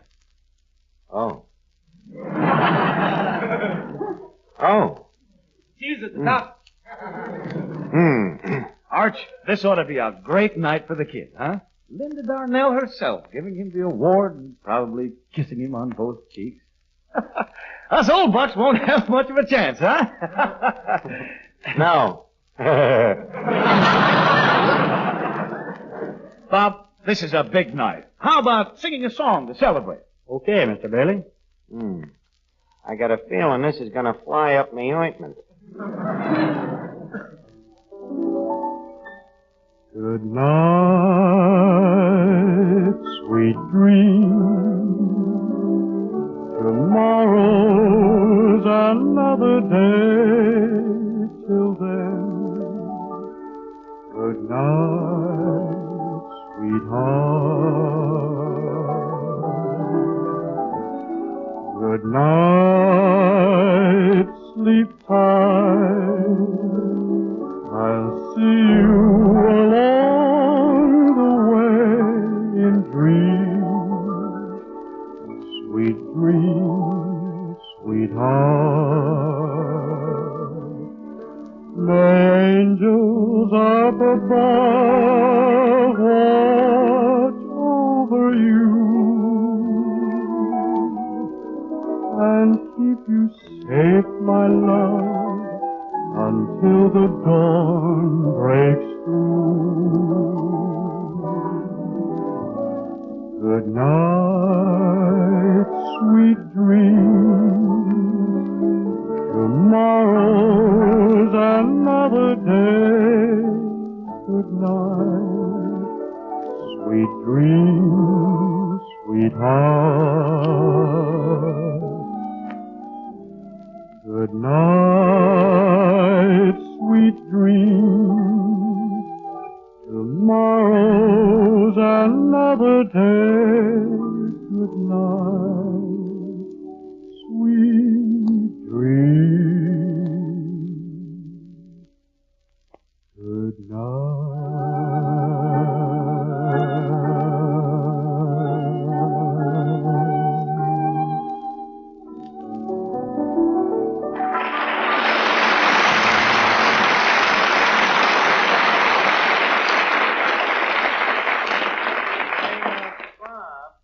Mart? Bob, you know, I've been thinking that with Linda Donnell coming down here, maybe you want to do something about that suit of yours. What's the matter with it? Needs pressing, don't it? Look at them shoulders. Come here, maybe I can straighten them out. Oh, my goodness, your sleeve has came off. But don't worry, kid. Go down to Sam the tailor, and he'll make it look like a new suit. Tell him I sent you, huh? Okay, give me the sleeve. Fine thing. He seems upset. I wonder why. Eddie, we are really in a predicament. I hope Bob will be back from the tailor in time for Linda to give him the award. Whatever will we do? Eddie, I'm afraid that somebody will have to impersonate Bob Graham. I see what you mean. But Bob Graham, don't Miss Darnell know that he's just a college boy? So what? I may have a mature face, but it so happens that I have a student body. Besides, that'll be insurance that she will come to the policeman's ball, you see. Wait a minute, here she comes. Rah, rah, rah, Miss Donnell.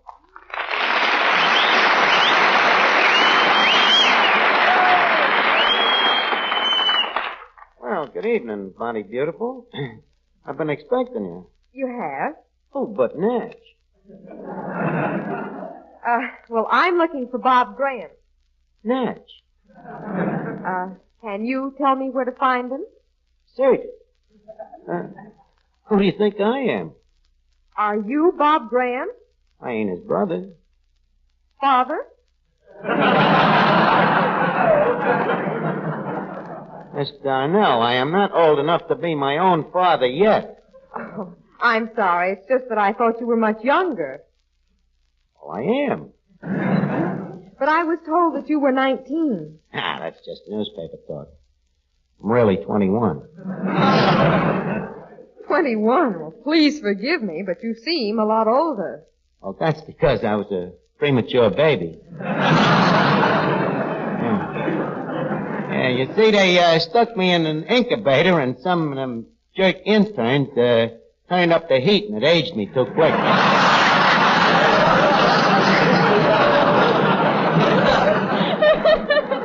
Oh, Mr. Graham. Mr. Graham. Hey, that's you. Oh! Yes, what is it, waiter? Would the lady like something? Good suggestion, waiter. What would you like, Miss Donnell? Some soup, maybe? Well, how is the soup? Yeah, it must be good. It's been held over for 3 weeks.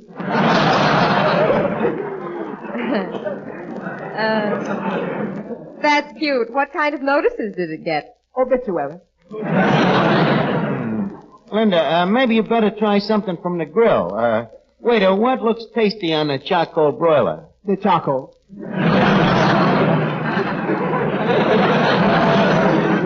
Just a second. What kind of talk is this for a waiter?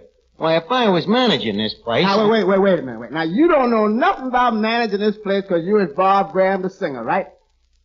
Right. Well, how'd you expect me to know anything about waiting on tables? Me, Duke Ellington.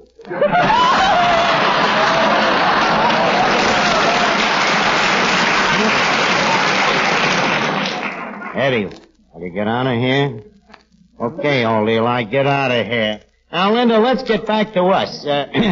Would you like to join me to a prom? My goodness, don't you college boys do anything but go to parties? Well, you know, you got to have a little fun between curriculums. Well, then you do study. Oh, but Death. What courses are you taking? Oh, the regular stuff, you know, chemistry, history, psychology, polygamy. English, plain geometry, fancy geometry. Diathermy. Do you also study prevarication? Yeah, I'm great at that. Yeah, it comes easy to me. But, now what about this prom? Will you go with me? When is it? It's, I'm sorry, I'm awfully busy that night.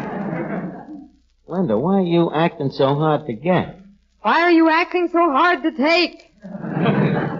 Look, whoever you are, where's Bob Graham? I want to give him his award. Wait a minute, you don't believe that I'm Bob Graham? Not even a reasonable facsimile? Why, this is tantamount.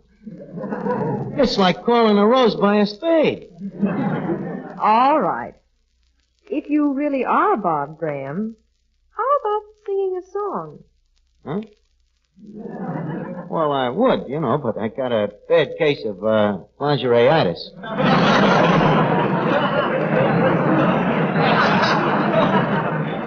You get it running around the house in your underwear.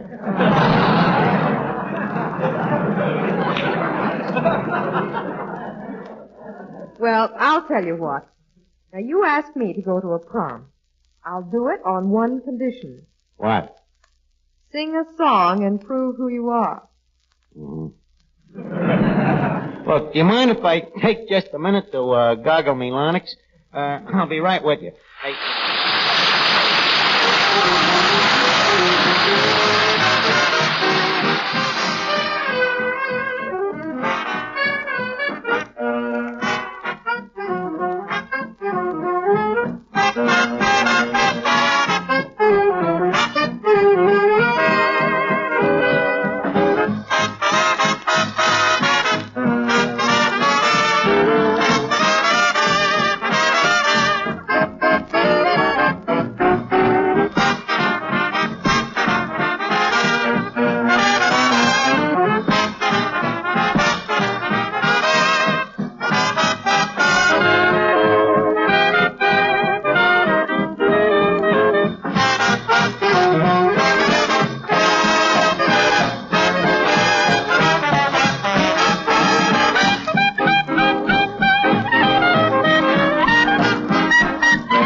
When I sing this song, I want you to give me a little background now, see? Look, are you really gonna sing? Well, I'm in a spot, Eddie. She won't go to the cop ball with me unless I can prove I'm Bob Graham. So to prove it, I gotta sing. The hard way, huh? Wait a minute, Eddie. It won't be so bad, Maybe I ain't no Graham. No Graham? You is even crummier than the cracker of the same name. Never mind the wiseacres, will you? You guys just give me a background. Okay, I swear with you. Me, no. That's enough, Finnegan. That's enough. That's enough, Finnegan.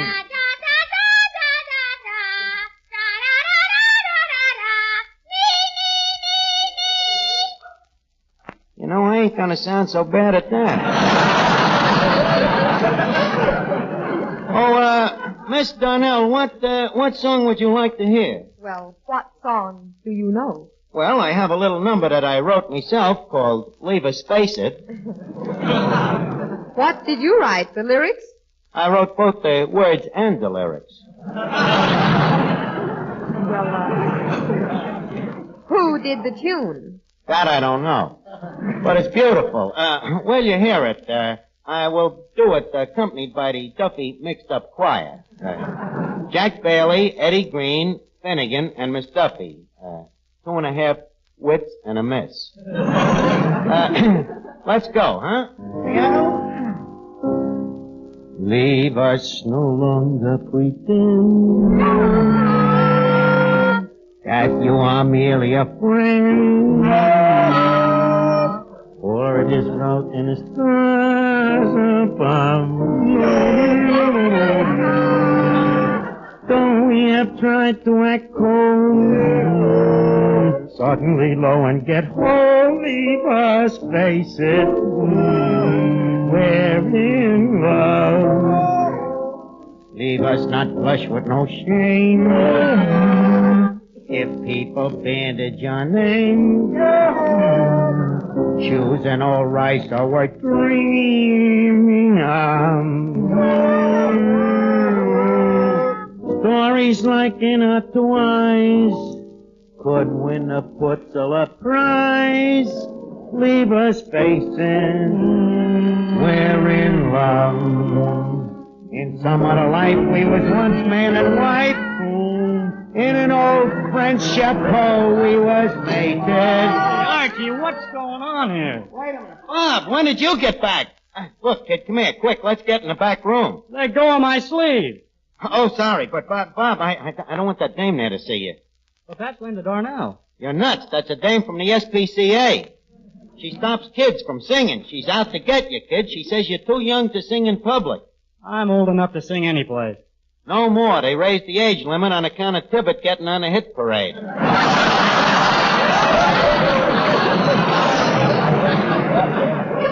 Now look, kid, you better duck.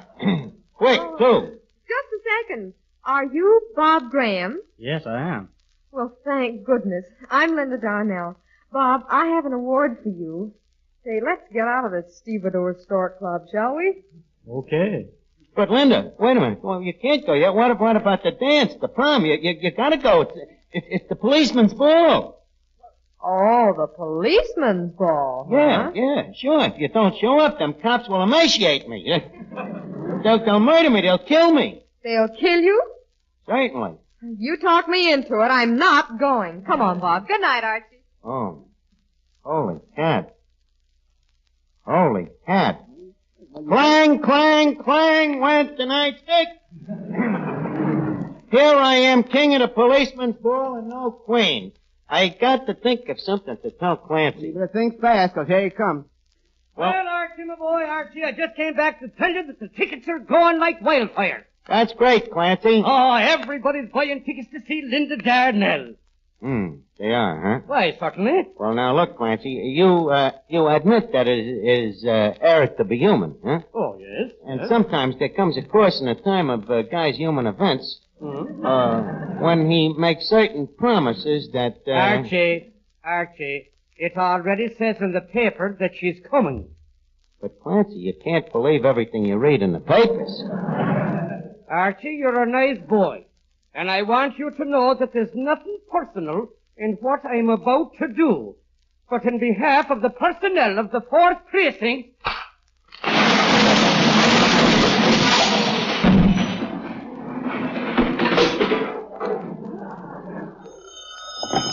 Hello? Mr. Duffy? Flash! The police department has just overthrown the king.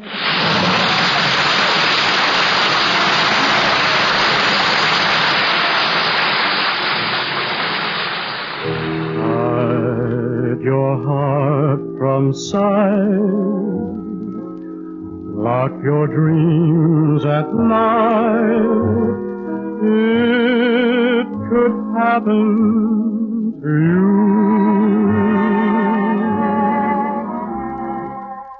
Don't count stars or you might stumble. Someone drops a sigh, and down you tumble. Keep an eye on spring, run when church bells ring. It could happen to you. All I did was wonder how your arms would be, and it happened to me.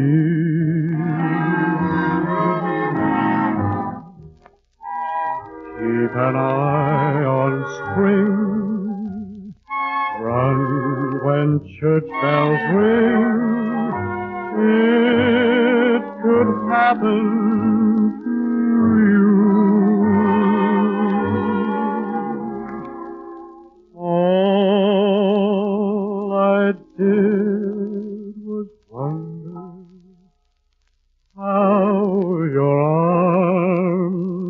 And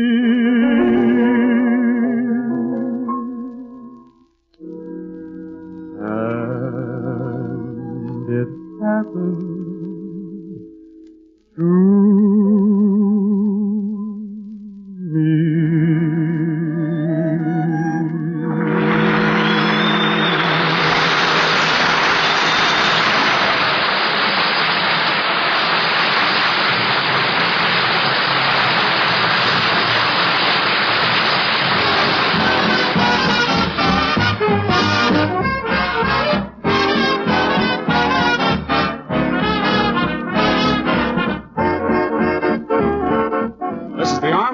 Radio Service.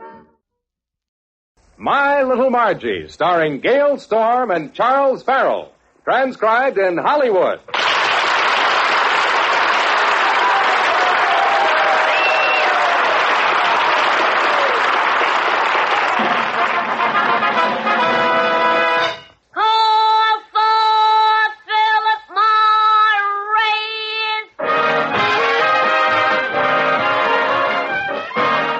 Sometimes the only way Margie can get her father to do something she wants is to trick him into it. And it looks like tonight is one of those times.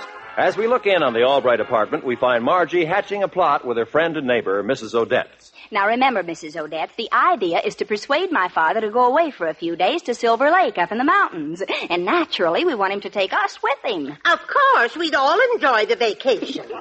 But how do we put your father in that frame of mind? We'll have to soften him up.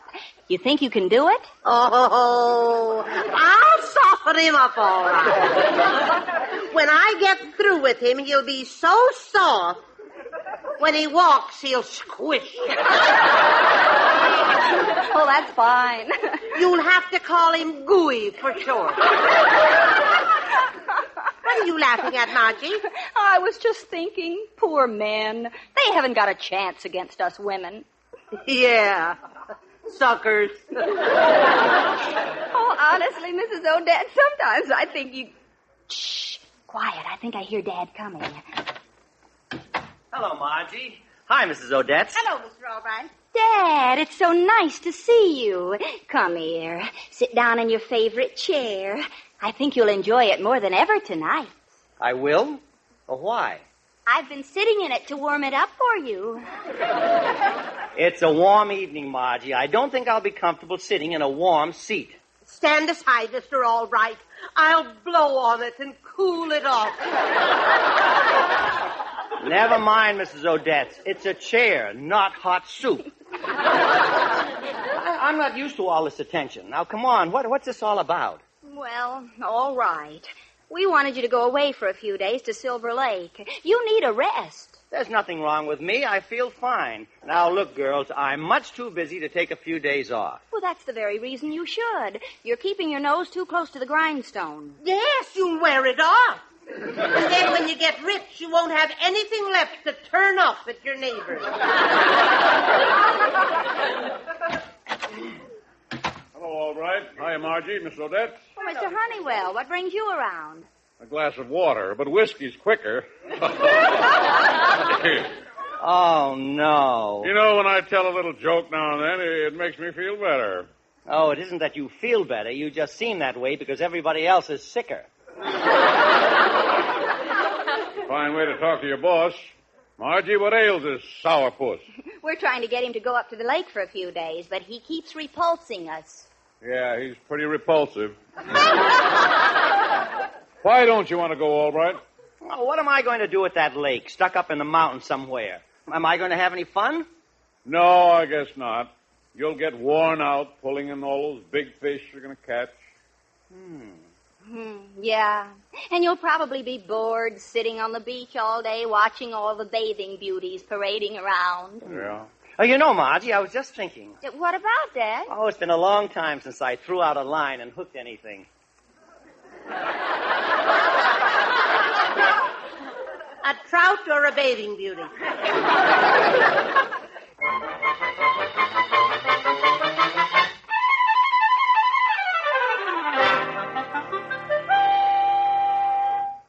Come on, Margie, Mrs. Odette, let's get all this stuff packed. Hey, Dad, Dad, you've got pup tents here, sleeping bags, kerosene stove, hunting knives, axes. What's the big idea? Oh, I decided to make a camping trip out of it. We'll go to the other side of the lake and rough it. Rough it?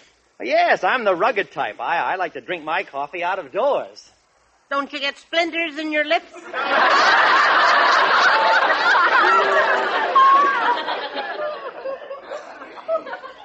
What's the fun of putting up at a hotel? Let's get out and commune with Mother Nature.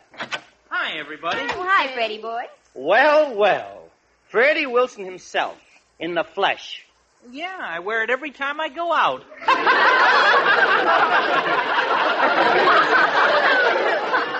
And that's what I wish you'd do. Dad, don't be harsh with Freddie. He's only a boy. I know, but a boy what? Well, Freddie, now that you're here, make yourself useful. Help us pack this stuff. Yeah, that's a good idea. You'll find some things in the other room. Bring them in. Oh, with pleasure, Margie. I'll be right back. Mrs. Odette, hand me those blankets. And I've got room in this trunk for your bathing suit, too.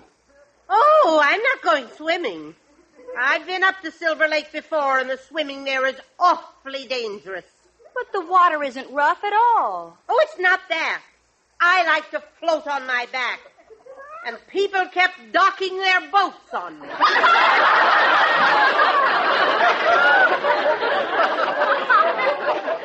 She's only kidding, Dad. Pack her bathing suit. Okay. Oh, Mr. Albright. What is it, Freddie? Have you got a good memory for faces? Oh, yes. Why do you ask? I just broke your shaving mirror. Dad, anybody can make a mistake. Okay. Margie, you'll find a little folded-up square of rubber in the closet. Get it for me, please. Okay, Dad. You mean this thing that's folded over like a package? Yes. What is it? It's a collapsible rubber boat. I bought it at a war surplus store. Let me have it. What's this little red button on it? Well, you push it to inflate the boat.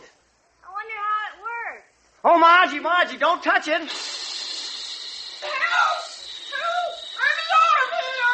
Sister Albright, the boat's got inflated. It's got her pinned inside the closet. She can't get out. Don't be scared, Margie. Just grab one of the oars and row yourself out.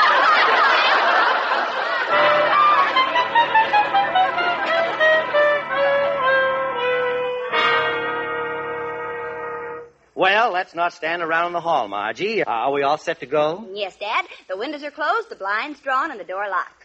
Well, we're all set for our vacation. Mm-hmm. Oh, by the way, Margie, how about the milkman? I'm sorry, Dad. He'll have to go on his own vacation.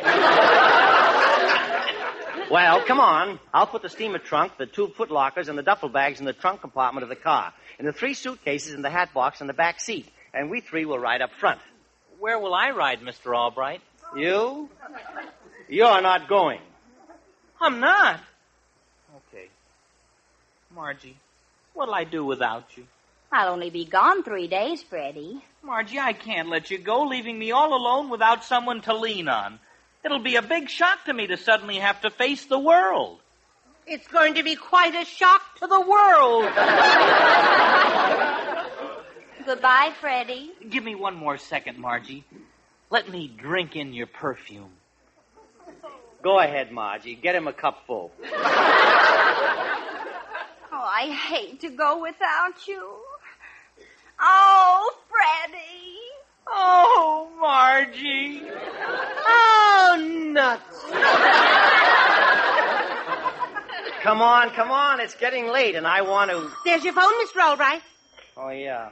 I'll just see who it is, and then we'll go. Hello? Oh, yes, it is. Oh, hello, Mr. Green. Yes. Uh-huh. Oh, yes. Fine. Who was it, Dad? Oh, Mr. Green from Cleveland. I've been trying to get his business for 6 months. He said he just came to town, and he wants to come over this evening and talk to me. Well, so what do we do?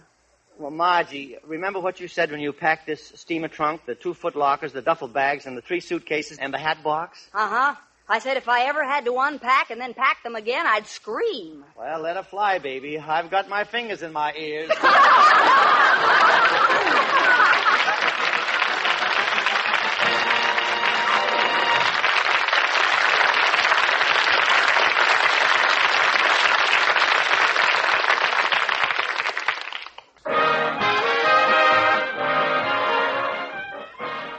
Well, the camping trip has been temporarily canceled. It is now evening, and Mr. Green, the prospective client, is visiting Mr. Albright. Well, Mr. Albright, I'd like to become your client. Then again, I don't know. You have a good company.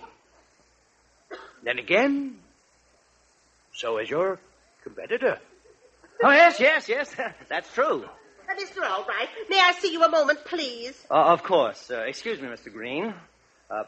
What is it, Mrs. Odette? I'm getting impatient. That man's conversation flows like mushy tapioca. What am I going to do? He can't make up his mind. He's a hard man. The sooner he makes up his mind, the sooner we can leave. Trouble with Green is he's a slow thinker. If he'd only make up his mind a little faster. Well, you might be able to make him think faster. Try talking about fast things. Maybe it'll speed him up. Oh, it's worth a try. Pardon the interruption, Mr. Green. Where were we? I was saying, is how I'd like to be your client. But I don't want to rush into things. And, Oh, yes, I know. Mr. Green, we're living in an age of speed. Quick decisions. Do you realize commercial airliners zip along over 400 miles an hour and jet planes have passed the speed of sound? Now, what do you think of that? I think that's wonderful, really remarkable. Everything is rapid motion. Messages are received in the twinkling of an eye. Guided missiles fly thousands of miles an hour. Why, so fast they're almost invisible. Now, don't you think people should keep pace? I certainly do. It's a shame the way people waste time. Time is money. Men have to make up their minds. Things are happening so fast. We have to be fast, too. Yes, everything's going faster. Now, what is your split-second decision about doing business with my firm?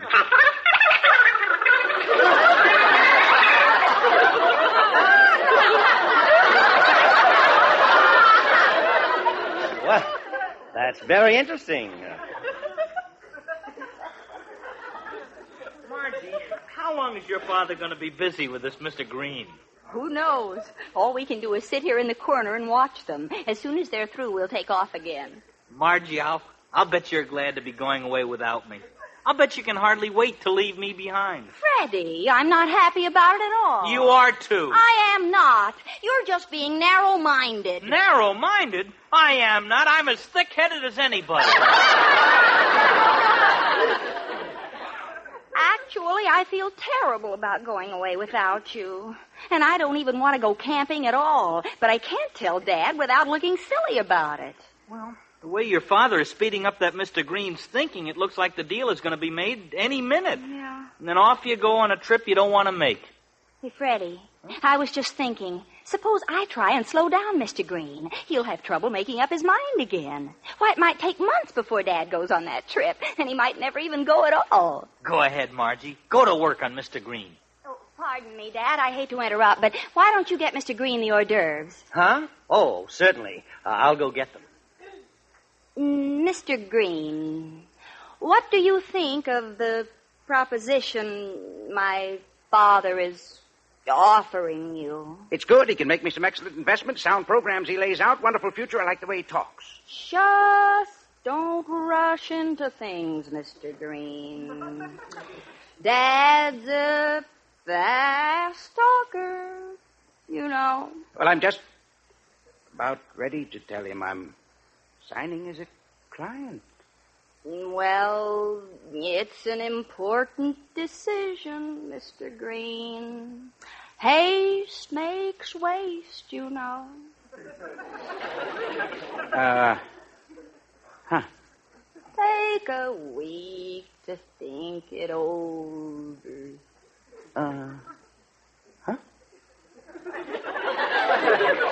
Take a month.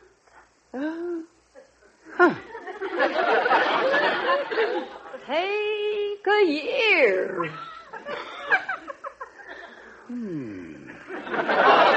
Here you are, Mr. Green. Eat up. Now, how about signing on the dotted line? Well, now, Mr.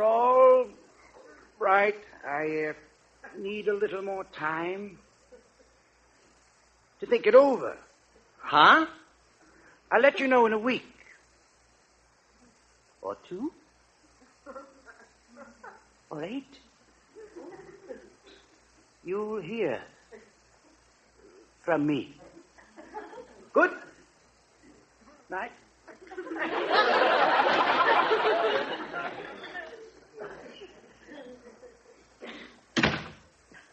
What happened? Freddie, I did it. Now Dad'll stay in town until the deal is closed. Oh, boy. Margie, I've come to a decision about that camping trip we were all thinking of going on. What decision is that, Dad? Inasmuch as there's no telling how much time Mr. Green intends to take before he makes up his mind, we're leaving the first thing in the morning. Ouch! I've been stabbed.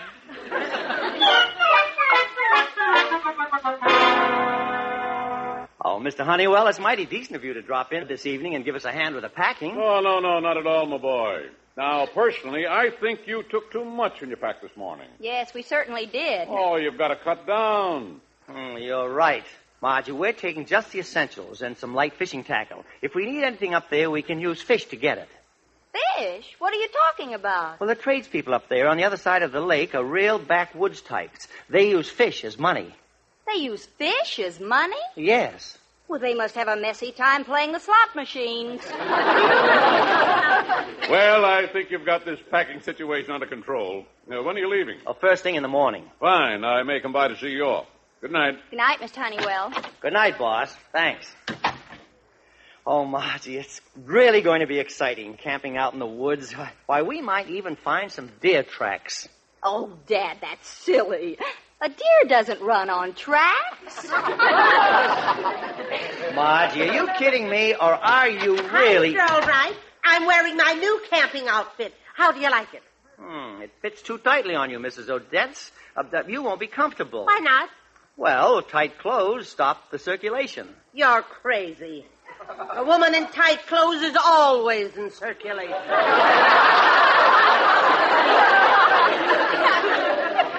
I give up.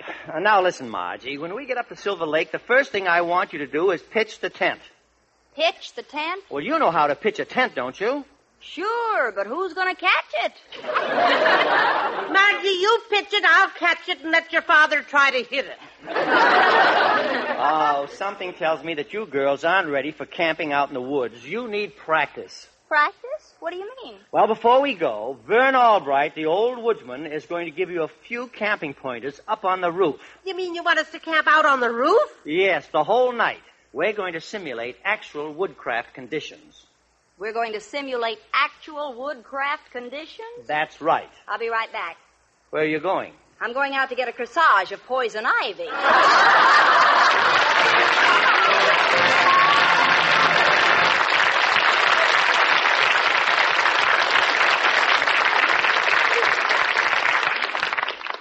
Say what you will, ladies, some things are wonderful, and solitaire cake makeup is one of them. You'll put it at the top of your list of wonderful things once you try it. Believe me, solitaire is not like any makeup you've ever used. Cake, cream, liquid, or pressed powder. Solitaire is different. Why different? Consider this. Solitaire covers perfectly, hides little lines and blemishes, gives your complexion the most flawless look, even close up. Yet solitaire is feather light. Look sheer, feel sheer, is sheer. And always remember, there's no finer makeup at any price, nor one more pleasant and flattering to wear.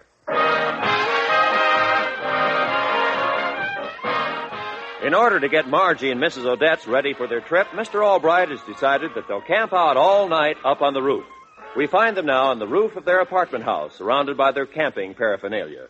Come on, girls. I'll get a little campfire going and we'll cook our supper. There, I've got the firewood burning pretty well. Hey, Dad, look at those dark clouds in the sky. I hope it doesn't rain. Nonsense. It's not going to rain. I can tell. There's no rain up in those clouds. Yeah, but they could be empties going back for another load.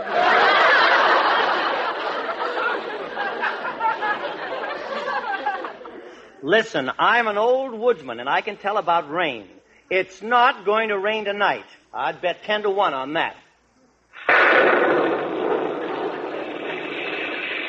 Mr. Albright, you've just been faded. Dad, the rain just put the fire out. Oh, I'll light another fire as soon as the rain lets up. Look, the rain stopped. It was just a fast sprinkle.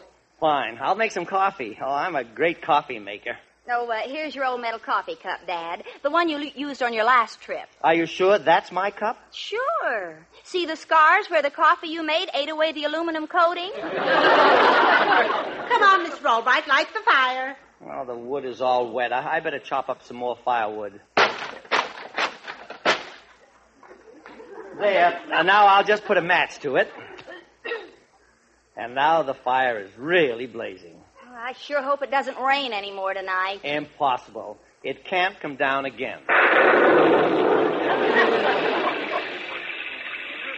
Mr. Albright, don't look now, but the rain that didn't come down put out the fire.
Digging through the echo shadow screaming night, breathing in the silence, wrestling with the light.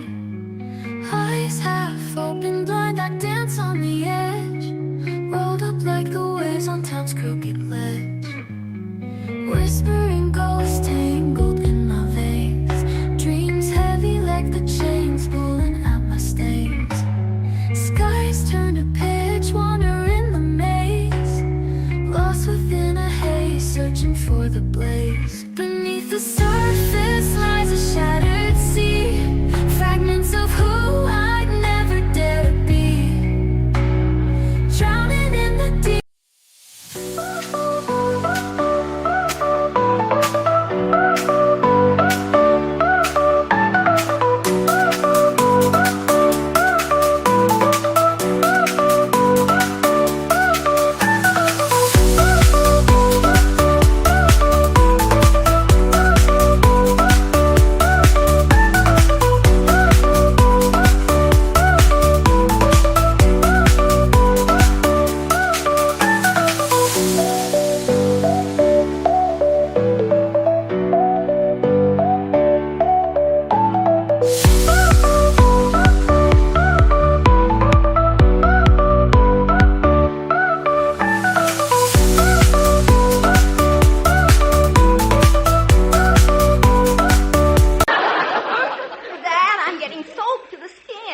Well, hurry up. Let's put up the tents. The tents? Are you nuts? What's the matter? That firewood you used. You chopped up the tent pole. Oh, no. Dad, I'm getting wet. Let's go downstairs. Nothing doing. We're staying up here all night. Just as we'd have to do if we were really in the woods. Now, come on, do as I do. Put your sleeping bag over the air mattress and climb into the bag. I'm in. I'm in. My goodness. What was that noise, Mr. Albright? I forgot to take off my hunting knife and it punctured my air mattress. Oh, thank goodness. I thought you were letting the air out of your head.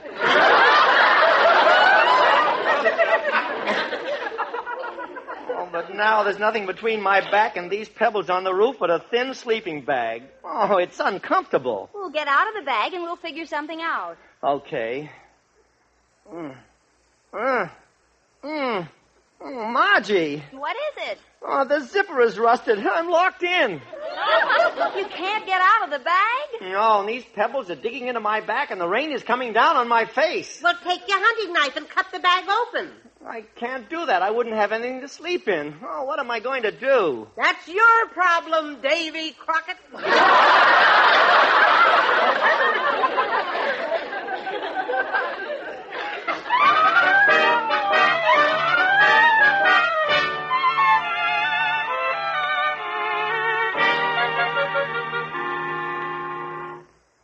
morning, Mr. Honeywell. Fancy meeting you at the Albright door.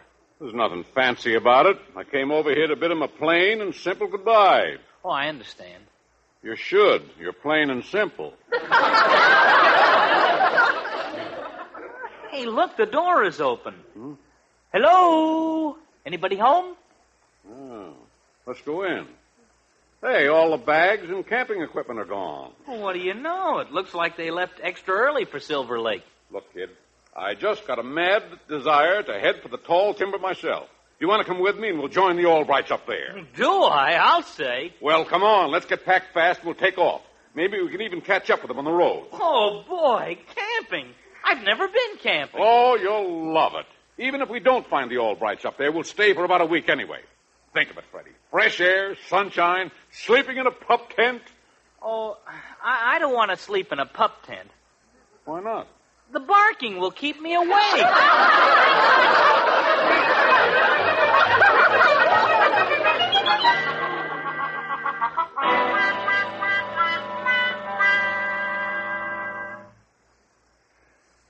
Open the door, Margie. I want to go in and collapse. Oh, me too. I'm so worn out I could hardly drag myself off the roof. None of us ate or got any sleep. We're hungry, dirty, miserable, and unhappy.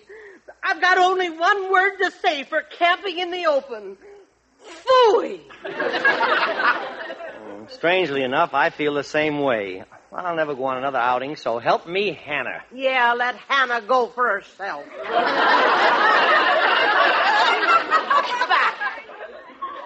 Well, I'm glad the trip is off. Now I can be with Freddie. I think I'll call the office and tell Mr. Honeywell I'm coming in today. Hello, Betty. This is Mr. Albright. Let me speak to Mr. Honeywell, please. What? Dad, what's the matter? Well, Mr. Honeywell and Freddie left for Silver Lake and won't be back for a week.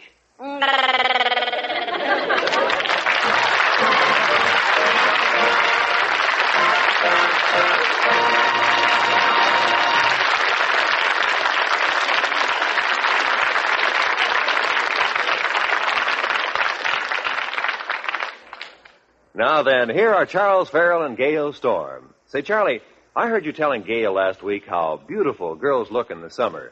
Oh, yes. When they acquire those beautiful berry brown complexions.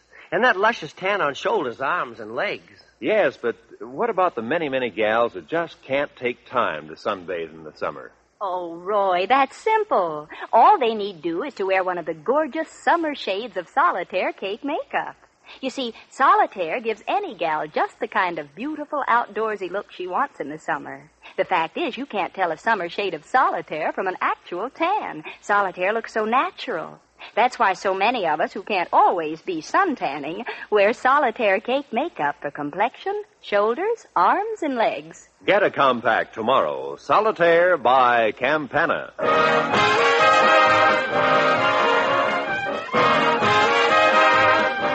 My Little Margie stars Gail Storm and Charles Farrell and is based on characters created by Frank Fox and produced, directed, and transcribed by Gordon P. Hughes for Hal Roach Jr. and Roland Reed. My Little Margie is written by Lee Carson. Verna Felton is Mrs. Odette, Gil Stratton Jr. is Freddie, and Will Wright is Mr. Honeywell. Jack Moyles was Mr. Green. I'm Roy Rome.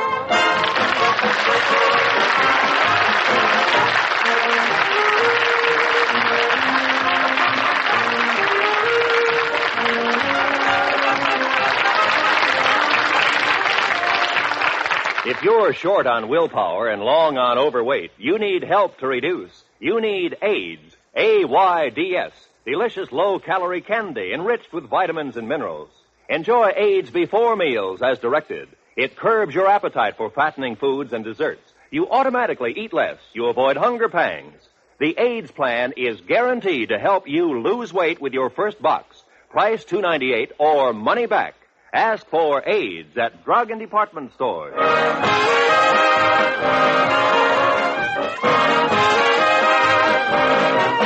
Listen again next week to My Little Margie, brought to you next Sunday night by Campana, famous name in cosmetics, creators of Solitaire Cake Makeup.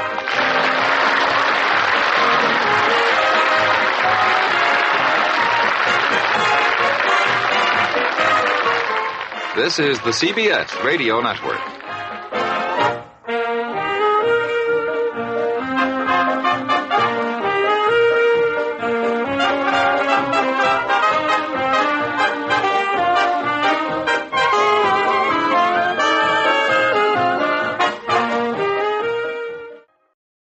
This is Greg Fordyce from An Evening of Old Time Radio. Thank you so much for listening and watching and enjoying the video. Hit the like and subscribe buttons if you did. It really helps the channel out.